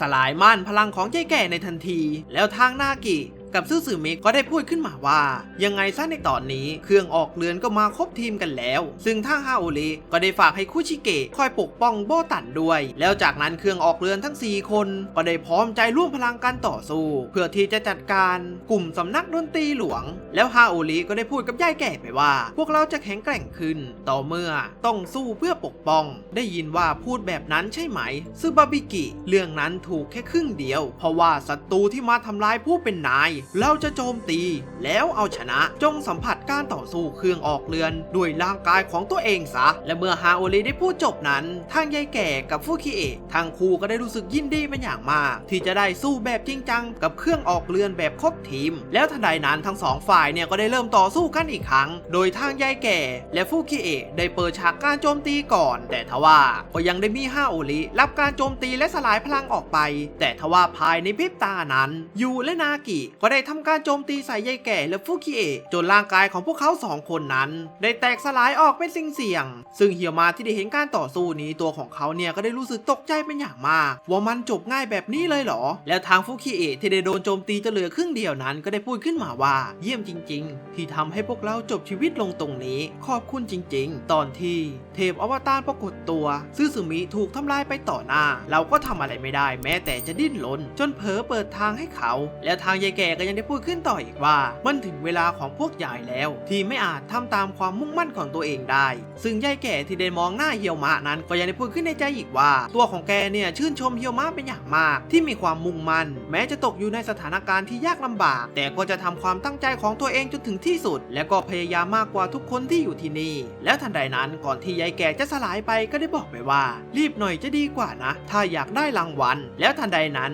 ทางคากามิตัวของเธอก็ได้เปิดกระจกส่อง องปีศาจออกมาซึ่งนั่นก็เป็นเพราะว่าตัวของเธอเนี่ยจะส่องเรื่องเล่าในอดีตว่าทาสึคุโมะกามิสำนักดนตรีหลวงนั้นไปร่วมมือกับพวกล่มกระดาษตั้งแต่เมื่อไหร่ซึ่งนากิก็ได้เดินมาพูดว่าพวกเราแค่ยกโทษให้ไม่ได้ที่พวกแกทำให้โบตันต้องตกอยู่ในอันตรายยังไงพวกแกก็คงไม่คิดจะสารภาพอยู่แล้วแต่กระจกส่องปีศาจจะเปิดโปงอดีตเพราะงั้นจงดับสิ้นแล้วตายไปเถอะเจ้าพวกโง่และก่อนที่ยายแก่กำลังจะสลายไปนั้นตัวของแกก็ยังได้พูดทิ้งท้ายไว้อีกว่าเฮียวมะเธอต้องปกป้องแม่หนูนั่นจนถึงที่สุดได้แน่ยายก็พูดได้ไม่เต็มปากหรอกแต่ถ้าเป็นเธอจะต้องตะโกนมันออกมาได้เรื่อยๆลองทำให้มันดังกึกก้องไปทั่วทุกหนแห่งสิให้แม้แต่โลกวิญญาณยังต้องสั่นละลัวและเมื่อสิ้นสุดคำพูดของยายแก่นั้นตัวของแกเนี่ยก็ได้สูญสลายหายไปในทันทีและหลังจากนี้ก็จะไม่มีอีกแล้วทาสึคุโมะกามิสำนักดนตรีหลวงและในขณะเดียวกันนั้นเมื่อน้องคากามิที่ได้ใช้กระจกส่องปีศาจสำเร็จตัวของน้องก็ได้เห็นภาพในอดีตซึ่งนั่นก็เป็นตอนที่ญาติทั้งสองคนของน้องโบตันมารับตัวของน้องไปซึ่งในตอนนั้นน้องคากามิก็ดูเหมือนว่าจะเห็นเส้นเอ็นของเครื่องดนตรีอยู่รอบตัวของผู้ชายคนนี้และเมื่อน้องคากามิที่ได้รู้แบบนั้นตัวของน้องเนี่ยก็กำลังจะบอกกับทุกคนไปนะครับว่าเรื่องทั้งหมดเนี่ยมันเกิดอะไรขึ้นแต่ทว่าทางด้านของพวกร่มกระดาษนั้นมันก็ได้กระโดดลงมาพร้อมกับบอกว่าจบแล้วเหรอซึ่งชิงุโระก็ได้ชี้นิ้วแล้วบอกไปว่าเราขอตัวนางาสึกิโบตันไปก็แล้วกันและเมื่อซูบิกิที่ได้ยินแบบนั้นตัวของเขาเนี่ยก็ได้บอกกับน้องโบตันไปว่าหลังจากนี้ฉันจะจัดการเองซึ่งยูก็ได้เตือนกับซูบิกิไปนะครับว่าถ้าไม่ไหวเนี่ยก็อย่าฝืนซูบิกิก็ได้ตอบไปว่าของเล่นมีเยอะตั้งขนาดนี้ใครมันจะอดใจไหวกันเล่าแล้วจากนั้นทางด้านของเฮียวมะตัวของเขาเนี่ยก็ได้บอกกับทุกคนไปว่าตัวของเขาเนี่ยขอจัดการวาราสะมาวาชิเทนจิสึแล้วหลังจากนั้นทุกคนเนี่ยก็ได้พร้อมตั้งท่าที่จะต่อสู้และรับมือกับพวกล่มกระดาษซึ่งทางด้านของพวกล่มกระดาษนั้นเทนจิสึก็ได้บอกกับพวกมันไปว่าตัวของเขาเนี่ยขอจัดการเฮียวมะเองห้ามเข้ามายุ่งแล้วเมื่อสิ้นสุดคำพูดของพวกเขาทั้งสองฝ่ายก็ได้เริ่มเข้าห้ำหันกันในทันทีซึ่งทางด้านของเฮียวมะนั้นตัวของเขาก็ได้พุ่งเข้าโจมตีใส่เทนจิสึแบบสุดกำลังแต่ทว่าเฮียวมะนั้นก็ไม่สามารถโจมตีโดนเทนจิสึได้เลยแม้แต่นิดเดียวซึ่งเทนจิสึก็ยังได้พูดขึ้นมาอีกว่าอย่าบอกนะว่านี่คือพลังทั้งหมดของนายน่ะแล้วทันใดนั้นทางเทนจิสึก็ได้เข้าโจมตีใส่เฮียวมะอย่างรัวๆโดยที่เฮียวมะไม่สามารถตอบโต้ได้เลยแม้แต่นิดเดียวและตัวของเทนจิสึก็ยังได้พูดขึ้นมาอีกว่าพัฒนาขึ้นแค่นี้เองเหรอพีของนายคงเสียใจกันมากซึ่งเฮียวมะที่ได้โดนแบบนั้นตัวของเขาเนี่ยก็ได้พูดขึ้นมาว่านี่เป็นอย่างที่คิดจริงๆด้วยพลังวิญญาณที่ปกคลุมตัวแกทั้งเสียงและคำพูดของแกฉันนึกออกแล้วภาพก็ได้ย้อนกลับไปในอดีตในตอนที่พี่ชายและพี่สาวของเคียวมะกำลังถูกสังหารนะครับและก่อนที่ปีศาจล่มกระดาษจะกินทั้งสองคนนั้นเข้าไปก็ยังได้พูดกับเคียวมะขึ้นมาว่าฉันจะใช้เจ้าพวกนี้เป็นอย่างดีเลยแล้วภาพก็ได้ตัดกลับมาที่ปัจจุบันซึ่งเคียวมะที่กำลังโกรธจัดอยู่นั้นก็ได้พูดขึ้นมาว่าเจอตัวสักทีนะเจ้าคนที่กำลังสวมรอยเป็นพี่ชายฉันอยู่วาราสะมาวาชิเทนจิสึแกนี่แหละศัตรูที่ฉันตามหาไปทั่วแล้วจากนั้นไอเทนจิสึก็ได้พูดขึ้นมาว่าฮายาโตะและคูซุยเป็นเด็กอัจฉริยะที่เก่งมากและเป็นคนที่หาตัวจับได้ยากในกลุ่มไซเอโนเมะแต่ก็ยังมีบางสิ่งที่ยังขาดอยู่อีกมากเพื่อที่จะเป็นผู้นำของไซเอโนเมะซึ่งนั่นก็คือการเผชิญหน้ากับศัตรูและไอเทนจิสึก็ได้บอกขึ้นมาอีกว่าได้วางกับดักไว้เป็นอย่างดีเพื่อจับเหยื่อให้อยู่หมัดจำเป็นต้องใช้ประสบการณ์มากพอแต่เจ้าพวกนั้นมันใส่ซื่อเกินไปช่องว่างในจิตใจเกิดจากความร้อนรนการล่อลวงทั้งสองคนนั้นที่ร้อนรนจะเป็นผู้นำตระกูลคุณาโตะคนต่อไปจึงง่ายดายอย่างถึงที่สุดทว่าผมเข้าใจนะว่าทำไมสองคนนั้นถึงร้อนใจคุณาโตะโฮเซก็ผ่านช่วงสูงสุดของซาเอโนเมะไปนานแล้วอีกอย่างน้องชายที่ไร้พรสวรรค์ก็ชื่นชมตัวเองแล้วพยายามเป็นซาเอโนเมะทั้งสองคนคงรู้สึกถึงภาระอันหนักอึ้งเลยแล้วเมื่อเฮียวมานที่ได้ยินแบบนั้นตัวของเขาเนี่ยก็ได้ตะโกนบอกไปว่าอย่ามาหยามพวกพี่ๆนะคนอย่างแกจะไปเข้าใจอะไรซึ่งเทนจิสึก็ได้ตอบสวนกลับไปในทันทีว่าเข้าใจสิพอตอนกินพวกนั้นเข้าไปผมก็ได้ยินเสียงในใจชัดแจ๋วเลยละแล้วจากนั้นภาพเนี่ยก็ได้ย้อนกลับไปในตอนที่ล่มกระดาษได้กินคุซุยและฮายาโตะไปแล้วนะครับซึ่งปู่โซเฮเนี่ยก็ได้มาถึงเหตุการณ์นั้นแต่ทว่าตัวของเขาเนี่ยก็ต้องตกใจเพราะสิ่งที่เขาเห็นนั้นนั่นก็คือฮายาโตะที่ได้ฟื้นกลับมาโดยสภาพร่างกายของทาสึคุโมะกามิล่มกระดาษหรือก็คือเทนจิสึซึ่งเทนจิสึในตอนนั้นมันก็ได้ยินเสียงในใจ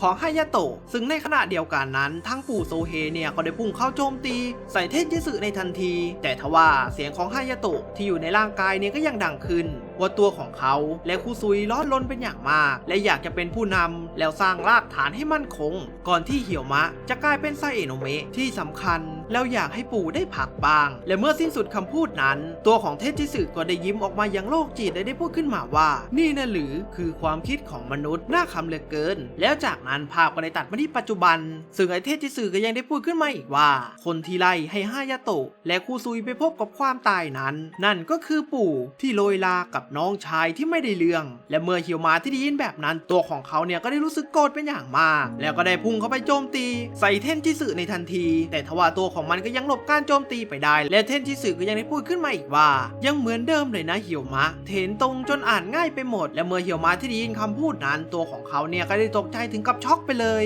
ซึ่งนั่นก็เป็นเพราะว่าคำพูดที่เทนจิสึพูดออกมานั้นคือคำพูดที่ฮายาโตะเคยพูดกับเหี่ยวมะในตอนสมัยที่ยังเป็นเด็กแล้วทันใดนั้นมันเนี่ยก็ได้เริ่มเข้าโจมตีเหี่ยวมะในทันทีแต่ทว่าเหี่ยวมะก็ไม่สามารถหลบการโจมตีของมันได้เลยนะครับจนทำให้โดนร่มกระดาษกระแทกเข้าไปที่ข้างหลังแล้วในขณะเดียวกันนั้นทางชิงูโระหรือตัวสีชมพูเนี่ยก็ได้บอกกับตัวสีขาวที่ชื่อฟูบุกิไปว่าฟูบุกิเป้าหมายของเรารู้แล้วล่ะนะข้าเจ้าพวกนี้ทิ้งแล้วเอาตัวนางาซึกิโบตันมาใช่ไหมล่ะแล้วทันใดนั้นนากิและซูซูมิที่ได้เห็นแบบนั้นทางคู่เนี่ยก็ได้บอกไปว่าพวกเขาเนี่ยไม่ยอมหรอกแล้วจากนั้นทางซูซูริก็ได้เข้าโจมตีใส่ชิงูโระในทันทีแต่ทว่าเธอเนี่ยก็ยังป้องกันไว้ได้ซึ่งทางนากิก็ได้ใช้ดาบของเขาฟันเข้าไปที่ล่มกระดาษจนขาดออกเป็นสิ่งเสี่ยงซึ่งในขณะเดียวกันนั้นทางซึบากิก็ได้เข้าต่อสู้กับล่มกระดาษที่ชื่อว่าโคงาราชิซึ่งทางซึบากินั้นก็ได้พุ่งเข้าโจมตีใส่ในทันทีแต่ทว่าตัวของมันเนี่ยก็ยังหลบการโจมตีไปได้ซึ่งในขณะนั้นซึบากิก็ได้กระโดดขึ้นมานะครับแต่ทว่าก็ได้โดนต่อยเข้าไปเต็มๆซึ่งร่างที่โดนต่อยนั้นมันก็เป็นแค่ยันกระดาษเพราะว่าซึบากิตัวจริงนั้นอ้อมไปที่ด้านหลังแล้วหวดหน้าเข้าไปแบบเต็มคาราเบลแล้วส่วนทางด้านของเหี่ยวมะในตอนนี้ตัวของเขาก็ได้ถูกเทนจิสึโจมตีอยู่ฝ่ายเดียวและไม่สามารถตอบโต้ได้เลยนะครับแล้วเหี่ยวมะที่สภาพล่อแร่แบบนั้นก็ได้คิดขึ้นในใจว่าตัวของเขาจะเอาชนะพี่ฮายาโตะได้ยังไงแล้วจากนั้นทางเทนจิสึก็ได้กางร่มกระดาษของตัวเองออกมาพร้อมกับบอกไปว่านึกออกแล้วสินะฉันคนนี้กับนายเป็นไซเอะโนะเมะคนละชั้นแล้วน้องโมตันที่ได้เห็นสถานการณ์แบบนั้นตัวของน้องเนี่ยก็ได้รู้สึกเป็นห่วงเหี่ยวมะเป็นอย่างมากซึ่งน้องโมตันก็ยังได้คิดขึ้นมาว่าเดิมทีแล้วฮายาโตะก็มีพลังที่สวรรค์ประทานมาให้ตั้งแต่ตอนที่ยังมีชีวิตทำให้เข้าใกล้สิ่งที่เรียกว่าไซเอะโนะเมะได้ซึ่งในตอนนี้น้องโมตันเนี่ยก็ดูเหมือนว่าน้องจะหวาดกลัวเป็นอย่างมากซึ่งทางด้านของเทนจิสึตัวของมันเนี่ยก็ยังได้พูดดูถูกเหี่ยวมะต่างๆนานาและยังได้พูดทิ้งท้ายมาอีกว่าเหี่ยวมะเนี่ยนายจะต้องตายอยู่ที่นี่อย่างสิ้นหวังโดยที่ยังล้างแค้นให้พี่ๆไม่ได้ซึ่งเหี่ยวมะที่ได้ยินแบบนั้นก็ทำให้ตัวของเขาถึงกับถอดใจลงเลยนะครับแล้วจากนั้นเมื่อเครื่องออกเรือนทุกคนได้เห็นสถานการณ์ของเหี่ยวมะพวกเขาเนี่ยก็ได้พูดให้กำลังใจเหี่ยวมะต่างๆนานาซึ่งฮาโอริก็ได้บอกไปว่าเราเชื่อว่าคนที่เรารับฝากโบตันไว้ได้ก็คือคุณลูกเขยซึ่งน้องโบตันก็ยังได้พูดขึ้นมาอีกว่าเงยหน้าขึ้นสิเหี่ยวมะแล้วเมื่อเหี่ยวมะที่ได้ยินคำพูดของทุกคนนั้นก็ทำให้ตัวของเขามีแรงฮึดที่จะต่อสู้ขึ้นมาอีกครั้งแล้วก็ได้พูดขึ้นมาอีกว่าความแค้นที่มีต่อร่มกระดาษความเกลียดชังทัสึคุโมะกามิเหตุผลที่ฉันต่อสู้ไม่ใช่อะไรแบบนั้นฉันสาบานกับโบตันแล้วว่าจะไม่หักหลังใครแล้วจะไม่ตายฉันจะปกป้องโบตันจนถึงที่สุดให้ดูและเมื่อสิ้นสุดคำพูดของเหี่ยวมะมือจับประจำตัวของเขาก็ได้ส่องแสงสีทองสว่างออกมาพร้อมกับใบหน้าที่จริงจังของเขาแล้วจากนั้นก็ได้ตัดจบตอนที่11เปิดเรื่องมาในตอนที่12ในตอนนี้หลังจากที่เหี่ยวมะได้มีกำลังใจที่จะต่อสู้อีกครั้งตัวของเขาก็ได้เปิดใช้วิชาลับที่พี่ชายของเขาเคยสอนเมื่อตอนเด็กออกมาใช้งานในทันทีซึ่งดูเหมือนว่ากระบวนท่าของเหี่ยวมะอันนี้มันก็จะรุนแรงเอามากๆซึ่งทางนากิและฮาโอริทั้งคู่เนี่ยก็ต้องกระโดดหนีขึ้นไปอยู่บนตึกซึ่งทางนากิตัวของเขาเนี่ยก็ลุ้นเป็นอย่างมากว่าการโจมตีของเหี่ยวมะในครั้งนี้จะต้องชนะพวกมันอย่างแน่ซึ่งทางด้านของเหี่ยวมะที่ได้รวบรวมพลังจนถึงขีดสุดนั้นตัวของเขาก็ได้ปล่อยพลังโจมตีใส่เทนจิสึในทันทีและเมื่อพลังการโจมตีที่ได้โดนเทนจิสึนั้นมันก็ได้เกิดระเบิดครั้งใหญ่ขึ้นจนทำให้มีฝุ่นตลบทั่วบริเวณแต่ทว่าการโจมตีของเหี่ยวมะก็ไม่สามารถสังหารเทนจิสึไปได้เพราะว่าตัวของมันเนี่ยมีแผลแค่ด้านซ้ายเพียงเท่านั้นซึ่งทางร่มกระดาษต้นอื่นๆที่ได้เห็นแบบนั้นพวกมันทุกตัวเนี่ยก็ได้คิดหนักเป็นอย่างมากเพราะว่าถ้าเกิดผลมันเป็นแบบนี้ไม่ขำเลยนะแต่ทว่าทางด้านเทนจิสึต่อให้มันได้รับบาดแผลสาหัสขนาดไหนมันก็ยังรักษาบาดแผลของตัวเองได้แล้วก็ยังได้บอกกับเฮียวมาไปอีกว่าในที่สุด ก็ดึงพลังของมือจับออกมาได้แล้วหรอแบบนี้ค่อยน่าสนุกขึ้นมาหน่อยซึ่งเฮียวมะจะได้ยินคำพูดของมันแบบนั้นเฮียวมะเนี่ยก็รู้สึกโกรธเป็นอย่างมากเพราะว่าพลังของตัวเองที่มากมายขนาดนั้นก็ยังไม่สามารถสังหารตัวของมันลงได้แล้วในขณะเดียวกันนั้นทางด้านของคาโดโมริไทจุกับพวกลูกน้องของเขาก็ได้รีบวิ่งเข้ามาณสถานที่เกิดเหตุในทันทีซึ่งซึบากิที่ได้เห็นไทจุหรือพ่อของตัวเองมานั้นก็ได้ถามไปนะครับว่ายังไม่ตายอีกหรอแล้วพวกทางร่มกระดาษที่ได้เห็นคนจำนวนมากมานั้นก็ยังได้พูดขึ้นมาว่าเอาเถอะถึงจำนวนจะเพิ่มขึ้นก็เท่านั้นเดี๋ยวจะฆ่าให้ตายพร้อมกันหมดเลยแต่ว่าทันใดนั้นจู่ๆชิงูโร่หรือร่มกระดาษสีชมพูก็สัมผัสอะไรได้ถึงบางอย่างซึ่งนั่นก็คืออิสึที่ปรากฏตัวออกมาอยู่บนหลังคานะครับซึ่งอิสึที่ได้ปรากฏตัวมานั้นตัวของเธอก็ได้เตรียมพร้อมที่จะปลดผนึกและก็กำลังจะปล่อยไข่ออกมานะครับซึ่งใครที่ได้รู้แบบนั้นตัวของมันเนี่ยก็ได้ถึงกับยิ้มหวานกันเลยทีเดียวเพราะว่าตัวของเขานั้นพร้อมที่จะออกมาอาละวาดอย่างเต็มที่ซึ่งภาพก็ได้ตัดมาที่ร่มกระดาษอีกครั้งเทนจิสึก็ยังได้พูดขึ้นมาว่าสงสัยจะเล่นมากเกินไปหน่อยแฮะแล้วจากนั้นตัวของมันเนี่ยก็ได้โยนล่มและพร้อมที่จะหนีออกไปจากสถานที่แห่งนี้แล้วก่อนที่จะหนีไปก็ยังได้พูดทิ้งท้ายไว้อีกว่าเครื่องออกเรือนแล้วก็คุนาโตะเฮียวมะวาราสะมาวาชิจะกลืนกินทุกอย่างและบุกตะลุยไปข้างหน้าสักวันพวกเราจะมารับตัวนางาสกิโบตันซึ่งเฮียวมะก็ยังได้บอกกับพวกมันไปว่าไม่ว่าจะเกิดอะไรขึ้นฉันก็จะปกป้องโบตันซึ่งทางเทนจิสึก็ยังได้พูดขึ้นมาว่าผมจะตั้งตารอวันที่ได้พบกันอีกครั้งคุนาโตะเฮียวมะและเมื่อสิ้นสุดคำพูดของมันนั้นมันเนี่ยก็ได้ทำการวาร์ปและหายตัวไปในทันทีแล้วทันใดนั้นทางเฮียวมะตัวของเขาเนี่ยก็ได้หมดแรงแล้วล้มลงกับพื้นไปเลยนะครับซึ่งน้องโบตันเนี่ยก็ได้รีบวิ่งเข้าไปดูอาการในทันทีและน้องก็ได้บอกไปว่าเรื่องทั้งหมดที่เกิดขึ้นเนี่ยเป็นความผิดของน้องซึ่งเฮียวมะก็ได้บอกไปว่าไม่ต้องกังวลหรอกก็แค่เหนื่อยนิดหน่อยนะแล้วเฮียวมะก็ได้หลับไปในทันทีโดยอาการเหนื่อยล้าของเขาซึ่งทางเครื่องออกเรือนก็ได้รีบเดินมาดูอาการของเฮียวมะแล้วในขณะเดียวกันนั้นทางคุชิเกะก็ได้บรรลุผัวของน้องโบตันด้วยความเอ็นดูซึ่งน้องโบตันที่ได้เห็นคุชิเกะนั้นก็ได้บอกไปว่าตัวของเธอเนี่ยเชื่อมาตลอดว่าคุชิเกะจะกลับมาแล้วน้องก็ได้ทำการเข้าสวมกอดคุชิเกะแล้วจากนั้นทางด้านนากิตัวของเขาเนี่ยก็ได้บอกไปว่าตอนนี้ต้องไปโรงพยาบาลก่อนโดยที่เอาซึบากิไปด้วยแล้วจากนั้นคาโดโมริไทจุก็ได้พูดขึ้นมาว่าทำลายสำนักดนตรีหลวงไปแล้วหรอซึ่งฮาอุริก็ได้ตอบสวนกลับไปในทันทีว่าก็แค่สำนักดนตรีหลวงนะร่มกระดาษที่รวมหัวกันที่จริงก็อยากกำจัดพวกวาราสะมาวาชิไปเลยนะแล้วไทจูก็ได้ตอบกลับไปว่าเอาเป็นว่าตอนนี้ถือว่าภัยคุกคามได้จากไปแล้วทุกคนทำดีมากเหนื่อยหน่อยนะซึ่งไทจูก็ยังได้บอกขอบคุณกับอาโองิไปที่คอยเป็นคนส่งข่าวให้ซึ่งตัวของมันเนี่ยก็ได้ขอเงินจำนวนมากจากไทจูมาเป็นค่าตอบแทนแล้วจากนั้นไทจูก็ได้คิดขึ้นมาว่าสถานการณ์ในตอนนี้และเรื่องในครั้งนี้สำนักดนตรีหลวงที่อยู่ในการดูแลของยาจิมาตะ1 ใน 3ซาเอโนะเมะตระกูลหลักตั้งตนเป็นศัตรูกับเครื่องออกเรือนของคุนาโตะเรื่องนี้คงไม่จบลงด้วยเหตุผลว่ายาจิมาตะดูแลไม่ดีหรอกนะซึ่งคาโดโมริไทจุก็ยังได้คิดขึ้นมาว่าในวันข้างหน้าทาง3ตระกูลหลักก็อาจจะต้องมาสู้กันเองแล้วภาพก็ได้ตัดไปที่ปู่โซเฮหรือปู่ของเฮียวมะซึ่งในตอนนี้เขาเนี่ยก็ได้คุยโทรศัพท์กับฮาโอริซึ่งฮาโอริก็ได้รายงานสถานการณ์ทุกอย่างในตอนนี้ว่าสำนักดนตรีหลวงได้ร่วมมือกับพวกล่มกระดาษแล้วทางด้านของฮาโอริก็ได้ถามกับปู่โซเฮไปว่าทราบแล้วใช่ไหมว่าเทนจิสึมีรูปร่างคล้ายฮายาโตะซึ่งปู่ก็ได้ตอบกลับไปว่ารู้เพราะเป็นแบบนั้นเลยไม่อยากให้เฮียวมะยุ่งกับข้อมูลของล่มกระดาษแต่ก็นะเฮียวมะในตอนนี้คงไม่ต้องห่วงแล้วในขณะเดียวกันนั้นภาพเนี่ยก็ได้ตัดไปที่ใครซึ่งในตอนนี้ตัวของเขาก็ได้ถามไปว่าโฮโจเนี่ยจะกลับแล้วหรอซึ่งคุณป้าโฮโจก็ได้บอกไปว่าในตอนนี้คงจะมีงานที่เกี่ยวกับ3ตระกูลหลักเพิ่มขึ้นและคงจะมีเรื่องยุ่งยากที่นายชอบเลยล่ะค่ะใครแล้วจากนั้นภาพก็ได้ตัดไปที่โรงพยาบาลซึ่งในตอนนี้เฮียวมะตัวของเขาเนี่ยก็ได้ฟื้นจากอาการสลบแล้วนะครับโดยที่มีน้องโบตันเนี่ยคอยเฝ้าอยู่ซึ่งน้องโบตันที่ได้เห็นเฮียวมะตื่นมานั้นตัวของน้องก็ดีใจเป็นอย่างมากแล้วก็ได้บอกกับเฮียวมะไป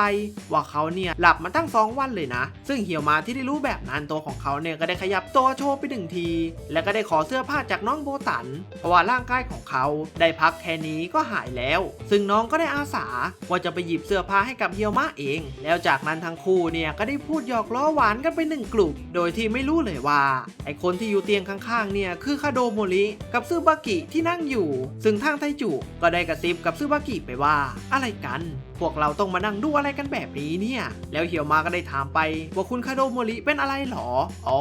ผมก็แค่ปวดเอวน่ะแล้วจากนั้นคาโดโมริไทจูก็ได้บอกกับเฮียวมาไปว่าซูบากิเล่าเรื่องทุกอย่างเกี่ยวกับสำนักดนตรีหลวงให้ฟังแล้วทั้งแรงจูงใจอะไรต่อมีอะไรสมเป็นเจ้าพวกนั้นดีนะแต่ที่ผมอยากรู้มากกว่านั้นก็คือพวกล่มกระดาษที่บุกเข้ามาตอนนี้คนที่สำนักงานก็กำลังสืบเรื่องที่เกี่ยวข้องกับพวกมันแต่ที่ผมสงสัยที่สุดก็คือเรื่องที่พวกมันมีหน้าคล้ายกับพี่ชายของเธออยู่ซึ่งคาโดโมริก็ได้คิดขึ้นได้ว่าฮายาโตะหรือพี่ชายของเฮียวมะเนี่ยอาจจะเป็นล่มกระดาษตั้งแต่แรกก็เป็นได้แต่ทว่าทางซูบากิก็ได้บอกไปว่าเรื่องแบบนั้นคงเป็นไปไม่ได้เพราะถึงภายนอกจะเป็นแบบนั้นแต่ภายในไม่ใช่อย่างแน่นอนซึ่งนั่นก็เป็นเนื่องจากคำพูดเพราะว่าฮายาโตะหรือพี่ชายของเฮียวมะจะไม่พูดคำว่าผมซึ่งคาโดโมริที่ได้ยินแบบนั้นตัวของเขาเนี่ยก็ได้นึกย้อนกลับไปเมื่อหลายปีก่อนในตอนที่เจอกับฮายาโตะเป็นครั้งแรกซึ่งก็ดูเหมือนว่าฮายาโตะหรือพี่ชายของเฮียวมะเนี่ยจะเป็นพวกที่ลงตัวเองแบบสุดๆไปเลยนะครับซึ่งคาโดโมริที่ได้คิดแบบนั้นก็ได้ทำหน้าเจือนออกมาเพราะว่าพี่ชายของเฮียวมะเนี่ยมันบ้าได้โล่เลยล่ะซึ่งซูบากิก็ยังได้บอกไปว่าถ้าไทจูได้ไปเชิญหน้ากับมันก็คงจะรู้ว่ามันไม่ใช่แล้วเฮียวมะก็ได้พูดขึ้นต่ออีกว่าใช่มันไม่ได้แค่กินพี่ชายและพี่สาวเข้าไปแต่มันยังสวมร่างเป็นพี่ชายผมคราวหน้าต้องจัดการมันให้จงได้และหลังจากที่คาโดโมริได้เห็นความมุ่งมั่นและความตั้งใจของเฮียวมะแบบนั้นตัวของเขาเนี่ยก็ได้บอกไปว่าถ้าเห็นแบบนั้นก็สบายใจไปเปาะหนึ่งซึ่งเฮียวมะที่ได้ยินว่าปากไปด้วยกันนั้นตัวของเขาเนี่ยก็ถึงกับสงสัยนะครับว่าหมายความว่ายังไงคาโดโมริก็ได้บอกไปว่ามันก็แน่นอนอยู่แล้วสิพวกมั่นหมายหัวนางาสกิโบตันที่อยู่ในเกียวโตพวกล่มกระดาษก็คือศัตรูของผู้พิทักษ์เกียวโตอย่างผมไงล่ะเพราะฉะนั้นถ้าจะสู้ไปด้วยกันก็ไม่แปลกซึ่งเฮียวมะที่ได้ยินแบบนั้นตัวของเขาเนี่ยก็ได้เข้าใจในทันทีซึ่งคาโดโมริก็ได้ยืนขึ้นและบอกไปว่าโอเคเลิกคุยแค่นี้ที่สำคัญกว่านั้นนะเฮียวมะคืนนี้เธอต้องมาร่วมพิธีปฏิบัติของซาเอะโนะเมะเกียวโตนะและซูบากิก็ห้ามหนีด้วยซึ่งที่ไทจูได้พูดแบบนั้นก็ดูเหมือนว่าในคืนวันนี้พวกเขาเนี่ยจะได้จัดงานปาร์ตี้หรืองานฉลองครั้งใหญ่ขึ้นหลังจากที่ได้จบงานใหญ่แล้วจากนั้นภาพก็ได้ตัดไปที่สำนักงานคาโดโมริไทจูซึ่งในระหว่างที่พวกเขากำลังเดินพูดคุยกันอยู่นั้นทางซูบากิก็ได้บอกไปว่าในงานนี้เกียวมะเนี่ยต้องเป็นตัวเอกแน่ๆเพราะว่าทำผลงานใหญ่เอาไว้ซึ่งเฮียวมะที่ได้รู้แบบนั้นตัวของเขาก็ได้บอกไปนะครับว่าตัวของเขาเนี่ยหลับไปตั้ง2 วันแล้วจู่ๆมาจัดงานฉลองให้ผมก็ทำตัวไม่ถูกสิครับซึ่งคาโดโมริก็ได้บอกไปว่าจะเป็นไรไปครั้งนี้เธอปกป้องนางาสกิโบตันได้ดีจริงๆต่อให้แกล้งก็รับคำชมไปเถอะฟ้าไม่ลงโทษหรอกแล้วจากนั้นภาพเนี่ยก็ได้ตัดไปที่ภายในงานเลี้ยงซึ่งในตอนนี้ทุกคนที่อยู่ในสำนักงานของคาโดโมริก็ได้มาพร้อมหน้าพร้อมตากันแล้วนะครับซึ่งซึซึมิก็ได้พูดขึ้นมาว่ามาแล้วครับทุกคนตัวเอกของวันนี้ตัวเอกนั่นก็คือคุจิเกะแล้วเฮียวมาที่ได้ยินแบบนั้นตัวของเขาเนี่ยก็ได้ถึงกับเขินหน้าแดงไปเลยนะครับเพราะว่าตัวเอกของงานนี้ไม่ใช่เขางั้นหรอซึ่งเฮียวมาที่ได้รู้แบบนั้นตัวของเขาเนี่ยก็ได้เขินหนักมากเพราะว่าดันคิดเองซะได้แล้วจากนั้นในระหว่างที่พวกเขากำลังนั่งดื่มก็อยู่นั้นทางซึซึริกับน้องคากามิก็ได้พูดแซวกับเฮียวมาไปนะครับว่าคิดว่าตัวเองเนี่ยเป็นตัวเอกงั้นหรอแล้วซึซึริก็ได้พูดขึ้นมาว่าเหตุผลที่คุจิเกะฟื้นกลับมาได้เร็วเป็นเพราะหัวใจที่คิดถึงผู้เป็นนายอย่างแรงกล้าเหตุผลหลักก็น่าจะเป็นเรื่องนั้นและอีกอย่างไม่ได้กางเขนแดนรอบคฤหาสน์และรอบตัวโบตันพลังวิญญาณเลยกลับไปที่คุจิเกะอย่างเต็มที่เพราะงั้นหลังจากนี้คุจิเกะก็จะกลับมาสู้ได้แล้วโบตันตกอยู่ในที่นั่งลำบากพวกผมก็เมินล่มกระดาษไปไม่ได้เหมือนกันและหลังจากนั้นทุกคนที่อยู่ในงานเลี้ยงที่เป็นลูกน้องของคาโดโมริก็ได้พูดพร้อมกันนะครับว่าหลังจากนี้พวกลุงเนี่ยจะปกป้องโบตันเองซึ่งน้องโบตันที่ได้ยินแบบนั้นตัวของน้องเนี่ยก็ได้รู้สึกตื้นตันใจเป็นอย่างมากที่ทุกคนเนี่ยพร้อมใจที่จะปกป้องน้องซึ่งเฮียมาที่ได้เห็นแบบนั้นตัวของเขาเนี่ยก็ได้คิดขึ้นในใจว่าตัวของเขาเนี่ยคิดมาตลอดว่าการต่อสู้กับร่มกระดาษนั้นคือการต่อสู้ของเราและเราจะเป็นคนล้างแค้นให้สำเร็จไม่มีทางอื่นนอกจากนั้นแต่มันไม่ใช่แค่นั้นไม่ใช่แบบนั้นอีกต่อไปแล้วทางเรื่องจะเผชิญหน้ากับร่มกระดาษยังไงที่ต้องจัดการพวกร่มกระดาษแล้วจากนั้นซึซึริก็ได้ถามกับเฮียวมะไปว่าเฮียวมะเนี่ยทำสีหน้าเหมือนตัดสินใจอะไรได้เลยนะซึ่งเฮียวมะก็ได้ตอบไปว่าใช่เพราะดูเหมือนว่าหลังจากนี้ฉันจะยิ่งแพ้ไม่ได้มากกว่าเดิมแล้วทันใดนั้นทางคุชิเกะก็ได้กระเถิบเข้ามาใกล้ๆกับเฮียวมะเลยได้พูดขึ้นมาว่าเจ้าหนูครั้งนี้เจ้าทำเต็มที่เพื่อปกป้องผู้เป็นนายเราระหว่างที่ข้าไม่อยู่ข้าขอบคุณจากใจซึ่งเฮียวมะที่ได้ยินเสียงของคุจิเกะพูดออกมานั้นตัวของเขาเนี่ยก็ได้ถึงกับตกใจแหกปากออกมาเลยนะครับเพราะว่าคุจิเกะเนี่ยพูดได้งั้นหรอ จนทำเอาทุกคนที่อยู่ในงานเนี่ยก็ได้ตกใจตามๆกันไปด้วยแล้วซึบากิก็ได้อธิบายออกมาว่าในหมู่ซาเอโนะเมะเกียวโตนั้นลือกันว่าถ้าใครได้ยินเสียงของคุชิเกะปีนั้นจะเป็นปีที่ดีสุดๆเลยล่ะแล้วจากนั้นในเวลาต่อมาในตอนนี้น้องคากามิก็ได้เดินออกมาที่ด้านนอกงานเลี้ยงและได้คิดเรื่องต่างๆที่น้องได้เห็นมาผ่านความทรงจำของยายแก่ซึ่งความทรงจำที่เห็นนั้นก็มีพวกสำนักดนตรีหลวงทุกตนมีความเกี่ยวข้องกับน้องโบตันและ3ตระกูลหลักและเรื่องทั้งหมดที่เกิดขึ้นมานั้นก็คือโบตันก่อนที่จะได้มาพบกับพวกเราเรื่องแบบนั้นฉันไม่กล้าเล่าให้ใครฟังหรอกแล้วภาพก็ได้ตัดมาในวันถัดมาซึ่งในตอนนี้น้องโบตันก็ได้มาเลี้ยงขนมกับเพื่อนๆของเขาตามสัญญาที่ให้เอาไว้และเพื่อนๆของน้องโบตันเนี่ยก็ได้ถามไปนะครับว่าทำไมถึงหยุดเรียนกระทันหันแบบนี้ซึ่งน้องโบตันก็ได้บอกไปว่า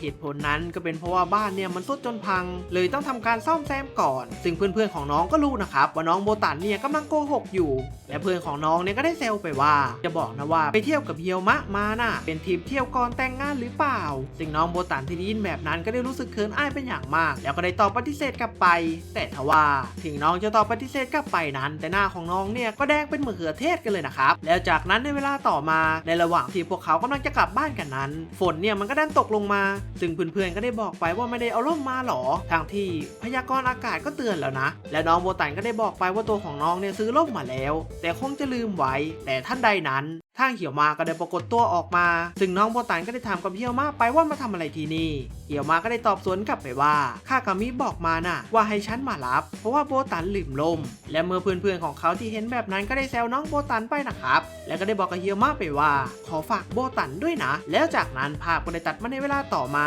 ซึ่งในตอนนี้น้องโบตันกับเหี่ยวมาก็กำลังเดินกลับกันอยู่นะครับซึ่งน้องก็ได้ถามกับเฮียวมาไปว่าไม่กางร่มหรอ